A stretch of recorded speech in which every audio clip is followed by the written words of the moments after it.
One more, you could attack for this, just about pennies there, it's over! Fernando Cifuentes has found it! You've been patient, you've been waiting all this time, but you ready. You've been putting in that grind, so let's go. Champions are hard to find, but you know the goal when you're ready to shine. Have they heard of you? Then they know. You got your sights set on that road. If it's on the battle, then let's go. Cause you'll never stop. Show them what you got. Stays asleep! From that GF Close house. combat onto a Mugen, is that enough? Yes! Jump across, gets the knockout, defeats old Chua! Show them what you got. Yeah, they already know. You got your sights set on victory road. Show them what you got. Yeah, they already know. You got your sights set on victory road. Gets the leg down, can you look down the wish cash when he has a little bit of health left? Oh! What HP left, I know, it's over!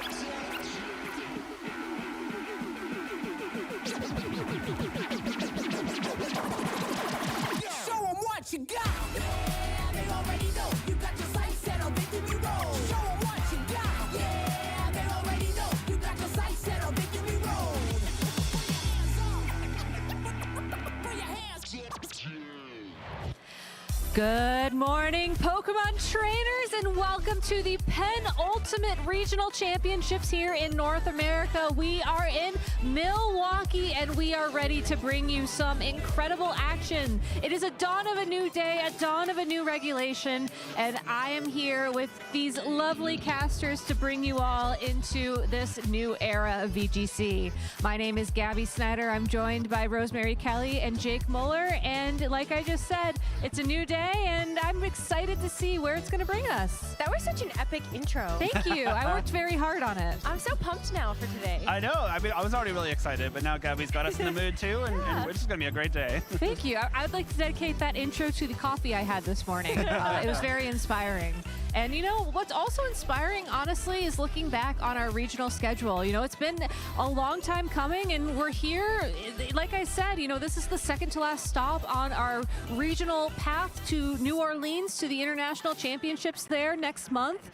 And really the third stop away from Anaheim in the World Championships this summer. Where has the time gone? Seriously. Tell me. Baltimore feels both like yesterday and a lifetime ago. It got I like know, right? It's so exciting, though. We're so close to the end of our season. We just have 2 more regional championships left here in North America before 2 of the biggest events of the year. Yeah, so if you want to attend the International Championships in New Orleans or the World Championships in Anaheim this summer, you got to be thinking about that trip. You got to be making your plans because you are running out of time. That if you want to compete, you are really running out of time because you have to be in the top 75 of the Masters division in North America to qualify for the World Championships, or you have to win a tournament. And there's really only 3 tournaments that you could win at this point. I guess at NAIC you could get top 4, which is Easy, a little bit right? easier. When you say it that way. We can all do it. Yeah, right? Right. But you are really running out of time. And a lot of these trainers here this weekend are here not so much to try and, you know, earn their spot in that top 75, but more so to test, to try and figure out what's going to get them to NAIC, to those higher placements, those higher points, and really lock in their current placement in that top 75, as every little point counts. So let's go ahead and look back at the most recent regional championship here in North America, the Atlanta Regional Championships last month. With the season winding down, 783 players competed in the Atlanta Regional Championships to secure their spot at Worlds. This was the last regional championship in North America to feature the Regulation G rule set. Calyrex Ice Rider, Calyrex Shadow Rider, and Miraidon dominated the usage charts all throughout Regulation G, but those restricted Pokemon were a thing of the past. Make way for Koraidon! Joey Woodring secured his spot in the finals by knocking out Joe Ugarte's Miraidon team using an aggressive Koraidon team featuring support from Fluttermane, Brute Bonnet, and Iron Crown, showing that Koraidon is the winged king. On the other side of the bracket, Daniel Yu used the same team and endured Astral Barrage after Astral Barrage from Yuki Zaninovich to meet his friend in the final. Both players were already winners, but only one could be crowned champion. Daniel hit the ground running by knocking out Joey's terrestrialized Chi-Yu, leaving Joey without the offense or defense to make a comeback.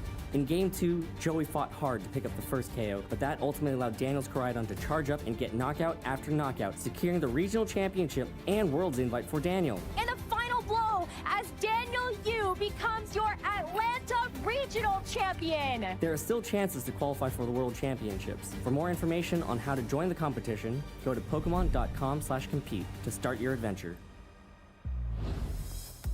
Congratulations to Daniel Yu, our 2025 Atlanta Regional Championship. What a shining star or burning sunlight victory. A lot of that photosynthesis ability in that finals. Yeah, I think what really stood out to me about not just casting this event, but looking at the finals, we had an exact mirror match. And now, if you look back to just a couple of months ago in San Antonio, we saw both Justin Tang and Shiliang Tang make the finals of that regional with the same team as well. And we thought, what crazy success a team building group could have at one event. No way that's going to get replicated. And then both Daniel Yu and Joey Woodring proved us wrong alongside their other friend that also made the top cut at that event. It just goes to show the power of collaboration in this game. I know, recently within the trading card game community as well, that's been a topic of conversation.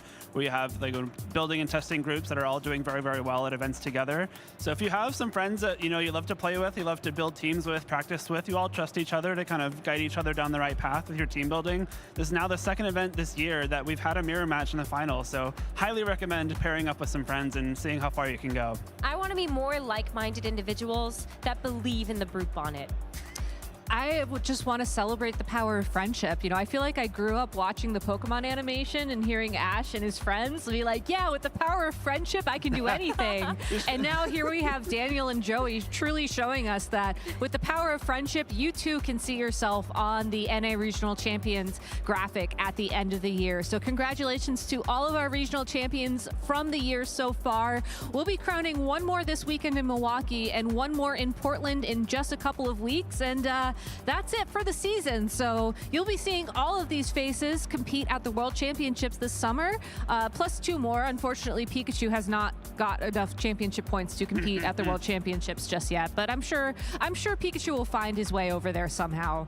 And if you haven't locked in your invite via an auto invite by winning the regional championships, if you have over 2,000 championship points like Joseph Ugarte, I'm sure you'll find your way there somehow anyways, right? I think he locked up an invitation like 3 months into the format, like 3 months into the season. Same thing with Riley and Justin. I mean, obviously taking a look at most of the people on the left side of the page, they've all won a regional at this point, but it's also kind of amazing to just take a look at this and think, the bar is so high. Yeah. How did it get higher from last year? People are just really good at Pokemon. There's some people that are just so talented, both at team building and execution in battles. I think Riley's another great example. Wasn't on the regional champion graphic, but did win a regional in Monterrey, Mexico very recently. Yep. So does have his auto invite already, despite being 1,677 championship points in. Just some really impressive names, especially on that left side. But looking over on the right too, we have trainers like Marcus, Yuki, Paul, who have always been very strong. Zachary and Kylan have both had very recent success as well. And then William Brown, a newer face as well. So it really just goes to show that anyone can come in and have a great breakout season and put themselves at the top of the competition. Yeah, so that's it for North America. We also have some incredible trainers across the pond in Europe. So let's take a look at our European regional champions. Shout out to Iker Rodrigo, who just won the Seville Special Championship that happened just last weekend, I think, right? Yep. And that was the last event for Regulation G. The last ride. I mean, honestly, it was kind of weird seeing what happened at that event because I feel like Europe, they do like to play pretty standard, but I still think we got a good couple of surprises coming out from those teams. Yeah, Eternatus in top 4 was definitely not on my bingo card, but it goes, I mean, the end of a regulation, the end of any format is when people can either kind of stick to comfort or break out the things they've been waiting on. Is my last chance to use it? I've had this cool tech idea for a while. Let's just go for it. And Eternatus was one of those that saw some great success. For sure. And I mean, we're talking about all the championship points in play in North America. Europe also has their championship point stars. I mean, shout outs to Marco Silva, who has been, I think, #1 on the leaderboard ever since probably one of the first tournaments over in Europe. Just an incredibly consistent player. Victor Mendina as well. A lot of these names are incredibly consistent players. We see them up at the top time and time again, and I cannot wait to see them compete, if not at the North American International Championships later on this year, certainly at the World Championships. I think you should expect to see a lot of the players on this list at the North America International Championships. We've seen them at all of the ICs so far this year. So yeah, I can't wait to see not only what they do at those big events, but also how do they decide to cook up for this new regulation? How do they decide? Honestly, how do we decide? I mean, it's been a hot minute since we've had double restricted Pokemon allowed in the Video Game Championship Series. And for all y'all at home, we're going to have a bit of a history lesson, I think, all weekend. But I'm going to kick it off right now. The last time that we had 2 of these restricted Pokemon, these legendary Pokemon, allowed in the Video Game Championship Series was back in Series 12 in Sword and Shield. And admittedly, things are a little bit different now. We have Terrestrialization instead of Dynamax. But how would y'all, what do you think is going to do well this weekend in terms of these 2 restricted Pokemon? Who would you pick to put together as a restricted pair? I think it's tough because you have to go back to Sword and Shield and you look at a lot of the usage data, and because of the mechanic that we had, Zacian was high on that list. Zamazenta barely saw any play, but because Zacian had Behemoth Blade, which was able to do more damage to Dynamax Pokemon, and the fact that it had great typing with an attack boost every time it hit the field, Zacian was one of the most used restricted Pokemon that we had. But since then, I feel like I guess even keeping that pattern in mind, a lot of the Pokemon that we see do well in a double restricted format are strong. They're just by themselves strong restricted Pokemon. I think that's the key to these types of formats as well, is that you can consider Pokemon in a vacuum when you're team building. This Pokemon has really high stats. This Pokemon does well typing-wise into the metagame, but you don't play a Pokemon in a vacuum. It's a 2v2 at all times. You have so many different things going on all at once. You have to consider how things work with each other. So even if one Pokemon is very, very strong, it's not necessarily going to pair well with any other given, of these restricted legendary Pokemon. So now to go back to your question, Gabby, I think this is where we can answer you. Yes. And one of the first restricted duos that comes to mind has also been mirrored in a lot of the online tournament results that we've seen leading up to this event, and that's Shadow Rider Calyrex and Zamazenta. Taking a look at both of those Pokemon, they cover each other's weaknesses really well, especially when it comes to the offensive typing of what one of them can hit and what one can't. Yeah. So I think it makes a lot of sense to see both of those together, and a lot of the other duos I think follow a very similar pattern. Both very offensive Pokemon, but they now have a partner that can also help to shore up weaknesses and also help to support. I gotta say, when this regulation was first announced, I was thinking about possible pairs or things that might work well together synergistically. And my first thought was, Calyrex, Shadow Rider, and Zamazenta, they cover each other really well. That could be a cool sleeper combination later on in the metagame, and then it's just the most popular one off the bat. Turns out I'm not special, but I thought it was a really cool idea. You're special to me. Thank you. Yeah. Wow. All right, Jake, what's your answer? I was a big fan of Miraidon in Regulation G. I think it's one of the quickest, most powerful Pokemon, and I really liked its typing, the electric terrain setup. The way it functioned within a battle was great in my opinion. And I was thinking of things that go well with it, and one of my friends also suggested this about at the same time, but Ho-Oh pairs very well with it in my opinion. One thing that Miraidon doesn't like to see is grass-type Pokemon, and Ho-Oh is very strong into them. Ho-Oh has really good typing defensively as well. It can take on stuff like Zamazenta very well. Really any of the fighting type, like Koraidon as well. And of course, Ho-Oh also helps cover ground types, which Miraidon struggles with at times as well. Can set up Tailwind, get some speed control going. Just a really nice way to kind of combine Miraidon's strength with a little bit more of utility from that second slot.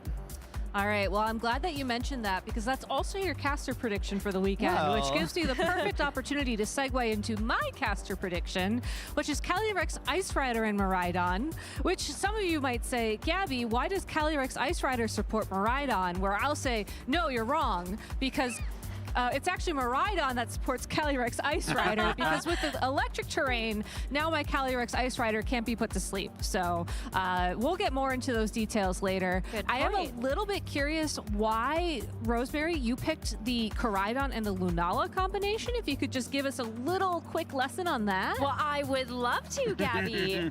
I look at these two Pokemon and it follows a very similar rule of thumb for me as what the Shadow Rider Calyrex and Zamazenta does. Lunala has Wide Guard, it also has Trick Room, so it's very nice to be able to put an Ursaluna on your team that has Facade, is going to one-shot most of the format. Love that for me.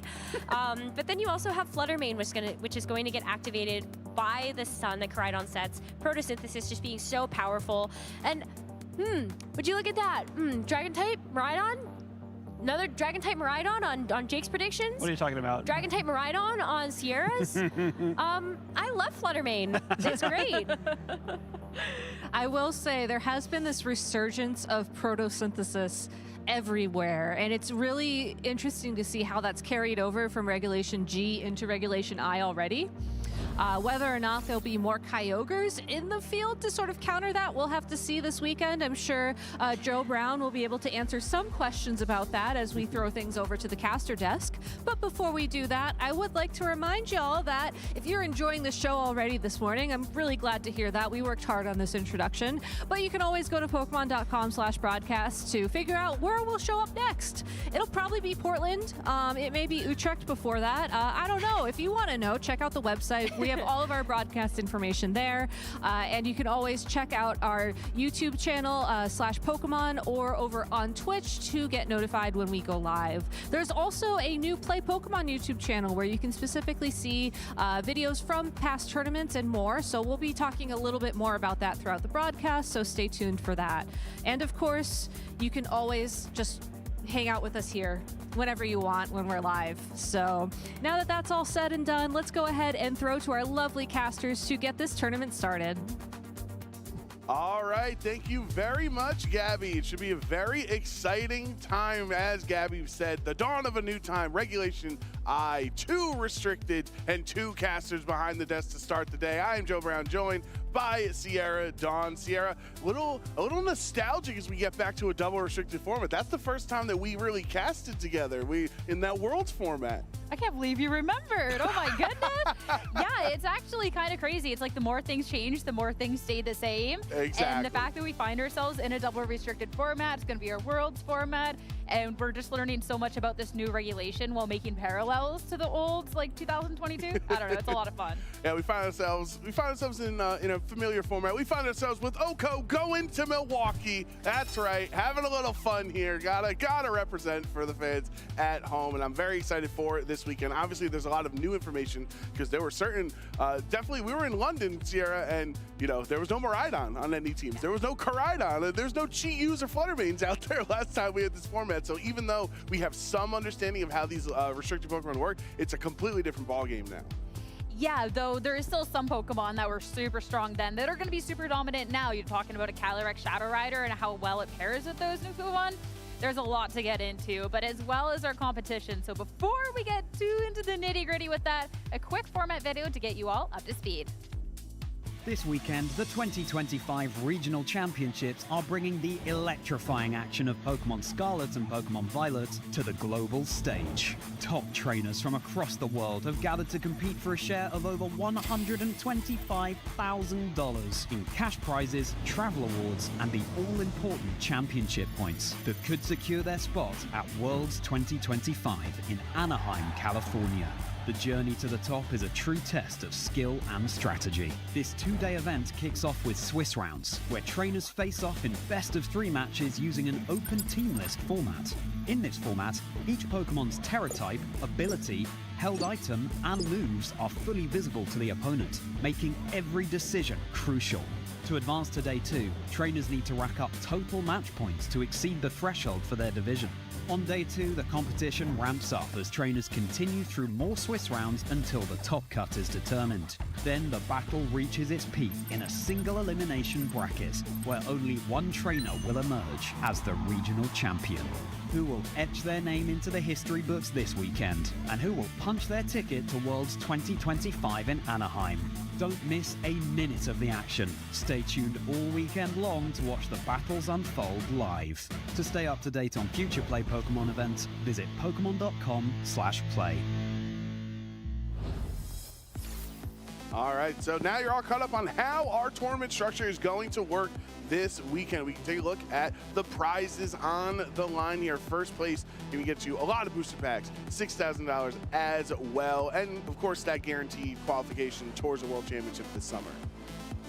Yeah, and the money is awesome. The packs are amazing, but we're getting to the point in the season where that auto qualification for Worlds, especially if you're outside that top 75 threshold, is amazing. So being able to walk away with your World invite and money to get you there to Anaheim, that's pretty good combo. And if you're wondering at home, who are some players that you should be showcasing or following throughout the weekend here, we have that information for you. So Riley Factura recently winning the Monterey Special, Donghoon Yum, the latest Milwaukee Regional Championship. I know we skipped the year, but the current reigning champion. And then James Evans, Vancouver Regional Champion, NAIC 2022 champion in a double restricted format. So James is definitely looking like a heavy contender. 2024 Vancouver Regional Champion. We got to make sure, because there's been so many a lot of Vancouvers. There's been a lot of Vancouvers. But I love this list of players to watch. Being able to have somebody with a consistency like Riley throughout any format, and of course coming off of a fantastic victory is great. Donghoon, this has been a little bit of a quieter season, but when you are looking at a title defense, since we didn't have Milwaukee last year, this is the time, especially in a new format, to really be able to turn up the heat. And of course, for James Evans, when you're looking at a string of events throughout the season, amazing. But also going back to that 2022 season where we did get to see double restricteds before, he was the NAIC champion. So even if, of course, there's going to be a lot of changes heading into this iteration of double restricted, those players that already have that experience within a double restricted format, I think should have a lot of success going on into this weekend. Yeah, I'll certainly be comfortable going into it. But let's get started, everybody, here with our round 2, the Milwaukee Regional Championships. And what a fun coincidence. James Evans is going to be going up against Keanu Inosanto. It's almost like we planned to show the graphic right before we got to see James on the screen. That's amazing. Let's go, James. Friend of the pod, James Evans. Let's go. James is the best. Both of these players, absolutely amazing. And being able to highlight this round 2 of Milwaukee is exceptionally exciting, especially too, this is going to be our first official look at what players are thinking of for this Regulation I format. And Keanu, who has had previous success with Samazenta, looking at a top 8 back in Indianapolis, is going to be piloting this again, paired up with the Calyrex Shadow Rider. These two Pokemon, I mean, if something wants to terrestrialize out of a ghost weakness, it's going to go right into a fighting type weakness. There's so much synergy for these Pokemon, and stuff like Tornadus too, to really be able to set the speed. This is going to allow you to outspeed a couple of, any sort of mirror matches, any of these other fast restricteds. Yeah, I really like how his Tornadus is set up on the team. There's not a lot of bulk, right, with Chimpao, Shadow Rider, or Shifu. You got to put a bulky Pokemon somewhere to be able to tank a hit. Terra Dark allows you to resist the Astral Barrage from Mirror Match and Cali Shadow Rider on the other end, as well as Rocky Helmet. You don't really need to set more than one Tailwind maybe in a game to win when you have so much offense available to Keanu. So as long as you can ensure be as bulky as possible, just get that one Tailwind, that one Rain Dance you need, that's what's going to matter for Tornadus. And the fact that you have the speed to be pairing with your restricteds or other Pokemon, or that Rain Dance for the Rapid Strike or Shifu, which we know is just oodles of damage. You have the Mystic Water, you have that Terra Water as well. That can be so dangerous. And I love Taunt on the Urshifu. That's not the newest pick. We've gotten to see a lot of people be highlighting that, but being able to shut down a couple of these setup Pokemon in this format is super valuable. And I love this Chimpao too, being able to see it with the Zamazenta. Such a nice pairing. Also notice maybe because there's so much Terra Ghost, there's so much Cali Shadow in Calyrex Shadow Rider in general, no close combat on that Urshifu there. We'll take a look at James Evans' team. This is Raging Bolt. Is not restricted, but sometimes it does so much damage it kind of feels like it, especially when it gets a photosynthesis boost. diving into this team, we're going to see so much Calyrex Shadow Rider this weekend. This is not a surprise. This is a fun little set, though, being able to see Encore on this really fast restricted Pokemon. This is a Pokemon that normally you see go for any sort of setup. You see a nasty plot or maybe just kind of attacks, but going for Encore to lock the opponent's Pokemon into the same move, especially when you're so naturally fast, is really nice to see. This team's also going to have this Koraidon ability shield to make sure you can still get that sun up when this Galarian Weezing is on the field. And a lot of Pokemon on this team that can really profit off of that sun. And, well, since you can shut off the abilities, people can't necessarily override that weather, so you can always have the game in your ideal situation. Right, you kind of control the pace, you control which of these very significant abilities that are always so relevant in VGC, which of them, when you allow your opponents to have access to it. I think the Brute Bonnet has had quite the glow up over the last couple of events in Regulation G. You know, obviously Daniel winning with it in Atlanta. So I think, you know, when Koraidon was just by itself as the one restricted and Brute Bonnet started popping up, now it's even more photosynthesis space. It's even more synergistic with the rest of the team for James. Yeah, the way that Brute Bonnet can pressure with Sucker Punch into a couple of these Pokemon, or just a fast Spore, is really nice to see. So I'm really excited to dive into this, especially too, being able to see both the teams have this Calyrex Shadow Rider, but how drastically different the other 5 Pokemon around them are. Yeah, this should be certainly a very exciting match to start our day. Day 1 of the Milwaukee Regional Championships. We're in Swiss round 2. Keanu, Inosanto on the bottom of your screen with 2 strong Pokemon, Calyrex Shadow Rider and Zamazenta versus James Evans on the top of your screen, Raging Bolt and Shadow Rider. A really big thing about this format, when we are looking at a lot of these Calyrex Shadow Riders and a lot of Pokemon in really high speed tiering, is going to be a lot more of these speed ties. Keanu not opting to be going for the Tornadus, at least leading off in this match, means that we might get a situation if both players are keeping these Calyrex in, it might just be a speed tie. So do you want to be taking that 50-50? Do you have a plan to get around it? Or are you banking on James maybe swapping something out? And James has Terra Ghost on that Shadow Rider, right? So there's not really a way to opt out of that defensive weakness for him. Obviously, is very, very threatened by opposing Astro Barrage on the other end. At least the Zamazenta has Wide Guard to stop Keanu, or to help Keanu, I should say, without having to terrestrialize, because you can just continue to press Wide Guard every turn, and that means Astro Barrage can't do any damage. Also, both of these Calyrex are going to have this Focus Sash, so it's not going to be going for extra damage, but instead that longevity to at least make it past one of these turns. Terrestrialization right away, but it'll be the Raging Bolt instead. This is the Assault Vest Raging Bolt that can take a little bit, those special attacks a little bit better, boosting your special defense by 1 stage at the cost of not being allowed to use non-attacking moves. So at least Keanu knows Raging Bolt has to attack every turn thanks to that Assault Vest. Keanu's Astro Barrage is going to be protected on James' end, keep that Focus Sash intact. And here's the Assault Vest putting in work. Doesn't even bring Raging Bolt into the yellow until after the body press. So kind of a double target there. It is ineffective now that he's a fairy type, and that's a critical hit, bringing Keanu down really low.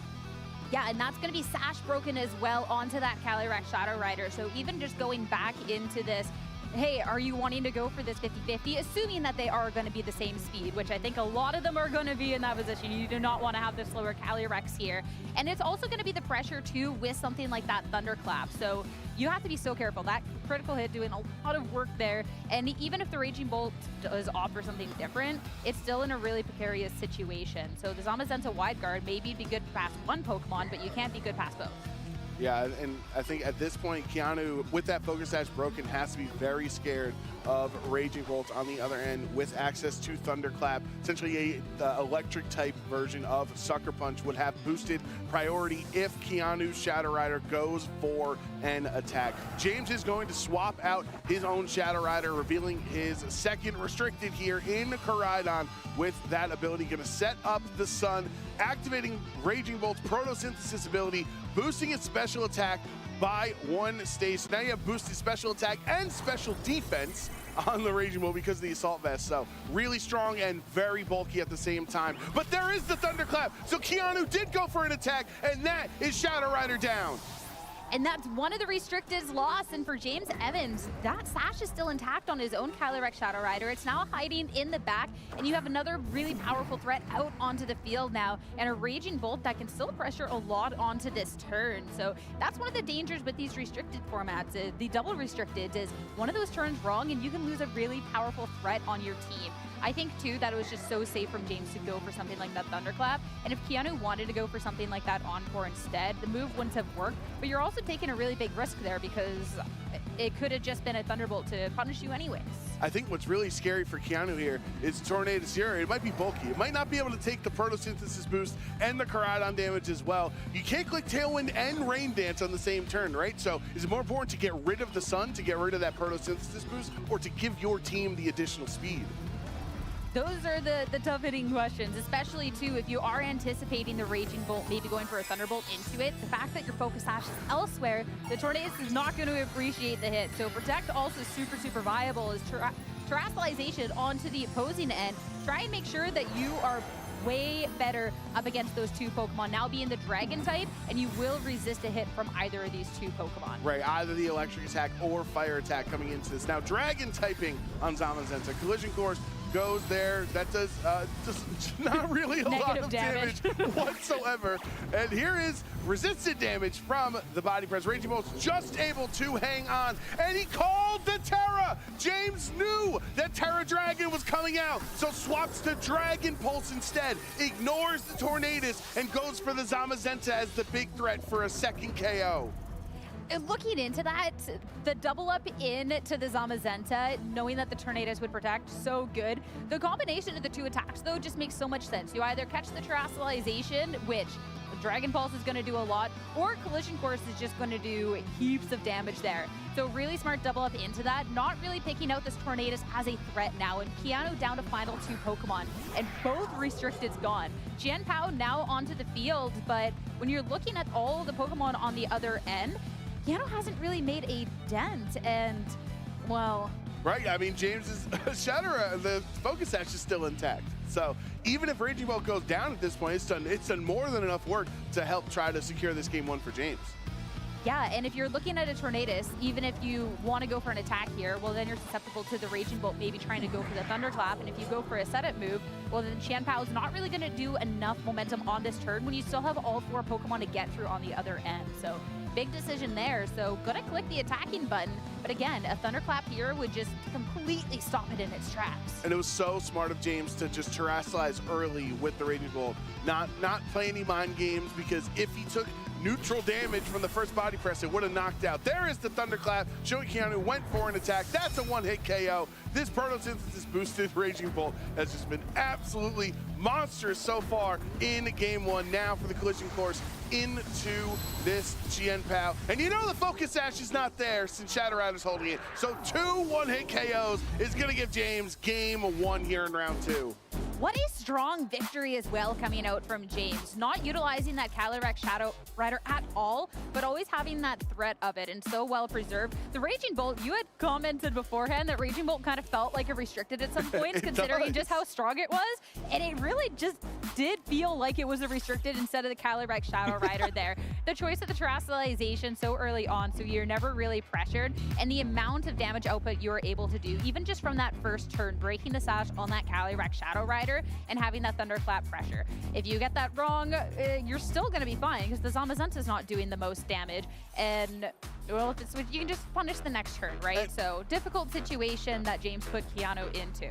Right, and it's one thing that we talked about in team preview on Keanu's perspective, is that there's not a lot of bulk on the team, right? You have Focus Sash Shadow Rider, you have a Qianpao who's not very bulky, and you're kind of investing defensively into the Rocky Helmet Tornadus, but it's not as naturally bulky as some of these other Pokemon that can tank hits. So those are three of your four Pokemon, and then James has two restricteds and a Photosynthesis boosted Raging Bolt on the other end. You don't have a lot of ability to endure a lot of attacks.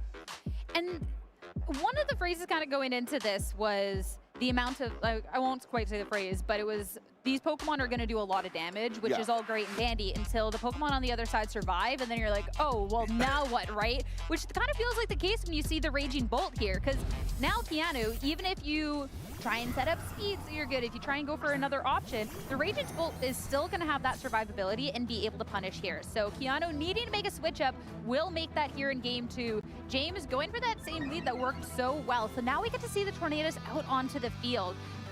If you want to then set up a Tailwind for later, that's all great. But also the Raging Bolt can just go ahead and fire off a Thunderbolt right into the slot. You would then get the speed going on forward, but Raging Bolt is still going to take the hits from the Pokemon in the back. So I'm curious how this is going to be navigated here from Keanu. Yeah, if you look at Keanu's team, it really doesn't have anything that can potentially punish the Terra Fairy on a Raging Bolt. So there's not a lot of things that say, besides Heavy Slam into it, you can't do a lot of super effective damage. So as long as Raging Bolt or James times that Terrestrialization well defensively, it's going to be very hard for Keanu to do enough damage in one turn to get Raging Bolt out of the game. It's just going to be slow damage over time into this Raging Bolt, and Terrestrialization not necessarily the most surprised to see it right away again into this match and into the Terra Fairy. So again, when you are looking at the body presses on the other side, this is a way to mitigate that damage. And with Keanu going and protecting the Tornadoes, just do damage into the Raging Bolt to try and deal with it sooner rather than later. Well, this is going to be super nice, but it's going to be Thunderclap instead into the Zamazenta.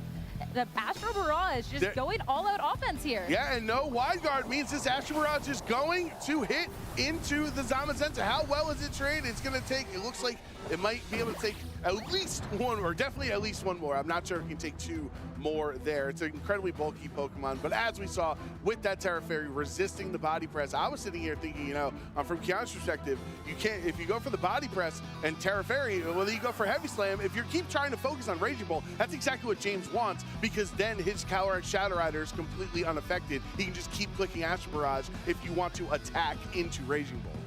It's definitely a really tough situation with the pressure from the opposing end. Tornadoes setting up Tailwind this turn. So when you do have your own Calyrex Shadow Rider in the back, you no longer have to worry about said speed ties.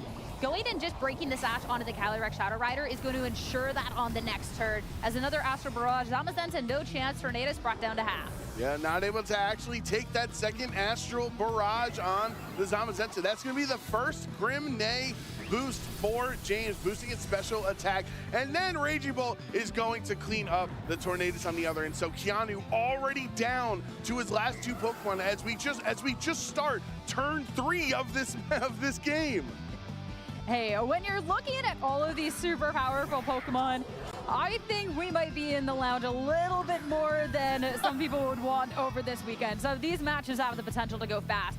But Keanu's team also fast in this moment. You've set the Tailwind up. Sure, you're down 2 Pokemon, but you've broken the sash on that Calyrex Shadow Rider, so an Astro Barrage will just pick up the KO there. Raging Bolt, you do have that Assault Vest, but if you are taking a barrage of hits from the Chien Pao and the Calyrex Shadow Rider on this turn, that is still going to be a lot of damage. So I don't know if it's quite going to be enough for the KO, but going for Terrestrialization maybe onto this Calyrex Shadow Rider can start to deal as much damage as possible. And then if you get the double up, you can even the score.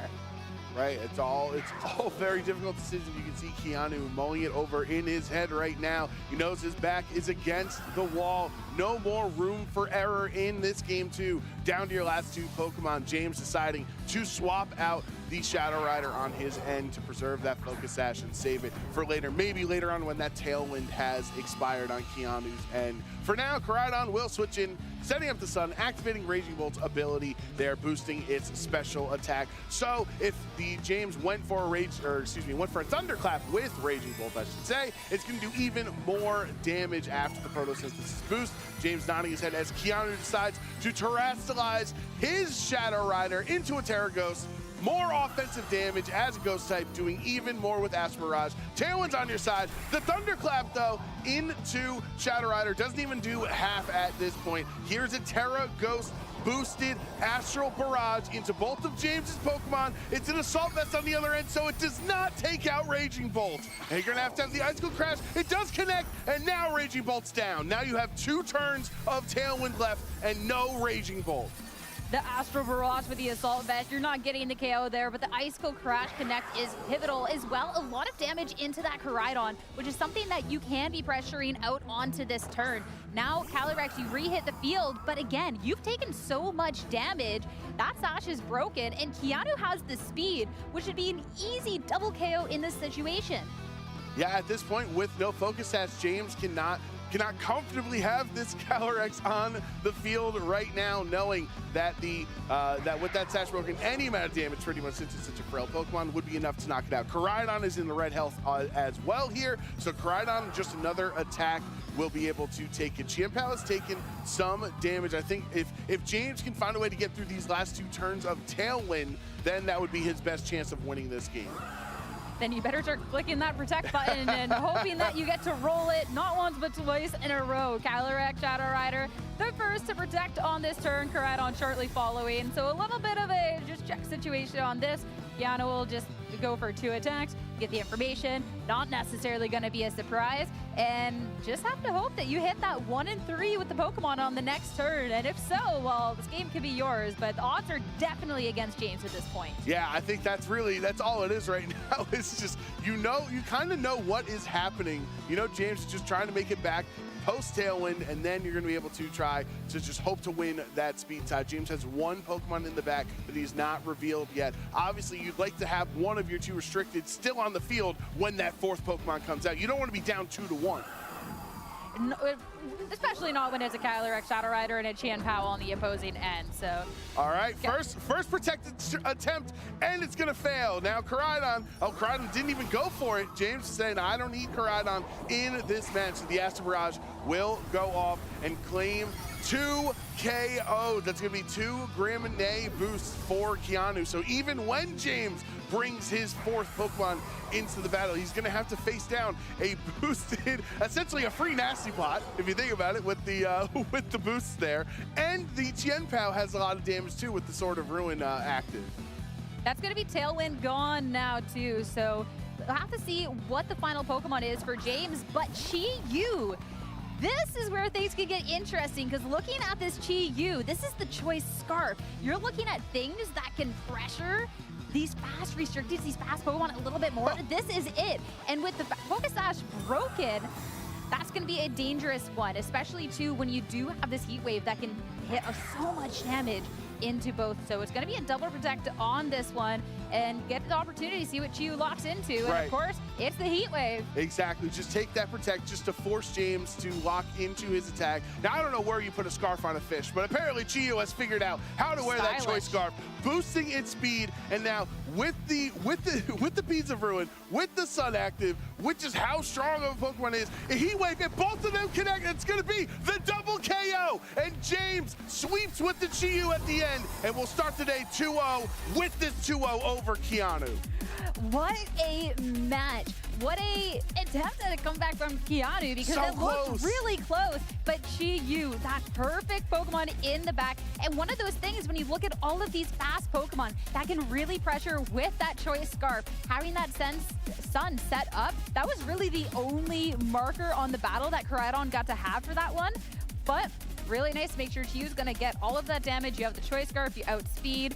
James waited out that Tailwind. You don't even need the double protect as long as the Pokemon that's in the very back is fine. If you had any other Pokemon, you lose that one, but... I was thinking the same thing. If it's anyone except for Chi-Yu, James is definitely in trouble, and we're gonna be working on a Game 3 right now. But, I mean, James is at the top of his game. He feels comfortable in this format. He's put a lot of practice in, obviously one of the best trainers in North America, and he knew not only to preserve Chi-Yu for last at the end, but just how huge Raging Bolt was in this series overall. Man, I'm sad that I took Chi-Yu off of my caster predictions now. Not because I think it's bad by any means. I just wanted to pick a different core, but Chi-Yu putting in so much work, and James doing a really good job at navigating these differences in speed. Even just going back to that first game, the preservation of the Calyrex Shadow Rider, but then in game 2, going a little bit more on that go button and really pressuring Keanu early on was really, really nice. So at the point where Keanu was able to get the Tailwind, get his strong Pokemon in, you were already so down, and he, like, yeah, the 2 Pokemon almost got it done, but when you had the Chi-Yu in the back, you really just had no other option to be dealing with it. Your Tornadus was gone, you could never get that speed back. But hey, Keanu played really well, and I think it's a strong team. So I wouldn't be surprised to see him bounce back from that, right? This is just a little mark on his record. Yeah, no, I give Keanu credit for even bringing it back there. It was a really tough turn one specifically in that game too. And I think one thing that is an important conversation, or an interesting conversation from how you can make yourself a better trainer, Sierra, right, is forcing your opponent. We often call it into a pin. If you pin your opponent, and basically what that means is you're forcing them that essentially no matter what decision you make, I'm going to come out on top. We go back to the game one, right? If you Terra Dragon, I'm gonna get you with both of my attacks. I'm double targeting anyway, so either you stay a steel type, hit you with a fire attack, or you turn into a dragon and I dragon pulse you. If you heavy slam my fairy type, that means you're not wide guarding the Astral Barrage, right? If you tailwind to give yourself a speed boost, you're not rain dancing to get rid of my sun, right? I think James just so consistently throughout that set was pinning Keanu into a disadvantageous position or decision to make every turn. I mean, James Evans is a quality player. We know this from our times of following James Evans as a player. And as well, something that we didn't really get to touch on before the match, because we just got right into the match, right? Oh, yeah. Everybody's dream, right? But can talk about now, when we go back to that 2022 victory at NAIC, it was with Calyrex Shadow Rider and Groudon. Maybe Groudon's a little bit outclassed by Groudon now. No big Groudon deal. with the glow up, a new Karai Don. Exactly. But something like this Calyrex Shadow Rider and having sun pieces around it is not a new concept, not a new idea for James. And you get to see some similarities with something like the Venusaur that he previously had with now the Brute Bonnet that can have a Spore, all these different things. So again, the more things change, the more they stay the same. There's definitely a lot of changes to the team. It's not the same one, but just the too restricted, something that he's very familiar with. Yes, absolutely. Very exciting victory from James Evans. We are ready in the lounge with Gabby for our player interview. So Gabby, take it away. Thank you so much, Joe. Surprise! I'm not in the lounge, actually. James and I ran over here as soon as you said that, so, thanks for keeping us on our toes. James, congratulations on winning round 2 of Swiss. How's it feel? It feels pretty good. I was very nervous going into this regional like a few days before. But it feels pretty good to be here now. It feels good to be playing. I love double restricted, so it's been pretty fun so far, and I'm enjoying myself. Yeah, so you're not playing Slug Rider, you're playing Calyrex and the Koraidon. How does that feel? Is it feeling comfortable? I would say personally, I love it. I would say it feels very similar to Calyrex and Groudon, where you have one guy that sets the sun, and you have the horse, which does everything for you. It's just very aggressive, and that's kind of how I've been liking to play in Scarlet and Violet. Just play very, very aggressive Pokemon, you'll be rewarded. So honestly, it's felt pretty great. It's been what most of my prep has been using. It's really fun too. I think compared to a lot of the teams in the field, my team is, I would say, not to put down anyone else's teams, but I really like my team. I think it's really fun, not biased at all. So. I mean, honestly, if you're gonna play at least 8 rounds of Swiss with a team, I'd hope you pick something fun. Yeah, exactly. I would say Groudon is really fun to me, but I also just really like Calyrex Shadow Rider. It's been the restricted that's kind of pulled through for me the most, the last few seasons. So I kind of understood. I was like, all right, don't even try Miraidon, don't even try any of these other guys. Just go immediately to CSR, because that's your bread and butter. That's what you know how to use. Let's just use CSR and go from there. All right, so I do want to talk about that match because, going into this regional, I think a lot of people were expecting to see Calyrex Shadow Rider and Zamazenta. Yeah. How much of that matchup was you playing your rehearsed lines versus making up something on the fly? That was all on the fly. I have certain kind of concepts that I did, but there were a few last minute changes I made specifically for this matchup. And it was something I didn't get enough time to practice all the changes I made with. So I was kind of just going in we'll try this and see if it works. I'm very thankful to say those changes did work. I was just kind of assuming that they would work out for me, which is not something that you should really do in Pokemon. Don't do that, kids. But it sometimes works out, and I'm pretty thankful it did. The matchup is one of those that I think obviously everyone has a matchup into, but I played it a lot during practice and I actually lost it a lot. But I think that kind of helped me change my mental for it because I wasn't ready to automatically win. I knew going in, Keanu's a great player. It's a really tough matchup, so it kind of humbled me at the beginning. I was like, all right, play this one slow, figure it out, because you don't know this matchup nearly as well as you think you do, even though how many times you played it. So it was a really good refresher, and I would say it was a really good set of Pokemon. So. I have to ask, was the Chiyu one of those last minute adaptations? No, he was there since day one, unfortunately, but I do appreciate him. He's doing a lot for me, so I can't complain. I will say the Raging Bolt was kind of a last-minute addition, though, and he helped out a ton, so thanks, Bolt. But so far, the team's just been really fun, and I've been enjoying myself with it. Awesome. Well, you can't say no to some of those Chi-Yu damage calculations, so I get that for sure.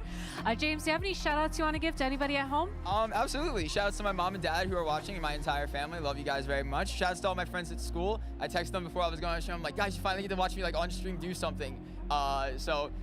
Thanks for all the support from you guys. Really appreciate it. Thanks to all my friends who helped me build the team. Navjeet, Kareem, Matthias, Vishy. Appreciate you guys a ton. And shout-outs to my grandfather. I love you very much. Awesome. Well, thank you so much, James. It was great to talk to you again this weekend. Maybe I'll talk to you again sometime soon. I don't know. But for now, we'll go ahead and throw to a break. Thanks for watching.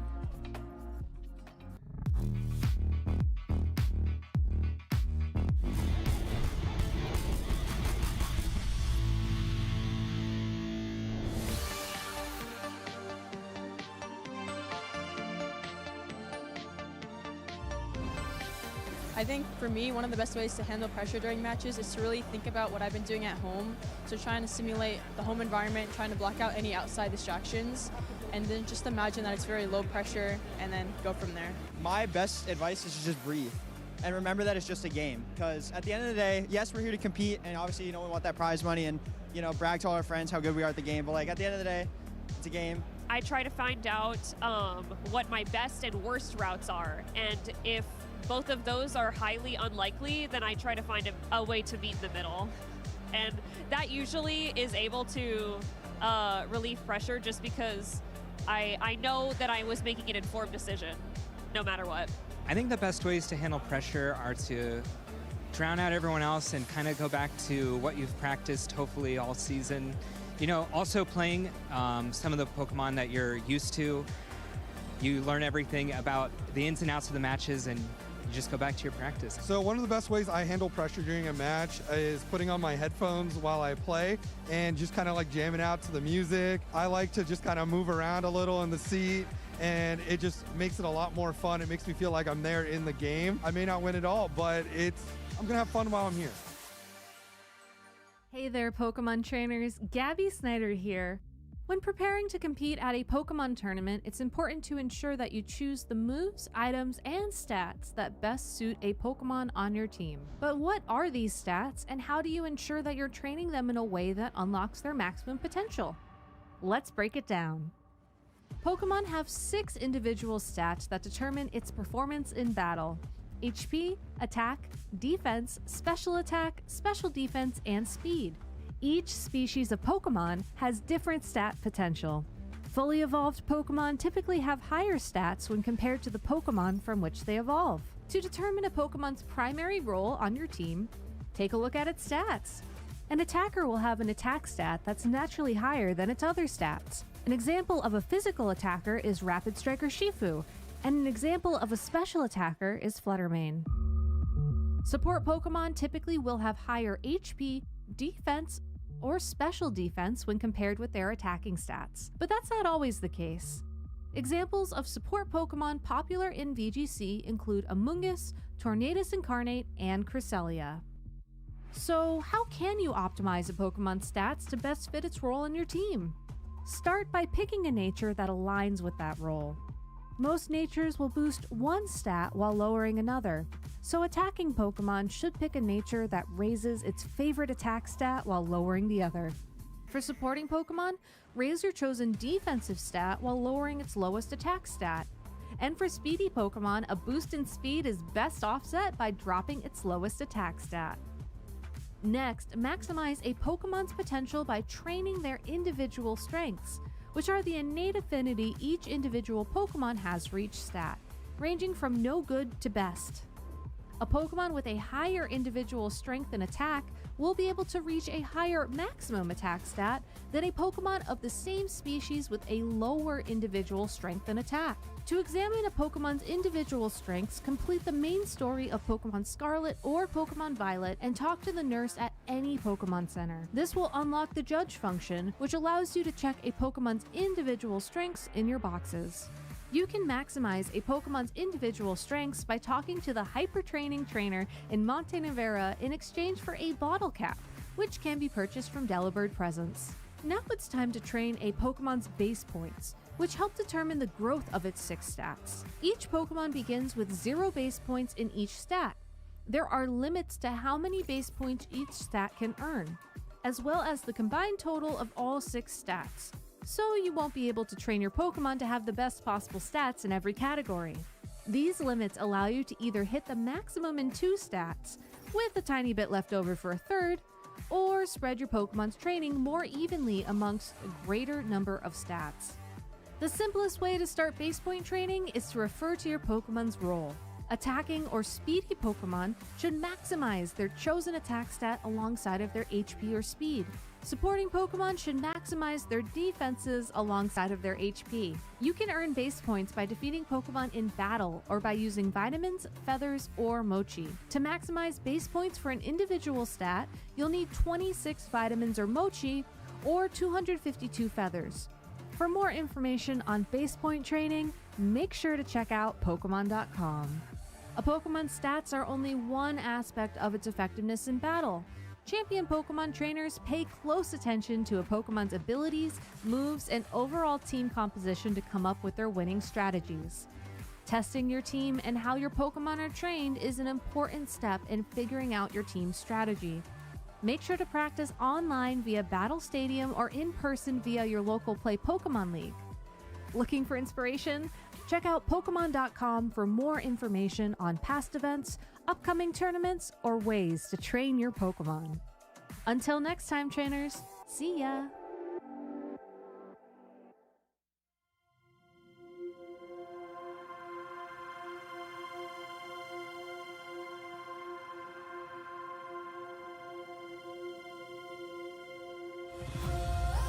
It's time to kick off our Pokémon North America International Championships.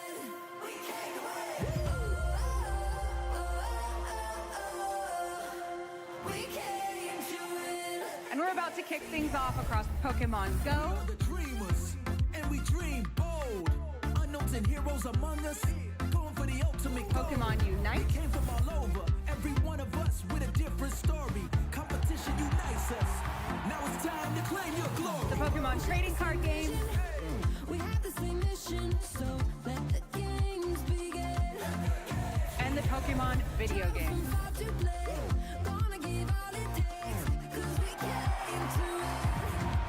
Let's go. Come on. We came to win. Here comes out of pocket, both switches are firing, he's gonna get the KO! Orange Juicers getting it done, bell to bell. There it is, the prime capture. Andrew Hedrick taking the win. Patrick Through the paralysis and with a critical hit, takes the win.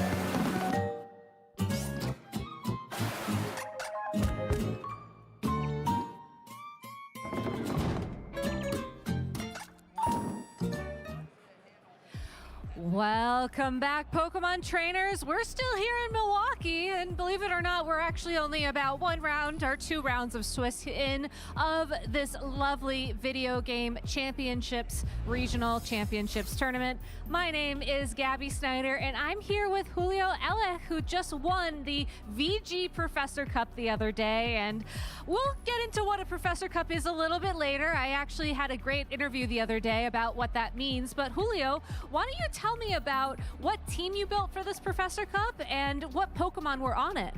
Well, I'm bringing to Professor's Cup. Firstly, I need to explain that's what Regulation Age, with some rules that we choose a Pokemon to Donterra after round. So I bring Sneasler, Indidimeo, Gastrodon, Ninetales Alola, and Dondo's Tatsugiri. Another rule, it's only permitted physical and special attack. So no follow me, no spore, no protect, and I go to a hyper offense team. Just one tech and another tech to deal with main threats, I thought. Having Dondozo and Tatsugiri, 2 Pokemon that are known to not really do hyper offense, be on a hyper offensive team must have been a big adjustment to make. Well, a great thank to Leo, my friend, to help me to build this Dondozo with Terry Steel, Covert Cloak, and Fisher.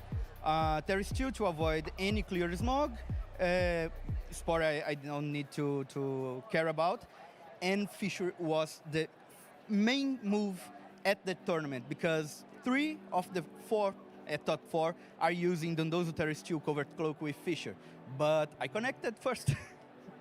I mean, sometimes that's all you need. And for those of you at home who are saying, wait, what is this? Why is this a tournament? The most important thing about Professor Cups is that the professors have an opportunity to have fun, and you play something that maybe is designed to not be as competitive, let's say, as the main event here, which you are also competing in today. Is that correct? Yes, I'm competing too. Until now, 2-0, so with Dondozo Tatsugiri again. With a Terra Steel Covert Cloak Fisher? No. I'm using the Terra Grass now and the Body Press one. So how did you prepare for this Professor Cup, knowing that the rules were so different? Did you practice a lot without Protect, without some of these tools that VG players are used to having? I have a group with another professors, and Andre, Vicky. We always discuss about the rules because we only need train with us. We don't need a ladder or anything to train, but this group is incredible, a great kiss for all of them. And you came here all the way from Brazil to compete in the Professor Cup. You mentioned that you're searching for your Worlds invite. What Worlds invite would this be for you? You competed last year, right? Yeah, I went to Hawaii last year, and this year I'm trying to go again to Worlds, but this season it's more hard than the another one. But I'm trying.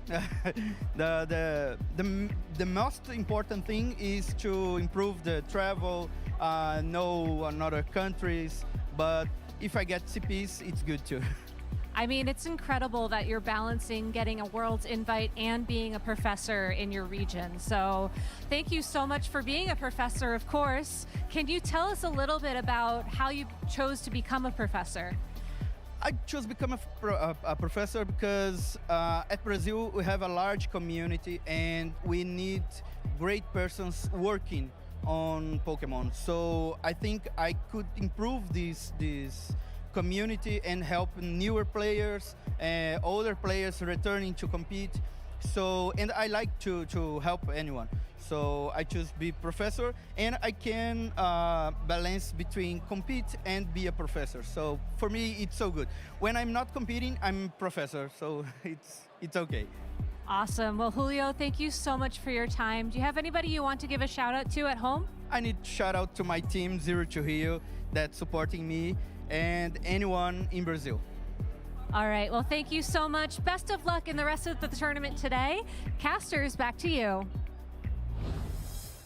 Thank you very much, Gabby. Very excited to be here in Milwaukee. It's one of my favorite cities that we travel to on the regional circuit personally, Sierra. So very excited. I have not participated in the cheese curds yet. I haven't really hopped in on some of the things. Yesterday had been a silly day. So today we got to lock in, all right? The amount that I've heard of these cheese curds, I actually kind of half expected to show up here and there just be a bucket on them at the casting desk. And frankly, I'm pretty disappointed, but that would have been cool. That would have been cool. Maybe I'll have to organize that for tomorrow. You know what else is cool? Statistics. Okay, youngsters, pay attention in your math class. Let's look at the stats. Let's see the most common restricted pairs, restricted duos that we like to call them, in this new format. So we're able to keep track, shout out to our production team, being able to keep track of not just the Pokemon individually on each team, but when they are paired together and how often they're showing up. And as you can see, it's actually pretty widespread, right? It's not like there's one group or one duo that's on 40% of teams. The highest is just roughly 13%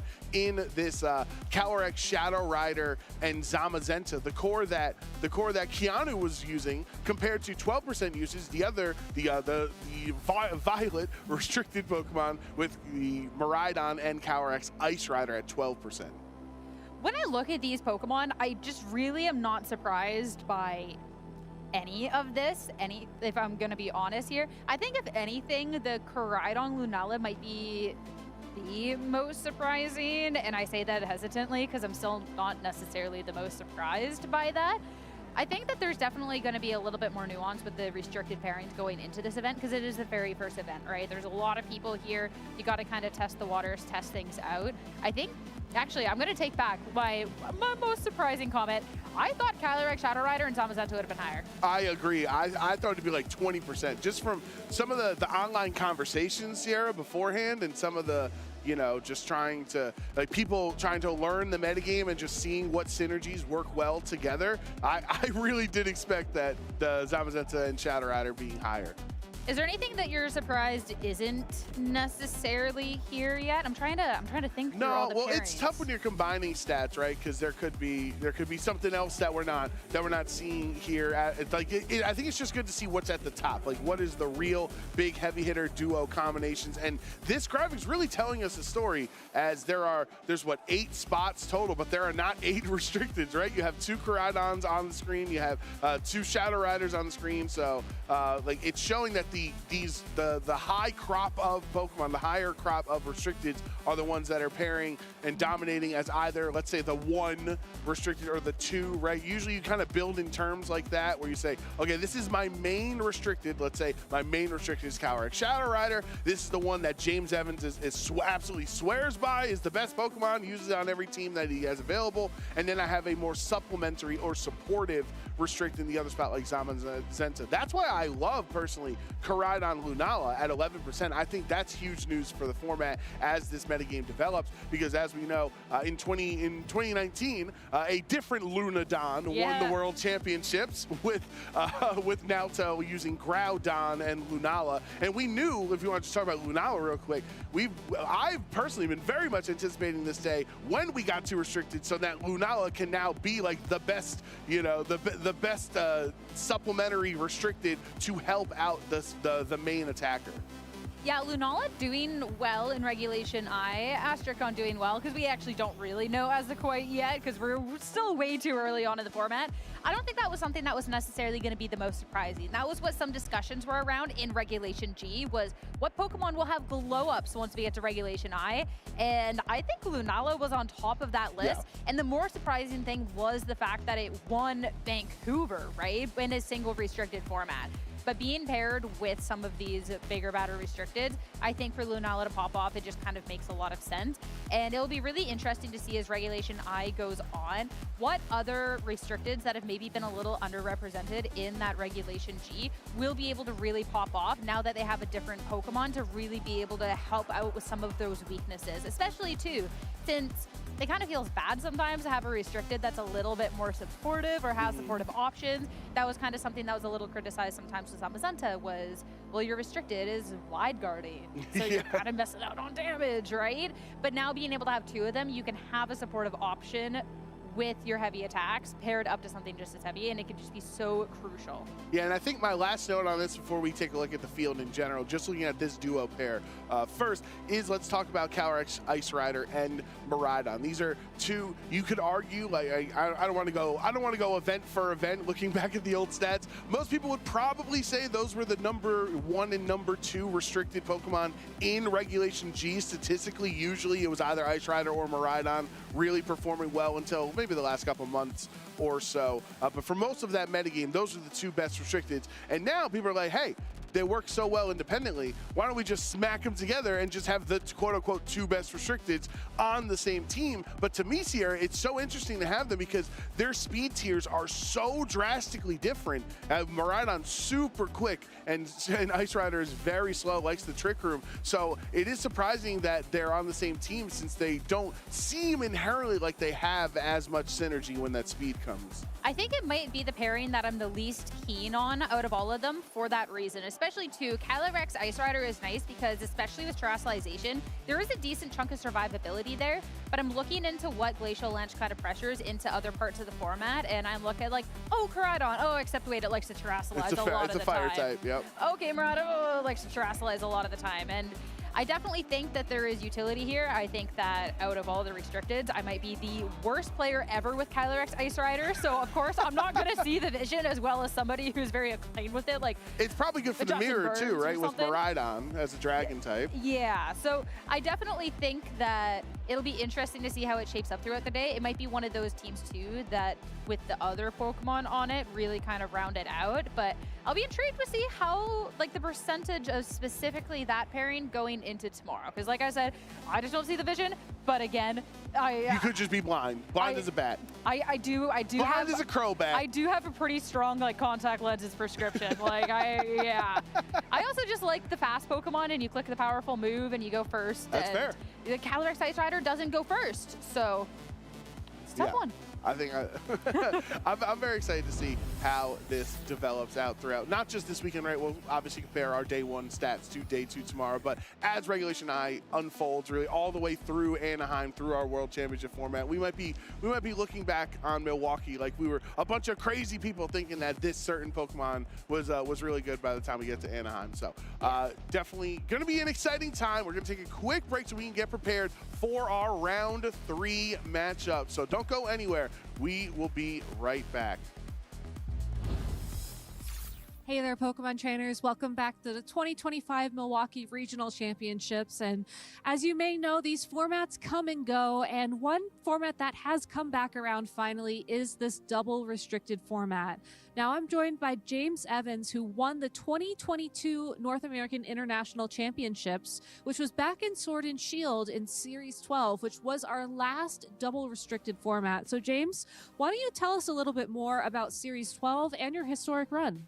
Sure. I would say Series 12, obviously, that was in Sword and Shield, so it's a pretty different format from this one, but we had Dynamax back then, so a lot of what we were playing with was very influenced by that. And my team was kind of no different. Like, for a majority of 2022, I kind of held this belief, like, especially because Zacian was so popular. It was the best Pokemon in the format by far. I very much believed, like, your restricteds should be able to Dynamax because they are the most offensive Pokemon on your team. You should be building around them in some way, shape, or form. The most popular teams at the time both employed Zacian. They were either Calyrex Shadow Rider and Zacian, or they were Groudon and Zacian. And both of those teams employed Pokemon that generally were more designated to Dynamax than the rest of the party. So it would be like Charizard or Thundurus or something like that. Something that usually has speed control, high damage output, and does not get punished by Intimidate in some way. Because, funny thing, Zacian gets, like, held back by all 3 of those things. It can't Dynamax, it is a physical attacker, and also, I would say, it's susceptible to Intimidate. It has a lot of ways to be shut down. So a lot of the times you run Pokemon next to Zacian that just ignore all of those issues. I very much wanted to avoid that. I was like, I'm going to have 2 Pokemon that can Dynamax, and I'm going to have 2 Pokemon that can do it very well. So I kind of picked a very unorthodox combo in Calyrex Shadow Rider and Groudon, because they're, I would say, Groudon is a very good Dynamax Pokemon. I really liked it in 2022. It can do a lot of funny things like Shadow Claw, for instance. But I would say it was a very fun format. I just really liked experimenting with a lot of things, and I feel like you could kind of get away with it because of Dynamax, because of the nature. I would say we also had closed team sheets, so it's a very different format than what we're playing right now. So like a lot of more information was in. You had to kind of have a lot more intuition to assume things and be bold about it. But I think, like, overall, I really like my NAIC team that year. It was a team that I built up the entire year going into the tournament. So granted, it's a bit of a different setting, but that team, I would say, the run itself was very, it was kind of smooth early on. I started off 4-0, and then I kind of took a few losses. So, like, by round 7, I was already X2. And then from there, it was kind of just running the gauntlet. I had a ton of stacked players. I had Marcus Statter, Eric Rios, Joseph Ugarte, Shiliang Tang, like, you name it, I probably played them, and obviously Gabriel Agadi in the finals. But, like, from pretty much round 7 onwards, it was, I'm fighting for my life every single time. And I think that's like, I think about double restricted as well, is like, you can't, even the players that, like, I did not mention there, you got to take everyone seriously. Every restricted combo is very, like, lethal. It is very problematic. You got to have a way to deal with it. Like, there's no blind spot you can have, I think is a good way to put it. Yeah, I mean, so for those of you who may not be aware, Dynamax was a mechanic where your Pokemon would grow huge, you would get extra health, and your attacks would change and have different effects. which is very different from the terrestrialization where your type changes, but everything else basically stays the same. And, I used Historic there because you're absolutely right. You did beat a lot of really good players to earn that title. But at the end of the day, there is so little margin for error with double restricteds. You really have to play like you are playing Eric Rios every round, like you are playing Marcus every round, because you have to make sure that your A game is there. And returning to that format, I'm curious if you've had a little bit of trouble adjusting, because it feels like with Regulation H, with Regulation G, sure, the stakes were high, but if you made a couple of mistakes, you did have some time to rebound from them. Yeah, obviously obviously because we don't have Dynamax anymore, and this is obviously, I was very split on Dynamax, but I actually enjoyed it in Series 12 a lot because it gave a lot of teams defensive backbone, and I really liked having defensive Pokemon in that format. This format's a lot tougher to, obviously it's early on, so we're still trying to figure out the pieces, but I would say, especially because this is a lot of people's first restricted format, or like first double restricted format, a lot of people played Reg G, it's a lot tougher to kind of find the pieces early on because everyone's playing very aggressively. There are a lot less Pokemon because they can't Dynamax that don't take hits nearly as well, or Pokemon that weren't nearly as prevalent. Like Thundurus and Charizard were amazing in 2022. They are not so very good here. Just, I would say, because they're a lot frailer and they aren't doing as much damage and they don't have the tools necessary to like commit to that damage. So a lot of the Pokemon that are relevant, they're very frail. Obviously, like Calyrex Shadow Rider is an amazing Pokemon. It was good in 2022. It's good here. A lot of those run like Focus Sash, or they're running very aggressive items. They're not very defensively solid. Or like I would say, in the case of Pokemon like Iron Hands or Grimmsnarl, they're very committed to kind of doing one thing, or they're very susceptible to a lot of things, which doesn't make them necessarily good, like safe options. They're just good into a few things. So like I think a lot of this format has been trying to figure out, where do I balance the offense and the defense? Because there's not a Pokemon like, there are Pokemon like Groudon where I was going to say you have the damage and the output at the same time, where like Calyrex Ice Rider can do that. You can make your Miraidons bulky. You can make a lot of Pokemon bulky, but it's not necessarily always what I would argue is safe. A Pokemon like Terapagos is very bulky. It's very committed to doing what it does best, but it's also very susceptible to all the fighting type Pokemon we have around, like Zamazenta and Groudon. Zamazenta is another excellent defensive Pokemon, but it can't do everything in the world. So it's still going to struggle against a few things. It's still going to have a target on its back, like especially this weekend, I think. But every Pokemon kind of has flaws, and that's a very like obvious thing to state. But I think so more than ever, because a lot of people are coming into this format. They're not necessarily knowing like, oh, it's double restricted, what do I do? But also just because like a lot of Pokemon this time just have way more power than they did before. And there's not something like as easy to click as Dynamax to kind of get rid of that option. Terrestrialization is always an option, but it's not necessarily something that every Pokemon is built defensively to do. With Dynamax, you're always guaranteed that double HP stat. Here it's, I can Terra to something like Fairy to block a Koraidon's like close combat or collision course, but they could also just Flare Blitz me and I take a ton of damage. So there's always a risk and reward kind of to double restricted especially, but this format right now, as it is very much make sure your tools are in the right place and understand like what you're going up against, because otherwise you might be paying the price quicker than you expect. So no spoilers, obviously, but I am curious, did you know what you wanted to run coming into this weekend, or did you take a while to find the thing that just felt right? As soon as the format got announced, I immediately knew what I wanted to test out. I would say we called Calyrex Groudon in 2022 Calydon. There are 6 of them now, so I'll leave that up to the viewer to decide which one I decided to rock, or maybe you'll see me on stream with it. But I immediately knew, I was like, all right, I want to test Calydon, so... All right, so I'm assuming it's the Calyrex that doesn't ride a horse, and I'm trying to think of a Dawn Pokemon that is not like Miraidon or Koraidon. That would be funny, and it's escaping me, but that's okay because we have time. Just assume it's like Gastrodon or something like that. All right, so it's Calyrex riding a Gastrodon. You heard it here first. Slug Rider. I like that. All right. So other than Slug Rider, what do you think has a target on its back going into the regional championships this weekend? So I already mentioned Zamazenta. I think Zamazenta is an incredibly annoying Pokemon. If you just look at its stats, it's kind of an unreal beast. It's very hard to maneuver. It's one of the few Pokemon I think is very difficult to kind of get around, even with Terrestrialization. It just has so many tools going like for it that it makes it a very, very susceptible target. I think the only thing that really holds Zamazenta back is that it really only has one partner right now, and that's Calyrex Shadow Rider.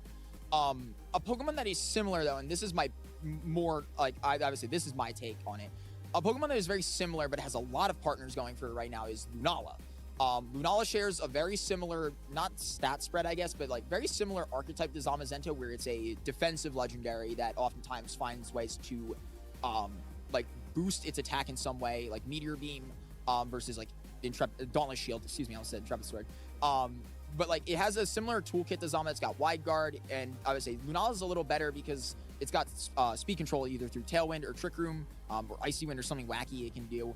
Lunala's just got a lot of tools. It's a good offensive typing in Ghost and Psychic, so it usually can run either Moongeist Beam or Psyshock, or it can Terra to do something offensively with like Moonblast, or it has Meteor Beam to hit Instant, which is a Pokemon that has historically given it trouble.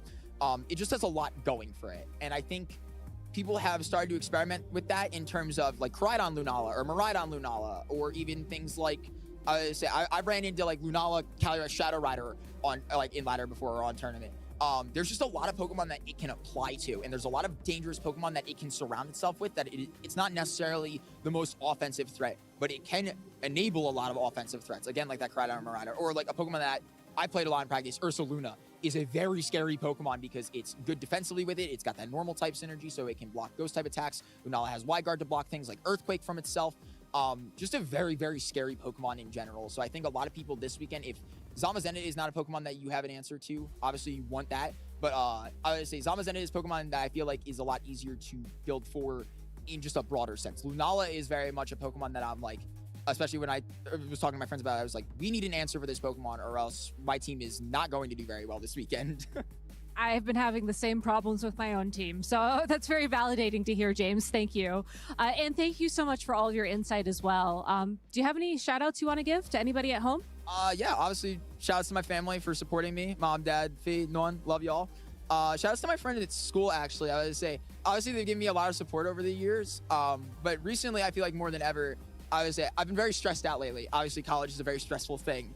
So all the juniors and seniors get excited for that when you get to age up to masters and do college. But I would say more so than ever, obviously all my friends at school know I play Pokemon, but they've always been very like nice and supportive of that. So I really appreciate that. And obviously shout outs to my friends that helped me build this team. Shout outs to Nabji, Kareem, Matthias, Vishy, just all great people that have helped me out so far. And it means a lot to me to be able to not even so much like get to use this team, because my 2022 team was very much a culmination of this very same people helping me out a lot. And I was very proud to make that team such a success that it was. And even though I'm repeating the Caledon thing, it just means a lot to me to be able to have a format again where I get to build with my friends in such a way that, like, I would say this is not so much a like, it's not just my team, it's our team. It's a culmination of all of our efforts. So hopefully I get to take it far. All right. Well, best of luck to you and everybody else with that team. And we'll be back with more action from Milwaukee real soon. Shout outs to our past and future interviews with JJ. We got Professor Turo, we got Professor Sada. I like seeing his ideas and creation, seeing how James was feeling yesterday compared to today on top. Yeah, player's so nice I had to interview him twice, you know? Like, no big deal. I like how you get to He has great explanations, though. I think it's really valuable insight.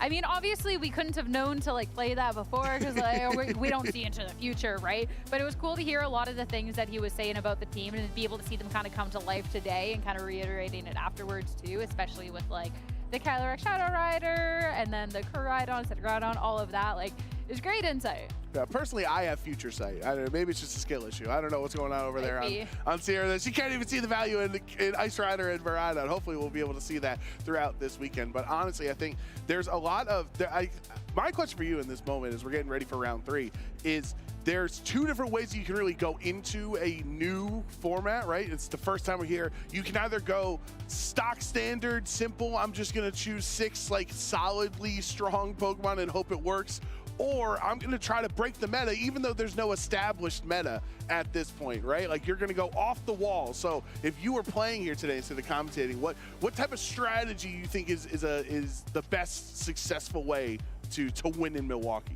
So I'm a boring player, so I feel like it's just plain and simple, bring the 6 best Pokemon, because up against everyone else who's trying to break the meta, if you just have good, strong, consistent options on your team, especially within a best of 3, realistically, unless they just got like the most amazing sauce up against you, like you should win, right? Like we have all these strong Pokemon. We have Rillaboom and Incineroar and Urshifu for a reason, right? And if someone gets a little too crazy with it, that's kind of where they get punished. So I'd be looking at the consistency. Sierra's like, well, everybody is trying to think outside the box. I got all this room inside the box right here to be successful. Yeah. Let's take a look at some of these trainers, our notable trainers, if they're inside or outside the box right now. This is our round 3. A lot of great names on this list. A lot of 2-0 players. Obviously, at this point, we're just getting our day started. I think the one that looks exciting to me, Michael Zang and Zachary Weed, seems like an absolutely crazy match. Grant Laird, Stefan Mott seems crazy too. Kalen and Ryan. I think there's a lot of great trainers here in Milwaukee. Yeah, and even if I'm a boring player, I have the most respect for those who really build outside of the box, and hopefully we get to feature Michael Zang later, because if you want to talk about an outside the box team, oh my goodness, it is crazy. Sierra would be in shambles reading that team sheet. I am in shambles right now, and we're not even broadcasting that match. I'm excited for it. I hope that we get to see that later, but for right now, we're going to be focusing on Toller Webb and Raghav Malavia, two very, very strong, accomplished players. And when we're looking at the teams too, I feel like this is a really good chance to get a little bit more familiar with more of inside the box meta, stuff that you could probably see paving the way for Regulation I. Absolutely. I'm very excited for this matchup. These are two titans of VGC here in North America with Toller and Raghav. And I think at this point, Toller is the Knoxville Regional Champion from last season, obviously former senior world champion, one of the top trainers in the game. Raghav has a bajillion top cuts. I don't know if that's an accurate assessment, but I don't know if it's the real number, but it feels like that's how many times Raghav has top cut in an event. You just give or take a billion, somewhere around there, that ballpark. But nah, even consistently this season has been able to do well. Looking at a second place, I believe it was 2024, 2023 NAIC. So obviously at the biggest stages, really being able to pop off. And another interesting thing with these players too, and something that we didn't really get to discuss with the last matchup, but going into this one, we are running out of events this season. So things like points for these players to be at the World Championships is crucial. Toller is at a pretty comfortable position right now, but Raghav is right at that 75th mark. And when you're looking at that cutoff, well, that's it, right? But that's a comfortable position for Raghav, because if you remember going into NAIC with that second place finish, Raghav needed a top 8 of an international championship to qualify for Worlds and got second, right? So if you're at 75th right now, Raghav could win the tournament this weekend and already have that qualification. When I look back to him getting second, though, there was people that thought they were comfortable going into NAIC for travel awards and stuff, and Raghav completely shook all of that up. So it could go either way, but let's talk about getting into the match too. And this is where things are exciting, because I said that I was not quite sold on the fast and the slow of the Calyrex Ice Rider and the Miraidon. Toller, of course, accomplished player, playing it, we'll get to see a little bit more of this, and a lot of really other powerful, strong options on the team too. For Farigiraf, you're looking at slowing things down is absolutely awesome. Landers can deal so much damage, and Iron Hands, we've gotten to see a couple of different looks, and we're back to good old bug terrestrialization on our good Iron Hands. Oh yeah, I love to see that bug typing. You now resist ground attacks instead of being weak to them. And speaking of sold, I was actually considering purchasing that shiny Raichu plush at one of the vendors yesterday. And now that I see Toller, who's a great trainer, he made a good decision. I gotta go during our break here. I gotta go get that plush. If he wins, you have to go get it because it's confirmed good luck. That's a great point. That's a great point. Like right after, like this match is done, let's go run and get it. If Toller wins, of course. But I do like his team where this is one of the high and the fast and slows, the Ice Rider and Miraidon. But you're not really a Trick Room team, right? You just happen to be using Ice Rider, who happens to be slow, but the rest of the team is going to be able to support it. You have Fake Out to help Out or Ice Rider not take damage. You have Follow Me on the cornerstone to redirect attacks away, and of course the Electric Seed on Farigiraf going to boost that defense, make it stick around a little bit longer. And your favorite, the Cornerstone Mask Ogerpon, so you have that sturdy. It's going to have a little bit more longevity. But looking on the opposing end, something else that has been discussed is this glow-up of Lunala here for Regulation I and all the wonderful restricteds it can be paired with.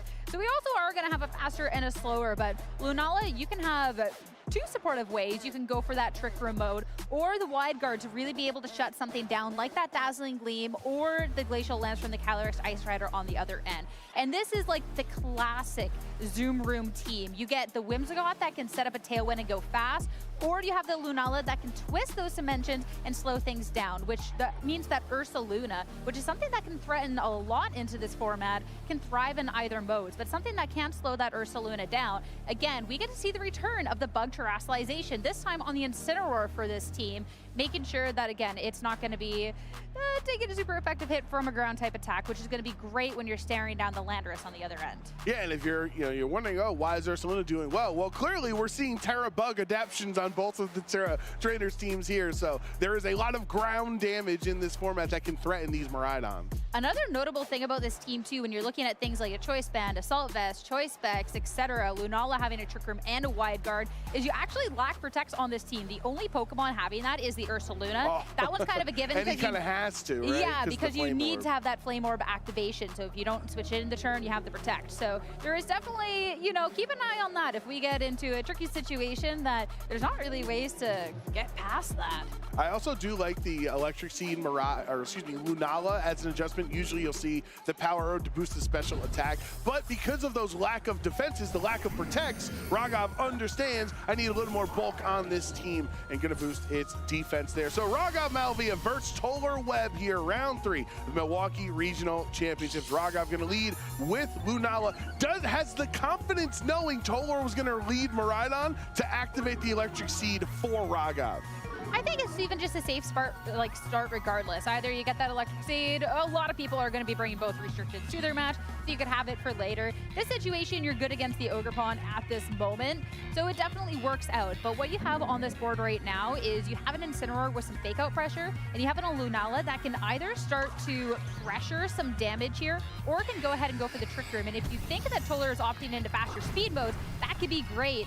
That's, of course, not going to be the most amount of damage into Lunala with that Shadow Shield, and the follow-up, not good enough either. Electric Seed doesn't do anything to stop that electric terrain boosted Volt Switch from a Choice Specs Miraidon. So Lunala is actually being very threatened right now on turn 1, brought down very low. We can see the other 3 Pokemon. We have the benefit of Toller's perspective here. It is Ogerpon, Farigiraf, and Calyrex Ice Rider, 2 supportive Pokemon with the Ogerpon and Farigiraf. And in this spot, you've already used your 2 attacks. It might be a little too scary to bring Calyrex in on the switch in this moment. So I think Farigiraf's the play. I mean, it depends on what you think is coming out. If you think that this Lunala is going to be going for a Trick Room or something instead and not anticipating the most amount of damage, you could go for it, but Farigiraf also makes a lot of sense. The Electric Seed is also there. U-turn instead targeted into the Ogerpon. That'll break sturdy, and Raghav has a chance to respond with his own switch. Yeah, it's Raghav now with that U-turn going to be switching out. The Volt turn, as people like to call it, having Volt Switch and U-turn to be able to swap your Pokemon in. And there's the Ursaluna swapping in on the turn. Raghav sets Trick Room, so this means Ursaluna takes no damage on the switch in. Lunala sets up Trick Room, and the Flame Orb activates, so now this Ursaluna is going to be doing massive damage. And what's going to be really interesting from this point on is the training of absolutely everything, considering both of these trainers have a faster and a slower mode to those teams. That's where the speed tierings can get a little wonky, because instead of just a hard Trick Room team where everything as slow as possible, you might have some seed investment to make sure that in a Tailwind situation that you're going to be fine, especially for Raghav. Having that Flame Orb onto the Ursaluna does mean you can pressure a lot of damage right away, but for Farigiraf, especially when you're eyeing up something like the Foul Play, can start to really punish as well here. Terrestrialization is going to be kicking off the second turn of this match, though. Where is it going to go? Into this Lunala that's already been so heavily damaged.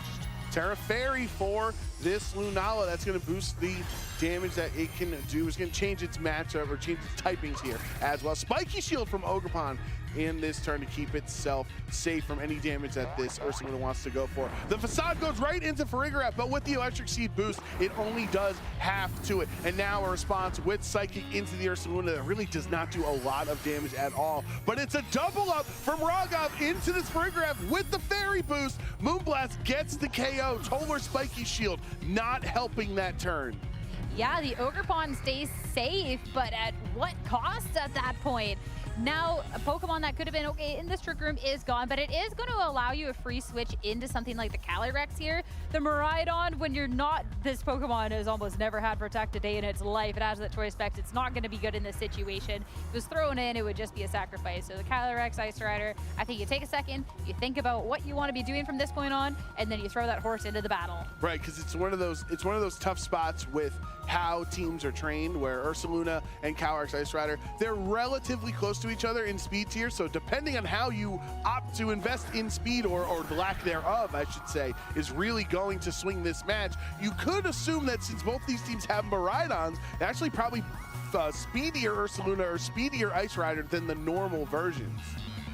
Looking at this point now, what is going to be nice, at least for Toller going on forward into this match, is Terrestrialization has already been spent for Lunala. Didn't really necessarily take damage on the last turn, so you do have that information to go on forward into this match.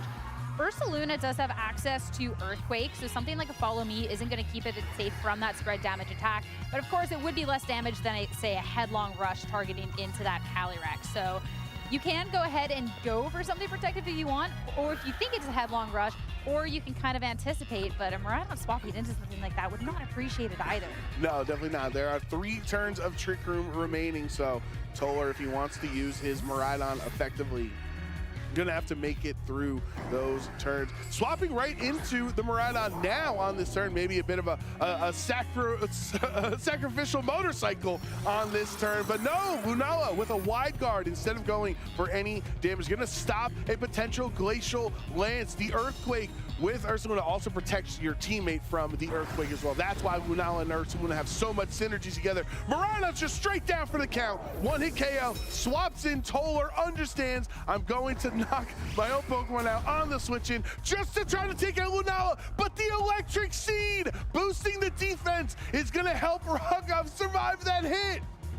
Yeah, so Lunala stays around. The Miraidon is taken down with just a single hit, and now you're down to your final 2 Pokemon to go against the barrage of Pokemon that Rogov has. And I still think it's tough, even if you get this KO onto the Lunala, but this Ursaluna is still sitting pretty decent. There's still 2 turns of this Trick Room left, and again, we're in the same position as last turn, the Ogerpon. You can follow me all you want, but it's not really gonna help the Calyrex in that situation. At least the one thing is that you're not gonna be taking the KO by it, considering the Calyrex isn't even below half, but still, there's still then a Pokemon in the back and just deal the rest, and that's it.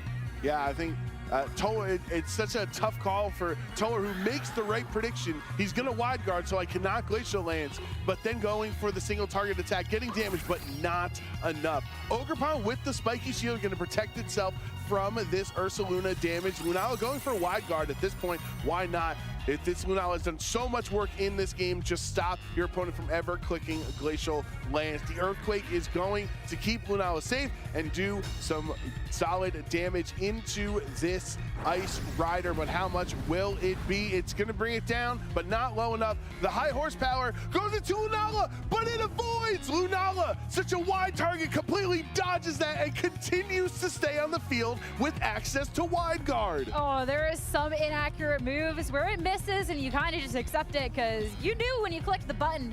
High horsepower. That's not one of them. It has such a high accuracy that that one not stings high just enough. stings It's a what little Rogov bit. is saying here. Nimbly dodging with this Lunala. Ogerpon had to go for the Spiky Shield, does not get the double protect there. Clicking wide guard again, you can see very difficult game 1 that Toller has had to get through. I think just honestly with how turn 1 played out, the U-turn into Flame Orb activation as Trick Room set up, like Rogov has only had to show 3 Pokemon, and all Incineroar did was just U-turn on the turn 1. So Ogerpon finally getting knocked out after that failed Spiky Shield. And we know with Toller having just low HP, Ice Rider gonna be focusing on what to do in game 2. Yeah, that's writing on the wall for this one, and that'll be an interesting discussion on what can be done into this game too, because that was such a strong dominant start. And you talk about the Incineroar, all it really does is U-turn, get out, bring the Ursaluna in. But even just like that one single Intimidate on to the Ogerpon at that point, so it can't really pressure in return, and then you can't really damage the Lunala too much anyways, because the first attack is, well, to break the Shadow Shield, and then you're just never doing really enough damage. You could maybe try and switch it up. The Miraidon went for a Volt Switch on that very first turn, so that there was the opportunity for Toller to also reposition the Pokemon. When you have the choice Specs Miraidon, it's normally very, very safe. But maybe you just kind of go all out if you can get enough damage while breaking the Shadow Shield and maybe follow up with the Electro Drift in the terrain. Maybe that could then be enough damage, but that's still pretty close because Lunala is just such a strong, bulky Pokemon. But it kind of just seems like with that Ursaluna, if the Trick Room goes up, you're kind of just done for. You have slow options, but they're just not slow enough. And that's one of the things with this format that Raghav is taking advantage of here that I think a lot of potential detractors would say. Sometimes with these powerful Pokemon, it feels as if one incorrect decision can cost you significantly compared to other formats. You don't have the time to adapt. So when Raghav has such a literal perfect turn one, at that point you can't afford to get a low roll on your attack. You can't afford to miss a high accuracy attack when there's such little wiggle room to begin with. And there is a couple of options that we didn't necessarily see. Something that was highlighted really early on was something like the Iron Hands, right? When you are looking at a Terra Bug that is going to be resistant to Earthquakes, and you'd be able to do a good amount of damage with Drain Punch. That is then relying that your opponent is going to go back into the Trick Room mode though, and judging by lead, it ain't going to be that. We're going to see a Miraidon apiece for both of these trainers heading into game number 2. There it is, Miraidon and Cornerstone Ogerpon versus Miraidon with Incineroar. Hey, it worked out well the last time for Raghav to have this Incineroar on the field. This time around, maybe a fake out could potentially seem more likely than the U-turn, because you're not going to be U-turning into Trick Room immediately. You're going to have these two Miraidons facing off against each other. Well, even, yeah, you probably don't want to U-turn out here. Looking at these Pokemon, stopping something like the Miraidon would be really, really nice, because that is going to be a lot of damage either way, and you want to make sure you can pressure your own. I feel like if we are seeing a Miraidon stick around from Raghav's end, we might get to see a Terastallization sooner rather than later, and if Toller wants his Miraidon to stick around as well, you kind of just got to go for it. So no switches, instead just clicking on the Terastallization button and that go button here for game number 2. Of course, into the fairy type, so you're not going to just get bodied by a Draco Meteor to start off the match. Yeah, go from a lot of damage to 0 if that's what happens here. And Toller says, hey, nice Terastallization. I think I'll follow suit as well, Terastallizing my own Miraidon. So these two dragon types have turned into fairies, completely negating a potential Draco Meteor into either of those spots. Cornerstone does have access to redirection anyway, but for now, the fake out goes in there as we were predicting to stop Miraidon from attacking this turn. Now Raghav with the Dazzling Gleam, gonna bring both of Toller's Pokemon pretty low. Ivy Cudgel into Incineroar, no critical hit means no KO, and Toller flinches. This Incineroar is built. That doing is so, like, I know you're intimidated, bud, but that Incineroar is still sticking around at such a healthy amount of health, and the amount of damage done by Raghav with that Dazzling Gleam. One more Dazzling Gleam, you had a double KO onto your hands quite easily, and it doesn't really look like a way to stop it. You can't redirect it, and you can't do enough damage with your own on this turn to be able to get by. So preserving your Ogerpon might be the only chance. Hope that you get some damage on the way out, but you're going to be outsped. Toller did not protect his Miraidon. We saw the first Dazzling Gleam did just over 50%. How much will it do to Miraidon here? It gets a crit! Toller was hoping for a low roll, and instead, the critical hit takes it out. Toller doing no damage this turn. Raghav completely safe. I mean, I think you look at this point and the amount of damage that this Miraidon had, you hope to outspeed, you hope to get some damage into the opposing end, but when your choice specs and you're looking at this Iron Hands that could take the hit but wouldn't appreciate it, or the Calyrex Ice Rider that you would like to bring onto the field safely, just going for the outspeed, going for some damage before you're taken out is kind of all you can hope for. A little roll would have been nice, but I think you just wanted to anticipate some damage. But now you get a switch in, you do have some fake out pressure of your own on this turn. Miraidon hasn't taken any damage, but you can kind of stop that in its tracks for this turn, and then just try and take care of the cat on the opposing end.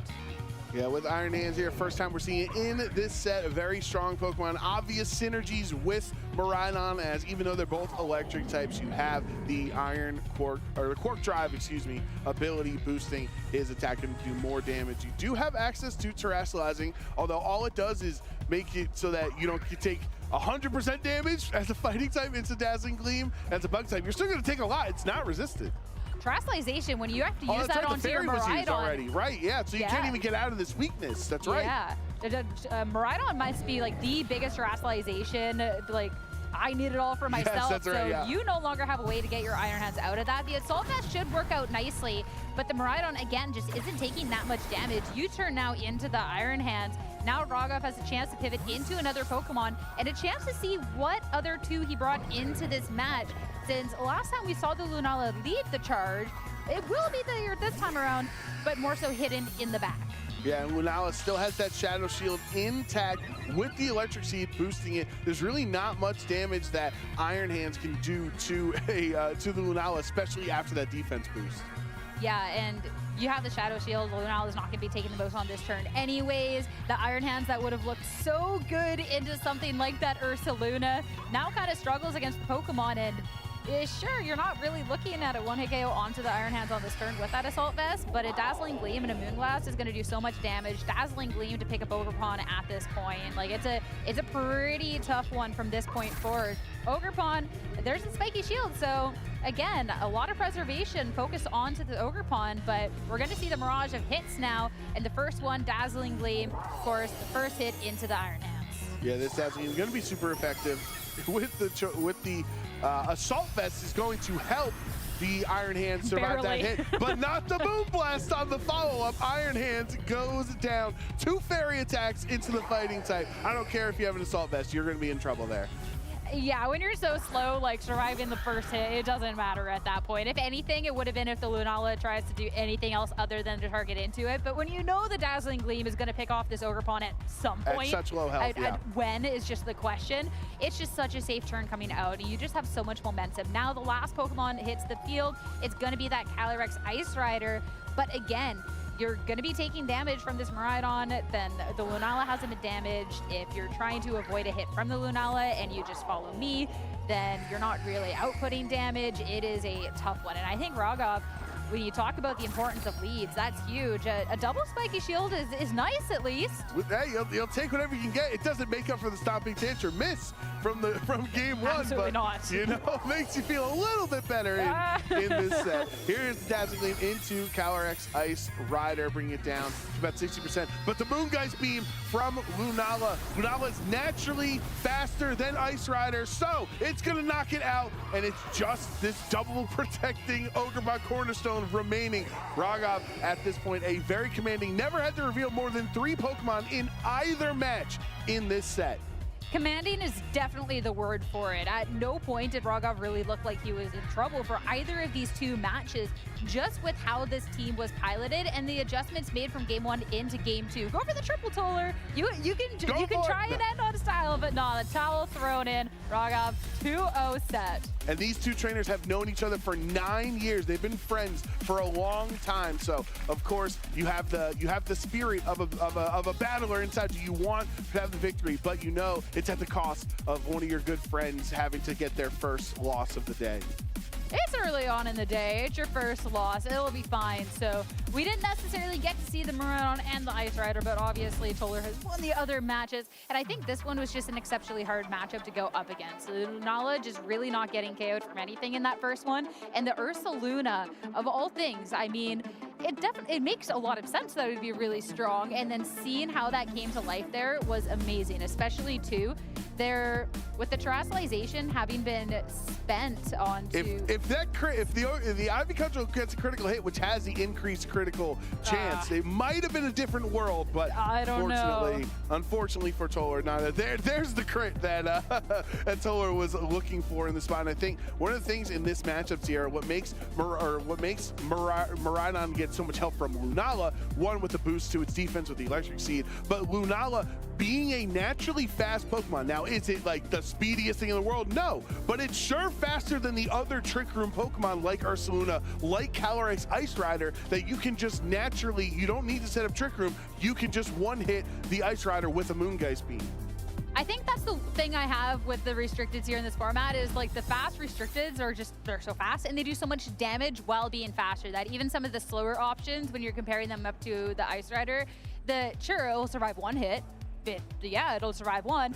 Can it survive both though? That's gonna be the question. And the answer in this match was unfortunately no. So I like the ideas. I like that you do have faster modes, you do have slower modes, but unfortunately Raghav was a little bit more extreme on the, I have faster options and I have slower options. So Toller was just kind of stuck in the middle of all of that. So whether it was the Trick Room that Raghav set in Game 1 or in Game 2 just being faster, it was a little rough. And of course, when you do look at the Miraidons, there is going to be something like the speed ties, but even just that pressure from the Incineroar, the fake out on the first turn, Miraidon was never in a position where it would have done enough damage, even if it did win the speed tie the second turn, that you were just touching a commanding spot.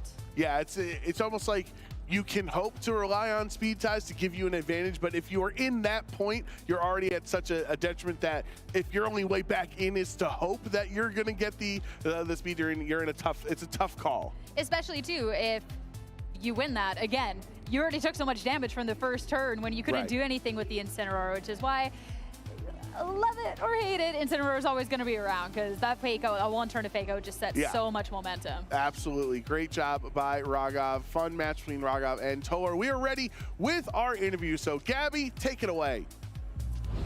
Thank you so much, Joe. I'm here with Raghav, who is currently 3-0 here in Milwaukee. Raghav, congratulations. How does it feel? Thank you so much. It feels great starting off the weekend good. You know, I felt confident.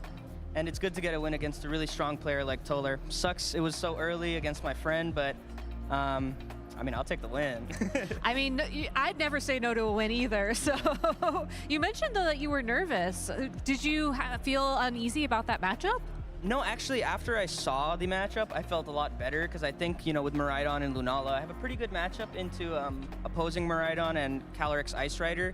But it's just, it's always nerve-wracking playing at a big tournament against a really good player, and I know I might not seem so camera shy, but I do get a little nervous on stream, worried I'll play bad, you know? Yeah, I mean, it's always the butterflies too, I feel like, at a live event that gets you. Like, even if you've done it 100 times, the 101st time could always be a little different, you know? Yeah, and that kind of drives you a little. It's like, it puts you on edge, it gets you focused, so it comes with the good and the bad, you know? Yeah. So let's talk about the team. I think going into this weekend, I personally expected to see a lot of Koraidon and Lunala, but you chose Miraidon to go with Lunala. Can you walk me through that thought process? Yeah, so I was also testing Koraidon Lunala. The main thing that I really liked at the beginning of this format was Lunala plus Ursaluna. So the double Luna core is something that I was having a lot of success with, and Incineroar as well. After that, I realized that I don't like how Koraidon plays a lot. It kind of dies really fast, and I like that Miraidon could Volt Switch. So I started with those four, really, Miraidon, Lunala, Ursaluna, and Incineroar. And then it was just kind of testing with my friends and preparing for the tournament. I realized the last two slots were Whimsicott or Shifu, but really the soul of the team is those core four. All right, and how were you testing? I mean, it seems like it's really difficult to test when you don't know what to expect from the field. Yeah, I think a really good thing is to look at similar formats, or even the last one where there was one restricted. It's very different for sure, but you can take a lot of information of what was strong. And I'm really blessed with a really great friend group who tries to help me out. And then playing on the the ladder in game. Yeah. Just kind of trying to play against random opponents, making sure that I'm good into the field, broadly speaking. Yeah. Makes a lot of sense. So how did your other matches go this morning? They've been pretty smooth. I don't think I've lost a game yet. I mean, the tournament's early, so far been pretty smooth. Ursaluna's been putting in work. I love that guy. Yeah, honestly, it's been a really great day so far. Love the city of Milwaukee, and I'm having a wonderful time with my friends. Glad to hear, glad to hear. Are there any friends you want to shout out? Yeah, I'd love to shout out Colin, Kimo, Asa, Karan, pretty much everyone who helps me out. I'm sorry, I always forget people, but shout out everyone who's just supports me. I love you all. Well, thank you so much, Raghav. It was great to chat with you. Best of luck in the rest of the tournament. And Casters, back to you. Thank you. Feeling nervous. I don't know why. because you're so good and you want to show it off. Yeah, I don't like playing bad on stream, but Me neither. I've done it 1,000 times. but- at this point, it's like I've embarrassed myself enough. Who nobody remembers anyway. Yeah. Yeah, and I mean, Except for us. yeah, both of you have done this 1,000 times before, so.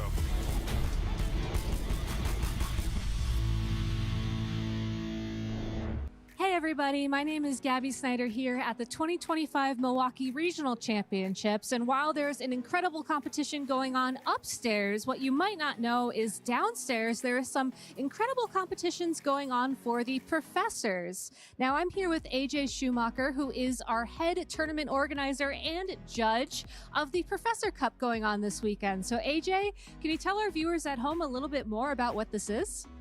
Yeah, so we have Professor Cup tournaments. It's a great opportunity. Most of our professors are busy working the events, helping out everyone, judging the floor, running the match slips, everything with that. A Professor Cup's a great opportunity for them to play the game because we love Pokemon, we love playing the game. So it's an alternate format that judges get together, and we have our Professor Cup format. So we have trading card game, we have video game, and we have Go. So all of our professors have a great opportunity to play some Pokemon. I was literally just talking to a professor about how we never get to compete. So you mentioned it was a unique format. Let's start with the TCG. Can you tell us a little bit about what format they're playing in this weekend? So for this Professor Cup in Milwaukee, the trading card game format is they cannot play any cards that cause a shuffle.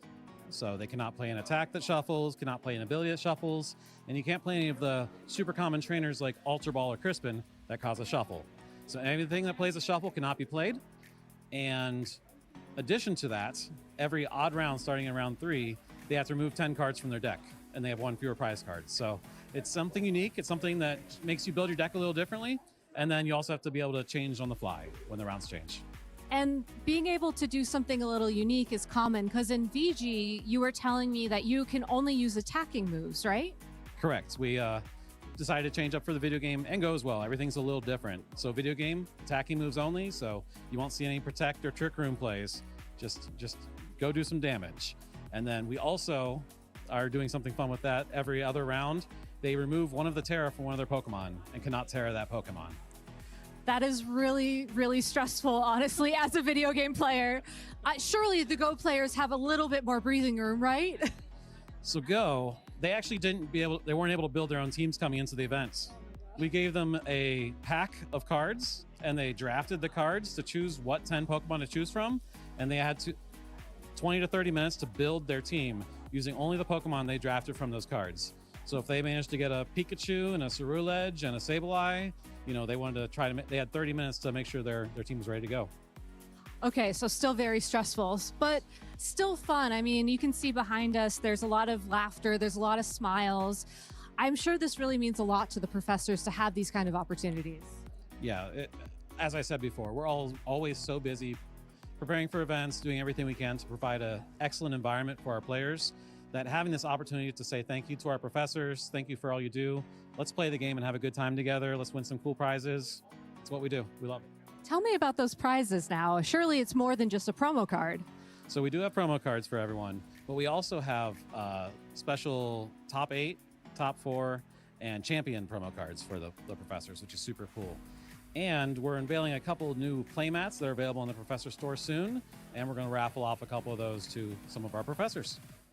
All right, now real quick, I know that you once competed yourself and then you became a professor and now you're a TO.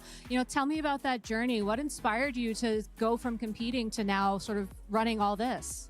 So yes, I won a regional in 2008 as a card game player. I qualified for Worlds that year.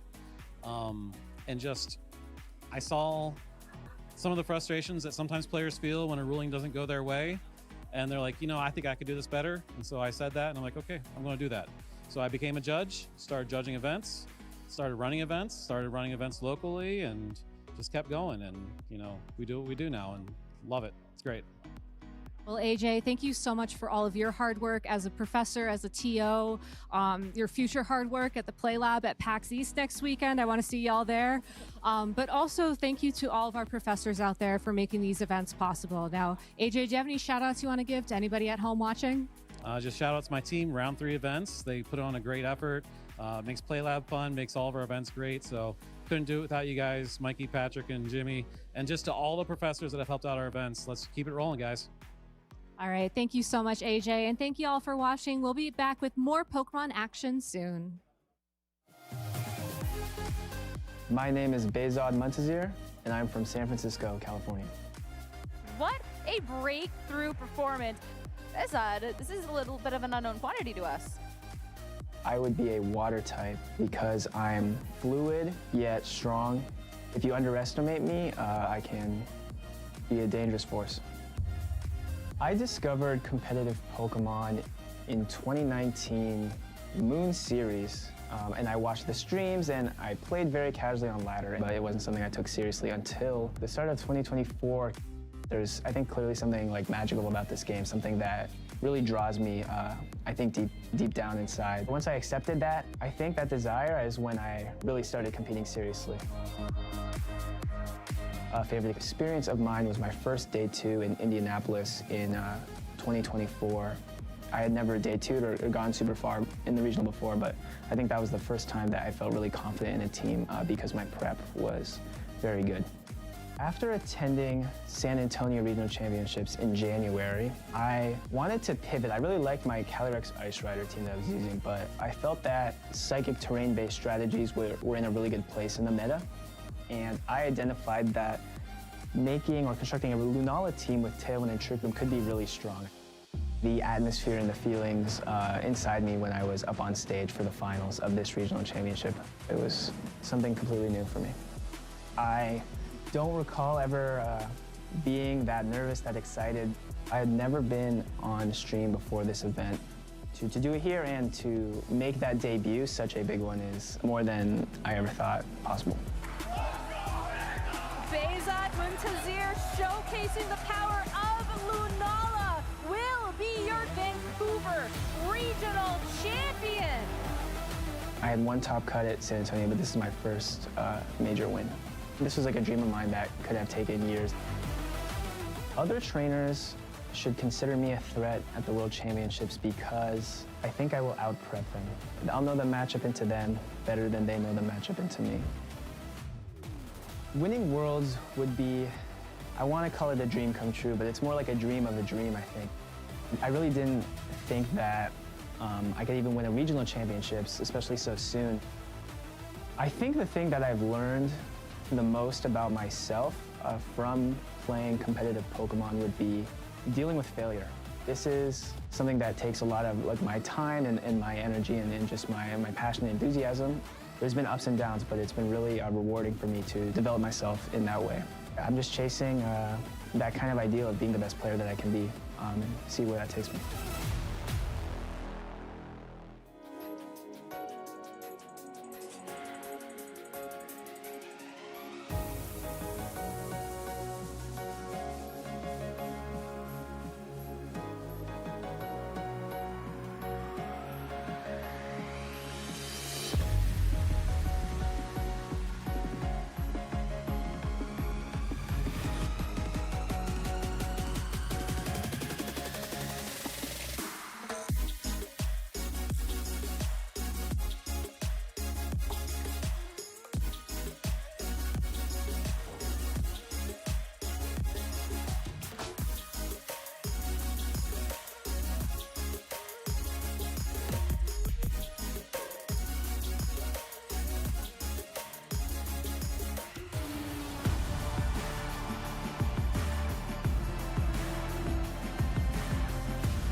Welcome back to the 2025 Milwaukee Regional Championships.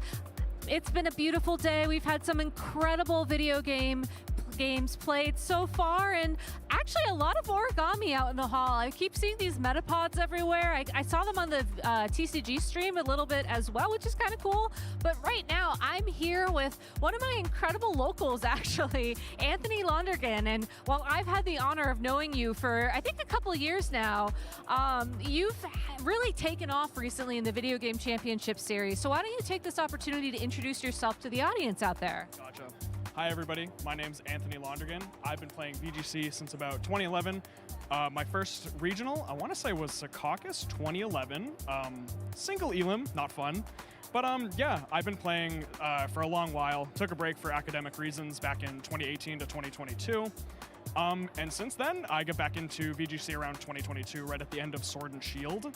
And yeah, it's been super fun. Reconnecting with the New England group overall, awesome. I love everybody in there. I have so many building groups, I can't even keep track anymore. But yeah, like Scarlet and Violet really reignited my love for Pokemon and competing again. Shout out, like, obviously MIT locals, those were the best. But yeah, I've done really, really well this season. I am on track to get Worlds. I think I'm at 863 points right now. Hoping to aim higher with this regionals, obviously. And yeah, I'm hoping for probably top 64, top 32. But yeah, hopefully it's like repeat of Toronto. Doing pretty well. So for those people at home, remind us, what did you place in Toronto? I think it was 9th, so top 16. And San Antonio was the most recent regionals, and I think I got top 32 there as well. I am hoping to have a repeat. I built with a lot of friends for this team. Did not have a team up until Thursday night, but yeah, that's just how Reg I goes, I guess. But yeah, this team's really fun. A lot of cool utility moves. I'm not going to spoil anything yet. It's a little secret. But yeah, it's super fun. I'm having a ton of fun. All my opponents have been super, super awesome. And I'm really excited to face more. I really want to see those duos just pop up that I haven't seen before. One new one that I've seen today is Zamazenta with Miraidon. I think that's really cool. I'm really enjoying it. That is really cool, and we haven't seen that on stream yet, but hopefully we'll get to see it at some point. You know, you mentioned your local community, you mentioned that it's been really fun to get back into Pokemon. What originally made you decide to come back? Honestly, I missed people. I missed so many faces, having a sense of community. I didn't really have like a huge community in college. High school was a bit different because I had Pokemon still, but in college, I was mostly just like, oh, I play Pokemon, but like not competitively again. But yeah, I really, really missed all the faces that I saw. And like, even there are a lot of people who still played, who played back when like MIT locals were a thing, and like Springfield locals. But yeah, I really missed people. But getting back into this has led me to a lot of connections that I didn't really think that I would have. It's like there's so many TOs that I didn't think that I would ever meet. And I'm like, oh hey, like I know you from like, I don't know when. But yeah, like having this sense of community is super, super nice. It's just like, it's something that I have like super down in my heart. And do you think it's that sense of community that's led to your recent successes? Honestly, yes. Sorry, that was a very loaded question, but I figured you'd answer that way. So that one's on me. No, that's perfect. A lot of these teams my friends have built, and I owe a lot of my success to, especially Porygon 2. Love that little guy. But yeah, a lot of my friends have built these teams either for or with me. And I'm like, oh, like how can I take this a step further? But especially today's is a little bit of a secret so far. But yeah, the sense of community, having like dedicated building groups, having like super close relationships, even out of Pokemon, it's definitely beneficial. Like you get so many resources and connections throughout life, and it's super worth it. So what is your favorite memory from like one of your more recent tournament runs? Doesn't have to be today, obviously. We're still early on in the day. Don't want to give any spoilers, but let's say from a regional in the 2025 season. Ooh, that's actually really hard. I want to say Toronto, I am kind of biased to. Louisville was my first technical top cut in Scarlet and Violet.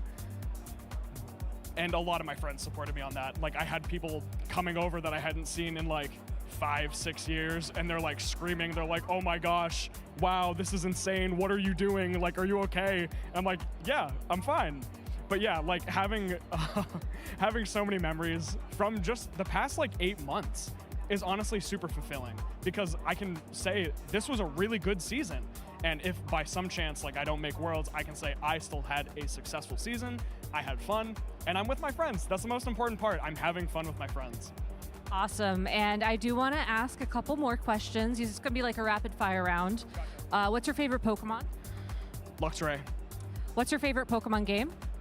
Ooh, Pokemon Platinum. What's your favorite Pokemon game that's not a mainline game? Actually, Pokemon Shadows of Almia, the Ranger games. That was objectively the correct answer. That wasn't the Explorers of Sky Mystery Dungeon game, so good choice. Who's your favorite New England TO who's also a dog? Cheese. Shout out Cheese. Cheese League, Chalky, Gabby. Hearts. Love them both. See, that's where the loaded questions end. So thank you for humoring me. I'll give you an opportunity to give any real shout outs to anybody out there now. Do you have any friends you want to say hello to?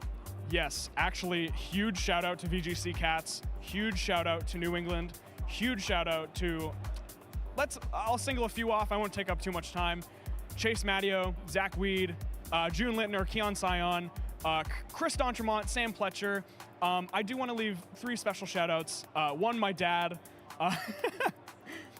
2, Garrett Gallo. They have supported this entire journey since I started in like 2011. And then 3, shout out Ashley Thacker, my girlfriend. Much love. But yeah, I think that's it. Well, Anthony, it's honestly been a pleasure not just talking to you right now, but watching your journey throughout the last couple of years, both as a local TO and as somebody who is on these broadcasts. So congratulations. Best of luck throughout the rest of the tournament and the season. And I'm going to go ahead and throw it back to our casters. Thank you so much, Gabby. And as a fellow competitor of Anthony Londergan's, he is amazing. I never want to face him at a local. I always lose. But my name is Rosemary Kelly, and I'm joined by Jake Muller. We're so excited to be here to cast the next round of action. Yeah, local scenes, amazing. It's so much fun. And like that title of like the one that no one wants to play at your locals is so real, because I always know that I have those people, both in the video game for like league challenges and league cups, or if you go to like a trading card game local night, there's always that one person running the deck that you just can't beat. And so it's a really fun way to meet some of your fellow players in your community, and it's just so much fun. It's been great, and so fantastic segue to take a look at the Pokemon Leagues near you. You can scan the QR code and of course use that as your event locator to see where you can get your start playing VGC. But it's been amazing. I feel like the local scene, especially taking a look back at the New England scene, Anthony and just so many other players in New England have really leveled up everyone else around them. Yeah. And so I love being able to use the phrase, a rising tide raises all ships, because I think being able to see Chase and Anthony and all of these other New England players continue to do so well at these regional events, it just means that going to a local, you're like, I'm putting the training weights back on. Exactly. Like, I'm ready to actually compete. And so while I might lose to Anthony more often than not when we play at locals, I feel like I always take away a learning moment from every single one of those matches. And so hopefully other people can have that experience as well. That's my exact experience at home as well, in my home region of the Dallas area. And there's a lot of players that, when our local scene started to restart after the COVID break, we had some locals at first, and we got more and more as more shops welcomed us in. Mm-hmm. And there's a lot of players that I met for the first time after that return to the local scene that have then gone on to make their first day 2 at regionals within the next couple of years. So it's been really fun to see some of these local players get to have their big moments at regional stages as well. So shout outs to our locals. Make sure that you check out some of them that are happening near you. You might be surprised at just how close they are. Let's go ahead and widen our scope a little bit, because we're here at the Milwaukee Regional Championships. And so let's take a look at our top 12 Pokemon usage. As we enter into double restricted, it's actually kind of interesting to take a look at this list. And a lot of these Pokemon are very familiar. I think Incineroar being number 1 is kind of what you would expect. It feels correct. It's always a fixture in these formats with these restricted, very powerful Pokemon. Especially now that we have 2 of them, it's one of the few Pokemon that can usually stand up to pretty much anything you throw in front of it. Obviously, there are going to be some things, like the 2 big fighting type restricted, Zamazenta and Koraidon, that handle it pretty well, but given the fact that it can now terastallize, its utility goes way up. It supports a lot of Pokemon very well with Fake Out, Intimidate, Parting Shot, any kind of way to pivot in and out of the game to position your stronger Pokemon even better. It is also one of 4 things on this list that either resists or is immune to Ghost typing, which I think is really important. We talked about the 2 fighting types. There's also 2 very strong Ghost types in Lunala and Calyrex Shadow Rider. So alongside Chi-Yu, Indeedee, and Farigiraf, there's a lot of anti-Ghost there. Which I feel like you just have to have, given the prevalence of what we've already seen from the restricted duo usage. So it doesn't really surprise me too much, alongside the fact that you've got great anti-priority options with the Indeedee and the Farigiraf, either setting the terrain or just having the Armor Tail ability. But then you also have some just standardly good Pokemon depending on the conditions that are on the field. You take a look at Iron Hands, there's a lot of Miraidon, so you can set the electric terrain for that Pokemon, get a nice attack boost, or you get a defensive boost, and then Iron Hands is really there to help support in a lot of that damage output. But similarly with things like Fluttermane, imagine the sun being set. You get a beautiful photosynthesis boost if you're Fluttermane or you're Raging Bolt on this graphic, and so much utility from these other Pokemon as well. Utility, especially in the form of Prankster. We have the Tornadus and the Whimsicott there in the second row, both of which are just very good at supporting their teammates with options like Tailwind. Of course, Tornadus has some things it likes to use, like Rain Dance, to kind of shut down some of the sun, maybe power up the Urshifu next to it. Bleak Windstorm is a very good attack. Alongside a slight mischance, the ability to damage both targets, get some chip damage on the board is always nice. Of course, the chance for those speed drops as well can come in very handy, whereas Whimsicott likes to index more into typical support moves like Encore to kind of lock down some options from the other side of the field. We have Light Screen to shut down damage.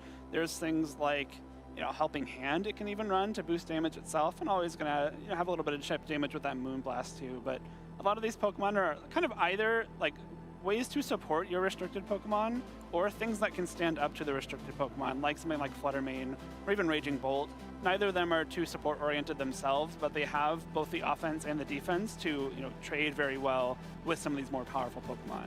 I mean, talking about Chi-Yu, though, and Urshifu, 2 Pokemon that actually fall under the legendary Pokemon category on this list, not only are they able to stand up to those ultra-powerful legendary Pokemon that get restricted on your team, but I love not only the fact that we have the Urshifu that somehow is still finding a lot of success, despite the fact we have a lot of Koraidon and just a lot of Sun in general. But Chi-Yu, I think this is a Pokemon that we saw really fall off in single restricted, bounce back at the end of that format, and now continues to find itself being able to have that Beads of Ruin ability help out a Shadow Rider Calyrex or Miraidon or something like that. But then even in its own right, we saw how Choice Scarf can make it one of the fastest Pokemon in the format, while you still get spread damage from something like Heat Wave, or you get enormous single target power from Overheat, but then you also have Dark Pulse, which has that additional flinch chance.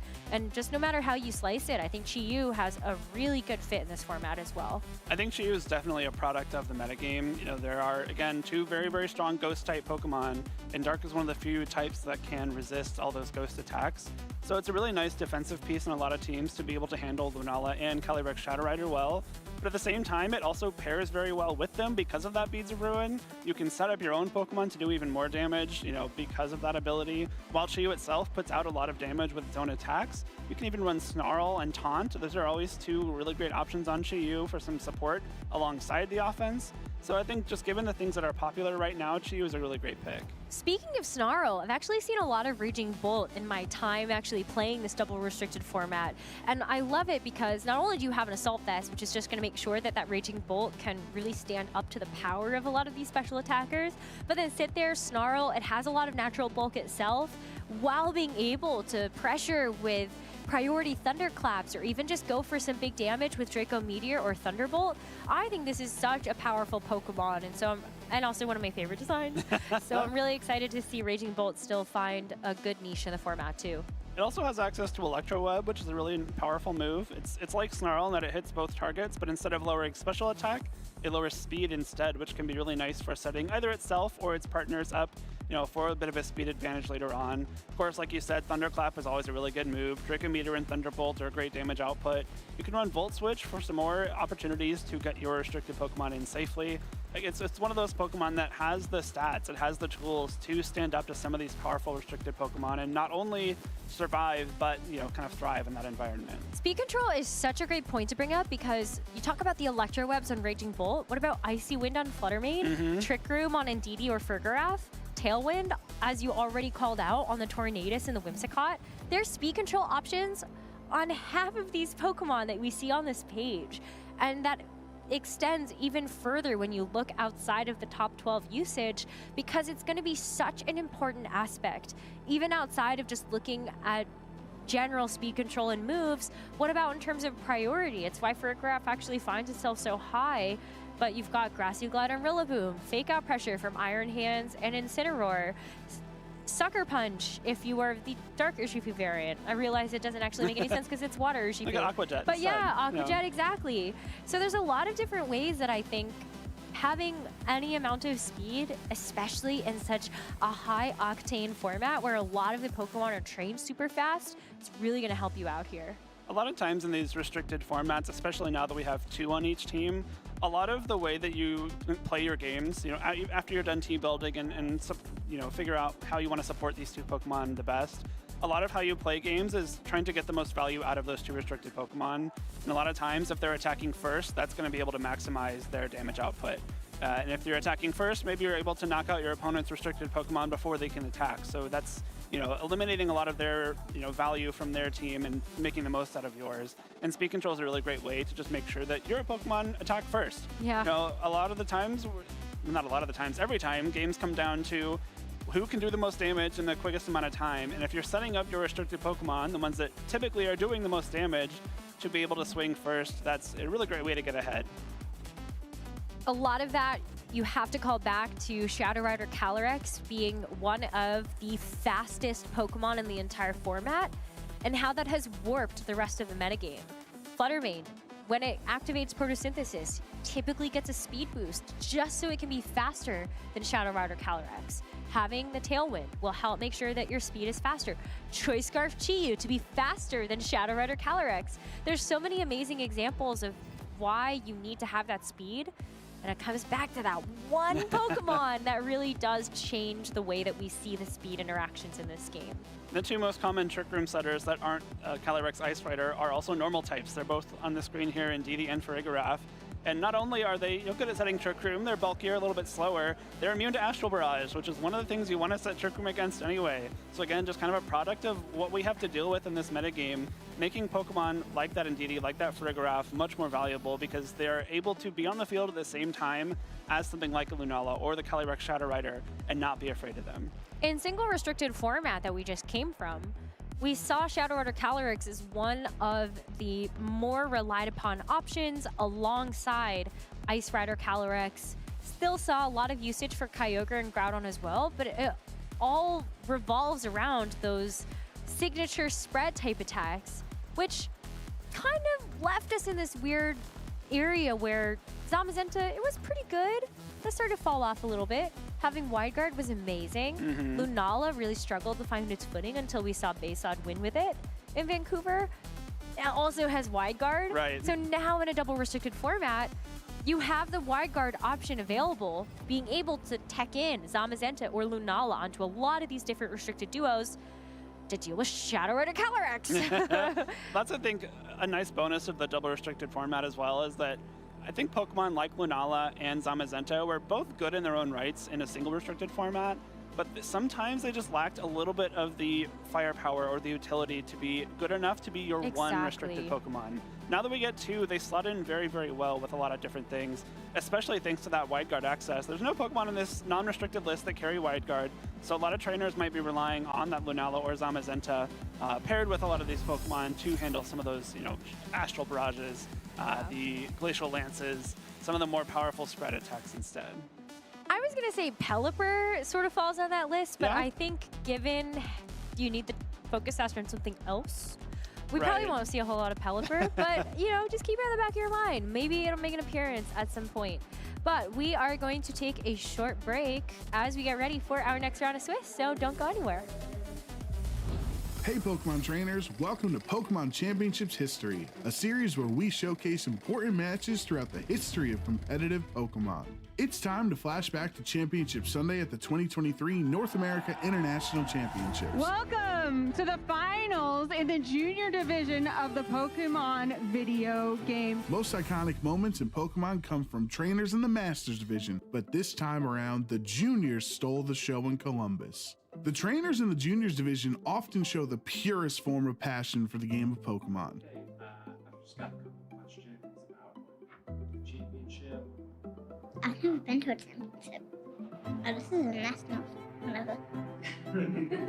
Avery's energy made him an immediate fan favorite. We got Avery from the United States and Takumi from Australia. I am enchanted with these trainers. Avery made it to the finals with the help of his hard Trick Room team. Trick Room can be a difficult strategy to implement, especially when relying on an unconventional Pokemon like Oranguru. Oranguru is my favorite of all time. I mean, he supports other Pokemon. Oranguru is carrying a very interesting move called Instruct. So if you're able to get the Torkoal into position or something that's just going to be a little bit slower, then you can start firing off some big damage that way. Trick Room teams flip the game on its head by having the slowest Pokemon on the field move first. Tell us about your team that you're about to play. It is hard Trick Room. Hard Trick Room game plans can even be difficult for Masters Division trainers to pilot, but Avery was ready to show the world that juniors are wise well beyond their years. For his strategy to work, Avery's Oranguru would need to twist the dimensions. We're going all in with a terrestrialization on the Oranguru. Well, the game plan is being executed for Avery very, very quickly here. With Iron Hands going down, Avery brings Torkoal onto the field for free. Under Trick Room, Torkoal is one of the strongest Pokemon in the game, with the Sun boosting all fire attacks by 50%, and Oranguru's Instruct allowing it to attack twice in one turn. This Torkoal was ready to erupt. All of this Torkoal across the way as we see the eruption come through, and that's going to help a little bit, but Tinglu still takes a ton of damage on the switch in.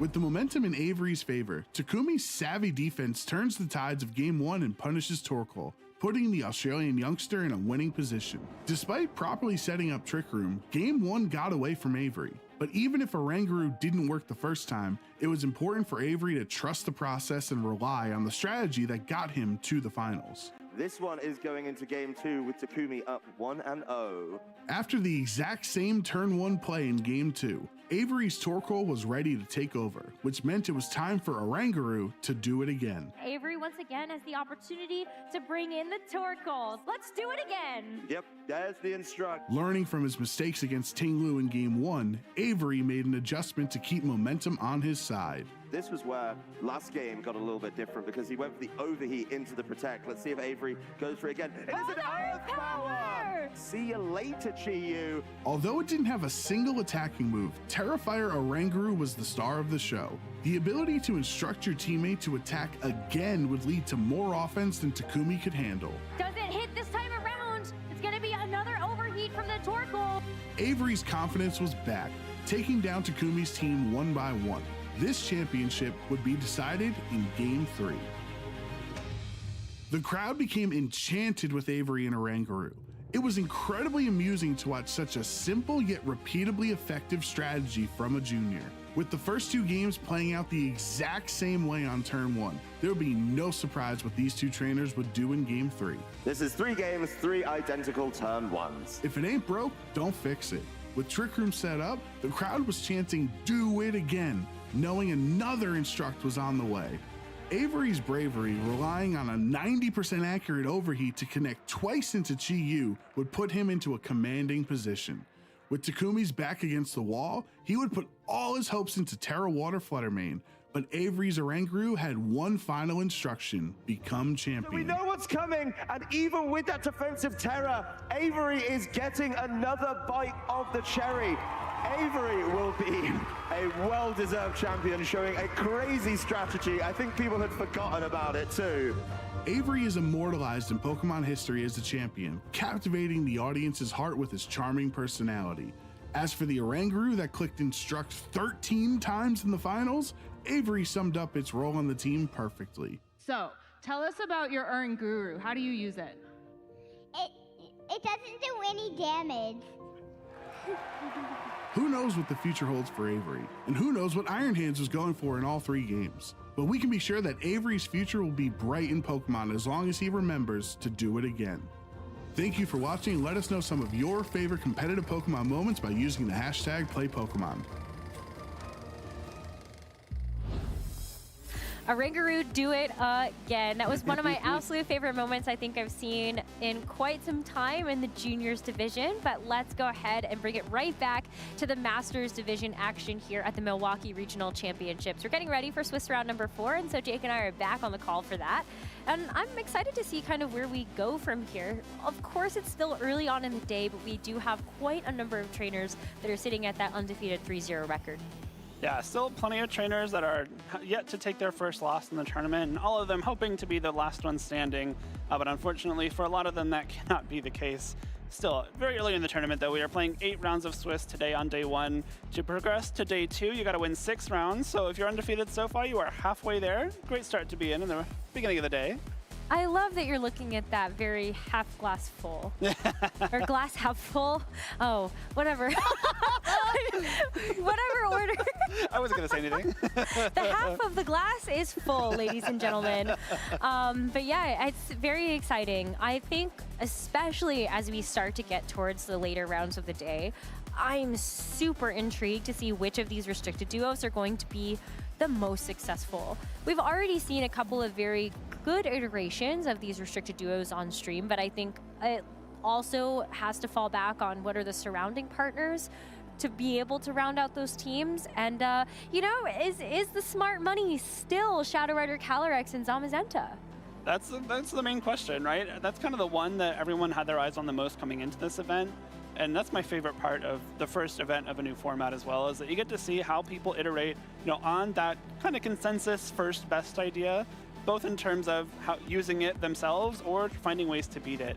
And that's, you know, a really, really exciting thing, especially if you're like me or really enjoy the team building aspect of Pokemon. I know a lot of trainers, you know, prefer the playing part and are very, very, very good at it. And maybe just kind of maybe get some teams from friends or get some ideas from friends, but I like sitting down and just like, no, not at all. I just love sitting down and looking. I literally look at like a list of Pokemon and be like, which one would fit best in my team? Oh, I like that one. Let's try that one. It's literally a puzzle in real time to figure out how these pieces are going to work best together. But as we look at our matches for this upcoming round, there were a lot of great ones on the floor, but we are going to be focusing on Shiliang Tang versus Lorenzo Arce. I'm excited about this one in particular because Shiliang Tang is not only a regional champion from this year, was a part of that impressive team building group that ran the tables at San Antonio, but Lorenzo Arce has also been a very consistent player this season. Someone who has consistently done very well, but maybe hasn't had like the huge breakout finish. Was top 8 at Baltimore Regionals this year, so has top cut a regional before, but is currently 15th on the leaderboard, which is a really, really high place to be. That just goes to show that, you know, maybe it hasn't won a regional, but has come very close many times and has put up results that make him a threat at this event. Absolutely. But it's going to be hard going. I mean, Shiliang Tang is one of the most notable players, I think, in the entire world at this point. Not just because he's won several regional championships now, but he's also notable team builder, always at the forefront of a meta, always consistently thinking about how to improve as a player, and has been able to already do well in a lot of these online tournaments that we've had too. Like huge threat coming into this tournament to win it all. Especially, I believe San Antonio was the first regional in the return to Regulation G, so kind of the first regional of a format. Now we're here in Milwaukee, the first regional of a new format where Shiliang, known for early team building success, is 3-0 so far, and looking at his team, it looks like something that I could see becoming very, very popular. Absolutely. And so I'm excited to see how it plays out here because, you know, we mentioned Lorenzo's 15th on the leaderboard. Shiliang is 16th. They're right next to each other. They're both having very, very good seasons. It's going to be great to see how this match plays out. Yeah, I'm super pumped for it, and so we'll be getting that ready for everybody shortly. But on the rest of those notable matches, I mean, can you imagine some of those names on that list? Like, you would expect a lot of them to be in a day 2. Oh yeah. No questions asked, but they have to drop around here. I mean, it's, again, we kind of talked about people you don't want to play at your locals. all of those people that you don't want to play at your locals are here at regionals. And so there's not a very long list of people that you're like, oh, I do not want to see my name next to theirs, especially at any point in the tournament, but especially like early in day one. That's a really hard match to play. And so many on those notable pairings were, you know, people that I think could have or could win regionals in the past. I remember I was playing at the Europe International Championships last year, and my very first round of the day, I sit down next to, not across from, but next to Shohei Kimura. And I was just triple checking my table number that I had got it right, and I'm not supposed to sit in front of him because I don't know what I would have done if that was my first round of the day. Yeah. And it was somebody's first round of the day, but could you imagine? So, dodged it with that one, but like, that was so stressful. You have to like maybe play a regional champion round one, like, oh, that's scary, tough match. Imagine that being a world champion instead. Exactly. No, thank you. So I definitely got bailed for that one, but it was still super cool. While you get really stressed out in some of those moments, you also have to say, like, wow, this is why people want to play at the World Championships. Oh, yeah. Because you get a chance to actually compete against some of the best in the entire world.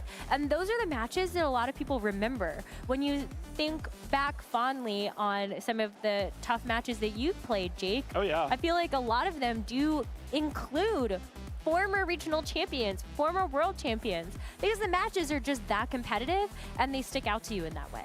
I remember the first World Championships I played in, round 2, I played against a Japanese player who completely smoked me. Like, I had no chance in that game. They were one step ahead of me, like, not even, probably like 4 steps ahead of me at every point. And that was just a really great experience, getting to play against someone, you know, that good. And I believe he went on to top cut that Worlds as well. So it was a really, really fun time. But we are not at Worlds. We are at the Milwaukee Regional Championships here for round 4. The players are ready on stage, and I'm excited to jump right into it. Lorenzo Arce versus Shiliang Tang. Some really nice teams here on screen.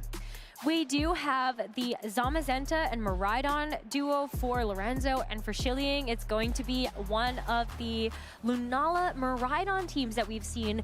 Now, for Shiliang, it's maybe not a duo that we necessarily had pegged as one of the most common duos coming into this event, but it's showing up quite a bit in our usage. Makes a lot of sense because both of these Pokemon by themselves have been very good, but now slap them together on a team with a lot of those different pieces to round it out, and I think we're looking at a really strong meta threat. But as we dive a little bit deeper into Lorenzo Arce's team, we've got this Farigiraf next to the Iron Hands, the Zamazenta, Miraidon. I feel like you're playing both ends of the speed table here. Yeah, I really love this combination of like Miraidon, Farigiraf, Iron Hands. It's always kind of been the go-to for Miraidon compositions, going back to like the early stages of Regulation G the first time around. So it's nice to see that that's still sticking around, but there are some, you know, spins on that combo. You're seeing the Choice Scarf Miraidon. That is not something we see too often. Choice Specs is very, very commonly the option of choice there. But Choice Scarf, meaning that Miraidon outspeeds something like the Calyrex Shadow Rider, can be a really big threat. You've even got the Snarl there to make sure that the Shadow Rider doesn't do too much damage. And of course, the Electro Drift with Terra Electric is kind of a specs boost in and of itself, so you got that damage boost if you want. But it is the Wide Guard Zamazenta, again, kind of that like more support-oriented version of it that combos really well with a lot of Pokemon in this format, especially when you get something like the Miraidon next to it. But commonly on Zamazenta, we see things like Heavy Slam that's going to be the steel move of choice, but we see Behemoth Bash here. I like that a lot. The difference, I guess, Heavy Slam is really nice. You know, Zamazenta is a very heavy Pokemon. It's got a lot of, you know, steel armor on it. It's going to weigh it down a little bit, which will boost its damage against a lot of things. But against other heavy Pokemon, like something like a Raging Bolt or an Iron Hands, especially Raging Bolt's a big example because it goes Terra Fairy a lot. Raging Bolt is also very heavy. So if you're going for heavy slams against another heavy Pokemon, it might not be as useful, whereas Behemoth Bash is going to be doing more damage against those heavier targets. So it's a bit of a trade-off there, but I think one that's worth it. Consistency is certainly key in a format like this as well. And so as we take a look at Shiliang's team, we do have that Lunala and the Miraidon, as we were talking about, maybe a bit more of a standard Lunala set, but it's still going to be the Electric Seed variation as we saw in a previous set, and it's going to be the Assault Vest Miraidon. So I think a lot of people really taking advantage of the fact that having double restricted opens you up to a couple of more of those creative choices on these Pokemon, and so I love that we see the Choice Scarf versus the Assault Vest here. That is cool. Again, 2 items that I wouldn't have predicted to be the most common on Miraidon going into this event, but I see the use for both of them. Assault Vest is a really powerful item in this metagame, and a lot of the restricted Pokemon are special attackers, which means that Assault Vest gets you a lot more mileage. Again, combined with the Terra Electric, it's not the Terra Fairy that's become much more popular. You're there to boost the damage of the Electro Drift and the Volt Switch because you're not using that choice spec for the damage boost. So a nice way to take advantage of that. The Ursaluna combo as well I think is really cool. Ursaluna and Lunala we saw with Raghav in the last round, and it's just a really powerful combo in Trick Room. I'm giggling a little bit that there are 3 Terra Ghosts on this team. You can kind of tell what's been public enemy #1 for a lot of these Pokemon, having to deal with close combats, or the collision courses, or just Body Drain presses. Punch. Yeah, Yep. just so many different fighting type attacks that I think it really does speak volumes when you've got this Ghost Terra. It's really powerful. Again, the combo of Ghost and Fighting Restricteds is very, very common right now. Neither of these 2 teams have them, but it's something that players are looking out for. So seeing the 3 Terra Ghosts, I think makes a lot of sense. But I think that's also why you see a Pokemon like Ursaluna on a lot of these Lunala teams. You know that that's going to be something that naturally is going to be immune to those Shadow Rider Calyrexes, while also being able to provide a lot of bulk, but also a lot of damage. Like, we had kind of briefly touched on this at the top of show, but you've got Guts that gets activated by the Flame Orb on Ursaluna. Not only are going to be doing more damage across the board, but then Facade hitting neutrally into most targets in the format, that's one-shots. Yeah. Like, you're just getting knockouts left and right. So I think that Ursaluna could absolutely be a star here. It really could. Yeah, it's very, very powerful. Again, one of those things that can hang with the big boys, so those big restricted Pokemon. We're going to see how it performs, though. We're jumping right into game #1. Xiliang's got the Lunala and the Incineroar up against Lorenzo's Miraidon and Zamazenta. 3 of the 4 restricted Pokemon on the field immediately. Yeah, we're just missing the second Miraidon, and then we really have a party going here. But you can already see how just being able to rely on the opposite Miraidon, you've got the Electricity that's going to activate that defense boost here for the Lunala, as you see the Intimidate come through for the Zamazenta and Miraidon. Interesting spot for both of these trainers, I think. The fake out on the Incineroar probably has to go into the Zamazenta unless you want to use your Terra right away. Body press would be pretty devastating to go straight into that Incineroar. We do see that Lorenzo brought the Frigoraph, though, so we have the anti-party option right off the bat. Frigoraph, again, one of the things that stands up to Lunala very, very well. It is immune to that Ghost-type Moongeist Beam and often carries Foul Play, which will damage Lunala heavily. Maybe not as much with that Electric Seed, though. But this is a huge turn to already happen in this first game. I mean, if Xiliang gets this right and you actually don't go for the fake out here at all, you can get a lot of damage down onto the board. But before that, we do see the Frigoraph switch, the second Electric Seed activating in this game as a Terrestrialization does get committed. And so I think this is really just heavily leaning into, I don't really care about your Zamazenta. I don't necessarily need to go for like a fake out here necessarily. Just try to get some damage down as we see the cute little Terrabug. Body press right away into that Incineroar, so a great use of Terrestrialization. Some Rocky Helmet chip damage there, but importantly, Incineroar takes very little from that body press. But the Moonblast in response from this Lunala is going to get some nice chip damage onto the Frigoraph, but this is the big winner for this turn for Xiliang. Getting the burn onto the Zamazenta is really going to help out with this attack as well. Major turn for Xiliang there. Lorenzo tried to bait him in 2 different ways, with not going for the Terrestrialization, with switching in the Frigoraph to bring up the Armor Tail and block a potential fake out, and even possibly trying to catch a Moongeist Beam from that Lunala into the Miraidon slot. But Xiliang went for options that were guaranteed to get something done on this turn. With the Terra Bug, it would have been very unlikely for Incineroar to be knocked out this turn. Burning that Zamazenta is really powerful. It's one of the only ways you can mitigate damage from Body Press. And of course, going for the Moonblast instead of the Moongeist Beam guarantees that damage gets put out this turn. Now the Frigoraph has taken a little bit of chip damage and it might have a little bit of trouble sticking around for later into this game.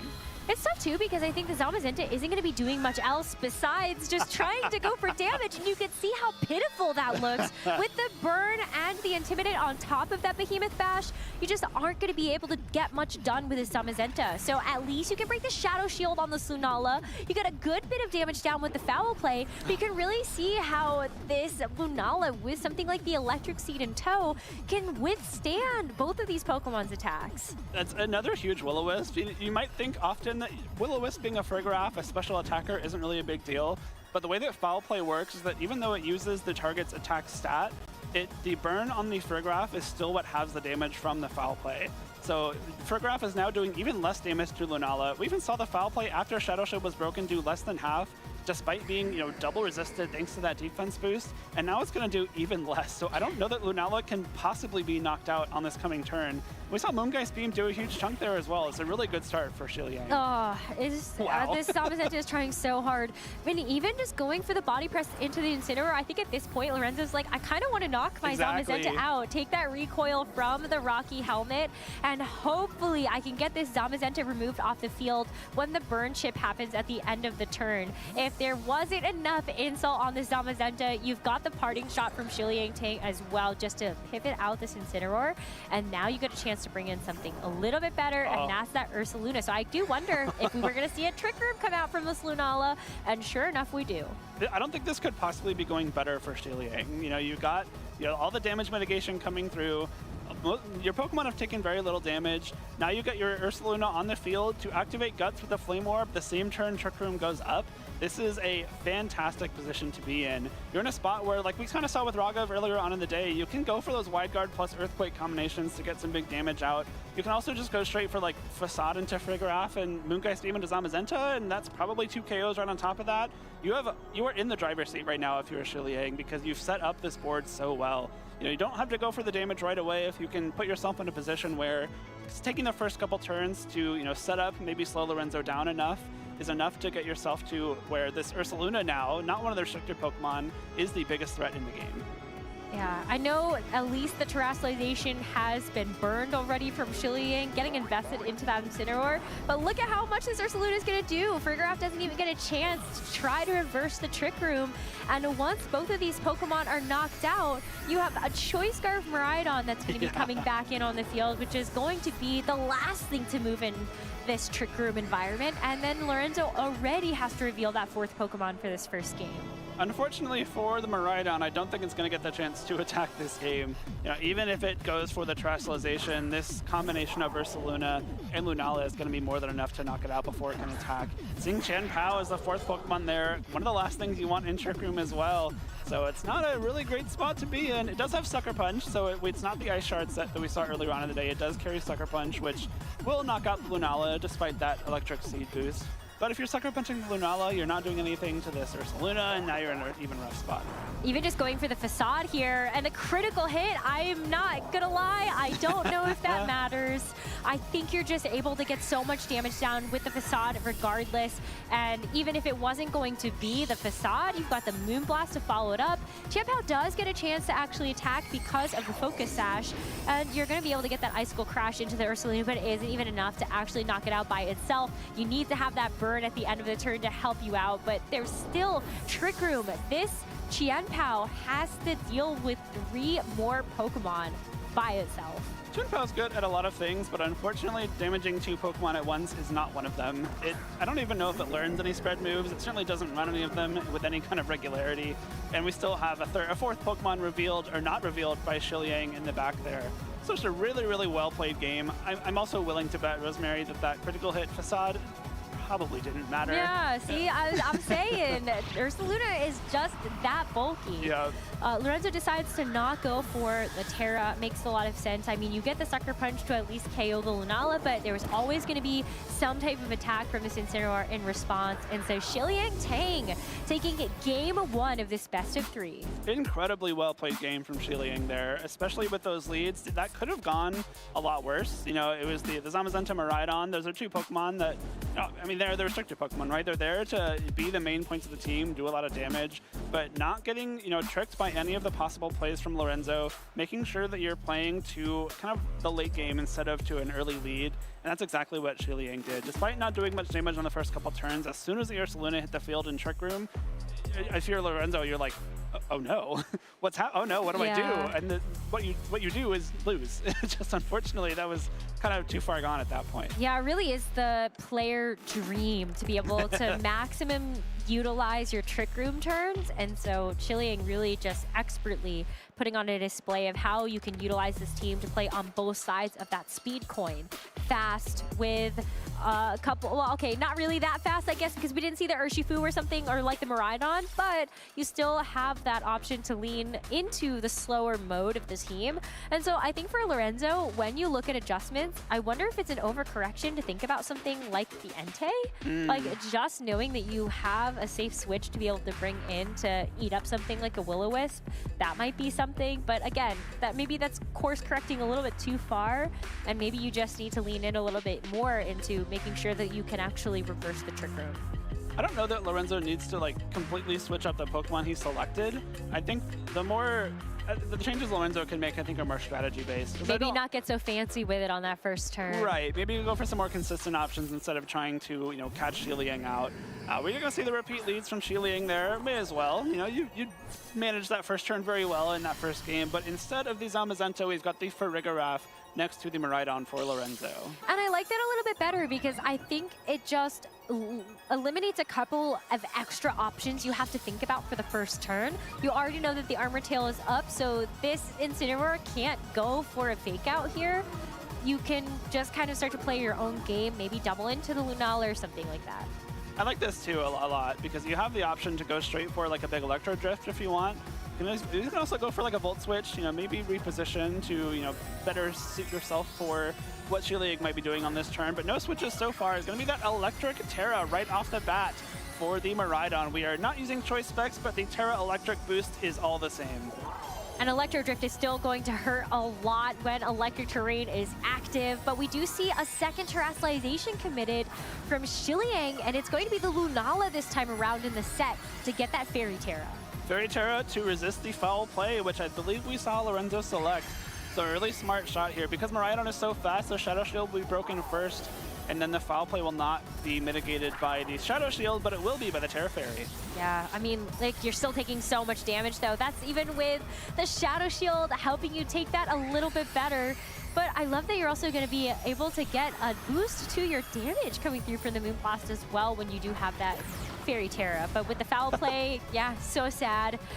This Lunala is definitely going to be around for a while, and Xiliang going to wisp this Miraidon.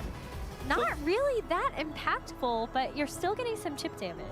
I think maybe trying to catch a Volt Switch out of Miraidon there makes a lot of sense. I think if you expect the Miraidon to go for Volt Switch, which I think is a very reasonable play to expect in that situation, you might want to catch whatever switches in with the Will-O-Wisp. But I think that's another smart play by Lorenzo there, just making sure that, again, you're going for more consistent damage options on this first turn. You did have to force Xiliang to burn that Terrestrialization to keep the Lunala around on this turn, so now you know what can Terrestrialize and what cannot. And now we're in a spot where this Miraidon is actually a big damage threat off the bat, and not getting hit into the ground type. I was going to say, it was a really good choice for Xiliang to bring in that Ursaluna if it was going to be the Lunala as the target for this Electro Drift. But instead, Lorenzo just goes for the knockout onto the Incineroar, gets the one shot, and we're going to see that Psychic from Farigiraf go into the Ursaluna instead. And I think this is really where we see Lorenzo pick up the pace. Like, this is Lorenzo in the driver's seat now, as Xiliang has to bring another Pokemon back in, and kind of the first time we've really seen him sweat in this set. I really, really like that turn for Lorenzo. Now you're in a position where the Lunala is not going to be able to set up Trick Room nearly as easily. And if that Trick Room doesn't go up, this Ursaluna is much less of a threat, you know, for the remainder of this game. We haven't seen Lorenzo's back two Pokemon just yet, but knowing that, you know, these Pokemon are probably going to be a little bit faster than that Ursaluna, especially now that it's taking a little bit of chip damage from that Psychic. Will take some more residual damage from the burn over the coming turns. If Xiliang can't get Trick Room up, which I don't think he can on this turn if Lorenzo goes for that Electro Drift, it's going to be tough for that Ursaluna to function. So Lunala is going to once again leave the field, and for the first time in the set, we're going to see a fourth Pokemon revealed, and it's going to be that Urshifu on the receiving end of an Electro Drift. You're doing like 3 times the amount of damage to this Urshifu that it has in terms of its HP. So that is a for sure one-hit knockout, and Xiliang, just like that, down to his final 2 Pokemon in the second game. A huge shift up here for Lorenzo as you get a second Psychic into that Ursaluna as well. Earthquake, though, is going to do quite a bit of damage across the board, and finally this Miraidon gets removed from this fight. But at what cost? Being able to secure 2 knockouts back-to-back is huge. I think Shiliang's only way to win this game is to get Trick Room up. His only way to get Trick Room up was to get rid of the Miraidon before it can attack the Lunala and just hope whatever's in the back for Lorenzo can't knock out Lunala as well. So that's the play you kind of had to make. You don't really love sacrificing your Urshifu to an Electro Drift on the swap, but that is probably the only way that Trick Room could possibly go up here. So you have to respect that option. If Trick Room does go up though, I still don't know if you can win because of this Sucker Punch threat from the Chan Pao. You have no way to block any kind of priority attacks. And because it is the Focus Sash, Lorenzo still has some space to maybe get a Sucker Punch call wrong. Like you have a little bit of forgiveness here, especially on top of this Frigoraph, which, let's say Trick Room does go up, you can easily just reverse it yourself. Icicle Crash going into the Lunala. It's not going to be quite enough damage to actually get this Lunala knocked out. So as we see the third Psychic now into that Ursaluna, unfortunately does get a chance to actually go for the Facade, but with that Focus Sash, the Chien Pao is going to be sticking around for the next turn unless we see a follow-up, but the Lunala flinches. No. It can't move. The burn's going to finish off this Ursaluna as well, and that should be it for Lorenzo in the second game. We're going to be tied 1-1. I think given that the Ursaluna attacked before the Lunala was flinched, you have to assume the Lunala did go for Trick Room there. And even if Trick Room goes up, you have the Sucker Punch, you have the Frigoraph to reverse it. Lunala has no spread damage, she can just double target the Lunala and win. So that was a very well played game from Lorenzo after what was a pretty dismantling first game. It was really great rebound there. And of course, I think Shiliang was also making some really good plays, like trying to predict the Volt Switch and go for the Will-O-Wisp. I think it was really heads up.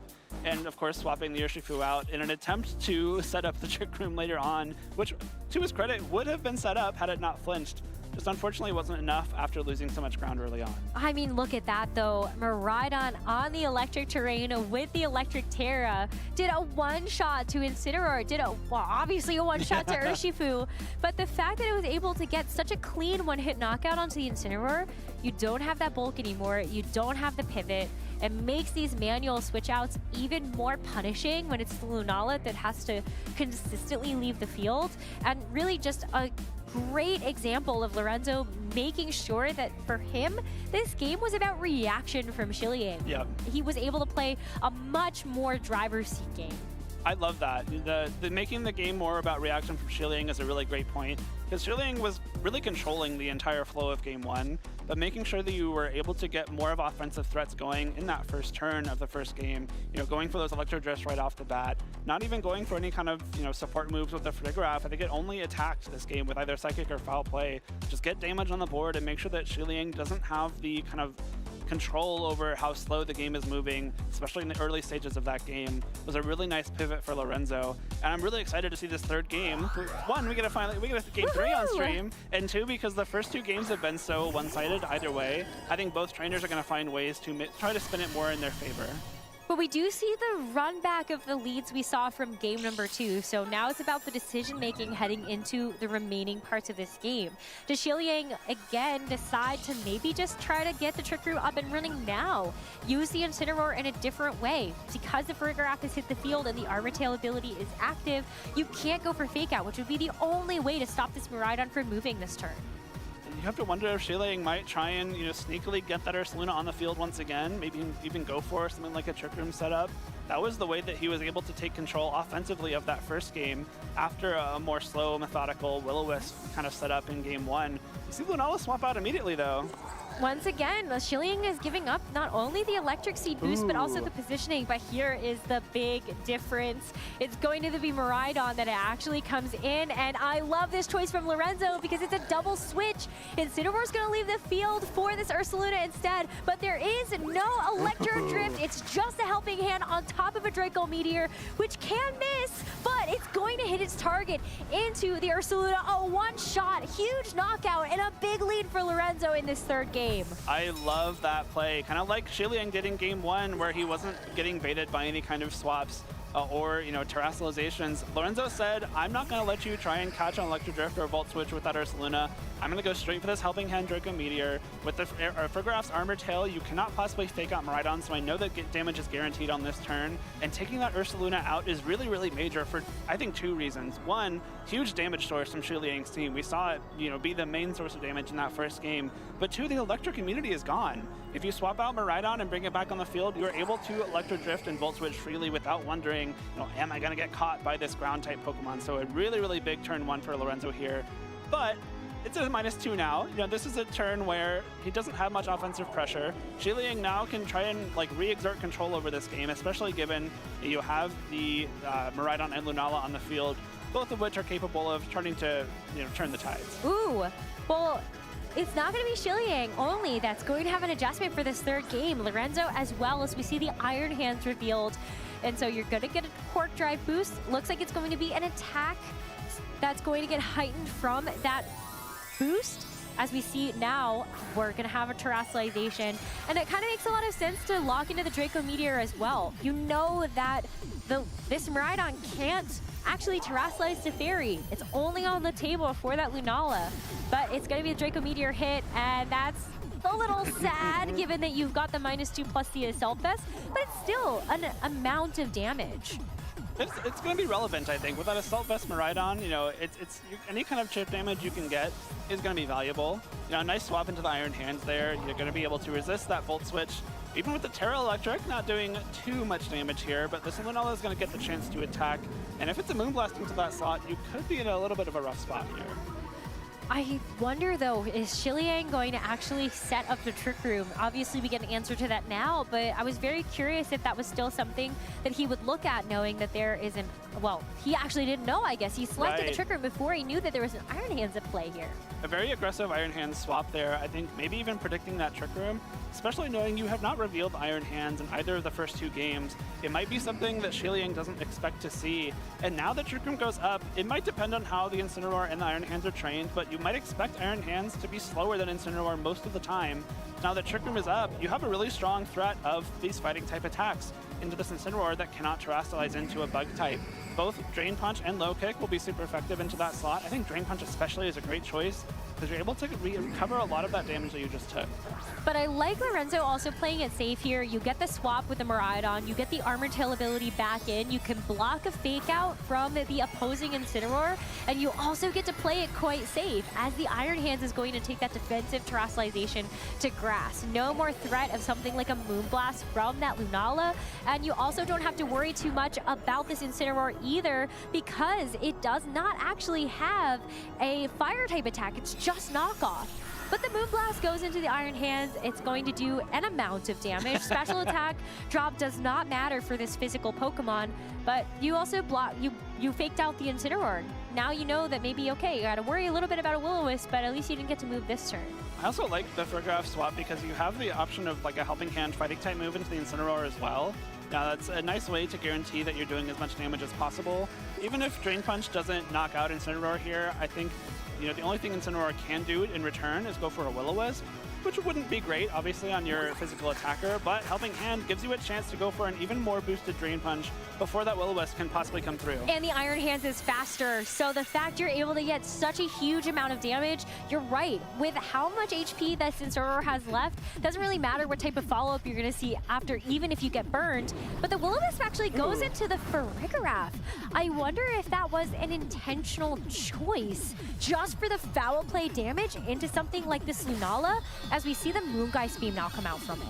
I think that is exactly why. You want to be limiting that foul play damage once the Shadow Shield eventually does get broken. But I think you're still in a really strong spot if you're Lorenzo. Your Iron Hands being slower than Incineroar, aka faster than Incineroar in Trick Room, means that you have a pretty easy attack into that Incineroar here to try and knock it out, or get some more chip damage into this Miraidon coming in. Either of which I think you happily take if you're Lorenzo, because Miraidon taking more damage means it's easier to knock out with your own Miraidon once Trick Room ends.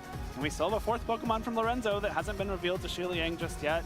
So now you have the option to go for something that can break that Shadow Shield on Lunala with your Farigiraf, take a KO, or get some damage going out with your Iron Hands.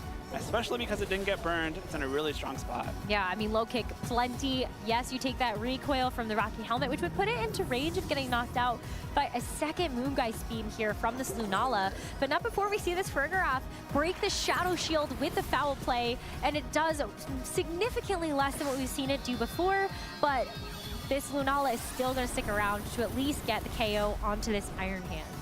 It did a little bit less than before, again, thanks to that burn, but importantly, both the Farigiraf and the Lunala have swapped out since their electric seeds have been consumed. So neither has a defense boost for the remainder of this game, and that is a one-time use option for that electric seed item. So electricity has disappeared from the battlefield, but we have 2 Pokemon left for Lorenzo that are still in a very strong spot offensively. Chien-Pao comes in here, which I love. It's got that Focus Sash. We'll be able to take at least 1 attack from any target. And now, because you broke that Shadow Shield and because the electric seed is gone, you have the option to just one-hit KO this Lunala from here with the Sucker Punch. That is a tough position for Shiliang to be in, especially because the Lunala doesn't actually have Protect. It only has that Wide Guard option to protect itself and its partner.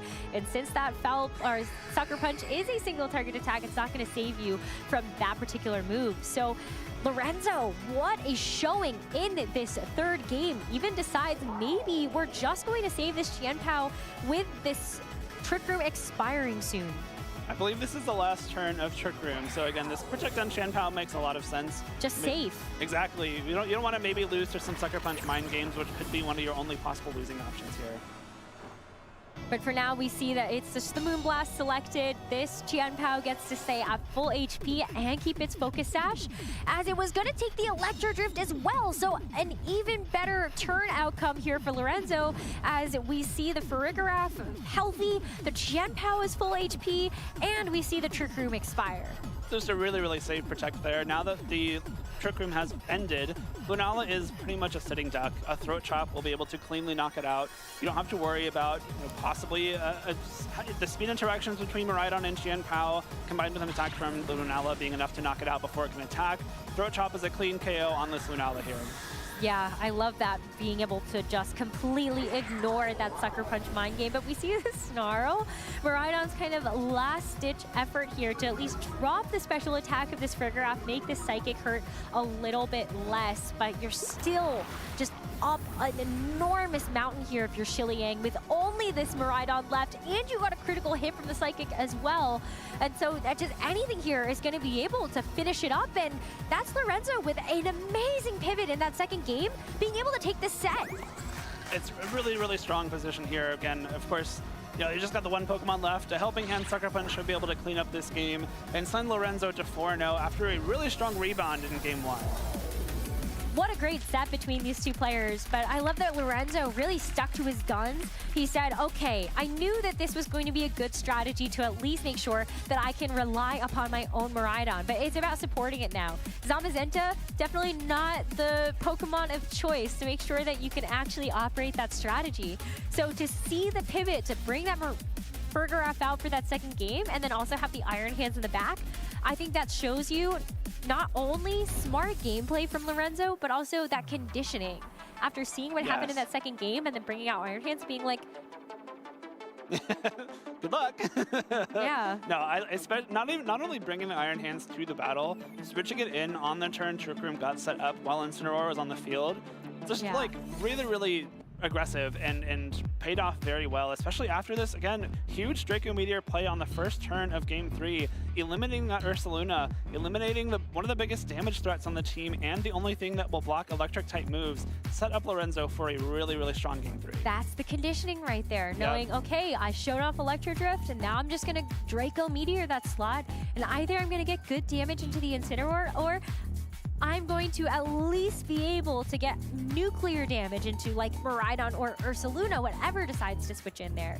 So I think it's just fantastic play from Lorenzo, and Shiliang put up a great effort with this Lunala, but I think it ended up being a liability at the end. It ended up, yeah, because it didn't have Protect. You know, when Trick Room was over, it couldn't Terastallize. It was simply just a free KO for that Chien-Pao, which is not necessarily what you want your Lunala to be doing during any given battle. But especially after that Game 1, I think Lorenzo showed so much resolve. That Game 1 was one of the most bleak games I've seen in a long time, just in terms of like, Lorenzo couldn't do anything. After that first turn, no. I mean, you got the burn onto the Zamazenta, you're doing like negative damage with that Pokemon, and then just having to really rely upon the rest of your team, which just wasn't in the right position for the Pokemon they wanted to be in front of. Yeah, Lorenzo had a great bounce back there. So let's go ahead and hear from him about how that match went. Thank you so much. I'm here with Lorenzo, who is our winner of the most recent round of Swiss. Lorenzo, congratulations. Thank you you, mentioned Gabby. you were nervous going into that round, Yeah, so can you breathe a little bit? Yeah, I can. Liang is just one of the best opponents. I saw my pairing. I was like, I'm going to be in for a really tough match, and it was. Game 1, I kind of got destroyed. It wasn't really even close, and I was really happy to be able to bring it back game 2 and 3. So. Yeah, the mental fortitude to come back from that. I mean, what was going through your mind between games 1 and 2 and the adjustments? I realized that I had to let my Miraidon do more. I needed to get into positions where it could start clicking the buttons. Because once Miraidon starts hitting this stuff, as you know, the Mons get knocked out most of the time in one hit, which is very nice. And I used that by leading Frigoraph instead of using it as a swap in. So, and Frigoraph was huge in that match. The foul play is the consistent damage. It just stuck on the field the entire time in basically both games. Really helped me out. I believe the mark on that Frigoraph was the living legend, and I think it proved its worth for sure. I'd love to talk to you about the team building process, because that Miraidon really stood out as one of the MVPs of that match, and you mentioned it was an MVP for you at EUIC, the Choice Scarf in particular. Yes. How did you come up with that? Actually, I have one of my friends to thank for that, Donghun. He's at the event here today. He won Milwaukee last time we had it here. He helped me come up with the team idea for EUIC. The idea being that Miraidon needs no help doing damage. Even without its specs, it does crazy amounts of damage. And with the Scarf, you can outspeed things that you normally would not be able to. Basically everything in the format. Because the only relevant Mons that would be faster are Calyrex Shadow Rider, which generally don't run Scarf, and you outspeed that by a mile with the Scarf. And Scarf Urshifus, who used to be able to get attacks, or at least U-turn out, that's not a play they can use. And even like Terrapagos and Tailwind, you still outspeed it. So it's been a superstar player, Miraidon, yeah. So remind the viewers at home, you ran Scarf Miraidon at EUIC. Did you make a lot of adaptations to your EUIC team coming into this? I did, because one of the biggest issues with the team that I noticed was dealing with Terrapagos. I had Urshifu, which, I mean, of course, Urshifu is a good Pokemon, needs no introduction, but Zamazenta fit the spot better. He didn't get to really do anything those games, unfortunately, but it's that plus Wide Guard, which Wide Guard is a huge move in this format. Of course. So many spread moves going around. And then there's the Entei, who is also a Mon who helped me ignore Incineroar with Inner Focus, blocking the Fake Out, blocking the Intimidate, having extreme speed pressure with Chen Pao.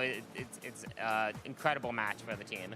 So, and then the other four, Iron Hands, Frigoraph, and Chen Pao, they're basically unaltered, but incredible Mons. Awesome. As you know.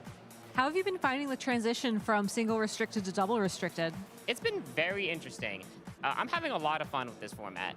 I did not know, especially going into single restricted, if I'd like having these super powered Pokemon, but I think having 2 of them on the field really makes it so that I can have a team that I don't really have struggles into, like, oh, if maybe I'm running Kyogre, and if they have Sun, it's a little unfortunate. But now that you get to have a second restricted, it helps play around some team weaknesses. You can really build like really good teams right now. And I hope I've done so here. It's been going well, so. Well, that was a really fun match to watch. So I think in terms of the entertainment value, you've built a great team. Thank you. All right, Lorenzo, do you have any shout outs you want to give to anybody at home? Yeah, of course, my mom, my brothers, my grandmother, they are always super supportive of me through all past like 2 years playing Pokemon. Super shout out to them. My friends that are here, Blake, Donghun, Joe, Alphonse, Arvin, lots of other people, and also the people watching at home, especially to Maine, who gave me the shiny Entei for this event. Thank you so much. Awesome. Well, Lorenzo, congratulations. Best of luck with the rest of the tournament. We'll be back with more Pokemon action real soon.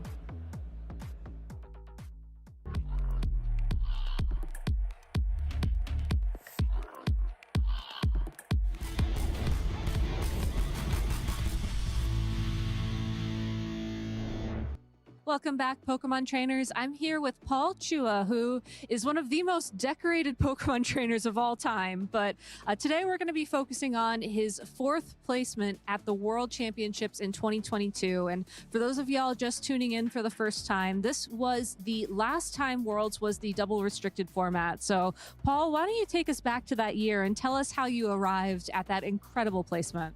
Yeah, so that year, the year was pretty short just because we started midway through because of COVID. My first regional during that, it was the Indianapolis one. I actually used a different team than what I ended up using at Worlds. I used like a Tornadus Kyogre team at that, and I went 1-3 draw. And then after that, I basically shifted to just using like this Palkia and Calyrex Ice team.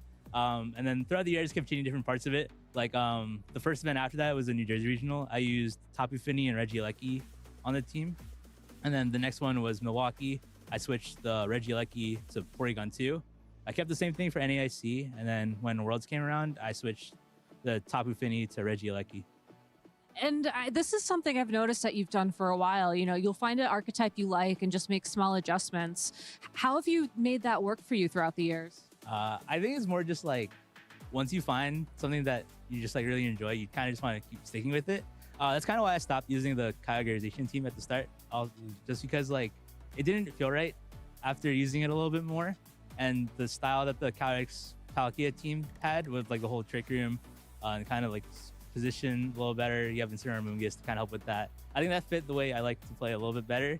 So sticking with that and then just changing stuff to how the meta game changed over the years, I think helped a little bit.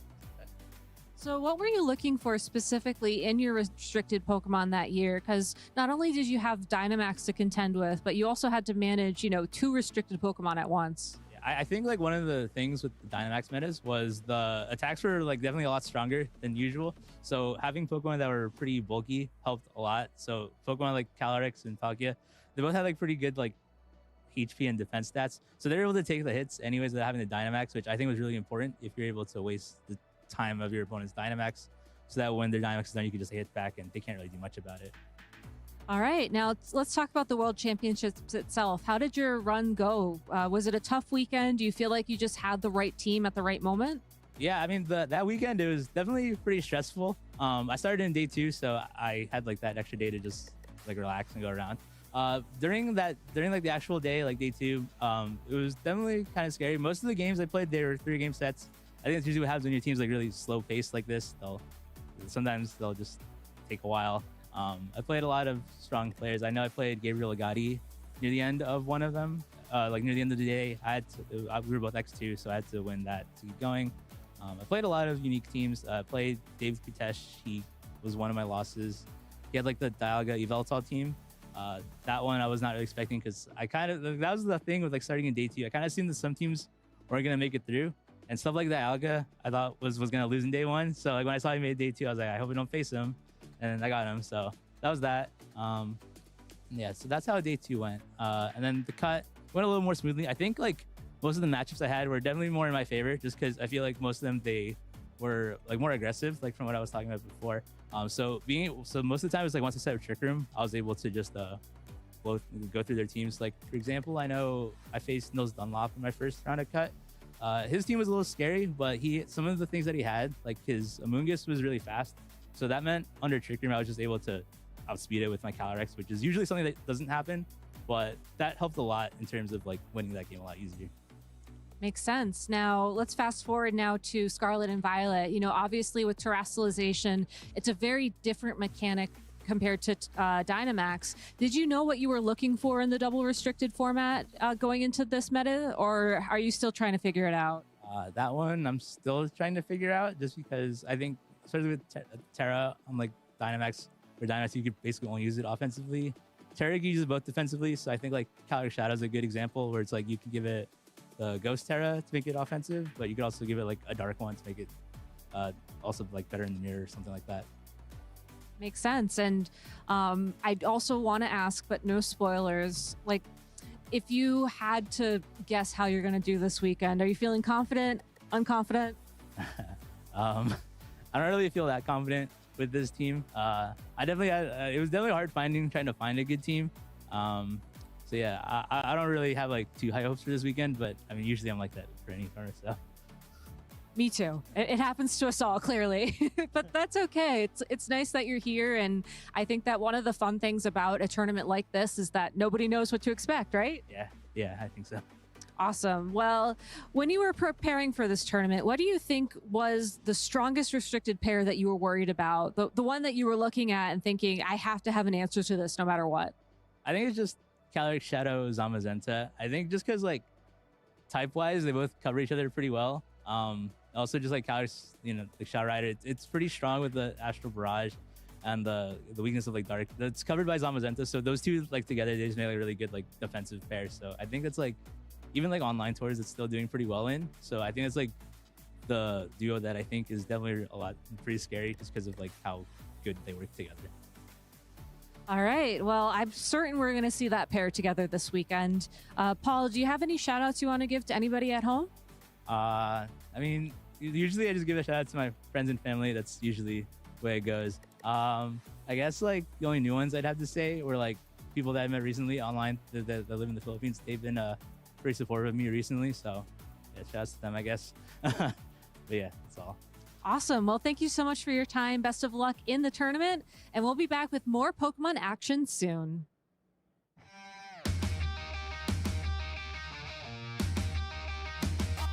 I train hard, go hard. I'm a real rock star. Got the fire in my veins, yeah, I'm a go far. I'm a maverick, epic in my way, high stakes, and I'm dishing out moves. Time to step up through the plate, and I'll battle anywhere. Yeah, I'll step up anywhere. Name the place and I'll be there.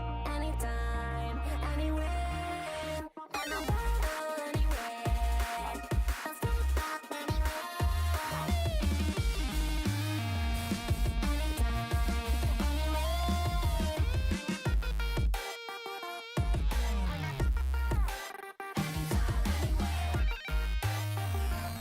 Anytime, anywhere. I'm a battle anywhere. I'll step up anywhere. Name the place and I'll be there. Anytime, anywhere. Anytime, anywhere.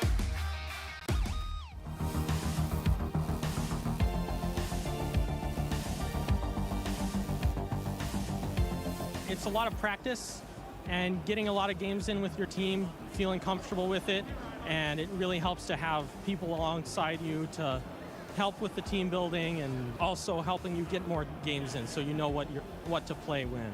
So I scrim with my teammates and then as well with my friends. I think it's really good to be comfortable with the team that you're using and the individual Pokemon as well, so your understanding of the matchups and how you can capitalize off of each of their, I guess, specialties and typings. You just need to put a lot of effort in it and work and like do a lot of practicing to get better, and when you get better you just keep competing and then you get even better and you could win regionals or worlds, so yeah. So I like to work with my team building group here in SoCal and really have a good time just iterating back and forth with them, and I like to use mons that I'm comfortable with, and so building 6 and running through them to make sure I know my matchups into everything that I could face at a tournament, or expect to anyway. I think one of the biggest things to prep for upcoming tournaments is doing practice tournaments. So servers like Flash tournaments, Inadequance has a server called Candle Cults where he hosts practice tournaments, and getting into the rhythm of show 6 pick 3, which is really, really different from GBL where you only have 3 Pokemon to choose from. Having 6 potential choices, it means you have 180 different combinations of Pokemon that you can bring to the table. So getting that practice against other players playing that same format is so critical. And then I like to adjust my team based on which teams of 6 that I see. So that's how I like to prepare.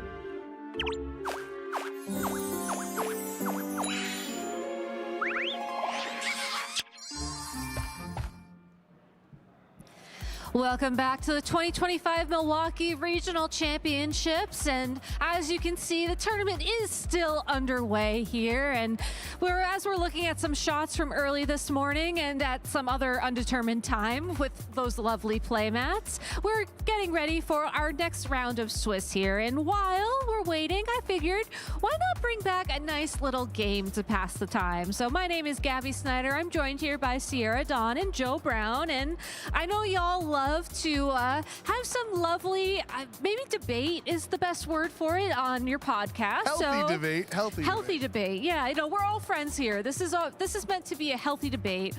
I figured I have this hat here. I put all the restricted Pokemon in this hat, and I do mean all of them. I do mean all of them. Uh-oh. Yes, Cosmog is in this hat. I don't even think we need to debate whether it's going to be viable or not. I think we'll be on the same page for that one. Yeah. But you're absolutely right. I'm going to pick 2 Pokemon out of this hat. We will have a lovely conversation about whether or not they're viable. And then I will ask you to come up with a name for these 2 Pokemon. And we'll have a lovely debate about whether or not that name is a good name or not. So without further delay, I'm going to, I made sure to randomize these beforehand, by the way. So I have Kyurem White. Oh, okay. And Giratina Origin Form. Okay, so, Sierra, would this be a good duo? Put your team building pants on, Sierra. Let's make a team here. Let's figure out. We have strong Blizzards with Kyurem White. So maybe a Alolan Ninetales and potentially Aurora Veil to set up to allow our Dragon Dance set up with Giratina. I think. Am I cooking? Am I cooking? You're cooking something. I don't think Sierra likes it, but you're cooking something. What happened to Calyrex Shadow Rider and Mirage on here, guys? This is a sub 1% usage. Hey, listen. No, kids. We have Cali Shadow and we have Calyrex Ice Rider at home. Poor Calyrex was trying to use the Reigns of Unity on Giratina Origin Form and just flew off as it entered the distortion.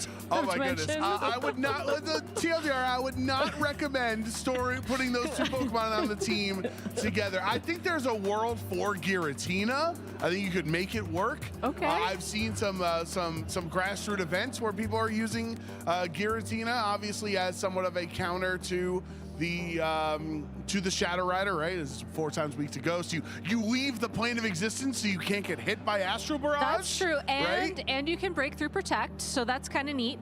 Right. Yeah. So the Kyurem, you're on your own there, friends. I don't even know if we could have I don't know if we have a broadcast safe name for that duo we can come up with. All right. Well, I'll try to pull 2 more names and we'll see where we go with that. Are we putting the ones that we've already used off to the side? Yes. So I was gonna say, I would like to request to not have Kyurem White in the hat anymore.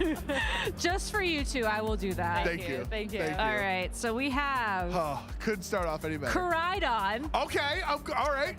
We're getting a little better here. And this is possible. We can do this. We can do this. Work. Necrozma.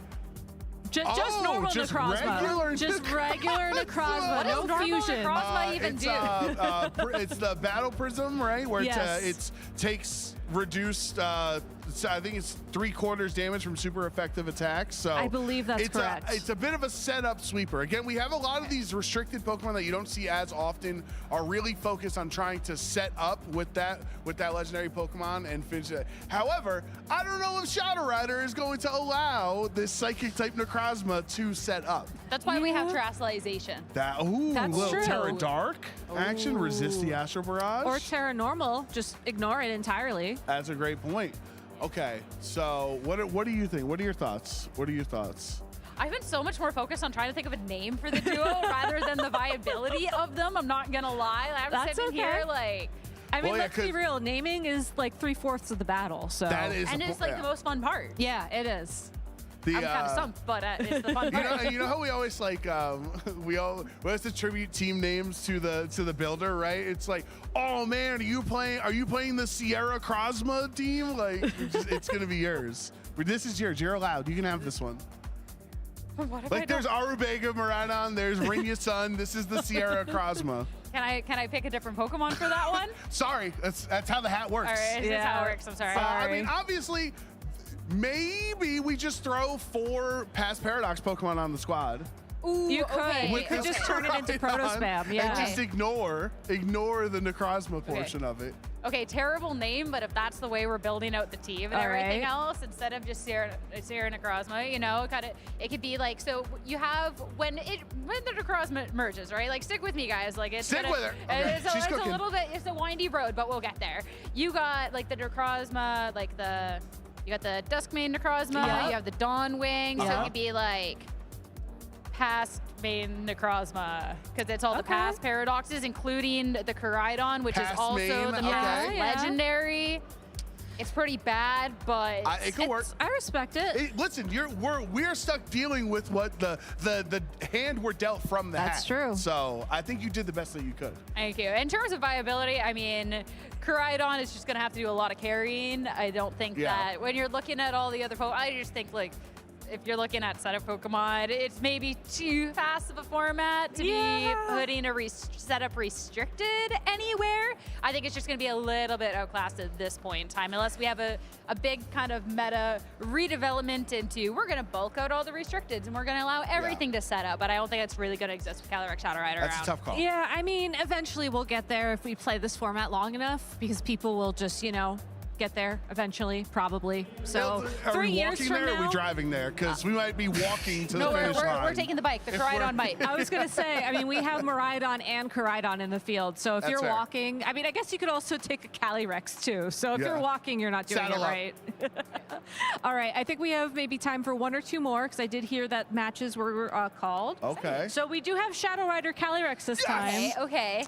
Not Cosmog, not Cosmog, not Please Cosmog. not Cosmog, I'm Gabby. trying, y'all. I'm trying. Ho-Oh. Actually, someone might actually be running this in the field. Yeah, no, this is something that me and Jake were talking about earlier, because my original caster predictions, I wanted to go with Ho-Oh. Yeah, and he yeah. had called Ho-Oh Miraidon, and then I said Ho-Oh Terapagos, and I was told that it, you know, maybe wouldn't see as much play out there, so I had to pivot. But Yeah, we kind of had a reaction to that. I do apologize. so mean. Gabby, so mean. Yeah, the immediate thoughts on, like, just how to build, because we have team names, but also how to build the team, right? Yeah. Is you would very clearly want some type of protection for both of these Pokemon. So maybe you can't use Amazenta because that you're already using your restricted. So maybe like I don't know, a Mienshao with Wide Guard. There's not a lot of Wide Guard Pokemon. Gallade has Wide Guard, right? So I'm trying to think of things to protect your, you know. Well, your Mienshao Pokemon here. Calyrex Shadow Rider was proven in Reg G. I know a lot of people use that, so I like that. That could work.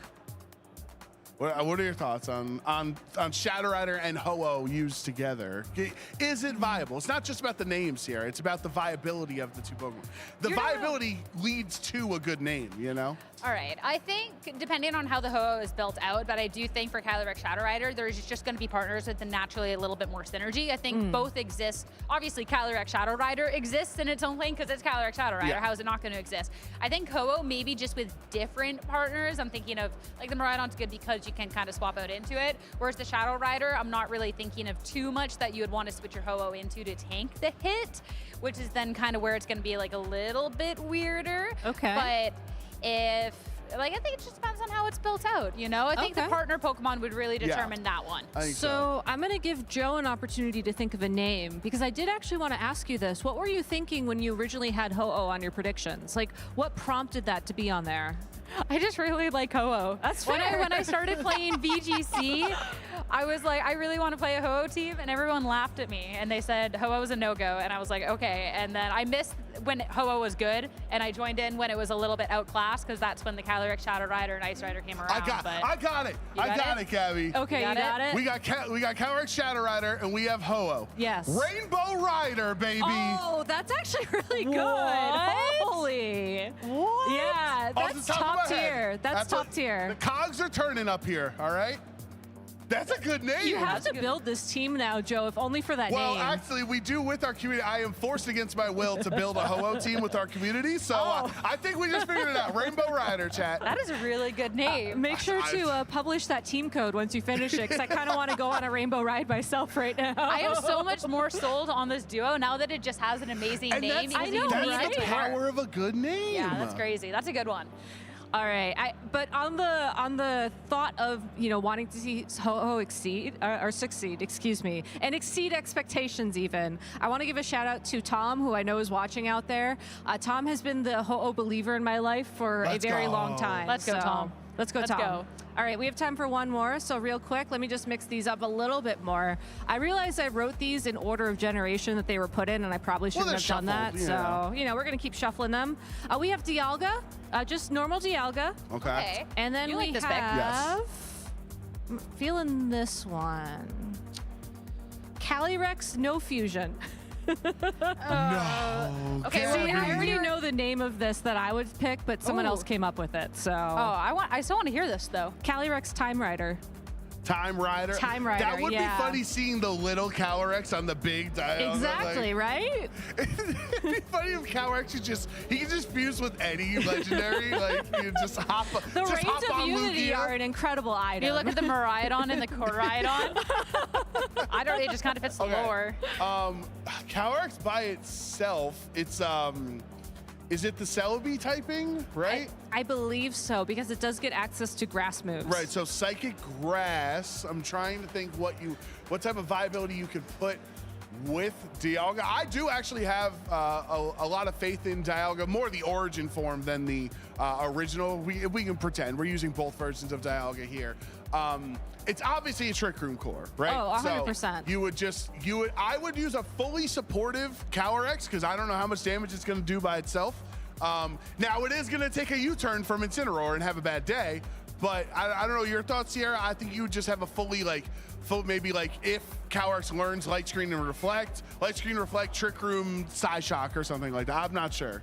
Yeah, I definitely think if you just really are not a horse person and you are unwilling to use the Ice Rider or Shadow Rider, I do think that it would be going more towards a supportive set. I don't know if Dialga does enough to kind of off-put at that case, but I'd be looking at Trick Room. Yeah, I gotta be honest, I've never looked at neither have the I. big brains moveset. Breaking news, Pokemon casters don't know what solo form Calyrex does. I mean, to be Crazy. fair, I feel like you catch it in the story, you make a couple of jokes about it having a big noggin, and then all of a sudden you just use home, migrate it over, and then it becomes a horse for life. How about, because Calyrex has he's got a big brain, right? Yeah. And we got the Roar of Time. Yeah. We're talking about Calyrex's big forehead. What about Roarhead? Roar. Got Oh, big that's forehead. good too. I like that. Roarhead. Listen, they can't all be Rainbow Rider people. I don't know what you want from me. The hat has spoken. I have to do what the hat says. The hat has spoken. And also, the tournament has spoken, and I believe we are ready for our next round of Swiss. So thank you so much for entertaining us with your knowledge and with your lovely creativity in this segment. Listen, it was the power of my heat shred. I didn't get the Raichu. Sorry, Toller. I got distracted. Look at his wide stance. He thinks he's people. He's so sturdy. Look at that wide stance heat shred. I love it. And on that note, I'm going to go ahead and throw it over to casters. Why don't you just take it away?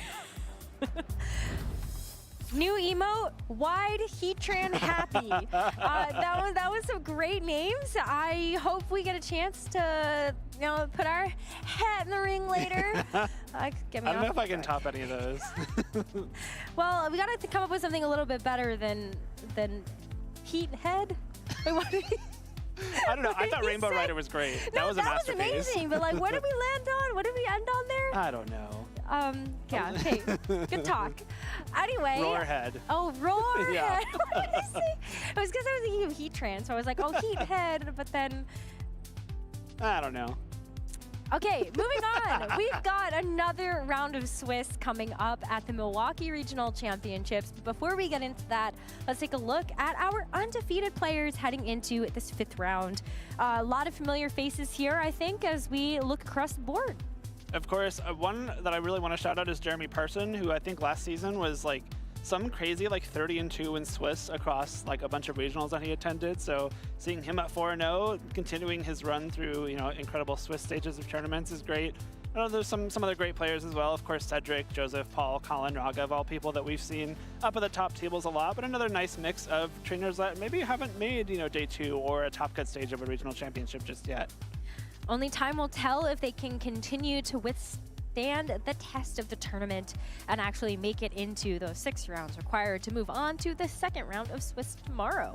But before that, of course, for Swiss round number 5, we're going to be diving into Andrew Zang versus Giovanni Syski. And I'm super excited to see this one, because I feel like thinking about players that have had consistent success, you got to look at Gio as one of those players that has just been on a tear with these restricted Pokemon. Going back to our single restricted Pokemon, got top cut at Vancouver, was able to get a day 2 at Atlanta just a couple of weeks ago, I believe. Yep. And then Andrew Zang, one of our regional champions from this year. Of course, some other great matches on top of our featured Andrew versus Gio. We've got Bezod, who is our Vancouver champion, continuing his success with these restricted Pokemon. Audi Supermanian, someone who's also had some deep runs in the past. Of course, Wolf versus Raghav is a fantastic match. That's like a finals level match, so tough match for both of them to hit this early on in the tournament. And you know, Aaron Grubbs versus Rob McNeely, Daniel Kraft versus Alex Underhill. We had a lot of good choices for this round, but it is going to be Andrew Zang and Gio Syski, who are 2 trainers that I think have been, you know, very much growing in the past couple of years or so. Andrew won his first regional championship back in Louisville, and apparently has not played a regional since then, so he got his first one back after becoming a champion, and Gio keeps getting closer and closer to that champion level as well, so I'd love to see him make another deep run here. I love that we have had a couple of our early regional champions win their regional, immediately qualify for the World Championships. I say, I'm good. Yeah, why not? I'm gonna take a couple months, you know, relax, vibe, moisturize, be in my lane, and then come back with a huge swing. And I think we got a chance to see that as well from our very first regional champion of the season. He comes back, Nicholas Morales, in one of our last events, and also just does amazing. So I'm excited to see if Andrew Zang can kind of do the same thing after a little bit of a break. Sometimes you come back refreshed. Of course. And ready to play. And I'm really excited to see it too. You know, he proved in Louisville that he is, you know, one of the players to beat. I believe he took down Joe Ugarte in that finals, which is never an easy feat. You know, Joe, of course, being an amazing player in his own right. So good to see Andrew, you know, tackle another tournament, another format.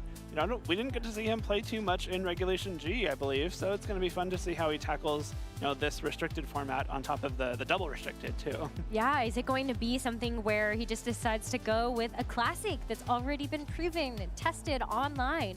Or is it going to be a homemade concoction that will see take the stage? We'll be diving into those teams very shortly as we see our players get ready. Of course, speaking of teams, Gio is someone that, at least in my local scene, has been known to run Koraidon, you know, pretty much since the beginning of Regulation G. Yeah. You know, the first time Reg G was around, Koraidon wasn't too popular, but Gio was always, you know, very high on it, used it a lot to great success in our local tournaments, and stuck with it through the, you know, end of Regulation G. And then, obviously, with that much success with it, you might want to keep it running, and you might get to see there is indeed a Koraidon on Gio's team. I think his fun fact he submitted was #1 Koraidon fan. I believe it. So I truly back that claim as well, as very funny to see the current Amoonguss versus past Amoonguss at the very top of the teams. But of course, we can dive into these teams a little bit deeper. I think Andrew, very interestingly, on this Calyrex, Shadow Rider, and Terapagos combo. One of the reasons why we sort of raised our eyebrows at Sierra's Ho-Oh Terapagos pick is the Terapagos. I think especially in this format, Terapagos can struggle a little bit to have the time required to actually set up with a calm mind, actually get some damage going. And while it does have a really great type matchup into one of the more common restricteds in the format in that Calyrex Shadow Rider, most of the time you're going to Stellar Terrasilize in order to get good use out of Terra Starstorm. But how often is that going to get shut down to something like a Wide Guard on the other side? A lot of question marks over that Pokemon in particular. I like the pairing with Calyrex Shadow Rider, though. I think it makes a lot of sense for Terapagos. You know, even if it's, you know, not the more offensive Shadow Rider set, it handles the fighting type Pokemon that give Terapagos a lot of trouble. One of those being Koraidon, which is something that I had a really hard time against when I was trying to use Terapagos back in Reg G. So I really like the ability to threaten it, but of course Gio has plenty of things that can handle the Shadow Rider as well. We've got the Brute Bonnet and the Chi-Yu and the Ursaluna, 3 of the Pokemon that are best suited to take on ghost types. And alongside the Koraidon is the Lunala. Both sets that I think aren't the most common sets on either of these two Pokemon. We're seeing more of the Electric Seed Moonblast set on Lunala, but Geo is opting for the Power Herb Meteor Beam combination, which is able to give Lunala a +1 special attack boost.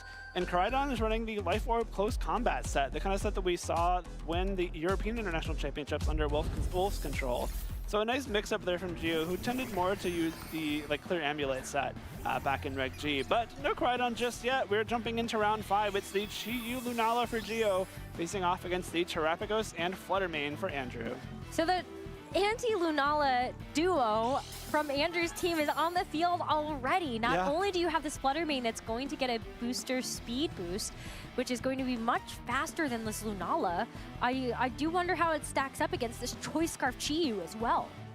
Yeah, I really want to call it this Fluttermane set. We didn't get a chance to talk about it in that team preview, but it's running 3 support moves. It's got Thunderwave, Fake Tears, which lowers special defense by 2 stages, and Taunt, all of which are really great at supporting both the Terapagos and the Calyrex Shadow Rider on Andrew's team. And since Geo's Chi-Yu is holding that Choice Scarf, Thunderwave is a nice way to slow it down and maybe allow some of your Pokemon to attack before it later on in this game.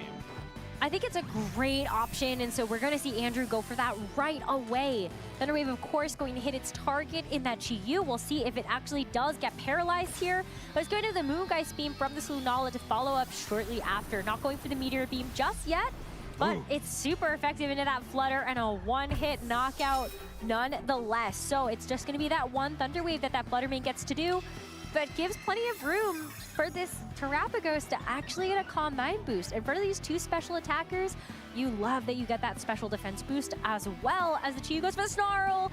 And I thought for a brief second, like you did, maybe that misses, but no. And that's why maybe we see Covert Cloak a lot of times on Terapagos, because you do block a lot of these secondary effects, but you have to keep that special attack drop now. Yeah, you're just neutral special attack now, which I think isn't the worst of places to be in. We do see Fluttermane immediately go down to that Moongeist Beam, so you're trading Fluttermane for a Thunderwave on that Chi-Yu. Whether that's a worthwhile trade later on in this game, we'll have to see, but in this case, yeah, I think you might have to give a slight advantage to Geo so far. Of course, this Terapagos might become a problem later on in this game. It's already got 1 special defense boost, and because Lunala is only running Meteor Beam as a non-ghost attack, you only get a chance to attack in Terapagos once with that Lunala. Otherwise, you have to rely on the rest of your teammates. And we did see the Chi-Yu, despite the Choice Scarf, is now going to be slower than Terapagos for the rest of the game. Because of that Thunder Wave, so you're going to have to rely on some of your other Pokemon to damage this Terapagos. We are going to see the Lunala leave the field. Group on it now going to be the Pokemon that takes its place. And so you are going to pressure with things like Spore, and you hopefully can shut down this Amoonguss as well a little bit later. But you need to be able to reset, I think, this Chi-Yu. Can't move right now because it's paralyzed, something that Andrew is certainly going to be fishing for with something like that paralysis. And the Grouponic coming in to be able to take the Spore is the perfect target. But yeah, this Chi-Yu locked into Snarl right now, not really a great way to actually remove this Amoonguss from either of these Pokemon. I think the Chi-Yu locked on the field into Snarl is not the worst thing, because if you're able to get these Snarls off, you're able to mitigate some of the special attack boosts from the Calm Mind. Unfortunately, the full paralysis there, is really unfortunate, because now this Terapagos does have a special attack boost. You're in a position where this Amoonguss is able to, maybe protect it with a Rage Powder, or go for some Spores. Group on it though, I think a really smart swap by Geo. It's going to be immune to Spore. There's no substitute on Andrew's Terapagos, so you can't substitute a way to block a Spore of your own. It's also going to be full HP. That was another thing I was looking up for the Terapagos with the leftovers. It's nice to be able to have that little bit of recovery when that Snarl is going to be doing a whole lot in terms of damage, and Chi-Yu can't move again. Of course, there's still the Protect onto the Terapagos, so you wouldn't have been able to hit anyway, but that's going to be 2 full paralyses in a row for this Chi-Yu as the Lunala gets its Shadow Shield broken on switch hit. And Lunala doesn't have a whole lot to do on this turn either. This Terapagos still has that Terra Shell reactivated. Even if you do get a Meteor Beam off into that Terapagos, the Terra Shell plus the +2 special defense is going to mean you're doing very little damage. Maybe you try and get some damage onto the Amoonguss to make it easier to clear out later on in the game. I think you have to imagine Geo's 4th Pokemon is Koraidon, and his game plan here is try to make sure Terra Shell gets broken and can't be reactivated. Then you can come in and knock it out with close combat. Well, now you don't have to worry about that problem because Terapagos has terastallized, and so at this point, it's going to make it a little bit more difficult, I think, for Geo to actually take it out, because this Terrapagos is ready to go all out on the offense with an Earth Power and a special attack boost behind it. That is a one-hit knockout onto the Chi-Yu. And so unfortunately, your special attack mitigation is gone, and also a pretty key piece of the puzzle. And another big play here from Andrew to put that Lunala to sleep. This is going to be a rough game for Geo to come back from.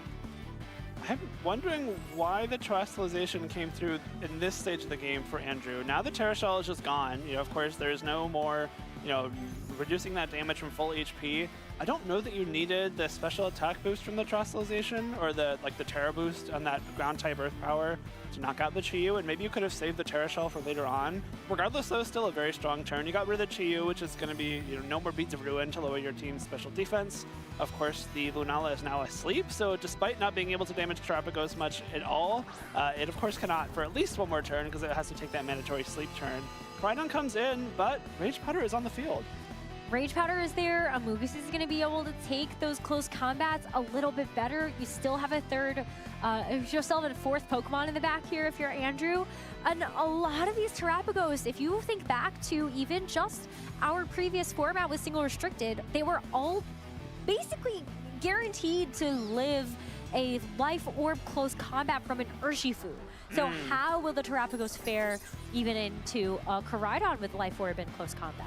I think maybe that might have relied on Terra Shell for that. I think without the Terra Shell, I'm guessing a Life Orb, you know, close combat with the Sun Boost and the Life Orb is probably enough to KO Terrapagos, but you still have to worry about the Rage Powder. And it's just, it just protects right now. So it's going to be the Koraidon and the Amogus keeping themselves safe. Lunala has to take its mandatory turn of sleep for now, as we see the Terra Starstorm going to be able to hit into the Lunala. And with that Shadow Shield broken, you're still going to be doing a good amount of damage. I mean, there's no special defense boost here. It's a good chip, but not enough to knock it out quite yet. That's a risky play from Andrew there. If the Koraidon goes for a close combat into Terrapagos, that might have been a bit of a game-losing turn, but knowing that Geo probably doesn't want to risk something like a Rage Powder plus Terra Starstorm, you get to get a little bit more extra damage on that Lunala, and now you are able to go for that Rage Powder, guarantee that, one, your Terrapagos doesn't take a close combat, and two, you get damage into that Koraidon with your Terra Starstorm, which also should be enough to knock out this Lunala as well. Ooh, Amogus tries to go for a secondary protect, but it does fail, which leaves it vulnerable to this Flame Charge, enough to get the knockout, but also critically going to give this Koraidon a speed boost. So if you do see this Calyrex Shadow Rider hit the field, Koraidon is going to start to actually match that speed and that pace. Lunala's going to wake up as well, so it does go for the Meteor Beam. It's going to consume this Power Herb so that it can go for the attack right away. Meteor Beam does have a chance to miss, but this should be able to do quite a big amount of damage to Terrapagos if it hits, and I feel like this is the second time that I've done this in the last couple of weeks, so I'm just going to stop talking. Oh no, Terra Starstorm comes through. It's not enough to KO either target, though, thankfully for Geo. Unfortunately for Geo, this Calyrex Shadow Rider is now going to hit the field. Even though the Koraidon did get a speed boost with the Flame Charge, it's going to be faster than the Shadow Rider on Andrew's side of the field. It is carrying the Focus Sash item. If it does get one attack off here, National Barrage will be able to knock out both of Geo's Pokemon and be able to get a +2 special attack boost on top of that. I think it's really tough because you just need to knock out the Koraidon here if you're Andrew. Like, just remove the physical threats. There's really nothing else that's going to be able to break through this Terrapagos, because you still have those special defense boosts, so Lunala's not going to be doing like a whole lot to it, even with the special attack boost that it got from the Meteor Beam. And then Brute Bonnet, yeah, like, it's a very cool Pokemon, but you know what Brute Bonnet does? It's best. And unfortunately, its best is probably not going to be enough to solo the rest of this game. No, and Andrew's still playing it safe, doesn't want to open himself up to RNG, as Koraidon does go for the close combat, and I'm still very curious to know whether or not that would have actually picked up a knockout. Yeah. But maybe we'll find out next turn, actually, as we see the Encore into Lunala. It's stuck with Meteor Beam, and because it doesn't have the Power Herb anymore, it's going to be stuck for another turn having to charge up this attack. I like that play a lot. Encore means that you have so much control over the flow of the game, and given that Lunala did go for the Meteor Beam last turn, it means that you have to lock into this Meteor Beam attack, which without that power herb, it takes a charge turn. Now Terapagos goes straight for a Protect, so we might get to see the close combat here. Okay, we do. And so the answer is, it is definitely a knockout. I wasn't entirely sure because of just the way that the Urshifus are, but because of Orichalcum Pulse, I think Koraidon is just that much Very better strong, at yep. doing that move. So it was a one-hit knockout. It does mean that Andrew is actually down to just this Calyrex Shadow left, but because you can go for the Astral Barrage, there is no wide guard option available from the Lunala. It is just going to be a double knockout. And now we're down to a 1v1 situation where it's Shadow Rider versus Brute Bonnet. I mean, Brute Bonnet does have Sucker Punch, but now this Calyrex is going to be at +2 because it secured 2 knockouts in that last turn. This is tough. You might give the advantage to the Dark type here, but because the Calyrex is holding the Focus Sash, it has not yet been broken, and you also have the option to try and play around these Sucker Punch, mind games. Let's say the Brute Bonnet goes for Sucker Punch, and you protect. You're trying to see what the Brute Bonnet goes for. You can then encore it into Sucker Punch, and then stall out the power points of that Sucker Punch until you can maybe guarantee that it can't Sucker Punch anymore, and then it has to Seed Bomb, and you can put those special attack boosts, maybe get through it before it can knock you out. So, despite having the Dark type against the Calyrex Shadow Rider, I think this game could still go either way. Calyrex is going to go for the Astral Barrage, and I mean, if this is just a one-hit knockout here, then the game is over. But take a look at how well this Brute Bonnet is going to hold on, so it can go for a Spore. Now, this does make things super interesting. Yeah. Some is gone. Doesn't really matter too much because the Brute Bonnet's Photosynthesis boost was to defense. But you can't cleanly go for Sucker Punch anymore because Calyrex could just go through some of these more defensive options like Encore and Protect. And so Geo has to use the Seed Bomb to break the Focus Sash here. I think both trainers doing the right thing there. Even though the Calyrex is asleep, if Andrew selects Astral Barrage or Psychic, Sucker Punch will still work. So by selecting Protect there, it just guarantees that you can't get knocked out by Sucker Punch. Geo, knowing that, knows I probably have to go for Seed Bombs here to guarantee the damage, and this turn is going to be crucial. If the Calyrex either wakes up and goes for the Astral Barrage and the Sucker Punch doesn't come through, it'll win. Oh, there's no Sucker Punch. Geo tried to play it safe with another Seed Bomb, and unfortunately is going to get punished for that. The Astral Barrage enough to get the final HP to get the knockout, but that was not a clean win by any means here. Andrew kind of snatching that win out of a really tough position there. If the Calyrex had stayed asleep for one more turn and one more Seed Bomb would have been enough for the KO there. So I think you can't really fault Geo for going for the Seed Bombs. If you go for Sucker Punches, you can possibly just get outplayed by some Encores or Protects, and just kind of playing the odds there. I think there was only a 1 in 3 chance the Calyrex woke up on that turn. Just unfortunately it was hit the low roll there. I mean, you can see Andrew kind of shaking his head though. He kind of knows that was too close to call. Yeah. Especially looking at those first couple of turns of the game, it was a tough go, I think, for both of them. You lose the Fluttery right away, right? You lose the Fluttery right away for Andrew, but your Chi doesn't get to do anything if you're Geo. And then your Lunala misses the Meteor Beam, so a little bit of good luck going Andrew's way, but then your Terapagos wasn't really doing a whole lot to Geo's team. And so it did come down to just those final couple of turns. I think Andrew really tried to play it safe, going towards the middle to end game, trying to go for multiple double protects, failing on the Amoonguss, failing on the Terapagos as we see here, and getting one shot by that close combat from the Koraidon. I just wonder if there was a cleaner way for Andrew to actually seal up a game win from the position that he had, having those boosts on the Terapagos, and Chi-Yu getting full para. Andrew played it a little fast and loose in the middle of that game there. There were a couple turns where Geo could have gone for close combat into the Terapagos, but instead was either protecting or targeting the Amoonguss. And he got away with not getting knocked out, immediately by that Koraidon. Especially the terrestrialization of that Terapagos, I think, was maybe a little bit early as well. You had a chance to preserve your Terra Shell until later on in the game. Ended up being fine, of course. You're walking away from that game with a win, even if there are adjustments that can be made. Is still a great spot to be in because you're up 1-0, and maybe you kind of readjust the strategy for later on in this match. Of course, if you're Geo, I don't know how upset you can be about that game either. Maybe the early full paralysis on the Chi-Yu would have been nice to avoid. Maybe get one more Snarl off, but I don't know if that was even the difference maker either. Well, let's find out if they just want to stick to their game plan as we see Gio with this Lunala and Chiyu again. But for Andrew this time around, it's going to be the Terapagos sitting on the bench as we see the Shadow Rider Calyrex up front alongside that Incineroar. This is where the Meteor Beam Lunala actually really shines. Incineroar is one of the main targets of Meteor Beam, and a lot of times you might be able to Terastallize away from the weakness. But the Incineroar is Terra Bug, which is also weak to Rock. So if you want to go straight from that Meteor Beam into that slot, you know you have the Shadow Shield to not get one-hit KO'd by this Calyrex Shadow Rider. You also have your own Chiyu, which can threaten a Snarl or a Dark Pulse into that Shadow Rider right off the bat. I think especially a Snarl would be great to lower special attack and break that Focus Sash, which was a pretty key component later on in that first game. Oh, wow. Okay, so a very explosive first turn, potentially, as we see what our trainers are going to lock into.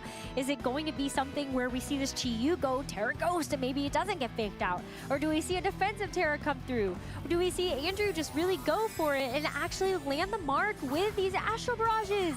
One way to find out in the very first translation of this game is going to be committed onto this Lunala. Gio looking at the threat of something like this Astral Barrage from the Calyrex, or even just a knockoff from this Incineroar as enough of a threat. So as we see the fake out connected to the Chiyu, it's not going to be able to move this turn, giving a little bit more free range for this Shadow Rider Calyrex to do a little bit of damage. But take a look at how well both of these Pokemon take that with the Shadow Shield involved and with the Moongeist Beam to follow up into the Shadow Rider Calyrex. It gets brought right down to its Focus Sash. I like that even more than the Meteor Beam. That's a really smart play, just knowing that if the Calyrex stays on the field, and especially if no fake out comes through, you're going to be able to presumably go for a Snarl, but we didn't see what the Chiyu locked into, but I just have to imagine it's something that would have damaged the Calyrex, and then you can straight up knock it out with the combination of Meteor Beam, or Moongeist Beam, and the Chiyu attack. And now we're in a spot where Chiyu now, again, is going to be the fastest thing on the field, and can threaten a KO into Calyrex now that its Focus Sash is broken, and Lunala can now use that Meteor Beam to guarantee a knockout into that Incineroar. So this is a really, really strong offensive position for Gio to be in. We do see the Amoonguss and the Terapagos in the back for Andrew, neither of which really wants to switch in here, especially if Gio locks into something like Heat Wave. Amoonguss really does not want to swap into a Heat Wave from this Chiyu, so I really love this position from Gio now. Oh. That was a close call, and I unfortunately don't think that the switch happened because of a timeout. So this Incineroar is going to get stuck on the field. You can see the thought process there from Andrew. Actually make sure, of course, you can protect the Calyrex, but have the Amoonguss come in to that Incineroar's position just to be able to take the Meteor Beam. It could miss. It happened in the first game. So I'm just going to put that out into the universe because it is a possibility as we see Gio get this Meteor Beam activated because of the Power Herb, and because we see the move animation, it does connect, and then Incineroar is unfortunately going to get knocked out in that one hit. Imagine how different things do look if Andrew actually did switch in that Amoonguss and didn't time out there. It could have been a bit of a different story there. I think the Amoonguss would have still taken a big chunk and probably been vulnerable to being knocked out on the following turn, but that would have allowed you to have that Incineroar left in the back. And importantly, now that the Power Herb has been consumed, the Incineroar cannot be threatened by Lunala anymore for the remainder of this game, unless you want to take 2 turns to attack, which can be a really hard thing to do. So Chiyu with that Choice Scarf moves first again, getting the final little piece of HP off of that Calyrex to knock it out. And Andrew, just like that, down to his final 2 Pokemon in the second game. As the Moongeist Beam from the Lunala, you got a nice special attack boost from the Meteor Beam. You just used it. That's just going to be a clean KO as well, so I take it back. Andrew's down to his final Pokemon in the second game, and with just Terapagos left, even though you have the option to go for Calm Mind here, you just don't have the staying power in front of these Pokemon. Especially considering, again, Gio almost definitely has the Koraidon as one of his 2 remaining Pokemon. This is going to be a really rough game for Andrew to turn around. This just goes to show the power of the combination of Chiyu and Lunala. You know, the Beads of Ruin boasting the power of both Chiyu and Lunala's attacks came in really handy there, especially with the +1 boost from Moongeist Beam. That Amoonguss didn't really stand a chance on that turn. And Amoonguss is one of the bulkiest Pokemon in the format. So Gio taking a very commanding game too, trying to be much more offensive in that game, taking more offense right off the bat, and Andrew just had a hard time dealing with it.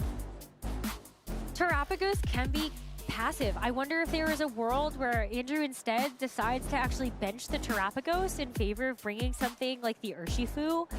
just knowing that you have the opportunity to hit multiple times, you have super effective damage into the Chi-Yu. I think the Choice Scarf makes it a little bit funny in terms of how those speeds interact, but you still have very good type advantages into a lot of what Geo's team has. I think Terrapagos is a fine bring, but maybe you just need to make sure it's in positions where it can shine. And Next maybe, to a Moongus is a little bit better. Right, and maybe that means, going more offensive off the bat, maybe trying to force the Koraidon onto the field and take a knockout on it before Terrapagos starts setting up.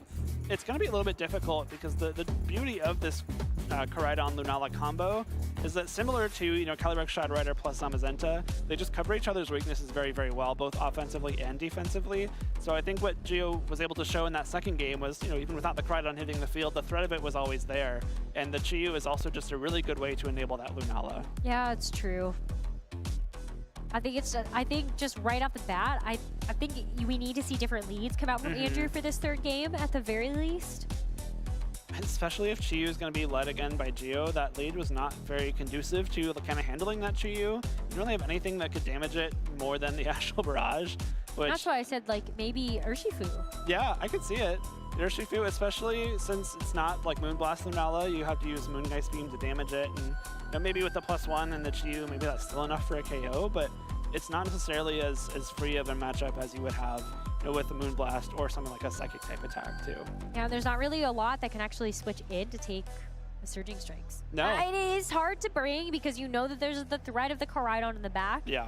But you could still go for close combat, which would be super effective in Chi-Yu, or you force the Terra onto it, and then you can try to clean up later with something like Shadow Rider and Incineroar combo. But we do see the Urshifu hit the field next to the Incineroar, and for Geo, a run back of this Chi-Yu Lunala. I think the Urshifu is in a much better position looking at these two Pokemon this time around. A great call. This Urshifu is now poised to threaten this Chi-Yu. They're both Choice Scarf, but their speeds are very, very close to each other naturally, so depending on how they're trained, there's a chance this Urshifu is faster than Chi-Yu. We don't really have a way of knowing until they both attack.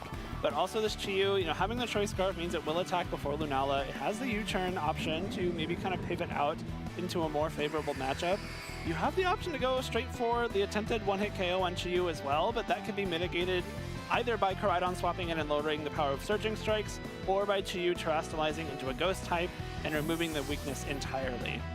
Well, we do see the Chi-Yu just get out of dodge. The Koraidon now comes in to take its place, which would be able to take these Surging Strikes better, and it's also going to set up the Sun to help out its partner Lunala. The Incineroar goes for the fake out though, so unfortunately it's going to be a little bit moot into the Koraidon that just switched in, but I love the call for the U-turn here from the Urshifu. You just know that there's still going to be a threat of some type of switch in. So instead, let's get something else in there that might be able to actually get things going a little bit better. And the best part is you get the Shadow Rider Calyrex in after you force the Chi-Yu to leave the field. This is also kind of what I meant by inviting the Koraidon onto the field and maybe trying to clear it out before Terrapagos comes in. Meteor Beam will come through from Lunala. You have to assume that's going into the Incineroar slot. It will guarantee that +1 special attack boost before the attack goes through. And hopefully again will connect for Geo here as it does. Should be another clean 1 KO into this Incineroar, which will set up, some nice positions for Geo here. We have the Pokemon advantage. Early on, you're making sure that some of your Pokemon are maybe in more favorable positions than others, and importantly, the Shadow Shield has not yet been broken. But now that this Koraidon's on the field without a speed boost from Flame Charge, Calyrex very heavily threatens it, and if it tries to either swap out, maybe go for Protect, Encore's also right there to prevent it from going for those close combats. Yeah, so I think Terrapagos is fine to come in here. You can also just play it safe, go for the Protect right away. Or maybe you're going to read into Geo actually making some type of pivot so that this Terrapagos actually isn't in a difficult spot. It's tough now too because you have the Terra Shell active. Maybe you're confident you can survive a close combat. We did see Andrew kind of eyeing the Encore into the Lunala, something we saw earlier on in this set to make sure it's locked into that Meteor Beam. But I think if you get the turn wrong here, if close combat goes into Terrapagos, even if the Terra Shell mitigates some of the damage, it probably still does a really big chunk thanks to that Life Orb. Oh, he's got to make this decision quickly though. Decides to not invest the terrestrialization, I believe, going back and making those decisions. But we do see a terrestrialization from Geo to be able to get that Terra Water once again here for the Lunala. Yeah, Andrew has had a tough time actually making some changes and decisions for these game plans, but I think it works out pretty okay here with the Astral Barrage, going to be able to break the Shadow Shield, and then you have the Terrapagos to follow up a little bit more damage, or decide to go for the Calm Mind here, as it's going to be this Astral Barrage first, Moongeist Beam, followed up. If it's into this, a Shadow Rider is going to bring it down to its Focus Sash, but at least you know you're around for one more turn when this Koraidon has not gone for Flame Charge yet. I think you can kind of see on Geo's face there, he knows he got away with something there. If the Calyrex had gone for Encore into Lunala on that turn, locked it into Meteor Beam, and then had the option to Encore the Koraidon and protect the following turn, this game becomes very difficult for Geo, but that was a really, really strong turn. Lunala, despite having its Shadow Shield broken, is not in KO range from anything from this Calyrex, and now you're still threatening very strong Moongeist Beams into that slot, especially knowing the Urshifu is the final Pokemon for Andrew. I don't know if you can swap it in to a +1 Moongeist Beam, and this Calyrex's Focus Sash has now been broken as well. As soon as Chiyu hits the field, it should be able to threaten a KO onto this Calyrex, and of course Koraidon has to get out of dodge. Yeah, I mean, Koraidon does leave, and Andrew is going to play a little bit with danger here, as you still see the Calm Mind setup get locked into. Brute Bonnet now hitting the field, but you know, it's tough. You've got the Calyrex, it's going to Encore this Lunala into Moongeist Beam, so it won't be able to actually damage the Terrapagos, which is a good thing. But yeah, you still get a chance to actually knock out the Shadow Rider. I just don't know where the Terrapagos goes from here. I think it's going to be tough for Andrew. Encoring the Lunala into Moongeist Beam is fine. Like, you prevent Trick Room from going up, which maybe is something Andrew was worried about. You prevent any, like, wide guards, but that's not very relevant here. And of course, this Urshifu has to come in, and thanks to the sun, thanks to the Terra Water, I don't know that it's going to be able to knock out the Lunala in one hit, and Moongeist Beam probably able to on its own. But you still have Terrestrialization if you're Andrew. You can go for Stellar Terra Starstorm. Urshifu has the option to just keep going for close combat here. I mean, you're super effective into the Root on it. What about the Chiyu that's still waiting for you? And you're still going to be doing pretty good damage to a Koraidon if it switches in as well. I said Wide Guard isn't relevant. Of course it is. It's the Terra Stellar Terra Starstorm, which you just pointed out. So that's actually a nice play. I did too until just then. But now, you know, guaranteeing that Wide Guard can't come out might be actually very useful here. As close combat hits Lunala instead. So this is going to do a good amount of damage. I mean, the Lunala is what you want to deal with at the end of the day. Moongeist Beam is still going to hurt you, especially now that you've dropped your special defense. I mean, wow, it's just going to be a one-hit knockout from this onto this Urshifu. So even though you do have the threat of the close combat into everything else, it doesn't matter. I mean, Terra Starstorm is going to be single target damage because you haven't actually done the terrestrialization yet for this Terrapagos because you're waiting for the Koraidon to come back out. I think if you wanted to have a chance to win this game as Andrew, you needed that close combat to KO the Lunala. Just came a little bit too short, as Brute Bonnet will put Terrapagos to sleep. Essentially will spell the end of this game after at least a couple more turns. Let's say the close combat knocked out Lunala, then you're in a position where the Urshifu is still around, threatening some damage. But now, even if you brought the Chiyu in on this turn instead, all you really need is a turn where Terra Shell is not active, and then you can close combat, and you can do that by breaking it with Chiyu, by breaking it with Brute Bonnet. And now that Geo has secured his spot as the winner of round number 4 here, just goes to show another nice turnaround win we've seen here in Milwaukee. I know, we've gotten spoiled. 2 Game 3 matches back-to-back and some really great sets between our trainers. Commiserations to Andrew. I think looking at this matchup a little bit more, I think the Terrapagos again, it's just a little too slow for this particular matchup. Yeah. Geo just has so much offense right away. And despite even seeing the perfect storm for this Terrapagos, it was not an easy win for Andrew to get in that game number 1. I think especially having so much experience with Koraidon, Geo kind of knows how to play around the Shadow Riders. It's one of the biggest threats we've had in the metagame throughout the entire run of Regulation G. That Chiyu especially, I think, put in so much work. It was able to enable the Lunala's damage with the Moongeist Beam and the Meteor Beam, making sure those were taking KOs when they needed to. And of course, the Choice Scarf being faster than the Calyrex made that Calyrex much less safe into Geo's team than you might expect it to be. Utilizing those pieces very well and making sure that Koraidon was able to get those close combats off, or at least threaten them in the right times, was his ticket to winning. there was always going to be a way to break that Calyrex's focus sash so that the Lunala could clean up after that, regardless, just because of the move options on this particular Chi-Yu. And I think it was also much harder for Andrew to navigate that game because you've got wide guard on the Lunala. You can't safely just go for Astral Barrages when the Lunala's on the field. Same thing with the Terapagos that we were able to talk about at the end of that third game. There's just a lot of ways that Gio's team almost feels like it's built to deal with one of the most prominent threats in the format. It's so weird how that works out sometimes. Interesting. Huh. It's also cool though. I mean, looking at Gio's team, we have a Ghost Psychic type and a Fighting type going up against a very powerful Ghost type, in which case you might expect to have a bit of a disadvantage. But the way he's built his team, the options he's given himself, made that Shadow Rider feel kind of like a non-factor in a lot of those games. I mean, it just felt like it was so shut down. Like I'm looking at the Ursa Luna as well, and I'm like, wow, Gio absolutely could have brought it to the match. And then what? You know, what does the what does the Shadow Rider do against that? And so I think great choice here by Gio. Another amazing run so far by him. Only one win away now from being able to make yet another day 2 run, and who knows how much further after that. Koraidon certainly seems to be his Pokemon. Of course, Andrew's still very much in the tournament as well. 4-1 after 5 rounds. Still a really great position to be in. You've got 3 left today. Just got to win 2 of them to guarantee your spot in day 2.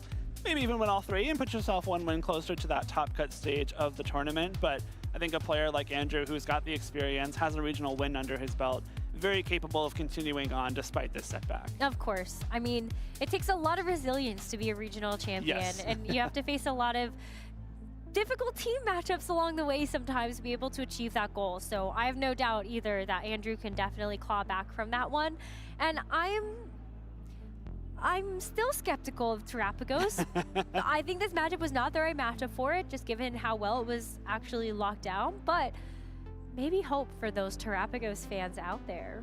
I think it's okay. Now, I don't think it's in a super great spot in the metagame, just given the prevalence of both Koraidon and Zamazenta, which are really difficult for it to break through. I do like the idea of pairing it with the Shadow Rider, because it is able to threaten both of those Pokemon. But I think on the other side of the coin, people running either Zamazenta or Koraidon have to be prepared for Calyrex Shadow Rider, or Ghost types in general. We saw that with Gio's team. You know, he was able to kind of mitigate the impact of that Shadow Rider and then allow the Koraidon to be the biggest threat offensively in the game. Well, let's hear from Gio about how that match went and how he's feeling about his tournament run so far. Right now. Thank you so much. I'm here with Giovanni Syski, who is 5-0, and you just mentioned probably locked in your Worlds invite, so congratulations. Yeah, it feels great. I didn't come into this season with the expectation to get a Worlds invite. I was only planning on doing 1 or 2 tournaments, but I started out in San Antonio Regionals, and I went from 8-1 to 8-3 there, which really stung because I felt like I was strong enough as a player to go deep, but I just didn't reflect that in the results. And then I went to Vancouver afterwards, and I finished top 8 there, which made me very proud to finally give the Koraidon team a result under my name, because going to Worlds, I did make day 2, which was my goal, but I lost all 3 rounds in day 2. And most of that was my fault, for sure. And so I wanted to come back with the second cycle of Reg G and into Reg I now with a new breath of fresh air for Koraidon and trying to deliver better results for it. Well, I think you're on a very, very strong start, let's say. I was trying to think of like a motorcycle pun with Koraidon, but it didn't come to me in time. You know, one of the things that the casters were just talking about was how you really shut down Calyrex Shadow Rider in that matchup. There was nothing it could do. You could have even brought the Ursa Luna to that matchup to shut it down even further. Was that one of your #1 goals going into team building? Yes, that's kind of the beauty of this team, is it has so many different modes for so many threats in the metagame. Yeah. It's amazing in the way that you can function through like 3 different modes in the same matchup. It's very reminiscent of formats from almost a decade ago, like Generation 6 and Generation 7, where you would see players mix up their Pokemon and bring different combinations throughout the set.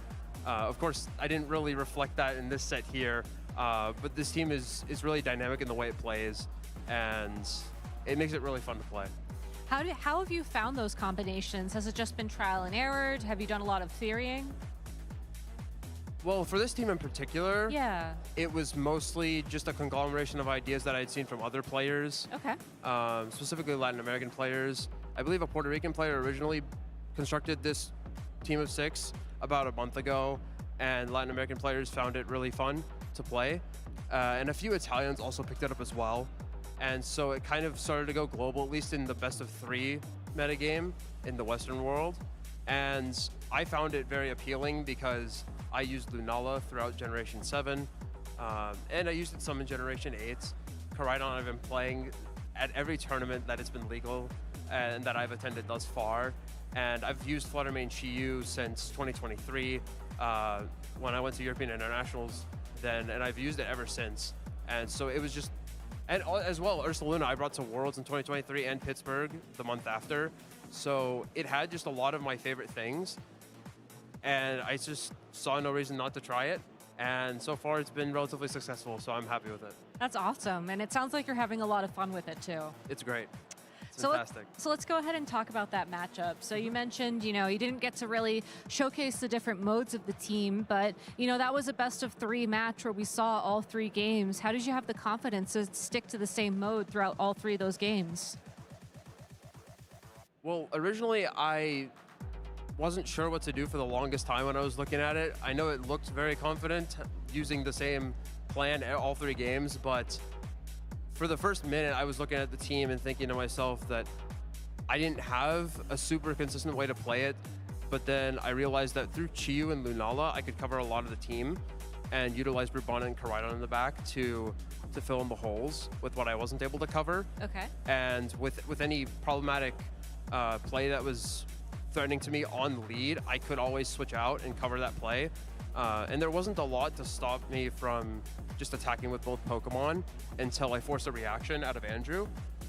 He's a phenomenal player, but I think that the matchup is generally favored for me. And in game 1, I understood that he was going to go into it Thunder Waving, because that's what a lot of players do with Fluttermane and Terapagos. They usually like to cover the Sun mode and Terastallize instantly to remove Sun and all my boosts.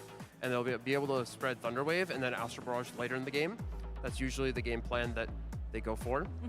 So I wanted to cover that instantly, but there's not a whole lot I can do about Thunder Wave on turn 1. Sure, I can remove it on turn 1, but it's always going to be faster than most of my team.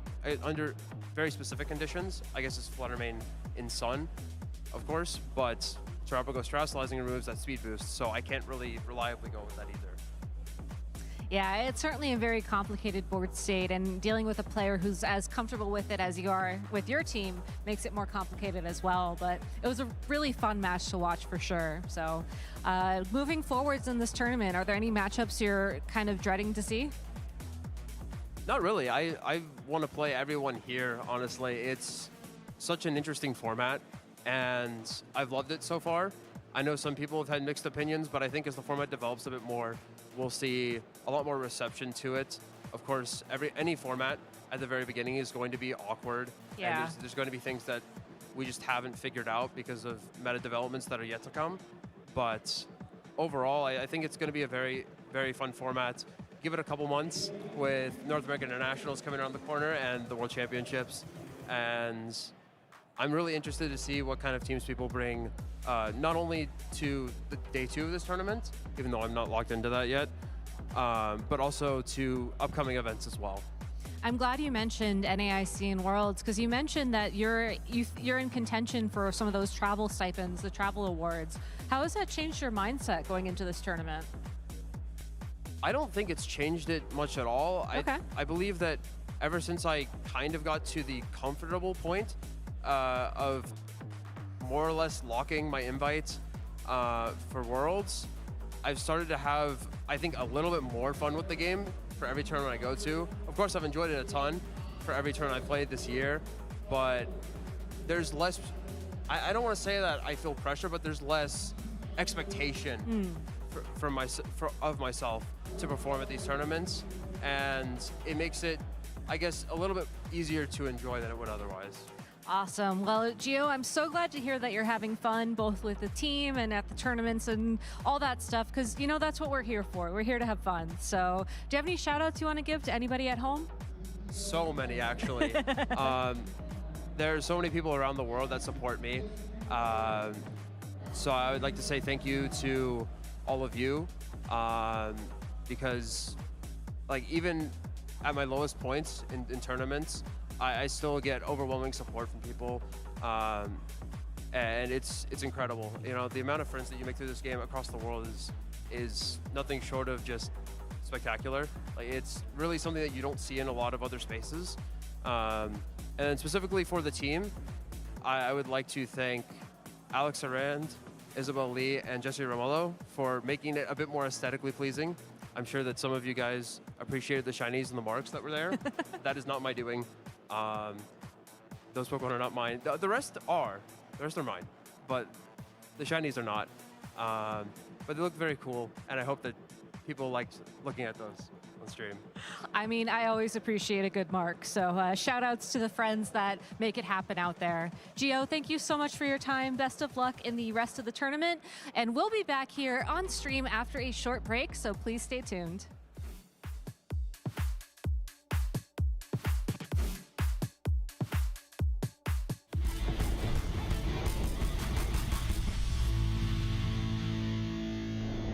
Hello, Pokemon fans, and oh boy, do I have a treat for you. Joining me right now is the one and only Ono family, a very, very well-known, very competitive kids here.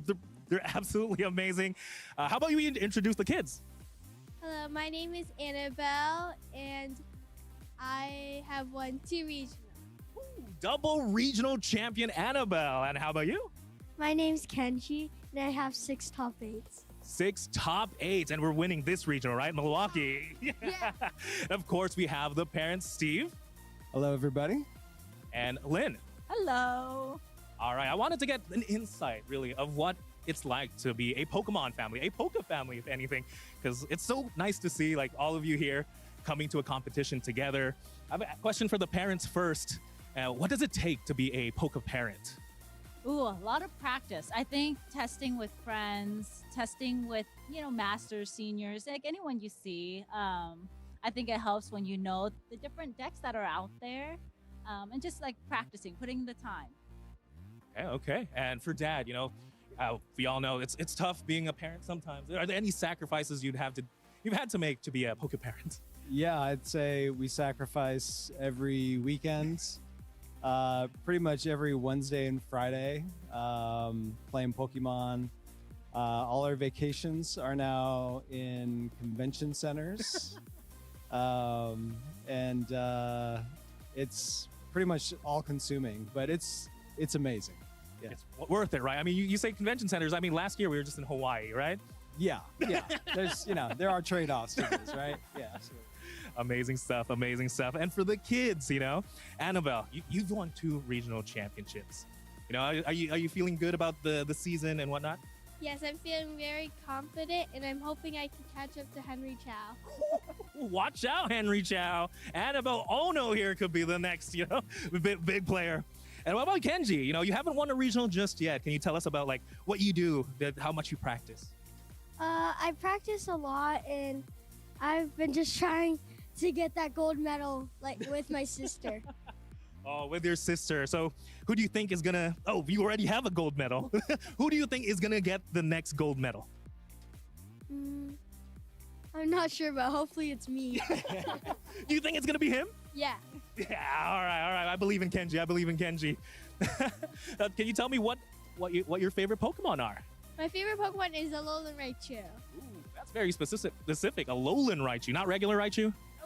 All right, what's your favorite Pokemon? My favorite Pokemon is Wartortle. Wartortle, all right, Gen 1. Why specifically Wartortle? I think the ears are very cool and very unique. Oh, that is true. He doesn't have ears as a Squirtle, and he loses it for some reason as Blastoise. All right. A little bit more. I want to go back to the parents a little bit. There's a big competition tomorrow. It's the Milwaukee Regional Championships. Is there anything you'd like to say to your kids, to cheer them on? Yeah. I think we remind them that you guys have practiced quite a bit and just have fun and play your pace of play and just, get to, and also create new friendships. Oh. Yeah. Right? Because I think the favorite part about going to these regionals, it's honestly, this is an expensive just play date. I think I feel like they're just so excited to just meet up and play tag, check out the vendors, go swimming at the pool, and I'm just like, do we need a test? Do we need to talk about Pokemon? So I feel like the main priority of these tournaments is when we go to regionals is it's a play date. It's to hang out from their friends from all over the U.S. and from other countries, and I'm sure you understand that because you have friends, and it's really, really fun. So. You say expensive play day, but she's won 2 regional championships. It looks like it paid for itself. I get. How about Dad? Anything you want to say to your to the kids? So we kind of have a routine that we go through every kind of the night before these regionals and then the morning of. For me, I think one of the biggest things is they have to believe, right? It doesn't matter how they start, how tight it's getting, whether they're one loss away from getting knocked out, from being in top cut contention. It all starts with believing you can do it, right? And so I think just reminding them of that is super important. That's great to hear. All right, kids, do you believe? Yeah! Do you believe? Yeah!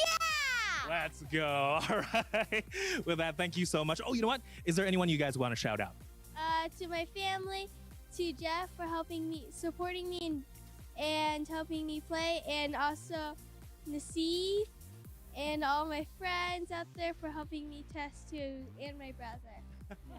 Oh, and is there anyone you want to shout out? I like to shout out my parents for always helping me get drinks or snacks, and also paying for the flights, and my sister for always teaching me new techniques, and my coaches who got me to play at this level, and my friends and family who all supported me to get here. That's great to hear. You guys are abs amazing. Oh. Another shot. The positive potato.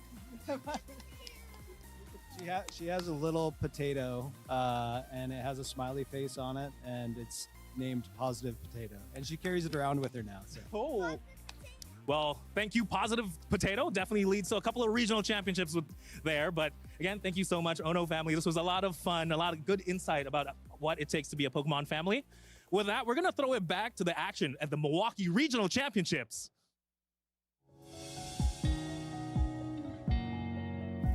Andrew Zang will win his first ever regional championship in the Masters Division here in Louisville. My name is Andrew, and I grew up in Ohio.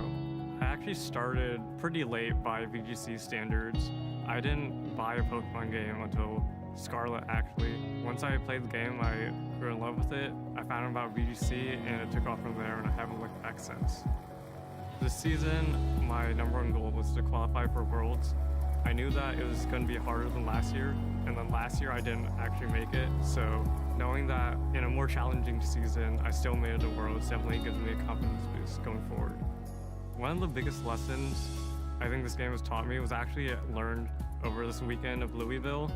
I've heard a lot of good players say that taking early losses at a regional were fine and you just have to bounce back, but I really didn't believe them until this weekend. After my bad start, it was just stay alive and trust my team. The first few times that I was put on stream, I was definitely super nervous, especially the first time at Indy. My nerves was literally skyrocketing. It definitely does get a little easier from then on, but still nothing compares to the emotions I felt today. I think I've learned that when I can really focus and play the game without distractions, I can beat anyone. As cliche as it sounds, I think people getting into VGC should do 2 pretty simple things: battle, have fun, and watch other people battle. That's the way that I've improved the most. Usually, I do best when I play the game and not the player. Obviously, that doesn't always work if you're playing someone really, really good. Recognizing when I'm behind and have to play accordingly is still one of my biggest weaknesses. From ahead, I can spot win conditions, but from behind, I still have a lot of improvement to do. I think that finals was definitely the most exciting match, but I think my hardest was against Wolf.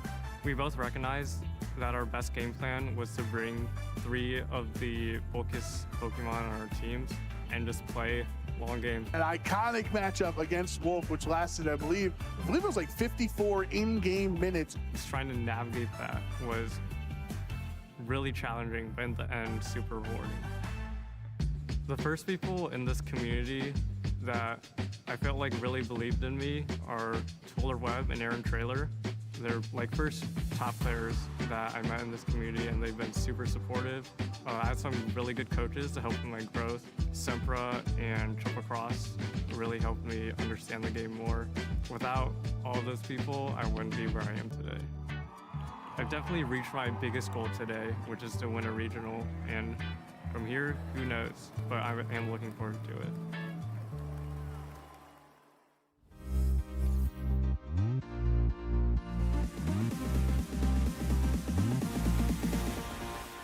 Regardless of how you play the game, just to have fun. I've made so many friends in this community, and I'm currently a VGC judge, and it's the best experience that I've honestly ever had. And as long as you're having fun, it really doesn't matter what happens throughout the day.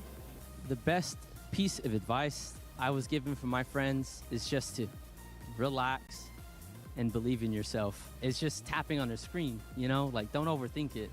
Just calm down, relax, take that deep breath, and tap away. Set a tangible goal for your first time and stick with meeting that and allow yourself to be, you know, happy with achieving that tangible goal. And if you do anything better than that, then it's just a cherry on top, but at least you know that you came here, you did what you came to do, and you can just kind of leave knowing that you accomplished something, and you can be proud of that. So the best piece of advice I've been given by a friend when playing Pokemon is being okay with losses. Something that's really helped me out is seeing like, it's not really truly a loss unless you can't learn from it. And so even through your losses, like, oh man, my attack didn't do as much damage. Great, now you can use that for the next game. Or like, oh man, this opponent used a really cool Pokemon. And actually, I've been inspired by my losses to use some of my favorite Pokemon of all time. So yeah, be okay with winning, be okay with losing, because at the end of the day, it's about learning and evolving.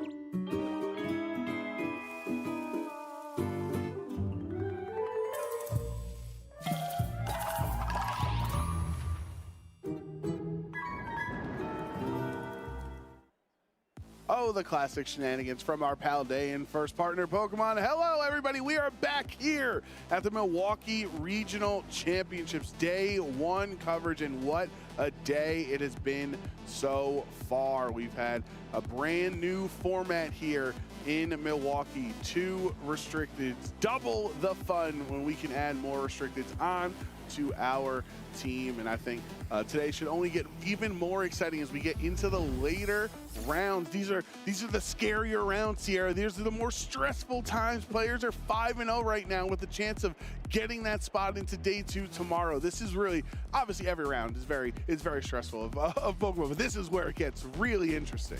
I want to take a step back to double restricted, double the fun. Like that is the perfect tagline for Regulation I. That's a good one. You're I'm on fire. I got today. Rainbow Rider. I got the Reg Eye tagline right now. I think we're having a great time here, and I think hopefully you have a great time along with us at home and throughout the season, throughout the 2025 season. It's been an absolutely crazy time as we lead our way up to Anaheim this August for the 2025 World Championships. And that's a lot of grayscale on the screen, Sierra. There is not many events remaining. Man, I'm getting old. There has been one too many years where I've sat here looking at the grayscale graphic going, wow, this season has gone by so fast. Where did it all go? Has to be like the 3rd time I've thought about this with the graphic. This is crazy. I cannot believe we're almost to the end of this already.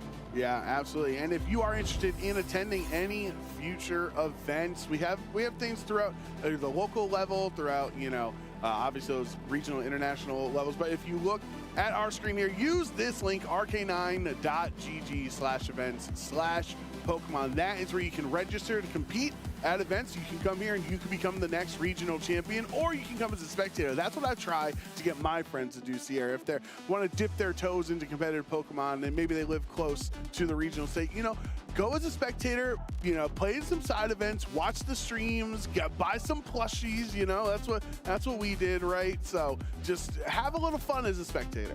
Yeah, I've always been like, oh, if I'm attending an event, it has to be as a caster or a competitor. I've never really thought otherwise, right? And then I was talking to a couple of friends of mine out on the floor, and they've got the same mentality, but this is the first time that they're actually spectating, and they're like, wow, this is actually awesome. They're talking to me about like the side events. There's like a raid boss TCG one where it's like one person, like, yeah, they have the jumbo card and then like 4 people go up against them. It kind of reminds me of like the max raid battles that we have. Dynamax raids, But they do it for TCG, right? And there's like all these side events that they've been cooking up that I don't have any idea about. And they're like, this has been awesome. Like, you have a lot more free time as a spectator. Yeah, I think it's fun. I've done it before. I've come to events just for the fun of it, and I'm excited to look at the fun here in our next round. Let's check out our standings. Let's see some of these trainers that are 5-0 at this point as we head into round 6. Remember, that 6th victory will secure you a position to at least be playing in day 2 tomorrow. yeah, that's the first hurdle, right? When you're looking to be on your way to being a Pokemon VGC champion, you at least have to be competing there. So still going to be a stressful day to close out the last couple of rounds, but at least at this point, you're 1 away from being back here bright and early tomorrow. And a lot of really notable names on this list too. That was something that we kind of talked about, was going into this restricted format, this double restricted, is it going to be really familiar amongst trainers that have been around, right? And yeah, I think I'm reading 7 regional champions out of these 16 trainers right here. I don't want to count it out loud. And this is just a snapshot. And that's just 16 of the top trainers performing this weekend. Yeah, I think what transferable skills has been really cool. And to see people that we haven't necessarily gotten to feature as often really be able to pop off as well. I think this has just been such an exciting time. And a lot of great players at the 5-0, a lot of people that are playing win and ins now, and we're going to be focusing on Audi going up against Mott, especially to looking at Pokemon across the board. This one should be a lot of fun to feature. Yeah, absolutely. I think this should be a really exciting match as we get into our later rounds here on day 1. Audi and Stefan, I think, honestly, obviously they're great trainers, qualify for the World Championships, but I think what they're really known for, on top of their strong performances at live events, is their team building aspect, and that is truly going to be on display here in this battle. That's another really important thing with the early formats. Obviously, showing up to an event and playing great is a big key part of that, right? But you don't really have too much information to go off of. You got a couple of grassroots tours where people might be hiding teams because they know they're showing up this weekend, right? So this is really going to test your team building skills, or, you know, your best friend's team building skills if you are not a team builder and you just like to pilot someone else's team. That's also fine. It can test their skills and then your piloting skills amongst the new format. Well, these two definitely are very strong innovators within VGC. Aditya Subramanian versus Stefan Mott. And there it is. It's our first Ho-Oh of Regulation I, Sierra. Oh my gosh, a rainbow. I'm excited to see this, especially too the Ho-Oh Miraidon. This was a team. Why are you so laughing at me? No, Audi was pointed saying hi to us in the camera. I missed it. Okay, I thought you were just like laughing. I'm like, what? Sorry that there's a Ho-Oh and this is super cool. I think this is fun from both aspects because you're going to be able to see this Ho-Oh, which was a restricted that's been really absent in Regulation G, paired up with a really powerful Pokemon like the Miraidon. Whereas on the opposing end, you know what's better than 2 restricted? What's that? 3 restricted. Hey, that's what Ditto can do. That's what Ditto can do. So that should be a lot of fun, especially 2 capabilities from both of these players to really be able to slow down the match with the Grimmsnarl. We talked a lot about, hey, you want to survive past these hits? Setting up screens, a great way to be able to do so.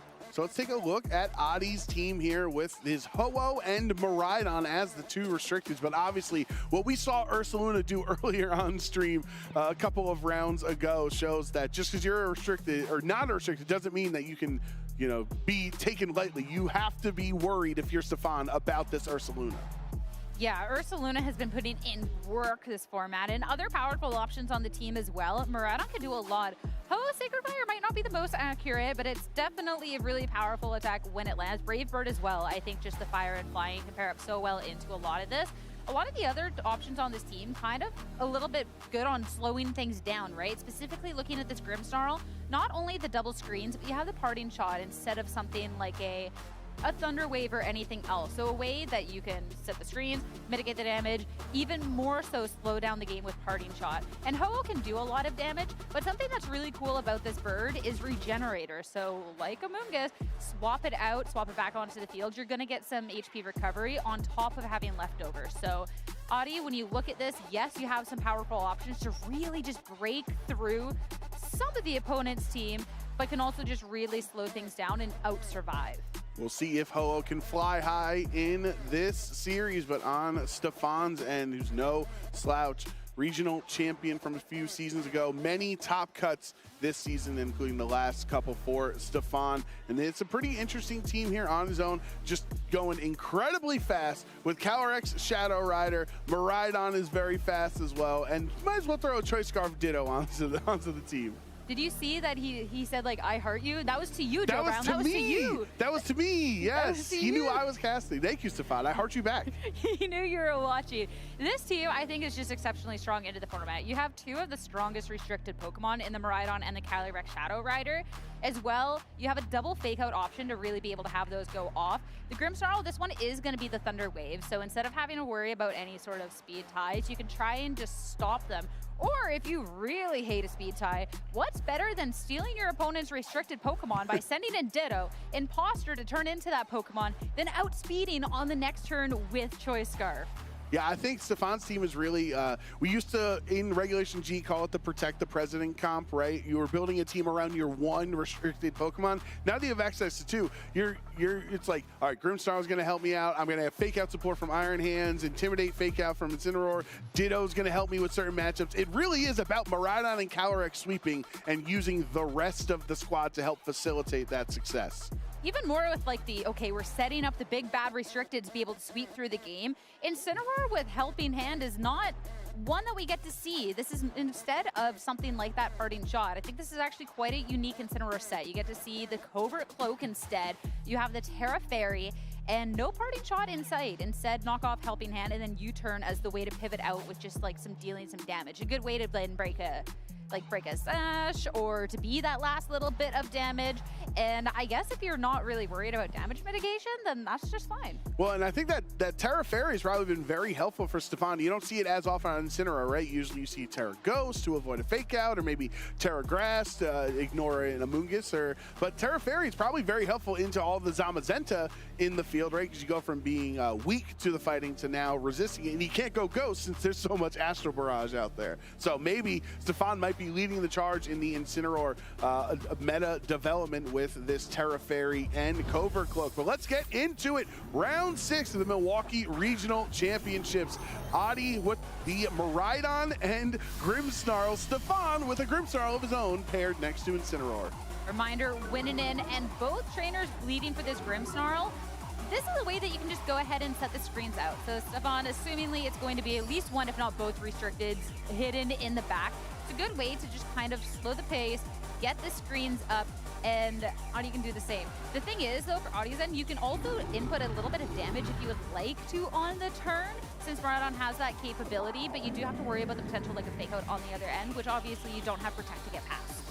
Yeah, it's going to be important turn one if these Grimmsnarls are just going to match each other every turn. You're going to go for kind of the same strategies, or which of these trainers is willing to opt out of this mirror. Which of the trainers is willing to do something unpredicted. For now, Adi's just going to click Light Screen on his end, so he's going to take less damage from special attacks for the next 8 turns. And crazy Stefan clicking Light Screen of his own. So, but this crucially, the knockoff goes into Ursaluna as it switches in, gets rid of the Flame Orb, and now Ursaluna will not have its guts ability boosted. It's just going to be doing less damage.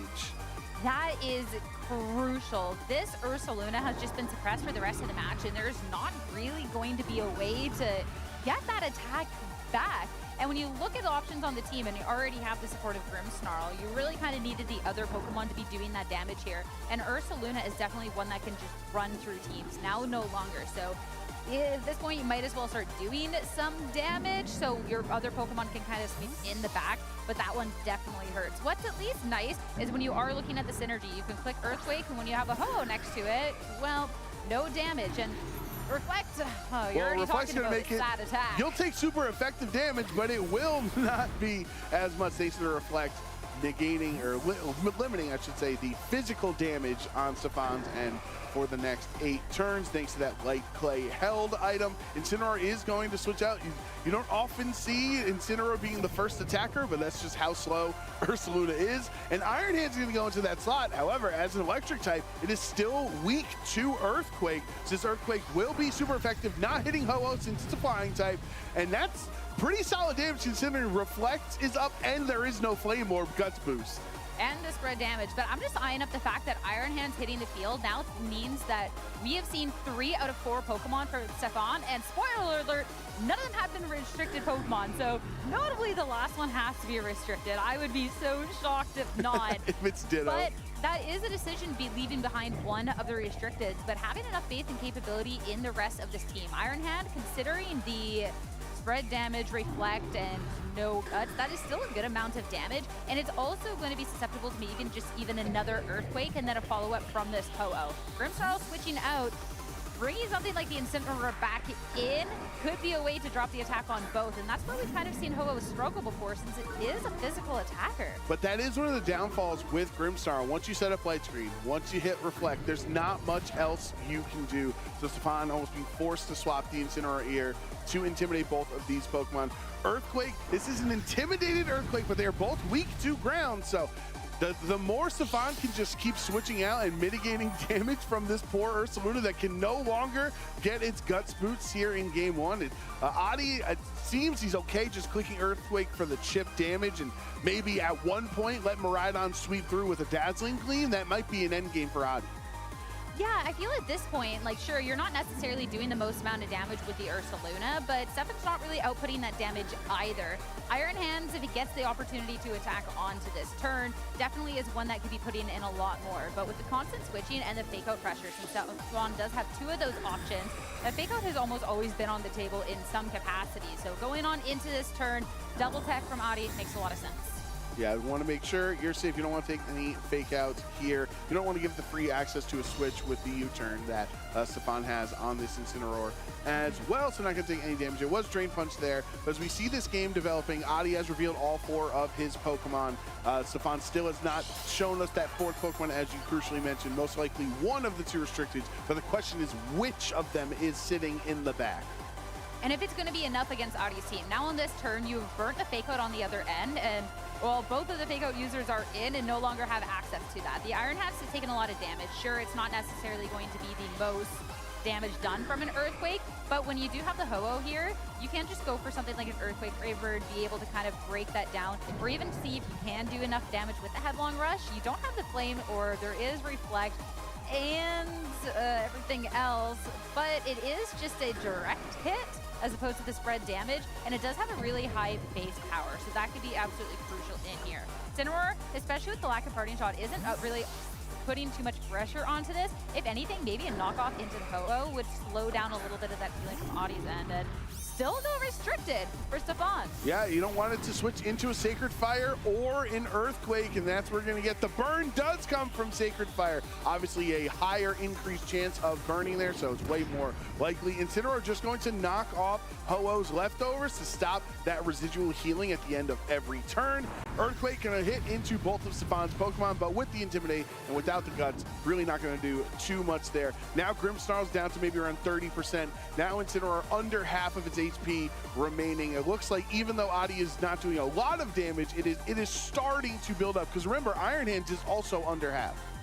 Yeah, and it's also the longer this game goes on, that opens up the way and the possibility for something like critical hits to come on through, which is going to throw Stefan's plan completely out of the water. And you do still have this Miraidon in the back that when a Pokemon that's currently on the field goes down, I struggle to see how something like a Dazzling Gleam into both targets isn't just going to do the most amount of damage. The only thing really stopping it is a potential fake out, which if you're taking down one of the fake out users, obviously that opportunity is going to be limited. I really like this Tailwind click from Audi with Ho-Oh, doubling his team speed for the next 4 turns, because eventually, if you are anticipating that Miraidon or Calyrex Shadow Rider is the last Pokemon, you will have the speed advantage. Earthquake is so close on both KOs, but not enough in either spot. So now they'll hang around for one more turn, and essentially, Audi is gonna have to waste one of his very valuable Tailwind turns by knocking out these 2 Pokemon. Yeah, but this turn is going to be a double KO. I think what's going to be crucial is, yeah, you're wasting a turn of the Tailwind, but at the same time, looking at these 2 Pokemon on the field, neither have access to the Protect, and the Earthquake, maybe it hasn't been the most damage, but it is going to be the damage that you need on this turn to get the double KO and bring out the last 2 Pokemon. You'd have to contend with a Fake Out, but once you get past that, you're good.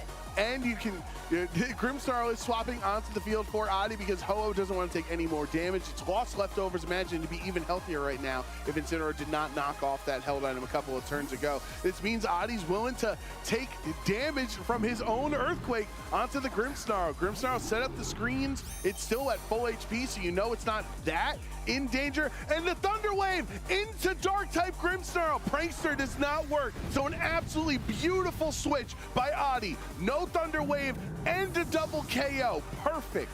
Yeah, your Ho-Oh, you get some health back because of Regenerator when it hits the field. That's not going to be paralyzed because the Grimmsnarl stepped in and it didn't work. And we've seen how little these Earth Powers have done turn after turn. So Grimmsnarl like switches into that so safely. Now, final 2 Pokemon coming out from Stefan, and it is the Calyrex Shadow Rider making an appearance in this match. Of course, this is going to be a faster Pokemon, but we are still in that Tailwind at this moment. Though he does have a Fake Out on his side of the board to at least slow something down, because it's not like Audi's doing damage this turn. And it's also Calyrex into a normal type and a dark type on the other end here, on Audi's end. So Astro Barrage is really not going to be too effective, obviously with Light Screen already being up anyway. It's going to be doing less damage. Into this point, with these 2 turns of Tailwind, you're going to have this Ursaluna that felt so difficult when it swapped in and lost its Flame Orb immediately. It has put in so much work. You know, slow and steady wins the race here in this scenario for Audi and his Ursaluna. Not all about damage, it's just about outlasting your opponents. Exactly. And Ursaluna has showed up so well in that capacity. Even if it's not threatening the most amount of damage on this turn, it's put in a lot of work, but hey, it'll actually survive that one. Hangs on in the red. Light Screen is so crucial. Grimmsnarl actually gets a KO in this game. You don't really see Grimmsnarl get as many knockouts here and there. Now Ursaluna with the Earthquake. This is going to go into Calyrex Shadow Rider, breaking the Focus Sash, but obviously not doing a lot of damage. Light Screen wears off right on this turn, which will allow Audi to click it again this turn, and that means that Shadow Rider will have its damage mitigated for the rest of the game. Yeah, the one little weird part of it is this is going to be the last turn of that Tailwind. So if you're looking at that, I must survive, like I have to hit into this Calyrex while I have the speed. With the Miraidon, you've kind of lost out on that. But you can just go for setting up that Light Screen, and if the Calyrex doesn't get too much momentum under it, you should be able to survive the next hit. But with everything being so low, it is in the range of picking up KOs and getting Grenade Boost, which is a way to maybe start to threaten in the back. But Terastallization into the Ghost type, that is going to be helping that damage output. It's time for Stefan to go here with the Terra Ghost, increasing the damage from Astral Barrage. Astral Barrage is not going to hit Ursaluna as a normal type, so Stefan is saying, I don't care about Ursaluna on the field right now. I have to get rid of this Grimmsnarl. It's resisted, and it's not enough. Grimmsnarl hangs on in the red. Now you can Spirit Break into the Calyrex, bring it down to half HP, lower its special attack, and let the Headlong Rush hit in. It's in the red. One more turn will be enough for Audi to win game 1. Ursaluna, again, it's low damage, but it's consistent. And the Grimmsnarl, now this Calyrex, it didn't get a KO, so it doesn't get that Grenade Boost as well. It's got a lowered special attack. So yeah, it makes a lot of sense how that one's gonna go. Yeah, Audi with an impressive Game 1 victory. You don't see too many Grimmsnarl mirrors. We're used to the Shadow Rider mirrors or Miraidon mirrors in this case, but instead around it was the Grimmsnarl on both ends that really slowed the pace of that match down to the point that allowed Ursaluna, even without the Flame Orb boost, to its Guts ability, to do enough damage to just chip Stefan's team down, because he ultimately couldn't deal with the Ursaluna. Well, that's the thing is, sure, you stopped the Ursaluna from being able to fire off really powerful attacks, but you didn't really have anything that was hitting for any amount of damage at any point. The Iron Hands was the only thing that maybe with a Drain Punch, but you never really got the opportunity because you were always threatened by this other slot, as well as just the slow but consistent damage that was being outputted. So when you have a Grimmsnarl, you have an Incineroar, and you have this Iron Hands that really couldn't get going, well, there's 3 out of 4 options that are just not doing damage. And by the time the Calyrex Shadow Rider hit the field, it was just way too little too late. So I'm curious where you make this adjustment going on forward, because obviously, super easy answer, you need more damage, bring the Miraidon. But if you just look at the natural how Miraidon stacks up against something like that Ursaluna, obviously I can't really touch that with any sort of electric type moves, and if you're not getting a KO on it, then it's just gonna hit a really powerful ground type move in return. Even if the damage is suppressed, it would not appreciate that hit, and it can't really stick around. Yeah, not bringing Miraidon obviously is a conscious choice by Stefan in Game 1. Very difficult matchup into the Ursaluna, almost forces your Terrestrialization immediately. However, pretty strong into Ho-Oh as a flying type. Ho-Oh does not want to take a Volt Switch or Electro Drift or any electric attacks that would be coming in that direction. So we'll see if Stefan makes some adjustments here. For now, it will be Grimmsnarl Iron Hands versus Grimmsnarl and Miraidon. This does give Stefan the Quark Drive boost to his attack. So that was one thing Stefan was missing last game, was that Iron Hands never had a Quark Drive boost because the terrain was not up. So now it's going to do more damage. A little bit of a switch up with bringing out the Iron Hands as opposed to something like the Incineroar. So this way you can be threatening a little bit more damage, especially with that Quark Drive. And if you are anticipating maybe something like a Volt Switch again, like we saw Audi do in that first turn, instead of going for a knockoff into the slot to catch the Ursaluna on the swap in, you could just go for a Drain Punch, which would, well, just effectively delete the biggest pain point of you in that match. Instead, fake out just to keep it honest. We love some honest Pokemon around here as, wow, it's just gonna be some screens. Who would have thought? Who would have thought? Miraidon not able to move thanks to the fake out. But no, Audi going on the offensive with the Spirit Break does over half. Spirit Break is a physical attack, so that light screen didn't do anything. Now a Volt Switch, even behind a light screen, could be very dangerous because Volt Switch would potentially get the knockout on Grimmsnarl and then give Audi pivot position into Ursaluna if it's in the back, and there's no knockoff to stop that Flame Orb activation. Yeah, that's super powerful right there. You still fall into a, like, it's a little scary for whatever Pokemon you bring in, but already doing that much damage into the Grimmsnarl when Stefan played such a slow game, losing pieces of any sort of the puzzle so early on is going to be a travesty. Reflect, though, so you got both screens up, so that's going to help your Pokemon survive through a bit, but Volt Switch, Grimmsnarl is special. Oh my goodness. There's the critical hit for the fun of it. Miraidon likes doing even more damage to that poor Grimmsnarl. But honestly, for Stefan, you don't need to have Grimmsnarl on the field for too long. 1 or 2 turns, set up a light screen, set up a reflect, and then hope the game ends in the next 8 turns where you don't need Grimmsnarl again. It will be the Ho-Oh, just in case maybe a Drain Punch went into that spot. Instead, it's the Heavy Slam into Grimmsnarl, bringing it down actually really low there. Grimmsnarl's not a lot of HP remaining, so now Stefan can show this Incineroar. You have regained the access to a potential fake out. But yet again, still leaving one of the restricteds at home. We're playing favorites over here between the children. You do have a favorite, and if it's anything like last match, it is not the Miraidon. So Incineroar, you do have the fake out, as well as that round of Intimidate will slow down what the Ho-Oh can do. You can go ahead and just try and, even if you don't go for fake out, you can knock off into it. But again, the damage, especially into something like this Ho-Oh, just isn't there at this point. It's very, also, it's kind of a scary spot for this, for Audi's side. If you want to bring in Ursaluna, you might have to take a Drain Punch on the switch in. However, he has to use the parting shot, so Stefan's Iron Hands has had its attack lowered, and you have Reflect or no, only actually Stefan's the only one that got reflect of. Audi just has the light screen. So Ho-Oh is going to flinch thanks to the fake out, and it is Drain Punch from Miraidon, but thanks to that parting shot, does not really do hardly any damage. Yeah, that Miraidon, sure, you took a hit, but you take it quite comfortably. Ho-Oh still has its leftovers, so you're going to be back at full health. And looking at the speed tiering, it's definitely in Audi's favor when you're eyeing up this Miraidon. So, yeah, there is screens on the other end, but with a powerful attack coming out from both Pokemon, sure, something on the opposing end is going to live one hit, but is it going to survive the double up is going to be the real question, because without Protect on these Pokemon, and you probably not wanting to throw your Restricted out here just to take that double attack, there's not the most that can get done, just looking for survivability. Here's the Electro Drift into it. Stefan's Incineroar, and it's not enough for the KO. It does so much. That's how much it did behind Light Screen, everybody, just to show how strong it is. There's the burn! Sacred Fire, 50% chance, more like 100% chance to burn your opponent both games. Incineroar will knock off Ho-Oh's leftovers, but now the burned low kick, oh, that is pitiful damage after the burn.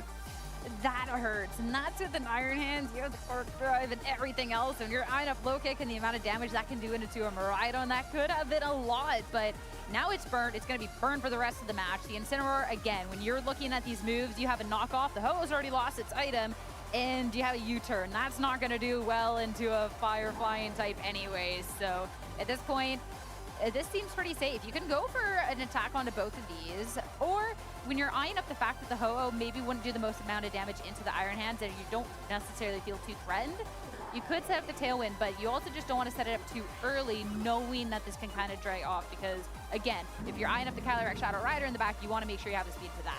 Right, and I did have it right at first. The Reflect is set up for Audi, not the Light Screen. So this is what's helping take such little damage on top of the burn, obviously, is having Reflect set up. Grimmsnarl will switch into that slot there for Miraidon. Let the Grimmsnarl take a potential Drain Punch or Heavy Slam there. Finally, Miraidon shows up. Shadow Rider's been benched. He said, hit the locker, Shadow Rider. Miraidon's coming in for game 2, and it works out well because that Brave Bird is now resisted. Doesn't really do any damage. Drain Punch is not enough for the KO. Grimmsnarl hanging on at 13. I mean, switching up which Restricted would your favorite being brought into this match is going to be absolutely massive. And something as well, since you didn't go for the Tailwind and Stefan did actually opt to bring the Restricted, you're now in a situation where this Miraidon is going to be the fastest thing on the field. And looking at how it'll match up into something like the Ho-Oh, that is a terrifying prospect. You do still have Terrestrialization at this point, so it isn't just completely lost or out in the wind, but that's something to keep mindful of. Or you want to Protect and Scout out, but yeah, that Grass Terrestrialization button just seems so tempting. Yeah, I think the Protect can the Protect can work here if you just want to force, you want to just gain information seeing what Stefan locks into. However, if Stefan locks into the Volt Switch and just Volt Switch KOs Grimmsnarl, excuse me, then you're Protect. That's another turn where you're not really getting much damage or anything out of the Ho-Oh slot.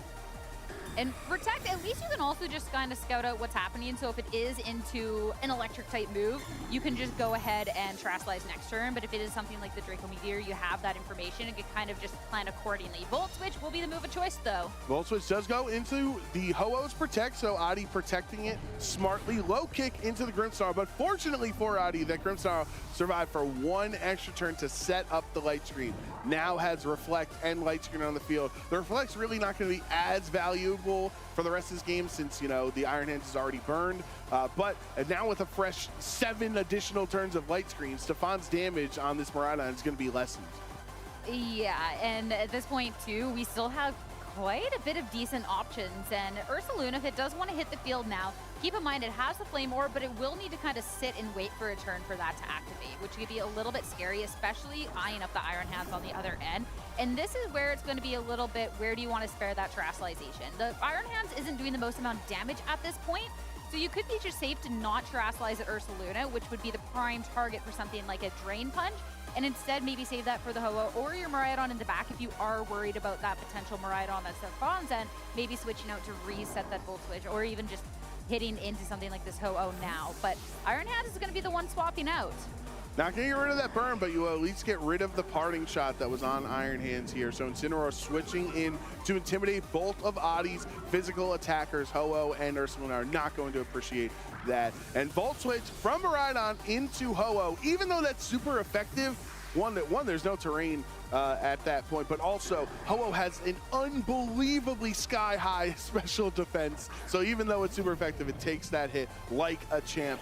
Now Iron Hands comes in, but Ho-Oh sets up the tailwind so that for the next 4 turns, this Ursaluna with Earthquake is going to have its speed doubled. Incineroar does not get knocked out. The Intimidate was actually huge for Incineroar to stick around one more turn, because that would have been really tough for Stefan. If Incineroar got knocked out, that would have forced the Miraidon in on this next turn. Even if you're not getting this KO though, at this point, you got the Tailwind on your side. Sure, there's a fake out on the opposing end, but both your Pokemon have Protect. You can go ahead and click that. Next turn, go for the Earthquake and just be completely fine. Well, it's not even just about Protect, right? Ho-Oh has Regenerator, so if you swap Ho-Oh, if you protect Ursaluna, swap Ho-Oh into Miraidon, let's say the worst case is Miraidon either takes the fake out and it's not attacking anyway, or it gets knocked out, you then have a higher health Ho-Oh potentially, and next to your free Earthquaker the next turn.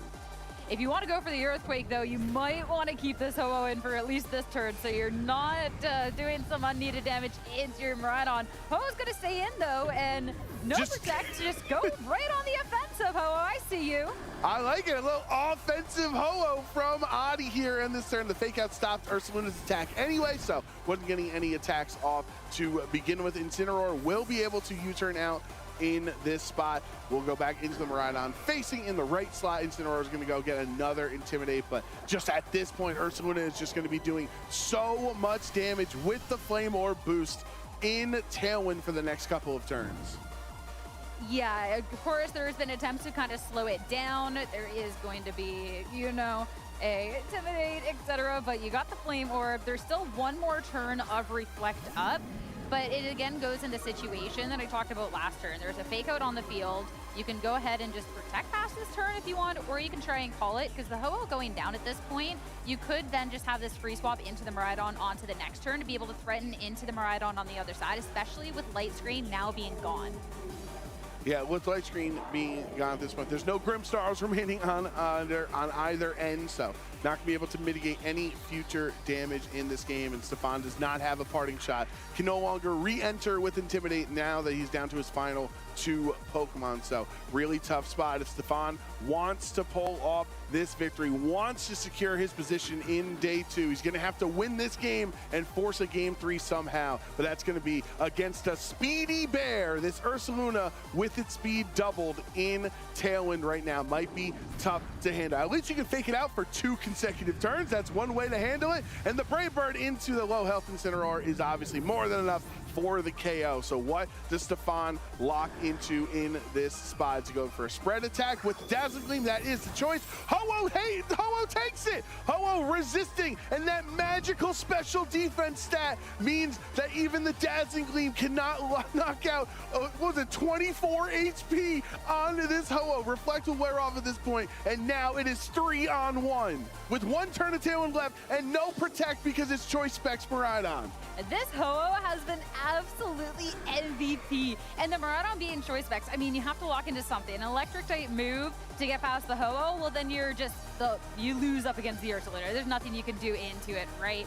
Or Draco Meteor, like, it's spread damage, you're not maybe doing enough anyways, and then with Fairy Terastallization on to the Miraidon at the end, you kind of just lose out anyways. So Dazzling Gleam being just kind of the only option to really lock into, but Ho-Oh surviving, it sticks around. I don't even know, like, at this point, the Ho-Oh could have just perished, and you could have had the free swap into the Miraidon, so it was really cool that it stuck around. But you can also just letting everybody know. Draco Meteor right now. Ho-Oh's letting the gamers know that it's here to stay in Regulation I. It's a new format, and now that it can be your second less restricted, it's a lot more viable. Here is the facade into Miraidon, bringing it down under half HP remaining. But you had that protect. The Tailwind does peter out. I think at this point it's kind of just wrapped up. Ho-Oh maybe wants to click Tailwind for the fun of it one more time, but unless this Ursaluna gets knocked out here in this spot, I think that might. But even a Dazzling Gleam wouldn't be enough to knock out the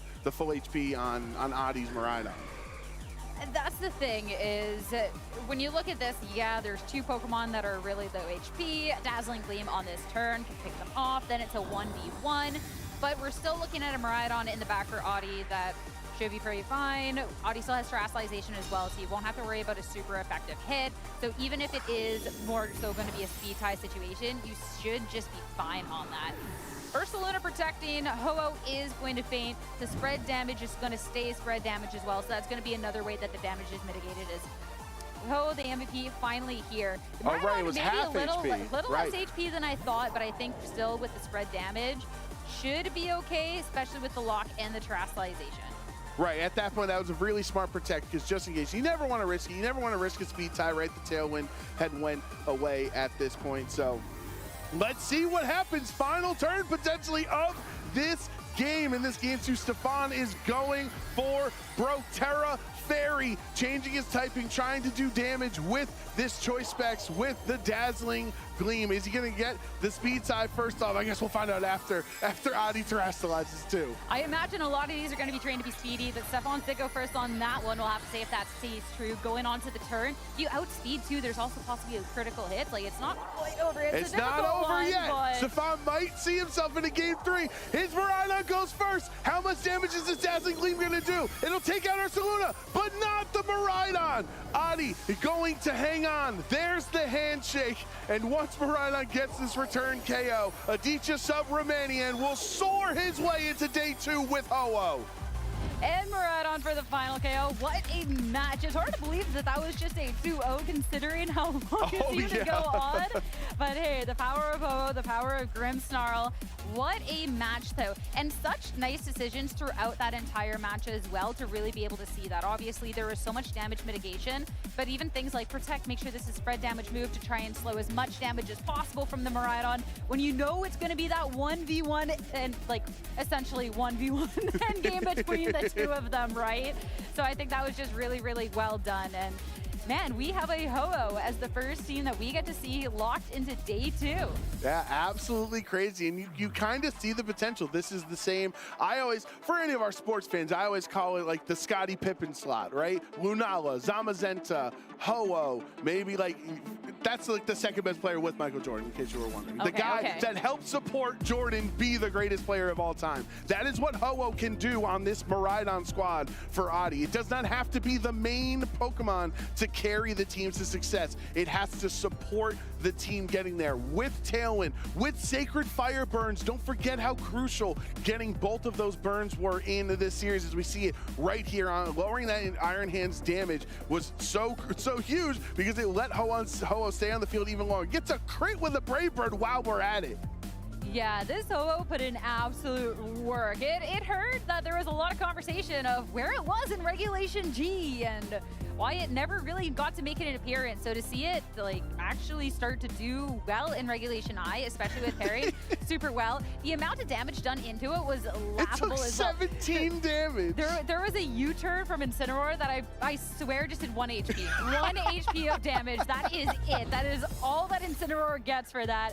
I just think that was so cool, especially too when you have, when you have Miraidon, like this is a go do damage Pokemon, and then Ho-Oh, especially with its like bulk, you have that regenerator. You kind of have the setup with the Tailwind as like a slow things down, but it's really cool to see how there's the synergy for both, right? And being able to then set up and slow down the pace so much, especially too when Stefan is playing a team that also goes for that mode, but the survivability of this Ho-Oh in comparison to anything else just let Audi like out survive, which is huge. Yeah, I think one of the things that we can throw back to at the beginning of our team previews here was with Stefan's team, and we talked about just how supportive the rest of the squad was around the 2 restricteds, where it almost seems like Stefan's team is built, as we saw, to not always have both, because you just had Shadow Rider in the first game and just had Miraidon in game 2, because you kind of needed Grimmsnarl's screens and Light Protect. You needed Iron Hand's Fake Out and also fighting damage into Ursaluna. You needed Incineroar's Intimidate and Fake Out. Like, you don't have 5 slots. It's a 5-team syndrome. Usually we see a 5 move slot syndrome. This time around, it's kind of hard for Stefan in that particular matchup to find the room to bring both restricteds. Especially, too, if you think about, okay, well, why didn't you just bring the 2 restricteds then, right? When Audi's also playing a slow down the pace of the game type of thing, especially when he does have a more powerful Pokemon, then it matches up quite well into these and resists attack too. When you are looking up like the Ursaluna just matched up so well into the seam, especially the restricted, where it was going to be the supportive options like that Incineroar and that Grimmsnarl to try and slow it. And why, like, this Ursaluna deserves so much respect as well. Like, this is just like the Ho-Oh Ursaluna team. It was awesome. Yeah, honestly, at this point, we've seen Ursaluna Lunala with Wide Guard, we've seen Ursaluna Ho-Oh. I think Ursaluna's kind of putting a big show on here in day 1 in Milwaukee, but we are ready with our interview with Gabby. So I got to hear what Audi has to say about this Ho-Oh. Thank you so much. I'm here with Audi, who locked his way into yet another day 2 performance. Congratulations. Thank you. I don't know if it's a yet another. My season started pretty slow, but after Atlanta, I made day 2, and I'm back in day 2, which is really exciting. I mean, that's back-to-back, so yet another still qualifies, I think. Yeah, definitely. And I feel like I'm coming into my groove this season, which is good. You're kicking up the momentum. Something about maybe Miraidon picking up speed and Electro drifting into yet another day 2 finish, maybe? I love it, yeah. I mean, let's talk about Miraidon, and honestly, let's talk about Ho-Oh, because I think your team was a really interesting pick of Pokemon that I personally wasn't necessarily anticipating seeing coming into this weekend. So how did you arrive at that duo? Yeah, so I expected to bring Koraidon and the Sun team. I had brought something similar to Atlanta and went 8-3, which is pretty solid. Yeah. And Koraidon, I think, is very common. It's really strong, except I was really tired of playing speed ties. It was very frustrating because every Koraidon team is just like max speed, and I really wanted to play a team that could beat Koraidon. That was my goal. And Ho-Oh happens to be one of the best restricted against a lot of those Koraidon teams. And so that was my thought. And then on top of that, I was still actually going back and forth until even yesterday I was debating which team to run. And I decided how many times you get to bring Ho-Oh to a tournament. It's never good. It hasn't been good it's maybe 2019 for a little period of time. And so I'm just very excited to bring one of the classic Pokemon that doesn't see a lot of play. And I wanted to give it a shot, and it's been doing really well. Yeah, I mean, I personally, and I think a lot of the community as well, see you as someone who really has a pulse on the metagame. So do you feel like any of that knowledge was like coming into your decision process when picking Ho-Oh, or was this more of a personal favorite? You know, I thought it was a really good call because a lot of Zamazenta teams are out there with Calyrex Shadow. It's got a massive special defense stat to tank attacks from Calyrex Shadow and has the chance to burn Zamazenta with Sacred Fire, which is really strong. And then also there's a lot of Sun teams, and again, Ho-Oh basically walls Koraidon, which is also a really cool thing that it can do. However, as of like last week, looking at how the metagame has changed, I've seen a lot more Meteor Beam Lunala, a lot more Miraidon coming into the fold, and those were 2 things that I think we saw a couple of those on stream, actually. Yeah, we have. And those teams were a big problem point, to the point where I almost considered dropping Ho-Oh because of how difficult those Pokemon could be and opposing Ursaluna could be. And instead, I decided, you know what? What if I just put my own Ursaluna on the team? It solves a lot of those problems with Lunala, Miraidon, and opposing Ursaluna, and I will just outplay in the mirror. And as you saw in what is almost a mirror, I managed to do that, and Ursaluna was the difference maker, which is really cool to see. Yeah, and it was also really interesting to see in that game number 1 where you lost the Flame Orb, you did not get the burn, you did not get the boost in your attack from Guts or from Facade, but yet Ursaluna was a key piece in that game. I was genuinely shocked. So I thought turn 1 went about as poorly as it could have gone. Ursaluna was obviously the most important part of that matchup, and to lose half of its damage output on turn 1 was really bad, especially knowing that that Stefan had Reflect and had Intimidate to lower his damage output, but his entire team is weak to Earthquake. And so I sat it on field and I got to click Earthquake a bunch, and it ended up, even though it was only doing 20, 25, 30% every turn, he also didn't have great ways to out-damage it, and so it just kind of slowly won the game, which is kind of cool. Going into game 2, were you trying to avoid the knockoff, or did you just assume, well, if it happens again, maybe I'll just click Earthquake again and it'll work out? Yeah, I definitely wanted to play a little more cautiously and not have that risk as much. And I also really tried to, in that game, to stagger my screens a little bit. So I didn't click the screen turn 1. I said, I can just take the damage, take an early knockout. I really didn't want my Ho getting Thunder Waved, which is something that he tried to do, and I switched out of game 1. And so I tried to play a little more conservatively, and it worked. The end game was actually fairly close. Like, I got a critical hit on the Iron Hands that sealed it up, but that was like, I maybe should have played more aggressively with my Ursaluna, because he almost managed to pull it back, despite, I think, me being in a pretty good position in the middle of that game. For sure. So going to talk about the rest of your day, we've only seen you in this round. Tell me about the previous rounds. Were there any turns or any matchups that really stood out to you as like, wow, I'm really feeling it today. I'm doing pretty good, pretty well. Oh man, there were some crazy games. My round 2, I set up Reflect and I clicked Draco Meteor into an Amoonguss Calyrex Ice board, and they got. Not only did they dodge the Draco Meteor, but they got 2 critical hits and took 2 knockouts.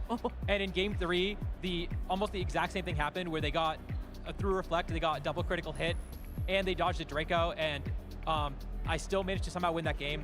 And then this past round, on top of that, I missed back-to-back Sacred Fires on a Weezing, which was crazy because it's 95% accurate. And then because of that, in the endgame, it was a Weezing versus Miraidon endgame, and so it lived the Electro Drift because it was at full. Except I dodged the Strange Seam, which is also 95% accurate, to win that last round. Oh my goodness. Which was absolutely nuts. It was one of the craziest games I've ever played. Yeah, and so I've just had a absolutely wild day all day. And I think that when you run a team with Grimsnarl and try to click screens, that is sort of an inevitability, right? You are always saying that if I get critical hit, I'm in a really bad spot. I really don't want to get critical hit. And sometimes it happens, and the fact that I've managed to win despite some really wacky situations coming up is really reassuring. It's really good. Honestly, the bulkier you are, the more times you're rolling the dice, and the more times you're rolling the dice, the more times you are going to get crit. But it sounds like you're rolling with the punches, and that's all you can do. Exactly, yeah, and that's like, part of the trade-off, because so many of these Pokemon in this format, Koraidon, Chien-Pao, Miraidon, they all have the same speed, Fluttermane, they all have the same speed stat. Yeah. And so if you want to try to avoid playing all those speed ties where it kind of comes to toss-ups, then you have to opt into being very bulky. But if you opt into being very bulky, you are moving second, you are giving your opponent more chances to hit you with attacks and get critical hits, and it's just a scary situation to be in a lot of the time. But so far that those crits have still ended up with me winning the sets, and so it's worked out, and I think I made the right decision. Fair enough. Well, Audi, thank you so much for your time. Is there anybody at home you want to give a shout out to? Absolutely. I want to give a huge shout out to Rajan for helping me build this team. Huge shout out to all of Top Nation, Alex especially. He was the person who put me onto the Miraidon Ho-Oh combo. Big shout outs to Ethan and Arsal and Izzy for all the help, and Gavin for all the help throughout the preparation process for this regional. Y'all have all been incredible, and I'm so happy I could to do the team proud. Awesome. Well, thank you so much, Audi. I hope we'll get to see you some more tomorrow. For now, though, we're going to go ahead and take a quick break, so please stay tuned, everybody. Pat, can you give me the heads up when I'm on camera? You're on it now. Yeah. The red is camera live, right? Correct. And green is camera next.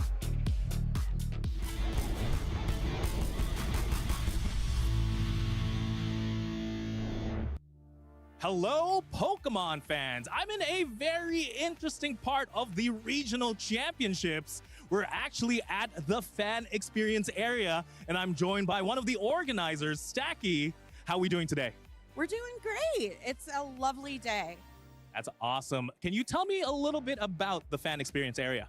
So the fan experience area is for anybody. It is a free experience. We have board game tournaments. There is no prizing. but we do it for fun, or you can just check it out. We also have origami classes that are done every hour on the half an hour. Things like this. We have instructions and instructor, and then we also have coloring, and anybody can do coloring. We have bookmarks and just coloring pages. That's awesome stuff. I'm definitely going to have to do that Metapod origami. It looks a little bit tough, but I'm sure you guys can guide me. Wait, yeah, do you tell me about the people that come here? Are there a lot of kids, a lot of parents? There's a little bit of everything. There are some loners, there are some families, adults, pretty much anything in between. That's awesome to hear. There's definitely a lot of artists there back behind me. How about we check out a couple of artwork while we're here? All right, I have all my artists here with me. How about you show us all your drawings? Point at the wall, wave it up there. Yeah, all right. I just have one question here for everyone. Are we having fun in the Milwaukee Regional Championships? Amazing stuff to hear. A lot of fun here at the Milwaukee Regional Championships, but we're gonna throw it back for more Pokemon action. Carson Confer, no stranger to success here in VGC. My name is Carson Confer, and I'm from Oklahoma City. I convinced my parents to take me on a 12-hour drive to Fort Wayne, Indiana to play my first regional. I had to weed a lot of gardens to do that one. Starting Pokemon that I would pick is probably Froakie. It was the one I picked when I was like 10 or 12. When I was starting in 2014, this like friend group that we had, they kind of just like took me under their wing, and they were all like a lot older than me. They let the annoying 12-year-olds stick around and kind of taught them how to play Pokemon. Honestly, I tend to get a little hot-headed, so there's been a lot of moments where I was like, okay, I'm done. Most of my friends that I've had for my whole life have been from this game. It kind of always pulls me back in because I'm like, man, I want to see my friends. It won't let me leave. I've got a lot of top cuts. I got top 4 at EUIC one year. My favorite memory is definitely when I won the 2016 Senior World Championships. It was one of the greatest moments of my life. The last time I won a big event was 2018 LAIC. Since then, I've gotten close, but never finished the job. Louisville Regionals, I started out 11-0, and then I kind of had a heartbreaker of a loss in top 16. Was struggling. I was thinking about not even showing up to the tournament. Since coming back in like 2022, I was 0-8 on stream. And when they told me my top 32 match was on stream, I was begging them, please don't put me on. I did win, and that one was a pretty decisive win, so I was really happy about that. Marcus, my top 4 opponent, and we both had the same team. We built it off of what OE used to get top 8 at LAIC, dropped my Dondozo matchup entirely, and focused all on beating the Marco's Sun team that won LAIC. I'm really surprised that like all of the changes that we ended up making like so last minute came together into such a cohesive team. You know, finals was pretty hectic with all the misses on Joe's side, and there's a lot of damage rolls. There was really no point where I was like, oh yeah, I won, until like it was basically completely over. I have a really big competitive drive. I come to these and I want to win. Both players are shaking hands, and it looks like the writing is on the wall. Carson Confer is going to be your Sacramento Regional Champion. I was just really happy to win, and I honestly couldn't believe it. It feels really nice to not only break the stream curse, but break it in a very definitive way. My main goal was probably to win a regional. I've been trying for a really long time, and I'm happy that it finally happened. My overall goal playing competitive Pokemon is just to do the best I can. I think it's just the continual improvement aspect. I really hope I win the World Championship this year. You know, we'll see what happens, but I'd love to win again. Winning Worlds and Masters for me would just be that pinnacle accomplishment. I've kind of achieved almost everything I've wanted to with this game already, but I just love competing, so I'm gonna keep trying to do even better.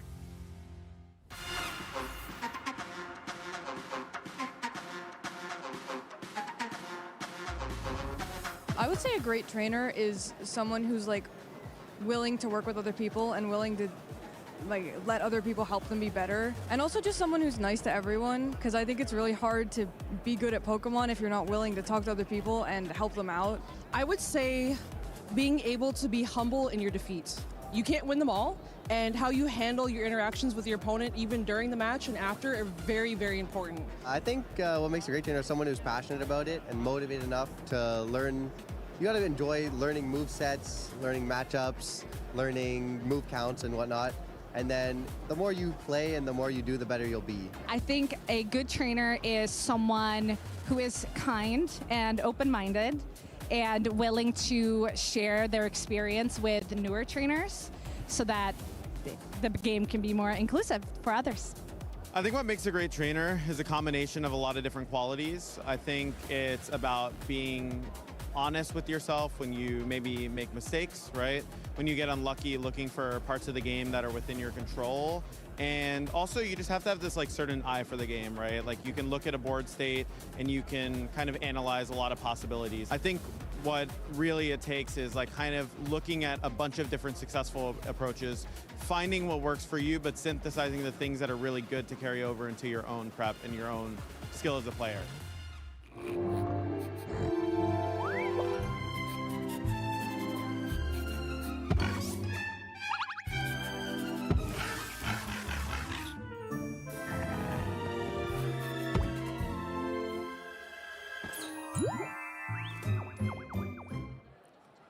Welcome back, Pokemon trainers. It's been a long day so far. We're 6 rounds of Swiss in, but there's still 2 more for day number 1, and then we're off to Dreamland before day 2 of Swiss. My name is Gabby Snyder, and I'm here with the one and only Joey PokeAim himself. Joey, how you doing today? I'm doing well. I don't know about one and only, but I'm happy to be here, even if not by choice. It's great to see you again. It's been probably about 8 years, and I'm having fun playing and seeing all these cool people. So thank you again for having me. I appreciate it. Yeah, I know. I mean, 8 years, Hartford 2016, another double restricted format. What brought you back to the competitive scene? It wasn't by choice. I got my subscribers hit a goal, and I was like, all right, I'll go do it.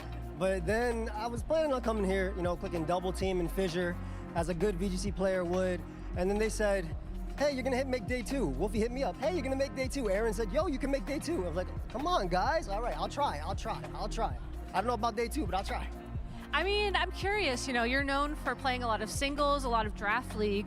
Have you felt those skills have transferred over into doubles like easily, or do you feel like you've had to do a lot of prep coming into this event? I think the hardest part for me is basically figuring out what Pokemon to lead off with, because obviously in my format, I bring all 6, so it doesn't really matter. If I lead bad, I can fix it up. But the battling itself, I think, translates. I play level 100, level 50 speed tiers are definitely really rough, though I'm learning a lot today about the number 49 and the number 205. Shout out Miraidon, Koraidon, Calyrex, Iron Hands. Y'all are all great people. I wish you guys were a little faster in the part. But it's been good, though. I definitely, it was an adjustment. I practiced. I will say I practiced. I did not go in here and just said, we ball, and hope that I would do well. I did play a bunch of games, and I had great people helping me, so it's been fun. I'm still happy to be here. I know, I've been following your journey on social media preparing for this tournament, and it sounds like you have a whole crew here, so I'm curious, you know, you're currently, I believe, 4-2. How's the rest of the crew doing? I believe my boy Roses is also 4-2, if I'm not mistaken. Swave is also 4-2, which is really cool. I have no idea how I'm 4-2. And she said social media, do not look at that if you want to see how I feel about this event. We're doing great. We're so happy to be here. Nah, it's all jokes on there. But yeah, everybody's doing about 4-2, which is cool. I'm running the same team as my friend Roses, so it's cool to see how we both do differently. And I think we're running a really unique approach to treads on electric terrain. So iron treads, excuse me, on electric terrain. So I'm very excited about that. All right, so that means Miraidon is one of your restricted Pokemon. What's the other one? Miraidon's definitely there. I also have Ho-Oh. I'm a big fan of Ho-Oh. In my format, that Mon just takes on every single attack from every Pokemon, right? It does not die. Even super effective hits don't knock it out, so I really want to try it out. I was also a big fan of Ditto, but I didn't end up bringing it. And I think the cool Pokemon on my team are like Life Orb, Iron Trez, 4 attacks, no Protect, because I don't know how to use Protect in singles. And then just their standard Iron Hands, and also throw in an Iron Bundle, because we're trying to have as much iron on our team as possible. It's the way we gotta keep that diet all healthy and whatnot, so. It's going all right. It's going all right. I can't believe I started 4-0. That's all I can say. That's all. Well, hey, you're a great Pokemon trainer, whether you want to be here or not, and I think that you're having fun, which is the most important part. So do you have any shout-outs you want to give to anybody watching, or maybe any advice for anybody who wants to be here as well? Absolutely. First off, shout out to every single person who stopped me just to say hi. I'm shocked and humbled that so many people here enjoy watching my content. You guys are the best. Like the hugs, the pictures, the yo, you're Joey, I hear your voice, even though you're trying to hide it, your jawline with the thing, but you guys are the best. Advice, just do it. Honestly, just do it. It's fun. I'm having a good time. I'm really enjoying myself here, and it's great to see my friends. And this is a great way. We all came together with Pokemon, right? We all do different things, and to see us be here is such a great thing. So I'm very happy. Thank you so much for having me as well. I truly appreciate it. Thank you as well. I think I heard them call pairings for the next Masters round, so I'm going to let you go. Thank you so much for your time. Best of luck. And casters, why don't you take us into the next round? We shall do, Gabby. Thank you. Shout out to Joey, really cool guy. Happy to see him having fun here in Milwaukee. We're having fun. I'm Joe Brown, joined by Sierra Dawn for our round 7 coverage of the Milwaukee Regional Championships. So some people, they've gotten over that first hurdle, Sierra, but their day is certainly not over with these last 2 rounds of Swiss. You want to go into day 2 undefeated, so you can high five, take a deep breath if you're 6-0 currently as we look at the Swiss standings, but that's not enough. You want to finish strong too. And an even deeper breath if you're 5-1, because you still have a win to go before you lock up the spot, right? So, of course, we're going to be looking at the 6-0s, but there's still going to be so much more competition out on the floor as trainers try and lock a guaranteed spot here for tomorrow's action. But again, some really, really big names here, especially a couple people we've gotten to see success from in the past in a double restricted format. Like, I'm straight away looking at Paul Chua. Like, that's great way. You locked your spot in day 2. Congratulations. Paul Chua saw Riley win that 6th regional, and Ty said, not on my watch. I'm about to get number 7 this weekend. That's also, like, there's so many different storylines that we follow going into an event, and with hundreds and hundreds of people, you cannot follow them all, but that is such a great one for later on, where, spoilers alert, Paul isn't our next match, but maybe the last one of the day. We could showcase him then, or if not, we'll have a chance to catch up tomorrow since he is going to be locked, because, yeah, some people are playing for invites, some people for fun. For glory? For Paul, it's going to be glory, and to make sure that he can solidify, as many regionals as possible. Absolutely. A lot of great trainers here at the 6-0 mark this weekend here in Milwaukee, but we have our notable matchups for the round and a couple of huge players that we're going to showcase in this round 7. Cedric Bernier versus Colin Hyer. That one should be a lot of fun to follow. And another one that isn't on this list, but is also a really fun call out, is Stefan Mott, who we just saw in the last round, currently going up against Wolf Glick. Like, if you thought you had a tough match before, then you're going up against Wolf Glick. You're going to go Ho-Oh into Wolf? Yeah, right. So that one should be a lot of fun, but we can't show Stefan Mott twice. So, sorry, friends. No, I'm personally very excited for this matchup. Cedric Bernier, one of the top trainers from Texas, a former multi-time regional champion. Colin Hyer, former top 8 of the World Championships. So, like, there's quite the VGC legacy and pedigree in this matchup in round 7. Yeah, I mean, when I jumped into the game, Colin Hyer was one of the first players that was kind of introduced as, hey, here is a staple of the scene and someone who was always just so consistent. And for Cedric, we're looking at somebody who is a bit outside of that 75 threshold, looking to try and secure a spot here, at least enough points so you can feel a little bit more comfortable with that world qualification. Yeah, I think this should be a really fun matchup as they both have Karanon. There are some similarities right there, both Flutter mains, but we'll dive deep into the differences on the team. I think this matchup, to me, there's been a lot of really strong meta developments for me today. One has been Ursaluna, the other has been Raging Bolt, back to our first round of the Swiss with James Evans. We're going to see those two face off. Now, obviously, you would think Ursaluna would have the advantage in a one-on-one, but that's what the rest of the team is for. It's going to be a lot of past Paradox Pokemon on the field in this matchup with that photosynthesis ability. The one thing, though, before we talk about anything else on the team, talking about this Raging Bolt, a lot of the times we get to see more of a defensive terrestrialization. You can see the Terra Fairy, you can see the Terra Bug, anything else. This Raging Bolt, you look for offense with that Terra Electric. You do have the Assault Vest, so you're good against the special attacks, but if you are looking at how this matches up 1v1 versus the Ursaluna, since you don't actually have anything to drop that ground weakness, that is something that is definitely a little bit against the Raging Bolt. But on the plus side, up against everything else, if you terastallize, you're going to be doing a lot of damage, especially with that being paired up with something like the Chiyu. Right, if Raging Bolt can't get rid of that ground weakness, and let's say Koraidon, who, you know, maybe about 99.9% of matches feels like is the terastallization choice, is you Terra into fire and you're then weak to Earthquake again. I think that's absolutely going to be crucial for Cedric to deal with this Ursaluna and the other Pokemon on Collins as they exchange team sheets here. So they're going to get into the nitty-gritty, get into team preview for game one. Incineroar, the Koraidon of his own. Fluttermane, Terra Normal Fluttermane, helps in the mirror match, obviously, right? Helps against Calyrex Shadow Rider as well. But the Lunala, we saw just how valuable having Lunala with Wyguard next to Ursaluna can be. Yeah, being able to just go for those very powerful Earthquakes and not necessarily worrying about damaging your own Lunala, while also protecting yourself up against spread damage attacks from the opposing team, which has been valuable when you are eyeing up a Calyrex Ice Rider with Glacial Lance. It's just really, really powerful. Even moves like Electro Web, Icy Wind can just be completely shut down. And again, these are two teams that they have a faster restricted to them, but then also something to kind of slow things down. So a Koraidon a piece, but then Lunala and the Calyrex Ice Rider, both Pokemon that can do well in that Trick Room. But again, I'm eyeing up the Ursaluna and the amount of damage that can do in the Trick Room, because I think that will be a dangerous one.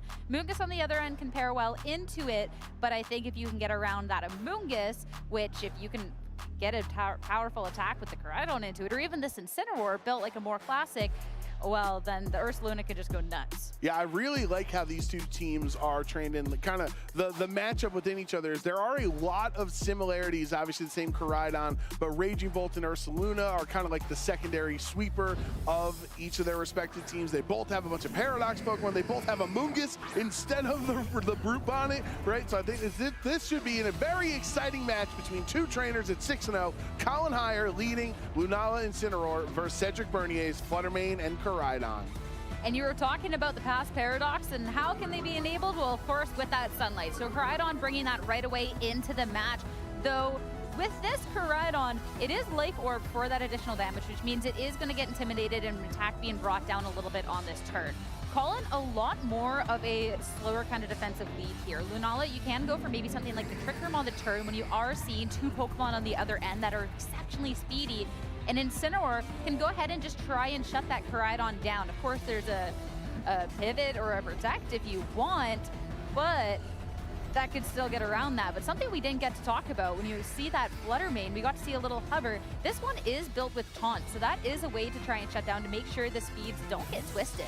Koraidon will swap out, wants to get rid of that Intimidate that Colin had put down onto his big restricted Pokemon. So Chiyu will swap onto the field, activating the Beads of Ruin, lowering all Pokemon special defense by one stage on the field right now. But Fluttermane does not go for a big attack. Instead, it's the Taunt into Lunala, which that would stop the Trick Room. However, Colin did not opt for a Trick Room. Instead, it's a Moongeist Beam into this Fluttermane. Will hang on thanks to the Focus Sash.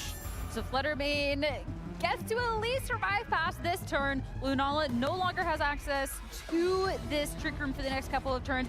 Also notably won't have access to Wide Guard, which when you're seeing that Chiyu swap in and having very powerful options like a Heat Wave or a Snarl that can really just start to punish. Obviously Incineroar will take those quite well, but Heat Wave would do a good amount of damage into that Lunala, or the Snarl to just lower that special attack. You do have options at this point. Fluttermane being on one is a little tricky, and since you have the Taunt, you don't have a Protect. So if you want it to stick around, you do need to switch it out.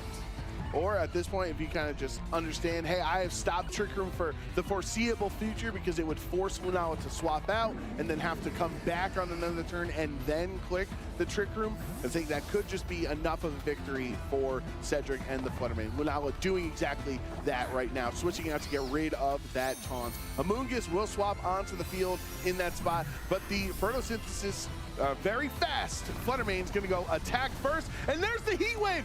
One hit KO into Amoonguss, and almost almost gets the knockout onto Incineroar. That was almost a 2 for 0 there. Now Incineroar gets to attack, will take out that 1 HP remaining on Fluttermane's end, and Colin can switch into whichever Pokemon he wants. At this point, Cedric, too, though, you've lost the Fluttermane, but you've gotten a decent amount of momentum, and Incineroar on just a sliver. You now have a Chiyou that is still fast on the field, which can be so crucial, especially paired with some of these speedier options. And I'd be hard-pressed to see a Pokemon from Colin's end that can fare any better than the Incineroar did in face of this Chiyou. Yeah, you have to wonder what on Colin's end, how his team is going to handle here, because at first he at minimum needs to choose one of his other 2 Pokemon in the back because of how U-turn operates. Then if you would like to, you can bring the Incineroar into the second slot, get access to that fake out. It will be Lunala as the choice here. You see Koraidon, Raging Bolt in the back. So Cedric did honestly very much commit into this this sun boosting into this photosynthesis strategy. Yeah, which honestly, so far with how it's worked for the Chiyou and the Fluttermane has made a lot of sense. And with having that taunt onto the Lunala on the first turn and it not even really going to the Trick Room anyways, which was a good call to not go on the Trick Room on that turn, but having to switch out and not really being in a comfortable position, it really meant that Cedric's gotten more so of a speed that is of his choosing. And even if Colin tries to go for the Trick Room at this spot, that Lunala is going to have to take a lot of damage. It would have to be a 2-up since you do have the Shadow Shield, but still, the amount of momentum this Chiyou is doing is crazy, and Koraidon can try and match if it's going to hit the field. Incineroar on the other end, so you do at least get a fake out for this little sliver of HP that Incineroar's on. And I think that was what Cedric's internal conversation he was having there, deciding between Koraidon and Raging Bolt, was it feels like Koraidon's a better option. However, if he does bring the Incineroar back in, it's just going to get intimidated, whereas Raging Bolt, you wouldn't care about the Intimidate, but how much damage you're going to do into the Shadow Shield Lunala on the other end. So he decides, I'd rather take the Intimidate now, potentially keep Colin off his game here, switch into the Raging Bolt, and then have Koraidon at full health later on, or full attack later on.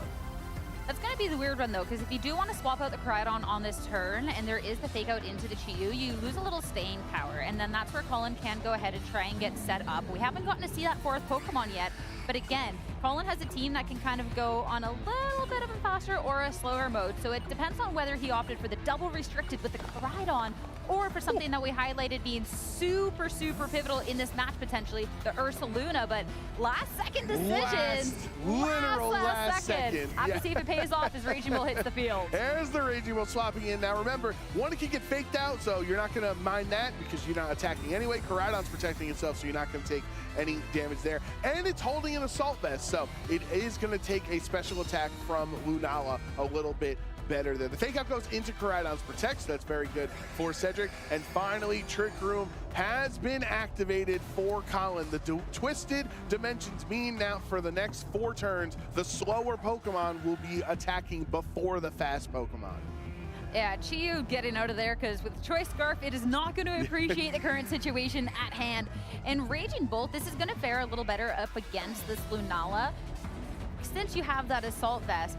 But would be looking at even the potential of the Terastallization to really make sure that you're not going to be on the wrong end of a Moonblast. But setting up something like the Trick Room, you have to then wonder, is this a right here, right now thing for the Lunala? Or did Colin opt to leave a restricted Pokemon at home? And it is going to be that Ursaluna, because that's going to be something that the Raging Bolt's a little more hard-pressed up against. Man, Cedric really taking it down to the wire every single turn.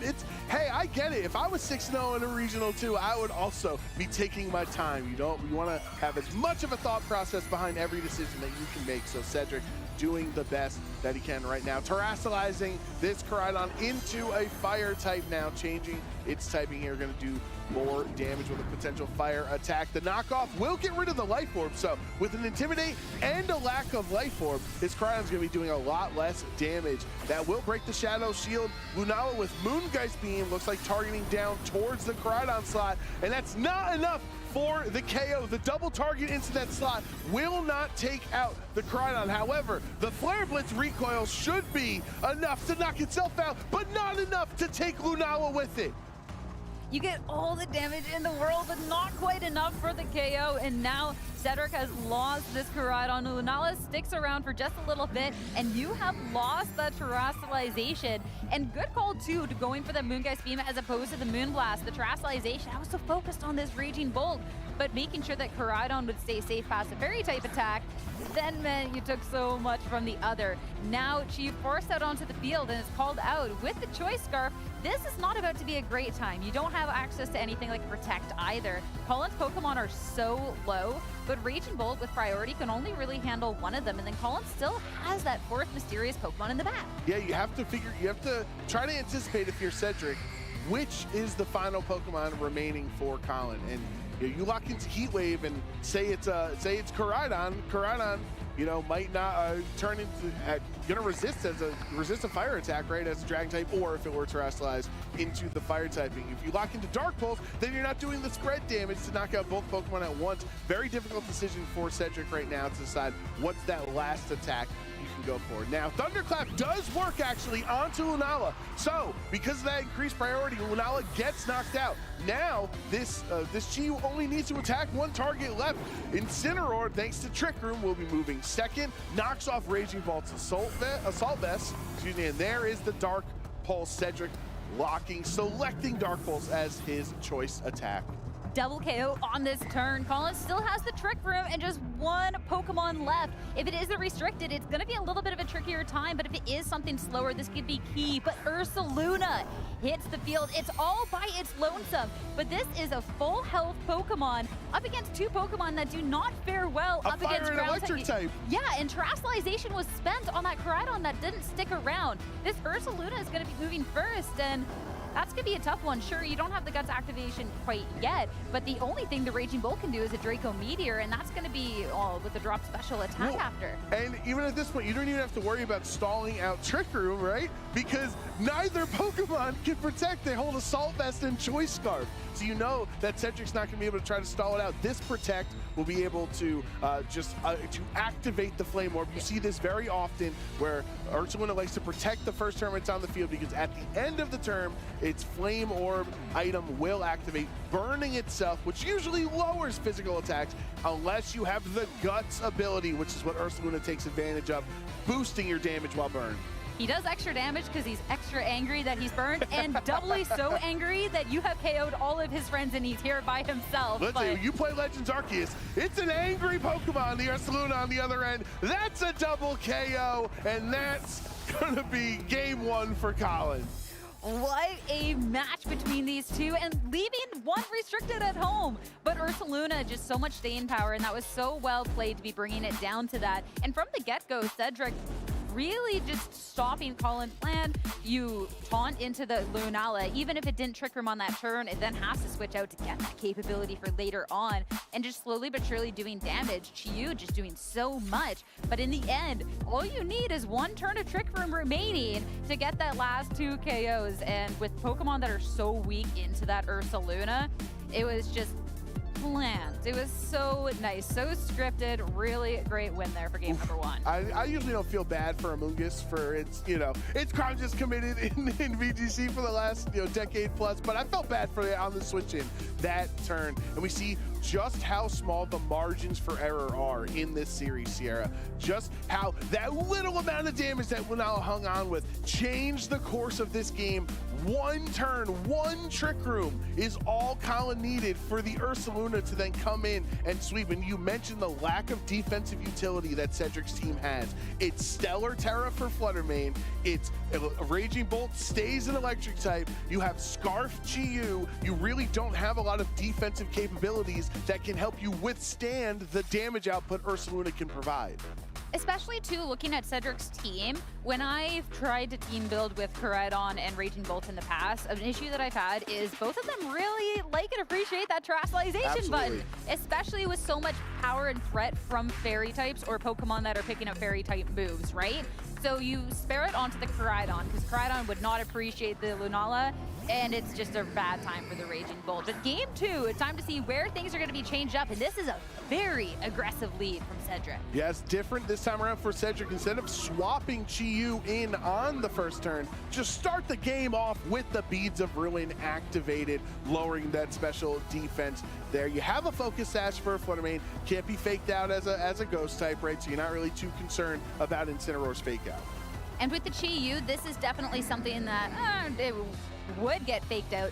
You do have the option of the Ghost Terrestrialization. It does mean that you are sparing your Terrestrialization on the very first turn of the match for a Chi-Yu just to not get faked out. But if you are valuing breaking the Shadow Shield onto the Lunala, it is what you are going to have to do if you are anticipating that fake out. That's going to leave you in a really rough position for the rest of the match when you look at that Koraidon in the Raging Bolt, if those are too seen though. And yet again, Cedric, down to the very last second, I am stressing out watching him play every single time. You get so worried. You never want to time out in a game of Pokemon, and Cedric has figured it out to a T when to lock in your moves. Colin will terrestrialize Lunala on this first turn, not only threatened by the Shadow Ball from Fluttermane, but also threatened by a Dark Pulse on the other side. So Lunala had to terrestrialize out of those two weaknesses. The Heat Wave does break the Shadow Shield. Moonblast into Incineroar is not enough damage, even with the Beads of Ruin activated. And now it's time for the Moongeist Beam into Fluttermane to bring it down to the Focus Sash. And notably too, Chi-Yu, no terrestrialization, but also Incineroar not going for a fake out. So Fluttermane gets brought right down to Focus Sash, but a follow-up U-turn, Colin not only gets a KO onto a really strong threat, he now gets to pivot out into another option. Yeah, now Colin can reveal one of his other two Pokemon in the back. Last time around, we saw that Ursaluna was so crucial in that game, in that victory for Colin. This time around, you decide to bring the Fluttermane onto the field right now. So Lunala does have the leftovers. That is one way to try to recover your HP back up to full to reactivate the Shadow Shield ability. But with the Chi-Yu on the other end, I'm not sure you're going to get that chance. Yeah, that's a little bit more of a rough one, and Chi-Yu, that's going to deal a lot of damage onto the next turn. Fluttermane, though, an adjustment for Colin here. It will have a little same power with the Focus Sash, but now we have to decide what's going to be brought in the other slot. And Koraidon, this is going to be something to the weather, so your Heat Wave's going to do more, but it also means that the photosynthesis from the opposing Fluttermane is going to help Colin out, and that will bring the speed. And that does show when you have photosynthesis, even though Chi-Yu is choice scarfed, they essentially are kind of both scarfed at this point, right? So Fluttermane does outspeed Chi-Yu currently. And so that's where we're going to see this switch coming out. Chi-Yu switching off of the field, and the other restricted of choice for Cedric, it will be this Calyrex Ice Rider. And this is something we didn't really get to see as much of, and now Calyrex hitting the field. It might be on the wrong end of a couple of attacks here, but Koraidon will at least stay safe. Yeah, it's going to protect itself now. You probably wouldn't anticipate Ghost attacks into the Dark type Chi-Yu, so that's probably why Cedric is taking advantage of this defensive play of clicking the wide guard instead. Icy Wind is not going to hit Koraidon. It will hit into this Ice type on the Calyrex there, but now Calyrex does get to be onto the field. Doubly good so with switching out the Chi-Yu with the wide guard potential on the other end, considering that Chi-Yu is locked into that Heat Wave, and you just completely threw this fish off of the field with even just that threat. Now going on forward, you do have the Calyrex Ice Rider that is a little slow, which is going to be a little hurtful, and if you do want to go for a Glacial Land, you still have to worry about this wide guard. But at the same time, if Colin is just wide guarding, that is going to be his restricted on the field. That's effectively not putting on any pressure. Yeah, and the other option too is, as it looks like Lunala is just in a spot to potentially reactivate Shadow Shield if it were to stay that healthy and get leftovers at the end of the turn. You would want to target into that slot to not allow that to happen. But Lunala will swap out instead for Colin. Incineroar switching in and intimidating the Koraidon here. At least the Calyrex Ice Rider has clear amulet, so his stats cannot be lowered. It's time to terrestrialize in this game for Cedric. He's on his back foot. He has to win this game to force a game 3 if he wants to continue continue the day at 7-0.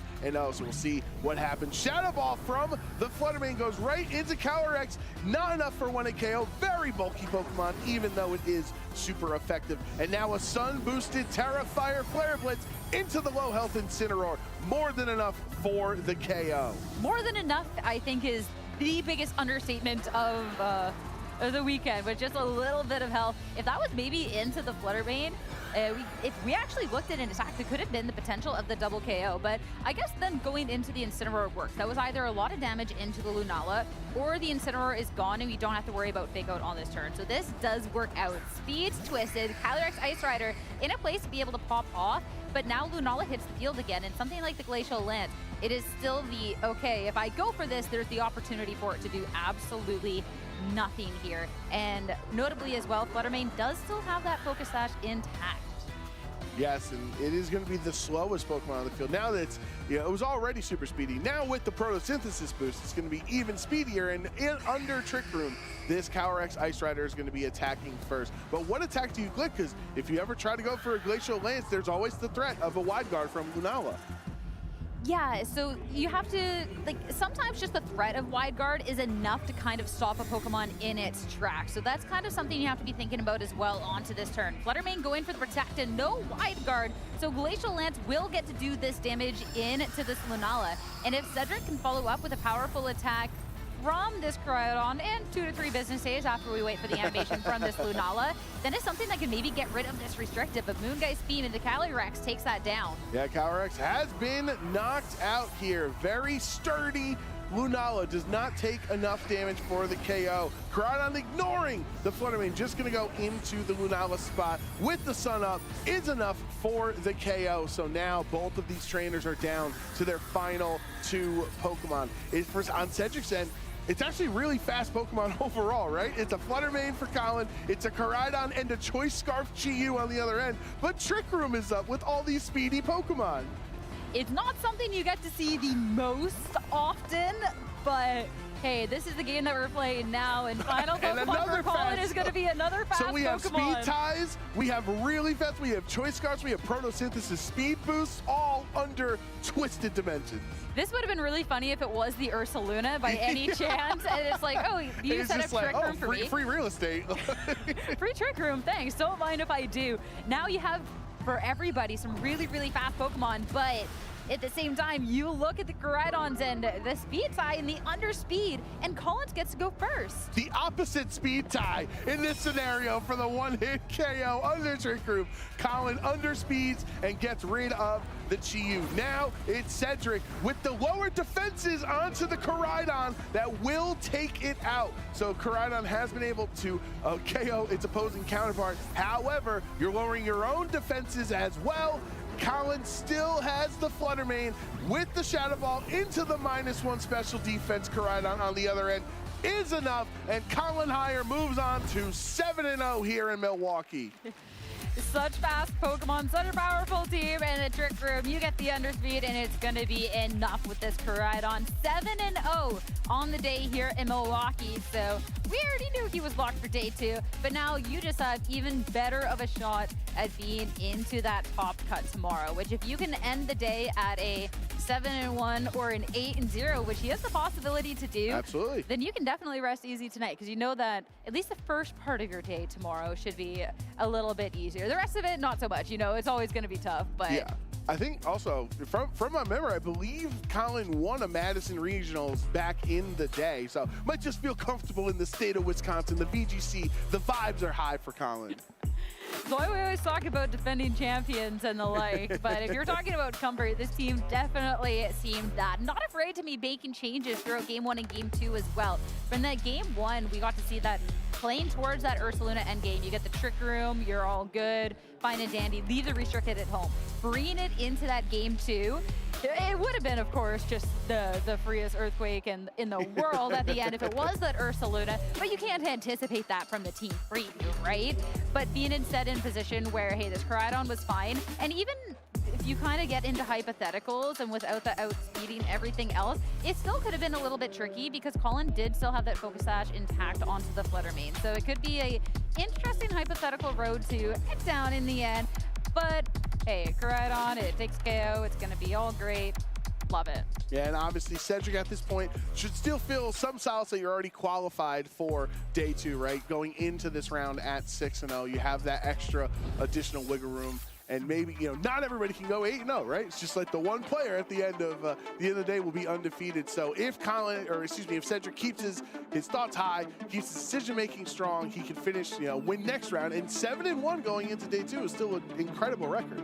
100%. And hey, you get that experience playing up against someone like Colin, it'd be good. So I'm excited to see both of these players tomorrow regardless, but I'm even more excited to hear from Colin now, who is standing by with the interview with Gabby. So let's go listen into that. Thank you so much, Sierra. I'm here with Colin Ayers, 7-0. Congratulations. Thank you, thank you. How's it feel? It feels really good. Like, I feel like I've been playing at a high level and I feel very confident in my play, but at UIC it just didn't show up, and then I just was kind of hibernating, getting ready for this new regulation, and then gonna give it my all, just try to be as good at Reg I as possible, so I can do well at Worlds. That's the plan. Well, I mean, you're doing pretty great so far. It's also not your first time playing in a double restricted format. So I had the opportunity to ask this question to a couple people yesterday. I want to ask you, how's it been returning to a double restricted format? I'm probably the bad person to ask because I hate it. I don't have fun. That's fair. I find it so insufferable. It just is a completely different game to me. Yeah. And like, that's okay. Like, I'll play what the format is, but like, it feels very like, you have to follow certain lines and flows. Yeah, and yeah. like the way I play Pokemon is just completely off the dome vibes. Like, I'm just trying to solve the puzzle, figure out what I'm trying to do. And with restricted, you have to follow really strict lines and like make sure that you don't leave an opening, because if you do, these guys are so strong that it just runs away with it. Yeah. And so it's just kind of different. And I like just the creativity that comes from the other formats, but I'll play restricted. It is what it is. So how have you tried to build your team in a way that gives you the vibes, let's say, when you are forced to follow those lines a little bit more than you'd like to? I think with this format, and specifically my team at this tournament, it is completely like just, there's like multiple different modes, and I feel like I can be really flexible. Like in that set, you saw game 1, I focused on the bear. I didn't even bring my Koraidon. And then game 2, I brought him. He was in the back, he was ready to go, and he just tore through Cedric's whole team. So it is still very like, I'm still able to do that and kind of like play with my opponent, try to figure out how I want to approach it. And my team gives me options. Like in Cinemungus, they're the GOATs for a reason, and they just allow me to play the Pokemon I want to play. For sure. And I mean, you say they're the GOATs. I feel like you've had so much experience with those two Pokemon at this point. Were they in your builder from day 1 for Regulation I? No, I'm actually a very known Amoonguss hater. I actually used to be, I used to be very bad with Amoonguss. I forgot about that. But in 2023, I just played a ton of Amoonguss. I was like, this is a weak spot with me as a player. He's one of the best Pokemon of all time. I gotta learn this guy. And so I feel like my Amoonguss is very strong now. It's at least passable. I'm 7-0 with him, but yeah. And then Incin always, whenever he comes back, like I won't use him for a bit, and then I'll pick him up, and I'm like, man, I missed you. Like it feels so good to just press fake out, and in this case, U-turn. Fair enough, fair enough. So we saw your last round match. How have the other 6 gone? Today has been brutal. Round 1, I played my best friend and college roommate, Ben Irons. Oh no, you played Benji. I played Benji. Oh no. And then I had to beat him. He unfortunately times out in game 3. I was heartbroken. I felt bad for him. He played a great game. And then in the round before this one, I played the builder of the team and who I consider my coach, Alex Underhill. Like, oh no. Him and I, we spend late nights playing Pokemon in Discord and just trying to like figure out the meta. And he built this team for, like, he was gonna run it, but he didn't like click with it. So he built this team for me. I played him, and now I'm playing Cedric, who also hangs out with us and is building with us as well. So oh my goodness. It's been brutal today. It's been all my friends, so. Well, hopefully you can at least take them out for maybe ice cream afterwards and win back their friendship, maybe. Oh, that's really tough. How have you sort of kept your mental in check, knowing that you've had to face your friends round after round? With this tournament, I kind of went into this one like feeling optimistic, but like I felt like I could practice more, I could do more, but I was like, you know, at the end of the day, this team feels good and it gives me the tools, and I know during practice, Incin Amoonguss feels okay, but when I'm in tournament with Incin Amoonguss, we're taking names and we're destroying people. So I felt like I was going to level up on tournament day, and I was counting on that, and I did, thankfully. All right. Well, I'm looking forward to see you level up again as you play tomorrow in day 2. Do you have any shout-outs you want to give to anybody at home? I got to shout out my boy Alex for making this team. Like, he's been with me in the trenches. We've been practicing this team over and over. He sits there with me, suffering, watching me make plays, and just trying to make me a better player. So shout outs to Alex. my friends Raghav, Kimo as well, and my girlfriend Allie, who's here supporting me as well. Because this is my hometown regional. I live in Milwaukee, so I'm trying to take it home, trying to win the medal for myself. Oh, I'm glad to hear Allie's here. I actually ran into her at EYC, so that's awesome. All right, well, shout outs to Allie too, I guess, from me. Colin, thank you so much. Thank you. Best of luck in the competition tomorrow. And we're going to be taking a short break here, so please keep watching, everybody.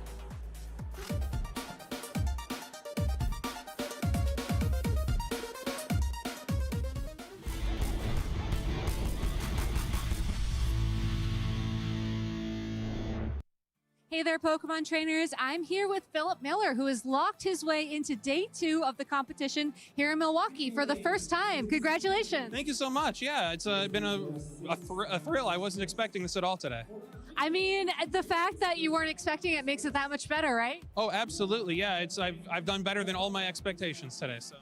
All right, well, tell me about the team that you're running this weekend. It's Cali Rider, it's Calyrex Shadow Rider, and it is Zamazenta, like a lot of people do. But I guess the other 4 is kind of catching some people off guard. It's got like a Sucker Punch Grimmsnarl, it's got Ditto, it's got a Whimsicott, it's got Rapid Strike Urshifu, who's pretty typical. But the rest, it's got, I guess, I've been hearing a lot of people come in and say, "Oh, I thought I knew how to handle that team, and I realized I don't know what I'm doing against this one." So I think I've kind of gotten lucky. I think I kind of found something that is working really early on in Reg I.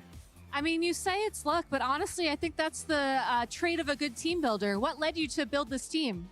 I've been years of doing it. I wanted to be doing these tournaments forever.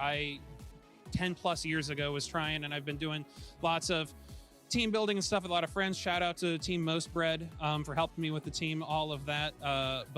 Yeah, it's just been a culmination of all sorts of learning, plus fighting ghosts is just a no-brainer. I don't know. I mean, yeah, at the end of the day, a lot of it's just like, yep, that's going to work. So you are 6-0. Tell me about your battles that have gotten you here so far. I actually came in pretty tired from a hard week. I just kind of had the attitude of like, let's just have some fun, and played against some really stellar opponents. I'm not going to say names because I won, so I don't want to like make anybody feel bad. But yeah, some stellar opponents, had some really lucky moves in terms of just, I guess, lucky, half luck, half prediction, winning the 50-50 mind games, and just yeah, it's just been, a lot of them have just come right down white knuckle, all 3 matches, everybody just having a good time and going like, oh, at the end, Do you have any advice for anybody out there who's looking to secure their first 6-0 day 2? Keep trying. Luck is a big part of it. I've had lots of times where I have felt just exactly this good, and luck has derailed me. I've had good finishes, but luck keeps me out of day 2. So just keep trying, because sometimes it's just it's a game of numbers, and sometimes you're just getting unlucky with those misses, and it's just right around the corner. All right. Well, thank you so much, Philip. Do you have any shout outs you want to give to anybody at home? Yeah, I'm going to shout out the entire Cincinnati VGC community. They're absolutely great, have helped me grow. I'm going to shout out, obviously, like I said, Team Most Spread. I'm going to shout out all of my coworkers at the zoo. I'm going to shout out my girlfriend who's standing off to the side, and I'll shout out my parents as well. And if I've missed anybody, truly sorry, but I love you too, I promise. All right. Well, thank you so much. Congratulations again on your accomplishment. Can't wait to see you competing tomorrow here in Milwaukee. I'm so excited. So excited. All right. We'll be back with more Pokemon action real soon.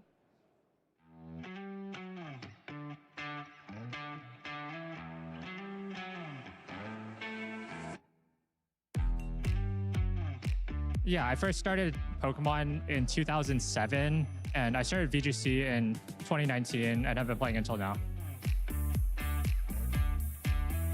My earliest memory about Pokemon was beating the Elite Four in Diamond and Pearl, and I remember it being such a challenge I had to try over and over again, and finally did it after like 10 tries. And my favorite starter Pokemon would probably be Chimchar. That was the first starter I ever chose. Originally, I started competitive play because once I beat the games, I wanted to see what more there was, and I love strategy games, so it was a natural transition for me to move into competitive Pokemon because it has a strategic component, but also the game that I loved as a kid. The most important thing that you will learn as like a competitor is that the difference between like top players and just your average Joe is partially about their understanding of the game, but a lot of it is that more than anything else, confidence is how you win games. Another stomping tantrum into Como, no protects. Not another critical hit. Como survives body press. Michael Zang is advancing to the finals here in Sacramento, California. I've always liked to use unique teams, and being recognized for that, and when other people are able to have some fun with the unique teams that I've built, that's always been a standout moment for me throughout the course of playing Pokemon. Michael is just a couple of turns away from becoming our regional champion. I wouldn't say there's just one person that I respect a lot. I think I'm really glad for people like Wolfie, who were able to bring a lot more competitive rigor back into the scene during like 2020 and whatnot. One of my best friends, Vishy, has also been a huge inspiration for me. He was someone who introduced me to VGC, and that's the reason why I got into it in college. Como survives, fires back at Ironhead, and Michael Zang takes down Riley. I had originally not even thought about winning a regional, so, coming and winning a regional, I have to reevaluate what really is going to be the next step for me. A2ing Worlds or making top cut of Worlds would be fantastic. That would be my goal for now.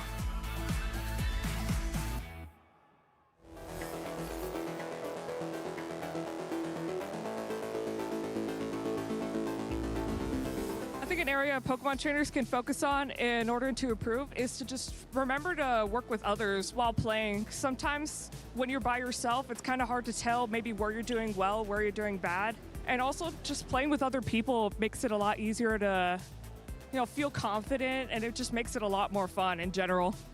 So one area that Pokemon trainers can focus on to be great is kind of just focusing on yourself and not on others. I know a lot of times I compare myself to other players like, oh, they're so good and all this stuff, but really it's about you at the end of the day and how you feel playing as a player.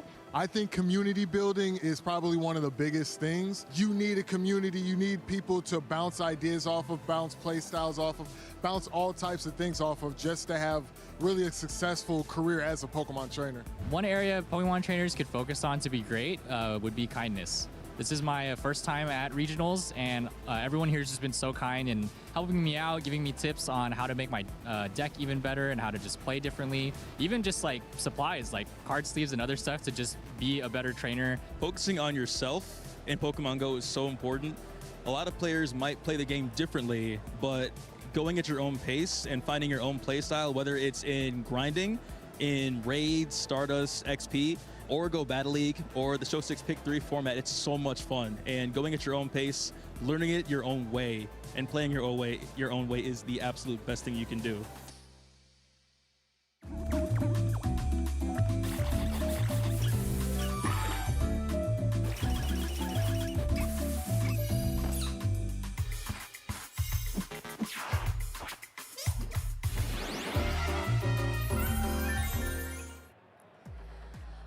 Welcome back, Pokemon trainers. It's been an incredible weekend so far here in Milwaukee, but we're starting to wind down for day one of the competition.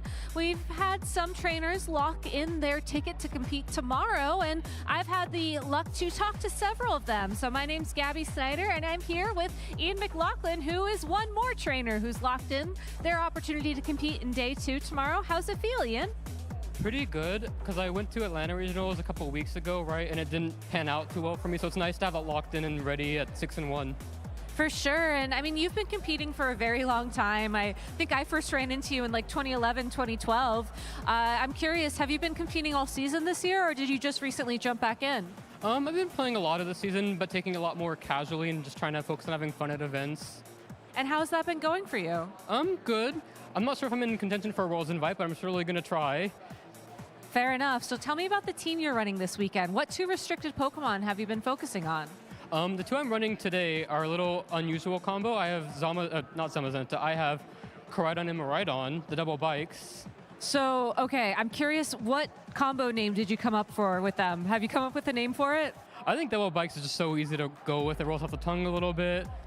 Can I give a suggestion? I came up with a really good idea the other day. Four-wheel drive. What do you think? I respect it. Okay, good. But no, in all seriousness, I'm curious what gave you the inspiration for that combo and how do they work together? So I actually saw a post by a player named Marco Silva, very strong player. I'm sure most of us know him by now, talking about double bikes and kind of talking about how good it is and slept on. And I messed with it myself, and I went a different direction from the team I saw him using, with Roaring Moon, Smeargle, Fire Ogerpon, and my fourth Pokemon. Sorry, I'm stumbling on a blank here. I'll get back to that in a second. But yeah, I have a bit more of an unusual comp with my Pokemon that people don't expect, and it's been solid. I've run into a lot of Ice Riders, Shadow Riders, Lunala that don't often like to play against Roaring Moon, and it's done a lot of work. Oh, my sixth Pokemon, Volcarona. Sorry, it took me a second.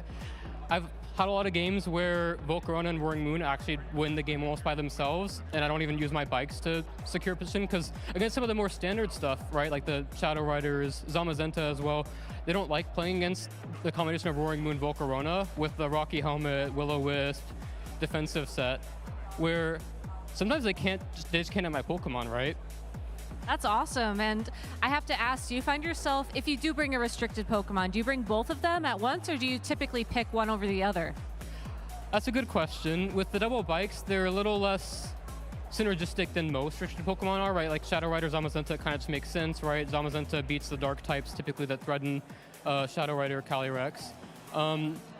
Sometimes I feel like I've been around 50-50 bringing only one restricted to my games. Sometimes with Crawdon and Miraidon as your restricteds, they don't really support each other. They're kind of just big sources of damage and cleaning up positions. So sometimes I might just only bring one and then try to win the game positioning that Pokemon really well with my supportive options as the Smeargle and the Volcarona.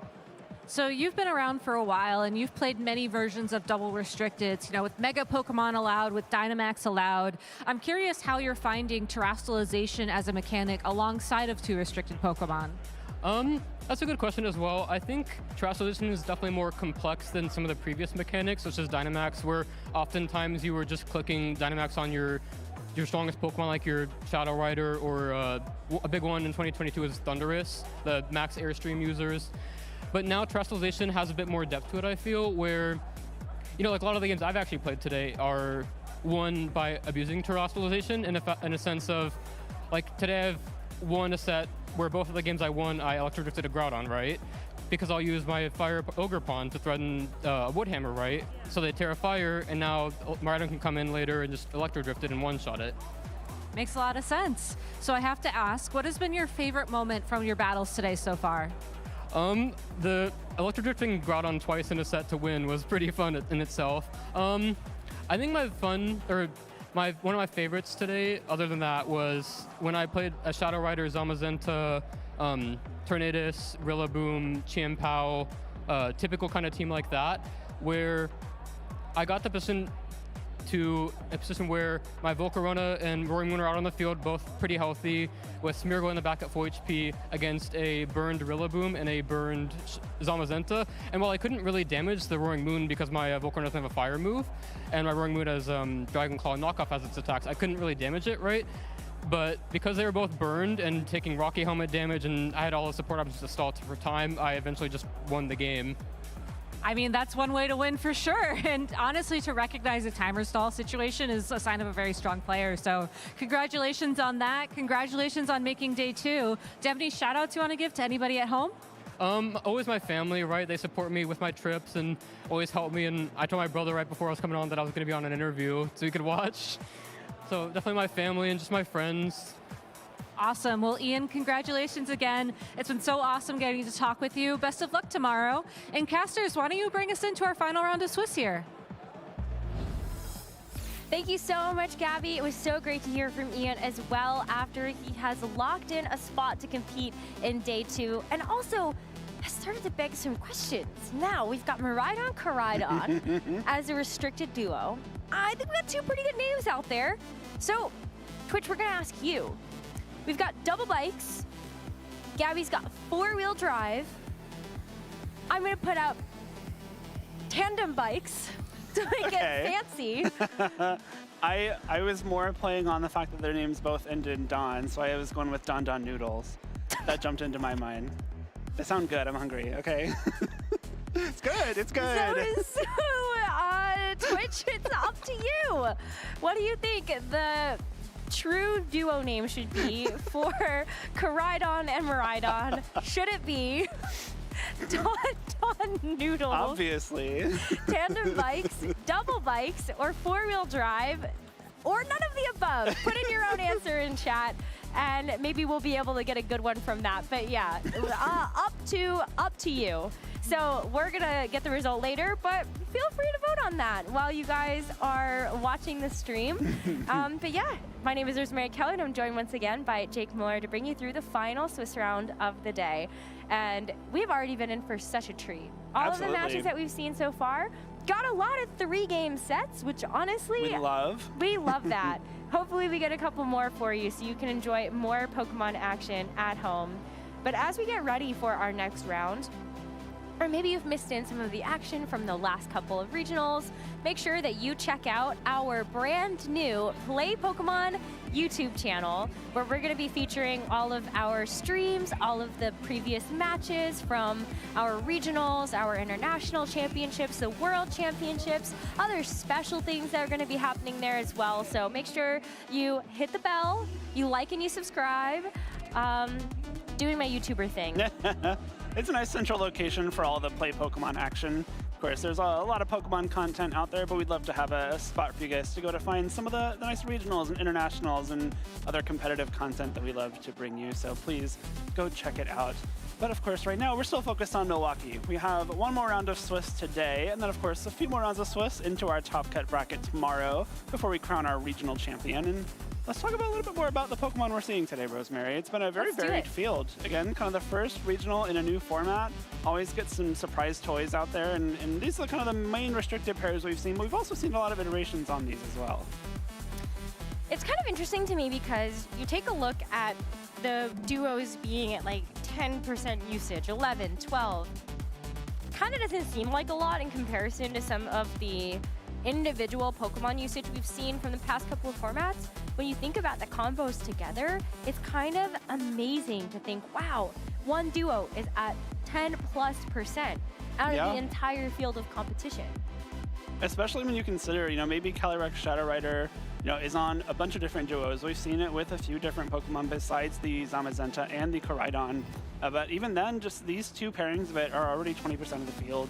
It still retains a lot of its power, with that really strong Astral Barrage. And of course, you get some other Pokemon next to it. I think especially one thing we've just talked about to a decent extent already is the synergy between Calyrex Shadow Rider and some of these fighting type restricted Pokemon, especially the Zamazenta and Koraidon, because they just cover everything so well. Normal and Dark are the only two types to resist or be immune to Ghost, and fighting hits those for super effective damage.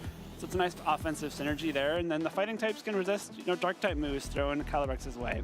I think it's so funny that we take a look at what's on the graphic, and then we kind of maybe start to parse through what we've actually seen on stream. And some of the duos that stand out to me that are not featured on this top 4 restricted pairs, we've got Calyrex Shadow Rider and Miraidon, so you kind of look at a different iteration of the top 2 that are being used. We've had a lot of Lunala Koraidon, so that's been a little bit more normal. But what about Lunala Miraidon? That's been a duo that we've seen a couple of times now. We also saw a very unique take from James Evans on Koraidon and Calyrex Shadow that includes Galarian Weezing. Didn't think that we would ever see that Pokemon again, but I guess here we are. And then Calyrex Ice and Koraidon. Yeah. Which is a new one, I think, that we just saw from Cedric. I do think it's hard to go wrong with any of these, right? Yeah. Like, these Pokemon are also good in their own right, and it's probably going to be hard to find a combination of the two that have zero synergy at all. So if you're building a pretty solid team around your 2 restricted Pokemon, you can probably find, a good set of Pokemon that'll get you a good amount of wins at a tournament. But it's all about optimizing, both the combination of restricted Pokemon and, of course, the rest of the team. Because you can, pick your 2 restricted Pokemon all you want, but you got to have your full team of 6 to kind of have a complete chance at making a deep run in a tournament. Yeah, I feel like when I take a look at some of the other restricteds, like I think we haven't really gotten a chance to touch on Ho-Oh and Terapagos too much, even though we've seen them briefly on stream. But I think those maybe are the only ones that I'm like, okay, Ho-Oh has been very good against a lot of the current top 4 restricted pairs. Okay, it suffers a little bit into like Ice Rider and Miraidon. I think they both hit it for good damage. Yeah. But outside of that, it's like Ho-Oh actually does stand a very strong chance against everything else that you see on this graphic. Similarly with Terapagos, I mean, think about the fact that Calyrex Shadow Rider and Lunala, which see themselves at a combined at least 30% usage. Took me a second there. That's a great Pokemon to have, even though it didn't exactly find the right momentum in that individual match. I feel like I'm really looking forward to seeing how the meta actually develops to include more of these Pokemon that are sitting outside of these top 4 restricted pairs. Agreed. You know, I think there are still plenty of combinations that are yet to be seen and tried out, and especially given that we have a good amount of time in this format, including NAIC and Worlds, that's when I think people are going to bring out the biggest, you know, bits of team building that they can possibly do, and especially, you know, again, first regional in a format, people are still trying to find their footing within this new regulation, and maybe their first, you know, ideas aren't going to be the best ones throughout the year, but that's what we get to look forward to as we progress through. Well, Twitch chat, you guys had some bright ideas, so thank you all so much for voting in our Twitch poll, where the winner is Don Don Noodles. Is it really? Y'all are wild for that. I'm so smart. Wow. Okay, wow. We gotta come up. This should be my new niche. You know, I get to name all the restricted pairs. Okay. Clearly, I'm so good at it. Yeah, we're gonna just have to have Twitch chat back you up. To be very fair with you, 4-wheel drive was a decisive winner, and then we had a face-off between Don Don Noodles and 4-wheel drive. Gotcha. I have a feeling 4-wheel drive is probably gonna be the name that sticks for most people. As it should. I think that one's the best. I thought it was funny. It is funny. You know what else is fun? Watching more Pokemon action. We're going to take a short break, and we'll be right back with our final round of Swiss of the day.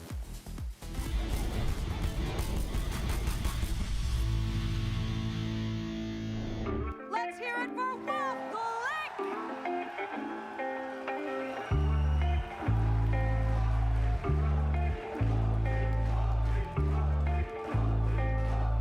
My name is Wolf Glick, and I am from Washington, D.C. I first got into Pokemon when I was probably around 5 or 6 years old. I really hated getting my hair cut, and so my mom took me to one of those places where they had TVs for the kids to watch so that they would, you know, sit still and get their hair cut.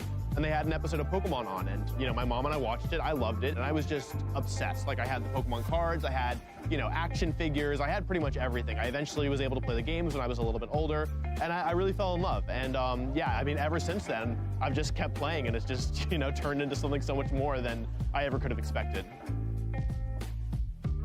When I was in middle school, I found out that you could play Pokemon against other people, and that really got me hooked because I have such a competitive personality. And so I was playing online. There were these forums, and you would go and you'd basically like schedule a battle over Wi-Fi. And you know, on one of these forums, I saw that there was a sub-forum that said real-life events, tournaments in real life. And I thought, that sounds cool, so I clicked on it, and I saw that there was one in Chantilly, Virginia, like 30 minutes from where I grew up. And yeah, so I ended up winning that first event, and it kind of snowballed into everything. You know, I think some people, when I talk about, oh, I'm still playing, I've already won Worlds, I've, you know, won every level of tournament, I think some people are like surprised, or they're thinking like, okay, like, well, why? Like, why are you still playing, right? And I think the answer that people expect is something like, I want to be the best ever, I want to be indisputably the best ever. But the truth of the matter is that I really just play because I enjoy it. Like, I really enjoy and appreciate the game, and I love that it's always changing. I love that it makes me feel like I can always change, like I can always be better. The best thing that I've gotten out of Pokemon is my friends. Some of the best people I've met in my entire life are people who I've met through this game, and I really love Pokemon because it gives us a chance to kind of all see each other a couple times a year. You know, none of my friends are really even that close to DC, so being able to come to these events, being able to work with my friends towards a common goal, being able to celebrate their successes, being able to kind of commiserate in their losses, I don't know, it's really meaningful to me.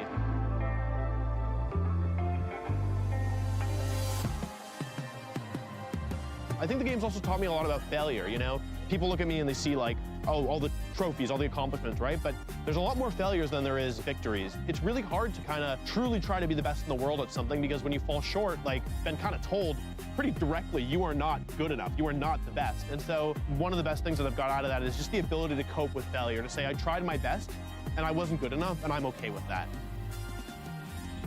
Well, I mean, I'm a little biased. I think winning Worlds for me will be Probably one of my favorite moments from competitive Pokemon history. I think there's lots of other great moments, but personally, if I'm being honest, the Fake Out Swords Dance play in the finals of my Worlds, it'll always kind of have a special place in my heart. Wolfie Glick is your 2016 World Champion after so many years of hard work. I can barely stay in my seat right now. Probably my favorite player is Shoma Honami, the 2015 World Champion. When I watch him play, I feel like he sees the game in just such a completely different way that I do. I just think it's so cool. Aaron Traylor is another one. He just is so willing to break apart the way that the game works at a higher level, and I think he's doing something that nobody else is doing. My starter Pokemon, that's a tough one. My first starter Pokemon was Charmander, but I really like Emboar. He's one of my favorites, so I feel like I have to kind of represent my boy. My goal every season is to win Worlds, just plain and simple. It's a lofty goal. It's one that I've achieved before. It's also one that I failed much more than I've achieved. And barring that, I would love to see one of my friends win the World Championship.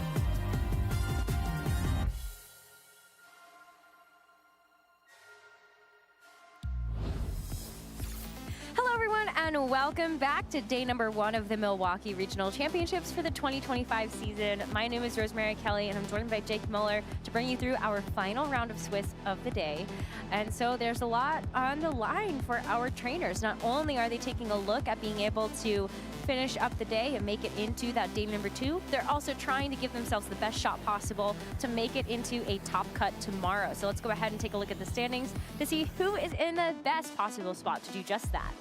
Of course, all these trainers at 7-0 are doing the very best of this tournament so far. Going through 7 rounds without taking a loss is not easy at all in this field, and congrats to those 7 trainers for putting themselves in a really good spot so far. But everyone that is 6-1 is also locked in for day number 2. I know there's a lot of trainers on here that are very used to that second day of competition. I'd love to shout out Lewis Milich as well, who is one of my locals in the Dallas area. Has come back recently after a decent break from VGC and is day 2'd, I believe, every major he's entered, including 4 or 5 regionals, which is super impressive. That's so impressive. I also think it's very impressive to see our players on this list who've also made their very first day 2 appearance. So shout out to MJ Rogers, who is going to be able to play their very first day number 2 after putting in so much hard work at the beginning of the regulation. It's really amazing to see these trainers reach those goals and hopefully reach even higher highs after that. But we're going to be focusing in on our players that are going to give themselves the absolute best chance possible to make it into that top cut, that final phase of competition tomorrow. And for that, we look at Nicholas Borgi and Paul Chua, who are going to be our featured match for this final round of the day. Of course, some other fantastic matches there. Colin Heyer and Joseph Ugarte, alongside Luca Paz and Audi Subramanian, are both also 7-0 matches. And we have, and again, just another long list of trainers there that are doing very, very well. We just got to hear from in an interview with Gabby, who spawned the conversation around the best name, Don Noodles, apparently. But going up against Wolf Glick, a very tough match there to get one step closer to that top cut. Dawei C, who's had a fantastic year so far. I believe a top 4 finish at the first regional of the season, on top of some other great finishes. Gio Syski, who we saw win on stream, is locked in day 2 as well. So some really great players that we'll get to see both today and tomorrow. And Daniel Yu, one of our former regional champions, coming back to take another stab at the regional championship title. Who knows? Maybe it could be a back-to-back. All possible and all up for grabs as we get ready for that final round of the day. And I kind of want to know, what are you looking forward to? In terms of restricted duos, I feel like we've kind of gotten a lot of different things so far. I think Koraidon has still been my favorite. I think seeing the gradual rise in Koraidon over the last couple of months has been so much fun. So I don't know, I kind of hope we get to see more of that. I think Koraidon has been really impressive, both at the end of Regulation G and going into Regulation I now. It's something that I initially kind of wrote off, but has really proved itself. Even in Regulation G, had some pretty good results, but especially now that it's not it doesn't have to carry the whole team on its bike. And it can also, get a little bit of some support from another, offensive partner. And again, it just kind of covers a lot of different restricted Pokemon very well, and it's been a nice addition to a lot of teams. Yeah, it's really taken the driver's seat of the meta. There we go. Notice what I did there. Is that it? I had no other thoughts after that. I was just I've been ready for this moment. And now we're hopefully getting ready for this stream match so we can actually talk about the teams that we have on hand. But I'm with you. I think seeing Koraidon has been really fun. I think being able to see the different photosynthesis Pokemon. I've seen a lot of Iron Boulder out in the field for Miraidon. Yeah, or Iron Treads, sorry. Okay. Different one. Very different. No, not Iron Boulder, Iron Treads. The other one that kind of looks like it's moderately boulder shaped. Well, you know, they're similar in that, you know, one of them got second at EUIC and one of them is Iron Boulder. That's true. Get close enough. It is Iron, sorry. I meant Iron Treads. Yeah. I definitely meant Iron Treads. You know, the one that actually looks like a wheel? Right. Yeah, that goes with the bike. Yeah. Wanna roll.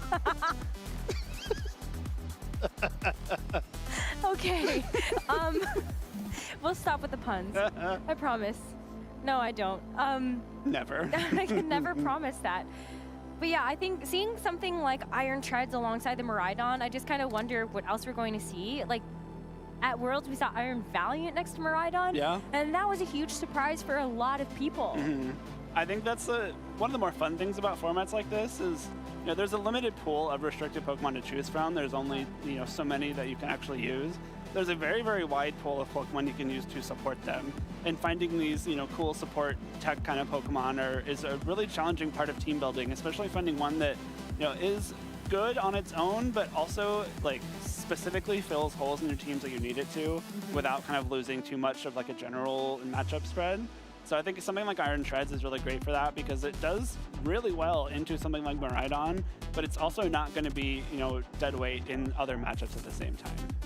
Yeah, I want to see more of those. It's early days, though, so I think we've got to wait a couple of months to really see the sauce actually come through. But for now, honestly, a lot more variety in the duos than maybe I was originally anticipating coming into the weekend. Yeah. Which is a pleasant surprise. Truly. No, I think, especially this early, it's so easy for people to kind of latch on to things that are generally considered good, not stray too far from what is the early norm within a metagame. But the trainers that are willing to kind of take those risks and use some, you know, less common, less popular, less believed in archetypes, and then prove that they are successful are what drives the metagame forward. And we're already seeing that a lot this weekend. Well, I'm excited to lean into our match coming up very shortly. Maybe we can talk a little bit more about the players specifically that are about to take the stage. Yeah. So we've got Nicholas Borgi versus Paul Chua. And Nick is a player that has been around for a long time. Like, he's actually one of the first players I ever interacted with when I started playing in 2014. Fun. So it's been really cool to see how far he's come from like a player in 2014, consistently still playing the game, still doing well, and now already at an undefeated record heading into the final round of Swiss today. I think it's amazing. Like, top 8 at Toronto in 2017, getting multiple top 8s in the 2018 season. Even in 2019, he was still getting like top 64s at a lot of the opens and the big international tournaments. Yeah. And now, not many events under his belt for this season, and so is really looking on the outside, looking in for actually getting a Worlds invite this year. But what if this is the start? You get an invite if you win the event. Yeah, you do. But someone he has to go through is going to be Paul Chua, who is no stranger to not only winning in general, but winning regionals. As I forget the exact number, but it's something like 6 or 7 regional championships on his own. At one point was the leader. 7. Sounds about right. I think 6 or 7. One of those. It's a lot. No, but you're right. It was a long time ago that Paul and Wolf were tied for the same number of regional wins, and a lot has happened since then. Specifically, Wolf has won a lot since then.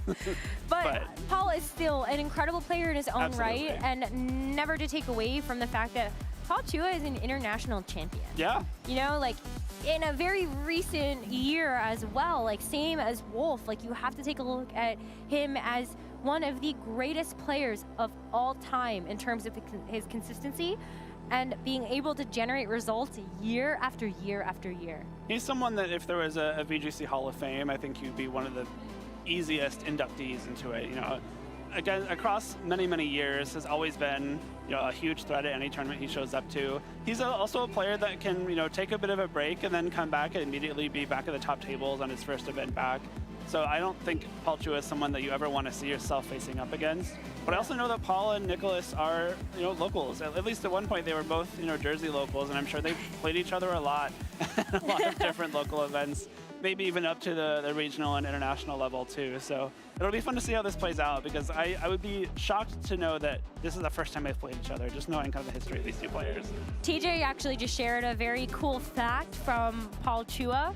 He won the Madison Regional Championships back-to-back in 2018 and 2019. Yeah. One of the first ever players to defend a regional championship title.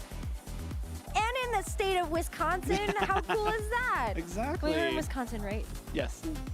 Good job. No, we're in Michigan, actually. Well, I know we're not, actually. I kind of thought maybe we were in, like, I'm not going to even say it. Wisconsin, I thought maybe let's we were go. in Illinois, because like we're near Chicago, and then I close. realized it's not close enough. Anyway, So. Paul Chua, multiple Wisconsin regional champion, hoping to make it a third time here. Yes, exactly. As we see both of the players take the stage, they look like they're in pretty good spirits right Yeah. now. I know it's been a bit since Borgi's actually been on a stream match, I think, as well. Yeah, I think it has. He's another player that, we've had a lot of people that are very active in the scene, maybe take a little bit of a break for whatever reason, go off to school, just develop other interests at the time, and then always return back to VGC and continue their success right off the bat. And Nicholas is one of them. He's always been, even if he's not active at events, he's been, part of the community. You can't ever really leave the community, I think. Even if you're not attending events, you still got a big, sense of friendship with everyone. So it's fun to see him back, and of course see him, with someone that I'm sure he's got a lot of experience with, Paul, and having a good time before their stream match here. I mean, we even heard from Anthony Londergan earlier on today with an interview with Gabby talking about how he did take the break for academics and then came back to play Pokemon in 2022. So I feel like it all comes full circle. You will always come back to Pokemon. Pokemon never leaves you. Never. You can never take the person out of the I know what you were going for. I think we all do. I think I'm just tongue-tied. Anyway, let's go ahead and focus in on our final match of the day between Nicholas Borgi and Paul Chua.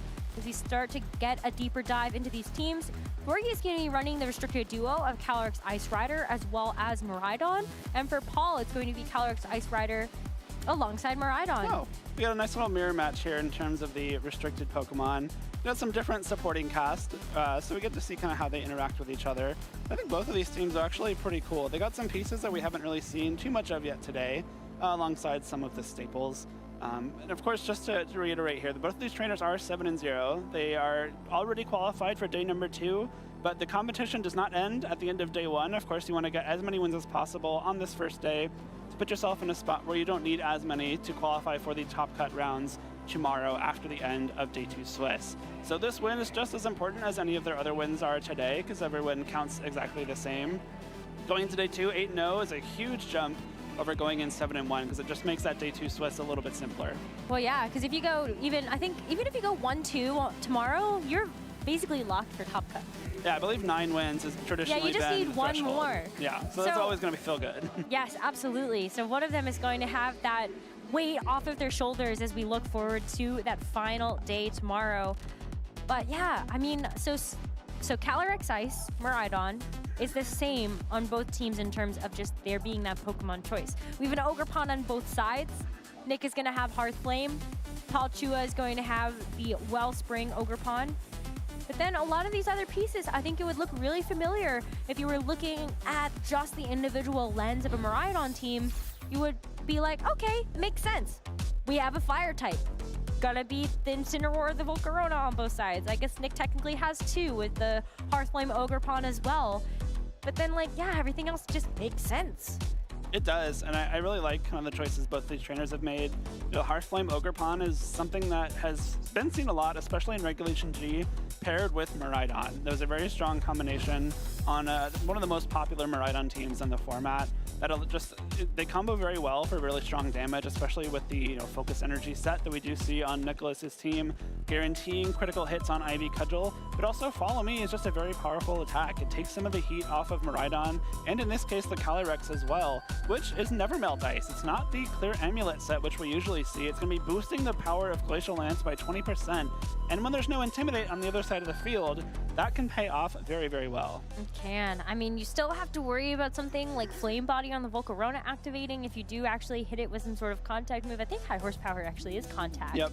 So there's a chance. Just saying.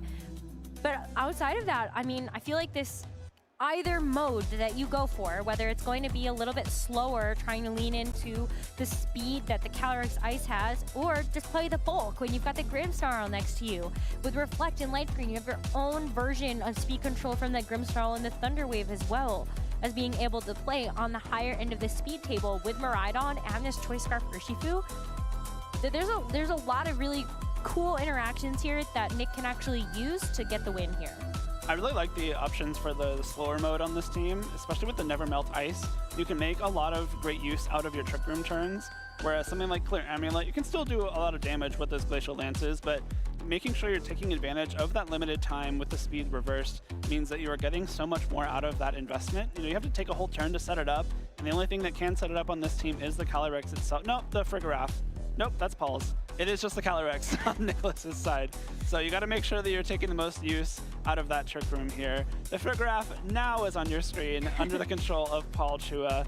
Will be joined again by the Miraidon and Calyrex Ice Rider, but this time it's the Ogerpon Wellspring Mask, the water-type version, alongside Iron Hands and Volcarona. It's so interesting because we actually saw a pretty dramatic drop-off in terms of Wellspring Ogerpon usage. A lot of these Calyrex Ice Rider teams opting to go for Cornerstone Ogerpon just to be able to have that Follow Me, as well as that really strong Rock-type Ivy Cudgel. But now, on this particular team, I feel like it makes a lot of sense to have some type of water type to just really bring this team together. You have your Water, Fire, Grass core covered with just Ogerpon fitting 2 of those roles. But all jokes aside, I think taking a look at this particular Pokemon, having Water Absorb for so many of the Rapid Strike Urshifus that are in the meta, just having some really good defensive typing as well, it just makes Wellspring Ogerpon, I think, a bigger consideration, especially if you don't have to worry about the Miraidon. I mean, that's still a prevalent issue, but... It is, but I think you have enough to handle it. You know, you've got your Iron Hands, one of the things that can stand up to Miraidon very well. You can set up your own Trick Room, either with the Calyrex or the Frigoraph, to make sure that Miraidon's not going to be attacking first. I also really love this Volcarona set. This is not something we've seen too often, if you know, ever. This kind of very support-oriented set. It's got Fiery Dance, which is a move that often gets replaced by Heat Wave. It's a single target move, but it cannot miss, which is a nice thing to have over Heat Wave. And I believe it's a 50% chance to raise Volcarona's special attack by 1. So you don't have the Quiver Dance to boost that stat, but if you go for damage with Fiery Dance, you can sometimes be boosting it along the way. And of course, Struggle Bug as well. It's just basically a bug-type version of Snarl. Hits both targets, doesn't do too much damage, but will lower special attack by 1 every time it hits. And so it can be a really nice way to kind of slow down some of the more special attack-oriented restricted Pokemon like the Miraidon or the Calyrex Shadow Rider. I like it. I've not seen Morning Sun in a long time, though. That's the other cool part, too. You get a chance to restore some of your HP. It looks like there's no weather in this game, so it's always going to be restoring 50%, much like Recover.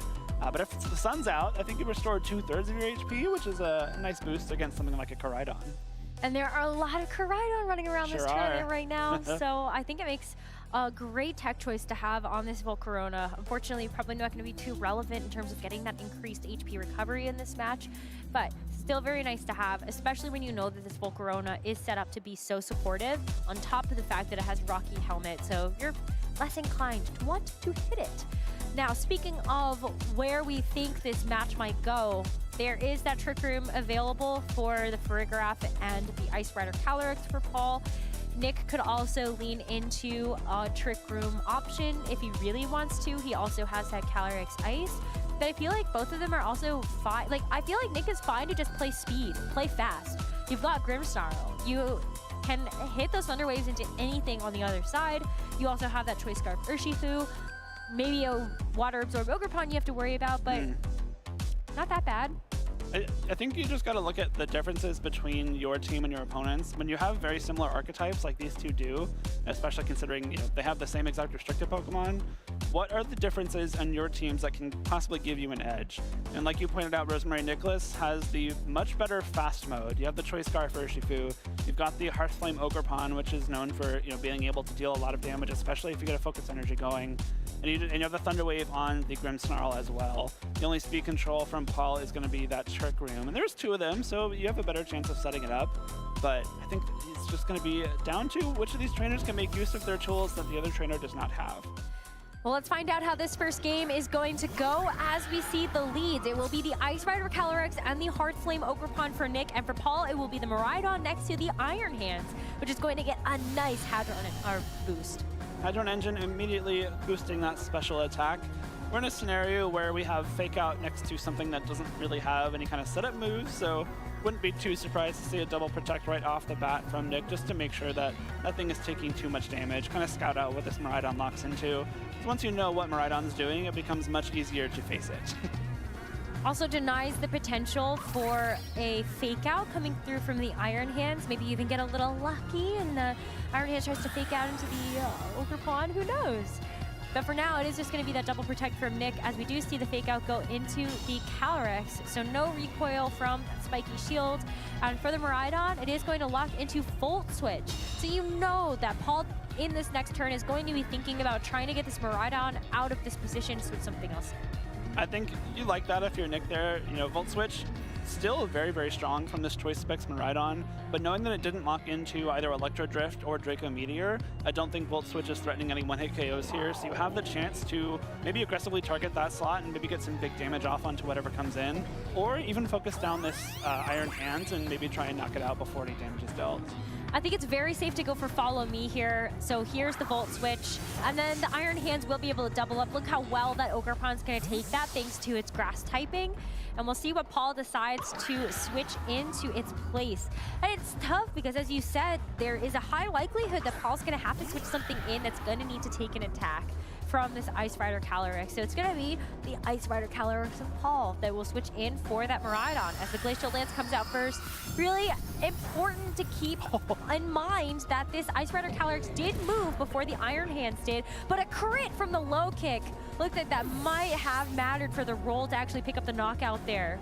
Might have been close.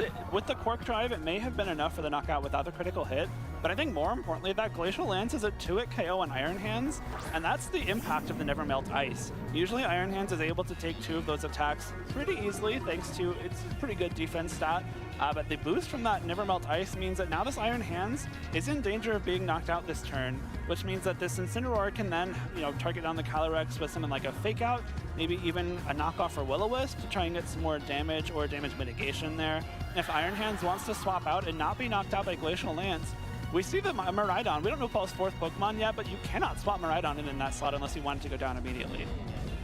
It's tough because I think Nick is in a similar situation. If you brought your Miraidon in the back and you see this Ice Rider Calyrex on Paul's side, then you don't want to switch that in either. But based on these speed interactions, maybe it would be okay for the Incineroar to try to go for a parting shot here or just get some damage. Either way, I think Nick being able to go for such big damage with this Ice Rider Calyrex has really put him into a great position so early on in this game. It's going to be the Farigiraf that comes out, which is going to consume its Electric Seed to get a little bit of a boost to its defense here. But we already saw that there's going to be some major offense coming in from Nick's side. So let's see how the turn plays out in terms of not just the Glacial Lance it's hitting, which is going to be faster than the Incineroar as well. But we also see follow-up from the Incineroar after this. That's still big damage from the +1 defense for Farigiraf. Knockoff coming in though, another big chunk of damage. A really nice call from Nicholas to not get baited by that Armor Tail and to even capitalize on the Calyrex protecting itself. Now we're again in a position where it's got to be really close for another Glacial Lance to KO. But again, this is the impact of that Never Melt Ice. Trainers are not used to having to add that kind of 20% damage boost to their mental damage calculations. And when you have this option to go for these huge Glacial Lances without really being punished, there's no chance for Paul to intimidate or even parting shot or anything. This Never Melt Ice is in a very, very strong spot here because now the Calyrex on Nicholas's side most likely going to be the fastest thing on the field. Yeah, we're going to see the Protect first, and then follow up from this Incineroar, which is able to land the Will-O-Wisp into Paul's Calyrex. It wasn't too long ago that when we saw Ice Rider Calyrex's Terras, you usually have some sort of defensive Terra. Either Grass to be able to deal with something like a Spore, or fire to be able to deal with these Will-O-Wisps. But unfortunately, Paul is not going to have that option available on his own Ice Spreader Calyrex, so you just have to take the Will-O-Wisp here. And that high horsepower did very little to this Incineroar because of that. And because no Trick Room got set up, now Nick is even in a stronger spot somehow. Like, the burn on the Calyrex Ice Rider on Paul's end is really important because now its damage is going to be very, very little for the rest of this game. We did see, again, the Incineroar act before the Farigiraf and the Calyrex Ice Rider on Paul's end. And we know that the Incineroar is slower than Nick's Ice Rider Calyrex, which means Ice Rider Calyrex from Nick is going to be the fastest thing in the field. You can go for another Glacial Lance, get some more damage onto both targets, and then follow up with something like a knockoff from Incineroar, which can ensure that Farigiraf gets knocked out. And if the Glacial Lance does it, you can even send that knockoff over into the Calyrex slot here. So a really strong offensive position. Glacial Lance first, not barely enough to actually pick up the KO onto the Farigiraf, but that's why you saw Nick do the target into the Farigiraf with the knockoff, just to ensure that that is going to be the KO that you grab there. As it's just Glacial Lance in return. Paul doesn't even opt to actually set up Trick Room. Maybe was hoping that you'd be able to set it up with the Farigiraf. But take a look at how little these Glacial Lances are going to be doing in response to such little damage to either the Calyrex Ice or the Incineroar from Nick. It is very little damage, but that could be enough for something like a Miraidon to come in and threaten a KO with that Electro Drift. It's a very, very strong attack that trainers often, train some of their bulkier Pokemon to be able to withstand.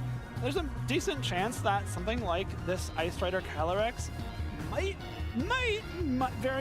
be able to get knocked out by a single Electro Drift. I think it's still bulky enough that it could probably take one and then fire off another Glacial Lance here. I think if that Glacial Lance comes through from Nick's Ice Rider Calyrex, it's going to be really hard for Paul to win because either the Iron Hands or the Miraidon on Paul's side of the field will be knocked out by one more, and then you've lost, another big tool here. So the Never Melt Ice Glacial Lances are proving very, very difficult to deal with. Paul still has a tool available though, and that is going to be the Terrestrialization. And so with the Miraidon changing to Terra Fairy, at least you're going to be able to get rid of the weakness that you have as a Dragon type to these powerful Glacial Lances. But with this Electro Drift too, I mean, you just got to kind of lock into something and hope that that's going to be enough. And so, Ice Rider Calyrex cannot hang on from that one Electro Drift and gets knocked out just like that. And all of a sudden, Paul is in a much better position. That's wild. I think maybe that little bit of damage from the Glacial Lance was enough there because I think most of the time these Ice Rider Calyrex are able to, survive one of those Electro Drifts. But the choice spec's proving too powerful, and now what I thought was a really strong position for Nick has become much worse because this Miraidon coming in probably has to take a Glacial Lance for its troubles. Again, it is burned, but it's single target because there's nothing next to it, and this is still going to do a big chunk. Oh, I mean, yeah, look at that. I think anything after that point is going to be able to clean it up nicely, and you have just the Incineroar left. At least you can go for Fake Out here into the Miraidon on Paul's side. That's an option for you. And hope that maybe the Ice Rider Calyrex you can deal with later. The other bonus for Nick, too, is that his Incineroar is holding the Covert Cloak. So typically this would kind of be a negative state because you're going to lose your Fake Out advantage later on in this game. If the Iron Hands comes in, it will be the last Fake Out remaining on the field because Incineroar can no longer swap out. But having that Covert Cloak means that even if you Fake Out the Miraidon, the Incineroar will be able to get something done. Maybe even a knockoff is able to KO Calyrex from here. And you also can't Fake Out the Incineroar to prevent it from doing anything and leave the Miraidon around either. All right, well, Paul isn't going to wait to find out. We're going to see this Iron Hand switch back in, and so does open up an opportunity here for Nick to actually get another KO. As we see the Iron Hands' Quark Drive activate again, it's going to be that attack boost as we saw earlier on in the game. But with the Terrestrialization committed, I mean, I feel like you have to. Similarly to how Paul decided to use it in a defensive way, Nick has got to do the same thing and hope that whatever you lock into now is going to be good enough to get you through the rest of the game. But with the Ice Rider Calyrex protecting on Paul's side, it's going to keep it safe for at least another turn as Miraidon just goes for Dazzling Gleam. Knows that this spread damage is important. You can't lock into a Dragon type attack because if you have the Miraidon in the end, then you won't be able to damage it. Plus, with super effective damage into the Iron Hands, you at least secure the knockout that way. I think that's a really smart turn from Paul. You know that you don't really have much use for this Iron Hands anymore, especially because Fake Out isn't really impactful anymore given the 2 Pokemon remaining on Nick's side of the field. So you're able to swap out the Miraidon, allow it to swap its attack so you're not locked into Electro Drift anymore.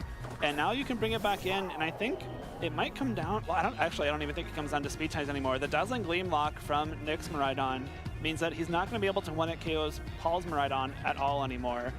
Depending on which attacks first, we do see Paul's go first, but even if it was Nick's, this Miraidon would have had the chance to attack and take another KO and likely seal up this game for Paul.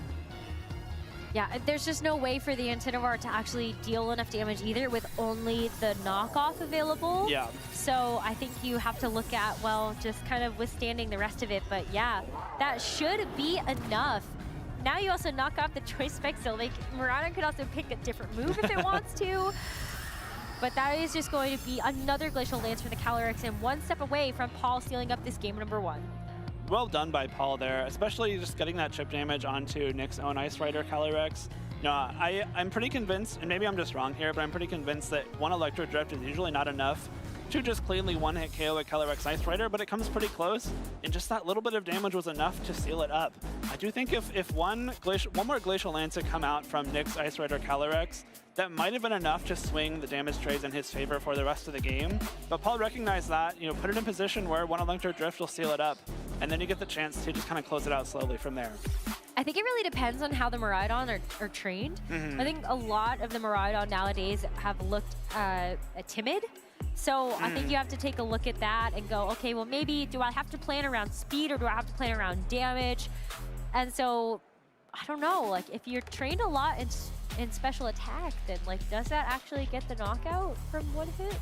We'll have to see. Maybe there's a scenario later on in this set where the Ice Rider Calyrex takes that attack from full HP and maybe it hangs on and that little bit of damage proves to be enough, or maybe it just gets knocked out anyway and nothing really matters. So it's going to be fun to see though. I think, I really think Nick played the beginning of that game very well. He put himself in positions where, his own Calyrex, especially with that Never Melt Ice, was doing so much damage. Like 2-hit KOing Iron Hands with your Calyrex is major. That means it can no longer just like willy-nilly switch into a Glacial Lance, which usually it can do pretty well. And now you have to worry about, okay, I actually just have to be a little more careful around this Calyrex. But now, I think Paul actually got some really good information there. Like, do you actually think that these Miraidon are speed tied? Do we think that Paul's might just be faster? We saw it move first twice. So is that something that you can actually take and go, well, I don't think you're actually going to bring Urshifu. Not really fantastic, since you have to deal with the bulk of an Iron Hands, or like there's a Water Absorb Wellspring. So maybe I actually have the speed. It's tough, winning 2 speed ties doesn't guarantee that it was actually a speed tie, or even losing, I guess, on Nick's end. Your Miraidon going second twice doesn't necessarily guarantee that it's going to be slower every time, but the odds are like slowly slipping out of your favor for it to actually be a speed tie. So at this point, it's going to be hard to play to that end. And, we don't know how these trainers have trained their Pokemon too. Maybe Nick knows that, I made my Miraidon a little bit bulkier and I can't rely on winning that speed tie ever. And maybe that informs how he goes about playing this match. Ooh, well, it's like looking in a mirror, except the Ogerpons are different colors. Yeah, is that a funhouse mirror? I think just changes so. some of the masks. Oh, I love that. It's like, it's a little masquerade ball here for game number 2, as Nick is going to lead with the Calyrex Ice Rider next to that Hearthflame Ogerpon. For Paul, going to be the same, except that Ogerpon is the Wellspring form. I like this lead from Nick a lot. I think it's just a very safe lead and also allows, this Ogerpon on the Calyrex Ice Rider on his side of the field, a little bit of safety next to the Follow Me. But considering the Miraidon was not led, this is actually a chance for both of these trainers to go on the offensive right away. I think especially Nick, the combination of Glacial Lance and Ivy Cudgel is going to be doing a lot of damage to either target here. Early terrestrialization committed into this game as well. And you know that you see the threat of something like that Fire-type Ivy Cudgel, and so the defensive Terra makes so much sense here. It's going to be Paul utilizing the Terra to change his Calyrex Ice's type to Water, and we will see that Ivy Cudgel go into the Wellspring Ogerpon. Still a lot of damage, even though we aren't going to see the crit, but now we see the Wellspring now do the same amount of damage on the other side. It is truly like looking in a mirror. But I really love this Ice choice, Water choice, not just for the option to deal with this Fire-type IV Cudgel, but also to be able to take these Glacial Lances just a little bit better. Unfortunately, you're going to lose your Wellspring Ogerpon in the process, but it's just kind of tit for tat here. We've got both Ogerpon off the field. It truly is a mirror. Like, both trainers went for the exact same play. You IV Cudgel the opposing Ogerpon and then go for the Glacial Lance and get the knockout. Again, we're seeing the Ice Rider on Nick's side of the field be faster. At this point, probably safe to assume it's just faster and no speed ties are in effect there. But we see the Miraidon hit the field for Paul and the Grimmsnarl in this case for Nick. Another nice adjustment there because now you have the option to go for Light Screen. Hopefully you protect that Ice Rider Calyrex on your side of the field from getting knocked out by Electro Drift, and then being able to continue firing off Glacial Lances into whatever has the misfortune of hitting them. Of course, this Miraidon can no longer Terrastalize, so one Glacial Lance should be enough to knock it out. If you go for Volt Switch, whatever comes in is probably going to get 2-hit KO'd by it. So it's another spot where this Ice Rider Calyrex looks to be in a commanding offensive position, especially at +1 attack now. Yeah.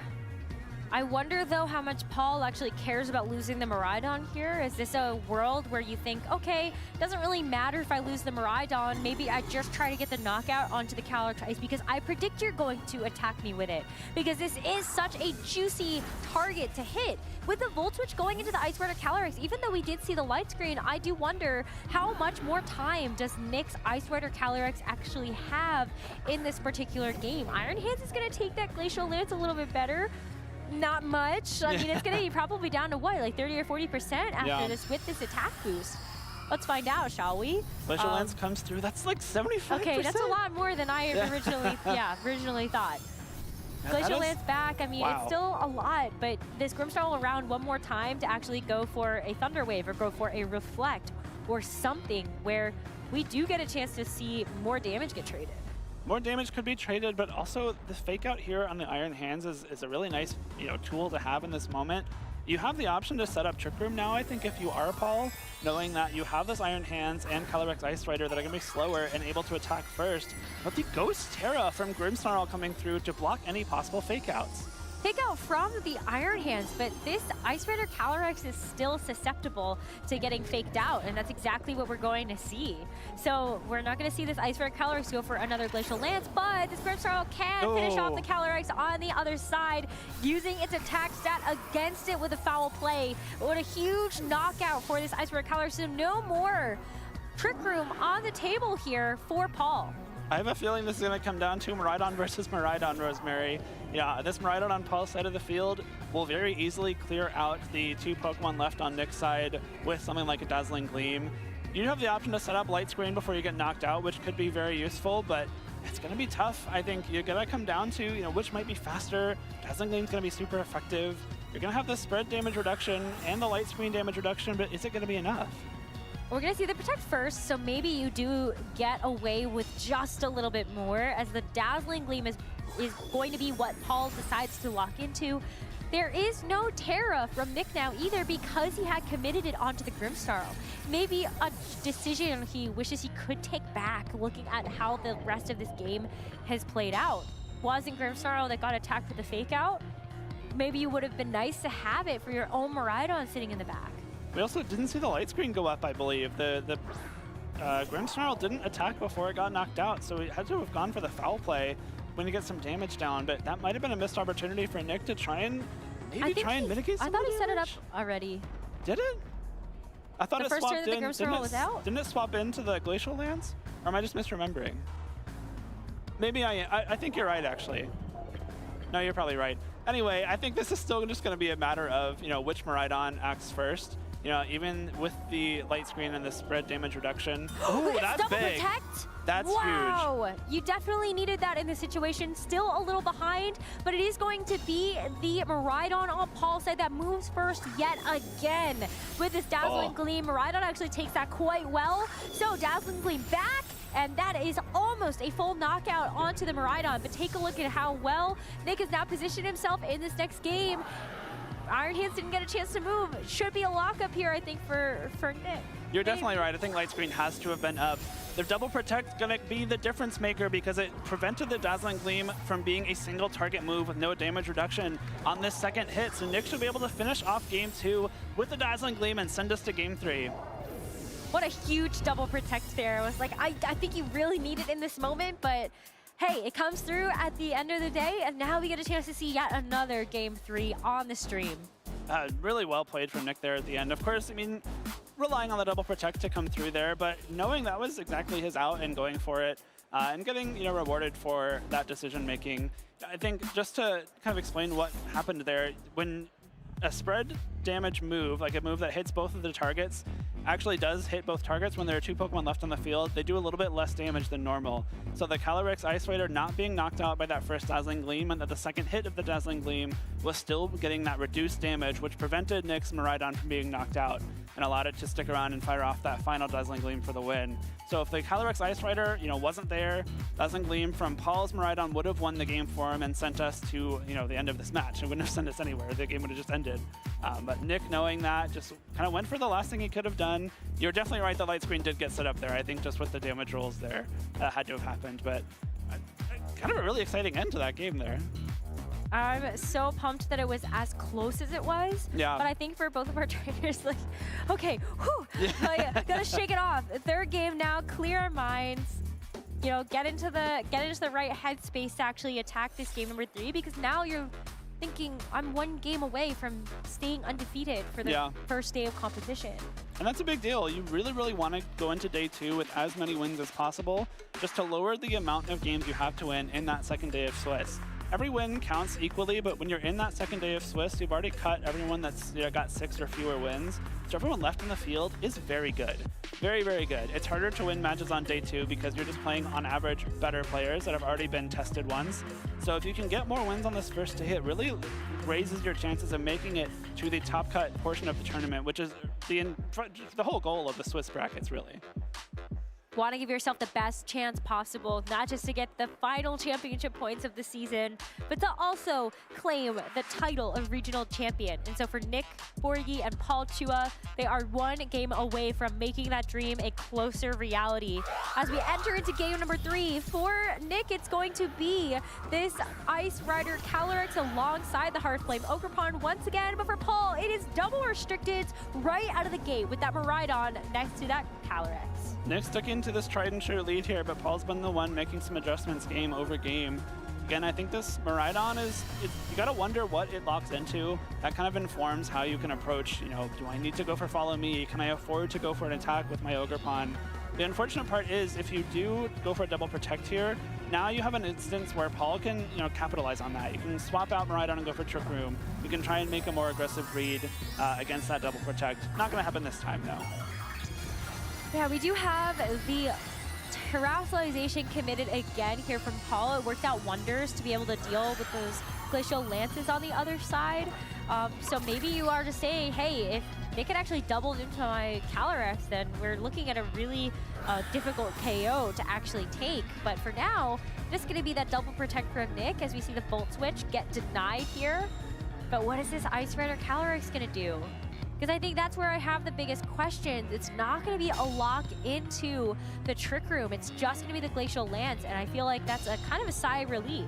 It is if you're Nick, for sure. I think you do want to maintain your speed advantage as long as you can. And of course, if Trick Room did go up there, the Miraidon on Paul's side would have been very susceptible to a Glacial Lance. So that was a bit of a risky play to go for, and you got to respect just the focus on damage.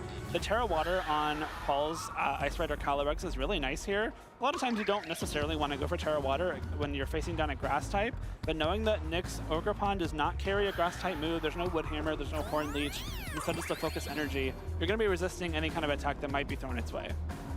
Once again, we see the Follow Me, which is going to redirect away the Volt Switch from the Miraidon, so you're not going to get that super effective damage into that Miraidon, but a critical hit just makes this Ogerpon so much easier to actually clean up at the end of the day. As we see Paul actually bring out the 3rd Pokemon in this game, an adjustment from what we've seen from these first 2 games of the set. It's going to be that Farigiraf with the Electric Seed. Hopefully those defenses making it a little bit better to take these Glacial Lances. Glacial Lance does come through, though. Gonna do still a sizable chunk to that +1 defense for Farigiraf. And another Glacial Lance sent back Nick's way. Should be enough to KO Ogerpon and get the first Chilling Neigh boost of the match in Paul's favor. Another scenario where Trick Room is always tempting, but I think correctly prioritizing getting damage on the field, especially when combined with that Volt Switch, you're getting your Calyrex Ice Rider to +1 attack, which can make it a pretty huge threat. The downside, however, of going for that Terra Water is that now you are weak to electric type attacks. It's something like a Volt Switch on top of, obviously, an Electro Drift would be really scary for that Calyrex. But this is good heads-up play from Nick, recognizing maybe I just get the knockout into the first round because that could just be the biggest threat, especially because you have this Electric Seed. You don't need to actually deal with the defense increase anymore. You get the Miraidon off the field in case you were going to be taking a Glacial Lance in response, and a free switch for you, not after getting damaged, to be able to bring out your Grimmsnarl, set up Light Screen again for the next couple of turns. We saw the foul play from Grimmsnarl being a big component of that second game as well.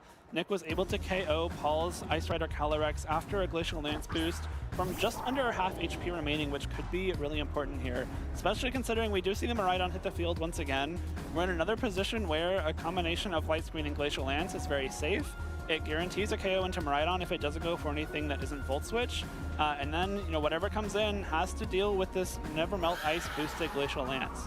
Oh, this is so risky. I mean, you see the Volt Switch with a critical hit to get a one-hit knockout onto the Grimmsnarl. Grimmsnarl doesn't even get a chance to actually go for the foul play. And that is a huge KO for Paul to have taken in this game number 3.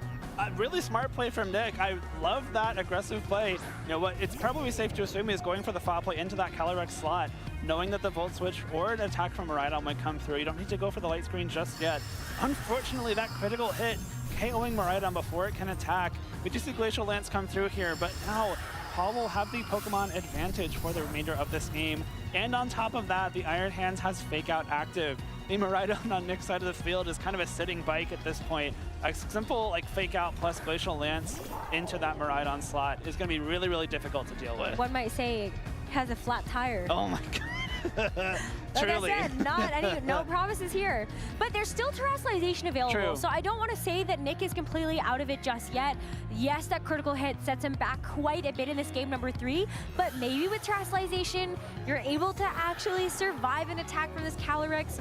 But the Calyrex is at +1, and does your Glacial Lance actually do enough in response? That's kind of the big question. And even if Miraidon survives the Fake Out plus Glacial Lance here, Paul's Miraidon is still chilling in the back. We've seen it be faster than Nick's a few times here.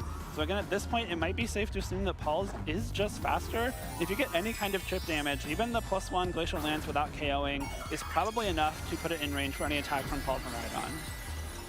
Well, let's see if this is still a last-ditch effort that could work. Terrestrialization onto the Miraidon into the Fairy type. It gets faked out as we sort of predicted it would happen. Because you have the choice spec, you always know it's going to be able to move. But Glacial Lance here is quite a bit to the Iron Hands, but based on the damage rolls that we have seen before, it's going to survive that second attack. And look at how much damage this Miraidon actually takes. And now there's no more electricity in terms of the terrain. So no Quark Drive for this Iron Hands, but notably no Hadron Engine for Nick's Miraidon either. We're kind of in an interesting spot here. If Nick is able to KO both Pokemon on Paul's side of the field with Dazzling Gleam and sets up Trick Room with his own Calyrex Ice Rider, he wins the game because the only thing left for Paul will be that Miraidon, which has to come in Trick Room. But if Paul is able to, if either Calyrex survives the Dazzling Gleam and Trick Room goes up, or if Calyrex just protects, like I think you kind of have to do right here, you're now kind of guaranteeing that your Miraidon will be able to get back onto the field without the Trick Room going out. Yeah, there was still an opening there, and I think you were right to call that out. Unfortunately, just not going to quite pay off here for Nick in this game number 3. The Dazzling Gleam is going to get that KO onto the Iron Hands, but with this Miraidon coming back in, it's pretty easy for you to just even go for a Dazzling Gleam here with your own Miraidon, get a double KO, and seal up this set. So, Paul is 2 knockouts away from moving on to tomorrow, undefeated in sets, 8-0.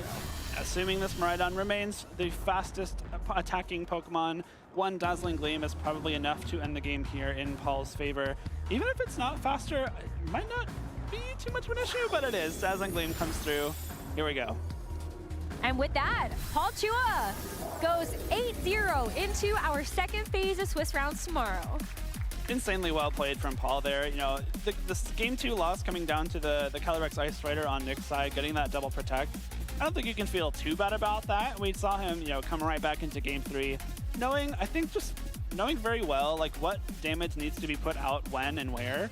I think especially just never going for Trick Room with his own Ice Rider, knowing that it's going to be the slowest thing on the field, especially even maybe wanting to set up your own Iron Hands to be attacking first, but just prioritizing getting that damage out with Glacial Lance, especially after you got the Chilling Day boost earlier on in that game. You're able to just put things in range for your own Miraidon later down the field, and that goes to show as how strong of a combo these two Pokemon are.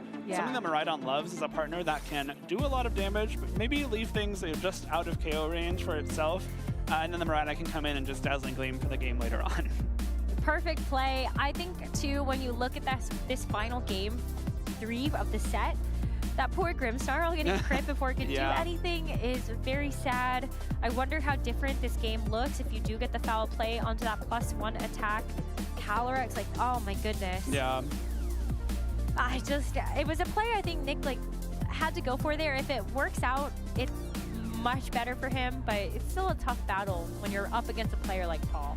I mean, just looking at how much HP the Ice Rider had remaining for Paul at the end of the game there, that might have been like the difference maker in getting that foul play off, but it's kind of the give and take of the RNG nature of this game sometimes. You got the double protect game 1, you get the critical hit, or sorry, game 2, you get the critical hit game 3. Kind of comes out in the wash a lot of the time, especially over in 8 rounds and even more of play. But well done by Paul to finish 8-0 on day 1 in a very stacked field. And of course, Nick moving on to day 2 at 7-1 as well. It's still a great record to have.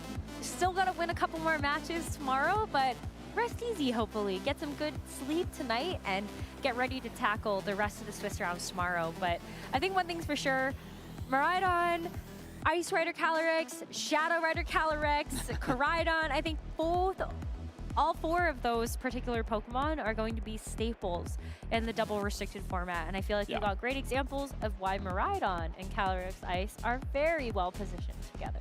It's just so fun to see how these trainers are combining these huge threats in ways that make sense in terms of benefiting both of them. You're not just throwing one restricted with another to make this one the centerpiece of your team. It's about finding ways that both of them are moving you forward throughout games, and we got to see that very well. Ice Rider was kind of the starting point for Paul in most of those games there, where you got so much damage off with Glacial Lance, and then we're able to come in with the Miraidon later and just finish it off. You can probably play it the opposite direction as well, where against some teams it makes more sense to start off with damaging with Miraidon and then leave things in Glacial Lance range for later on in the game. And it's all like a game-by-game strategy, but the option to do so many different game plans with a team is a mark of a really great team builder. Oh man, I mean, I love that even just between these two teams, we got a chance to see those individual differences that make me excited about now what are the other potential partners that we get a chance to see next to the Miraidon and the Ice Rider Calyrex. I want to see the Iron Treads team. I made sure I said it right this time. I think that Iron Boulder would be the day, let me tell you. I think this is a cool meta for Iron Treads too, though. There's a lot of things that it can damage pretty heavily, and with Miraidon being so popular, you can kind of take advantage of opposing Miraidon with your own Quark Drive, and so maybe we'll get to see some of it tomorrow, but unfortunately not yet on day 1. But I'm keeping track. We're watching. I'm watching, make sure that we've got some good spice picks that we get to talk about tomorrow. Yeah, but for now, I mean, just major congratulations to Paul. I think being able to see him in another day 2. Yeah. Can he add another regional championship title to his already overflowing trophy cabinet? I think he very well could. I don't think that if Paul shows up to a tournament, I don't think he's going unless he thinks he can win it. And so I think at any given time, Paul could just show up from out of the shadows and claim another trophy and then return back to his lair where he trains for his next event. So always fun to see Paul at events because he's always good for a great match on stream. Absolutely. I mean, what a great close 3-game set that we got between Nick and Paul. Yeah. So I think we got treated to some fantastic matches today. I'm very much looking forward to how things are going to go tomorrow. 3 more rounds of Swiss tomorrow. And then we've got our single elimination top cut bracket. So I don't know who's gonna win the first double restricted format. Where are you putting your where are you putting the confidence in for the double restricted, do you think, after today? Player or Pokemon? Huh? Which player or which Pokemon? No, Pokemon. I have been really impressed by Miraidon still. I think it's, you know, it's always going to be really strong, especially when it has something like Ice Rider next to it to supplement its damage. If I had to pick one restricted Pokemon to win tomorrow, I would put my money on Miraidon. I think Miraidon's a good choice. I think I might go with you on that one. I think maybe Miraidon or Koraidon are going to. I don't know. I don't know. We'll see. But we have the rest of our crew ready to go in the lounge to close out the stream, so let's kick it over to them.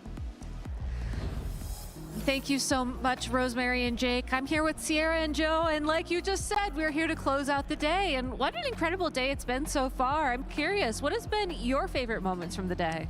Throwing us right in the deep end for this one. Oh, favorite moment? I'm gonna have to think a second. Right now, being here with you, Gabby. That's my favorite moment. Oh, thank you, Joe Brown. That's really special. That, it was the Ho-Oh. It was definitely Audi's Ho-Oh. And seeing that, seeing it survive at 30 HP, take the hit there, that was just so awesome. It's a good one. I have to think. There's been a lot of them, but on the spot, the one I can think of was James Evans' Game 2 at the very end. There's one Pokemon left. What is it? Choice Scarf, Chi-Yu, Heat Wave, close out the game. Easy, tactical, Chi-Yu, the best. Never let me down. Well, fortunately, we will be seeing, I believe, both James Evans and Aditya compete tomorrow in Day 2. We have an incomplete list of these players who will be competing tomorrow, as we are still waiting for the rest of the tournament to complete. But given that this list is incomplete, I mean, look at how many incredibly strong players there are already. Yeah, and shout out to the 3 players that are undefeated going into Day 2 tomorrow, Luca Paz, Paul Chua, and Joseph Ugarte. So to go undefeated, Day 1 is always a great thing. It's definitely going to be a lot of competition tomorrow, but they're very close to just top cut, not even have to worry about it. Yeah, I'm excited for the narrative, for the conversation tomorrow with these trainers. How they finish off today and how they start tomorrow is going to be very important. Yeah, and it's nice that we're having a little bit of an early end to the day as well. That's more time to rest, relax, and get ready for a big day of competition tomorrow, because we're going to be starting bright and early with Day 2 of this competition at 10:15 a.m. local time. That's 8:15 a.m. Pacific time. And if you're in a different time zone, I'm sorry, you're going to have to plug it into one of those fancy converters they have on the internet, because I can't do that in my brain right now. It's been a bit of a long day. Or you can always cheat, and if you're on YouTube, it'll tell you how long in like how many hours until the live stream starts. So you don't have to do turn notifications on for when the stream goes live. What a good plug. You know, I like the idea of turning on the notifications, except that I would then scramble because I would forget, and then the notification would go on, and I'd just, you know, have to run to my TV, and yeah, it'd be a big mess. So I would do it anyways. You got to do it anyways. You do it for Pokemon, right? For Pokemon, Gabby, for Pokemon. All right. If you are also looking to do something for Pokemon, like let's say attend a regional championship coming up, or maybe the North American International Championships, or dare I say the World Championships, your opportunities are running out for this season, but there are still a couple of events remaining. We have Portland in just a few weeks. There's, of course, the North American International Championships in New Orleans, and then Anaheim, the World Championships in August. I cannot wait. I know we were just talking about it backstage. I think we're all very excited to see who is going to be crowned our world champion this year. And if you want to participate, make sure to check out the Pokemon website. And even if you can't participate this year, 2026 is just around the corner. There will be plenty more tournaments to enter, and we'd love to see you here next year as well. It's going to be a party this summer for sure. Oh, yeah. New Orleans into Anaheim. Oh, can't wait. Can't wait. And if you don't want to leave your home to compete, well, I have great news for you, as there is a grand challenge coming up. And these are those tournaments where all you got to do is make sure to sign up, which, by the way, you can and should do probably right now on your Nintendo Switch in Scarlet or Violet. If you want more information on this tournament, make sure to check out the URL below, which is case sensitive. So for those of you who are like me and it's been a long day and your brain is maybe a little bit like scrambled, just make sure you get the capital letters and the lowercase letters correct.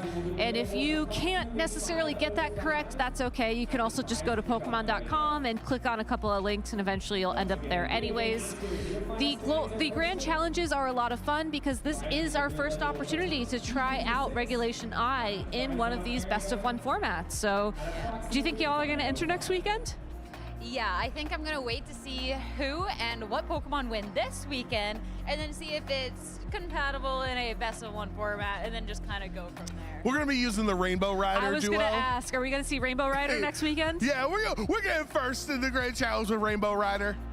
I would say, you know, maybe we'll also see some Don Don Noodles, but I'm sad that you chose that as the right answer, Twitch chat. I actually could not believe that. More so, like, I looked at what won, and then I was like, which one of the two submitted that as their answer, Jake or Rose? I think that was Jake. Jake, what are you doing? Jacob. I don't know. Jacob. Betrayal, really. It's betrayal. Well, also, like, it's not even just betrayal, because it's just, okay, first off, I love the silly name. My thing is that there is way too many like Pokemon with the Dawn. You have Miraidon, you have Koraidon, you got Gastrodon, Groudon. Well, I was even just restricted. Then you have Groudon. like, which Don Noodles? That's it. Which ones?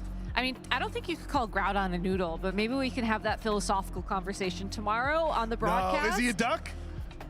That's like 2017 Joe Brown. We're not going that far back. But if you want to go that far back, then boy howdy, why don't you check out the YouTube channel, youtube.com/Pokemon. We have tons of VODs up there. I'm assuming there's something from 2017 up there. I don't really know what it is and whether or not we talk about what Pokemon are ducks, but it might be there. And of course, you can check out twitch.tv/Pokemon if you want to be notified of when we go live. And you can also follow us on our lovely socials as well. So make sure you follow the channel so that you can be notified to tune in tomorrow when we go live with Day 2 of Swiss. And honestly, I think that's all for us here today. It's been a great day. It's been a great day. I'm excited for some cheese curds to really experience Milwaukee and then have more Pokemon tomorrow. I'm going to bed right now, so I can be ready for tomorrow morning. Are you going to sleep in the lounge? Like, are we going to see you with a shot in the other sorry, stream? TCG, you can't close out your show. Joe's taking a nap. All right, well, you'll just have to check out the other streams to see if Joe Brown actually sleeps here tonight. For now, though, that's it for us here in VG. Have a great night, everybody. See you tomorrow.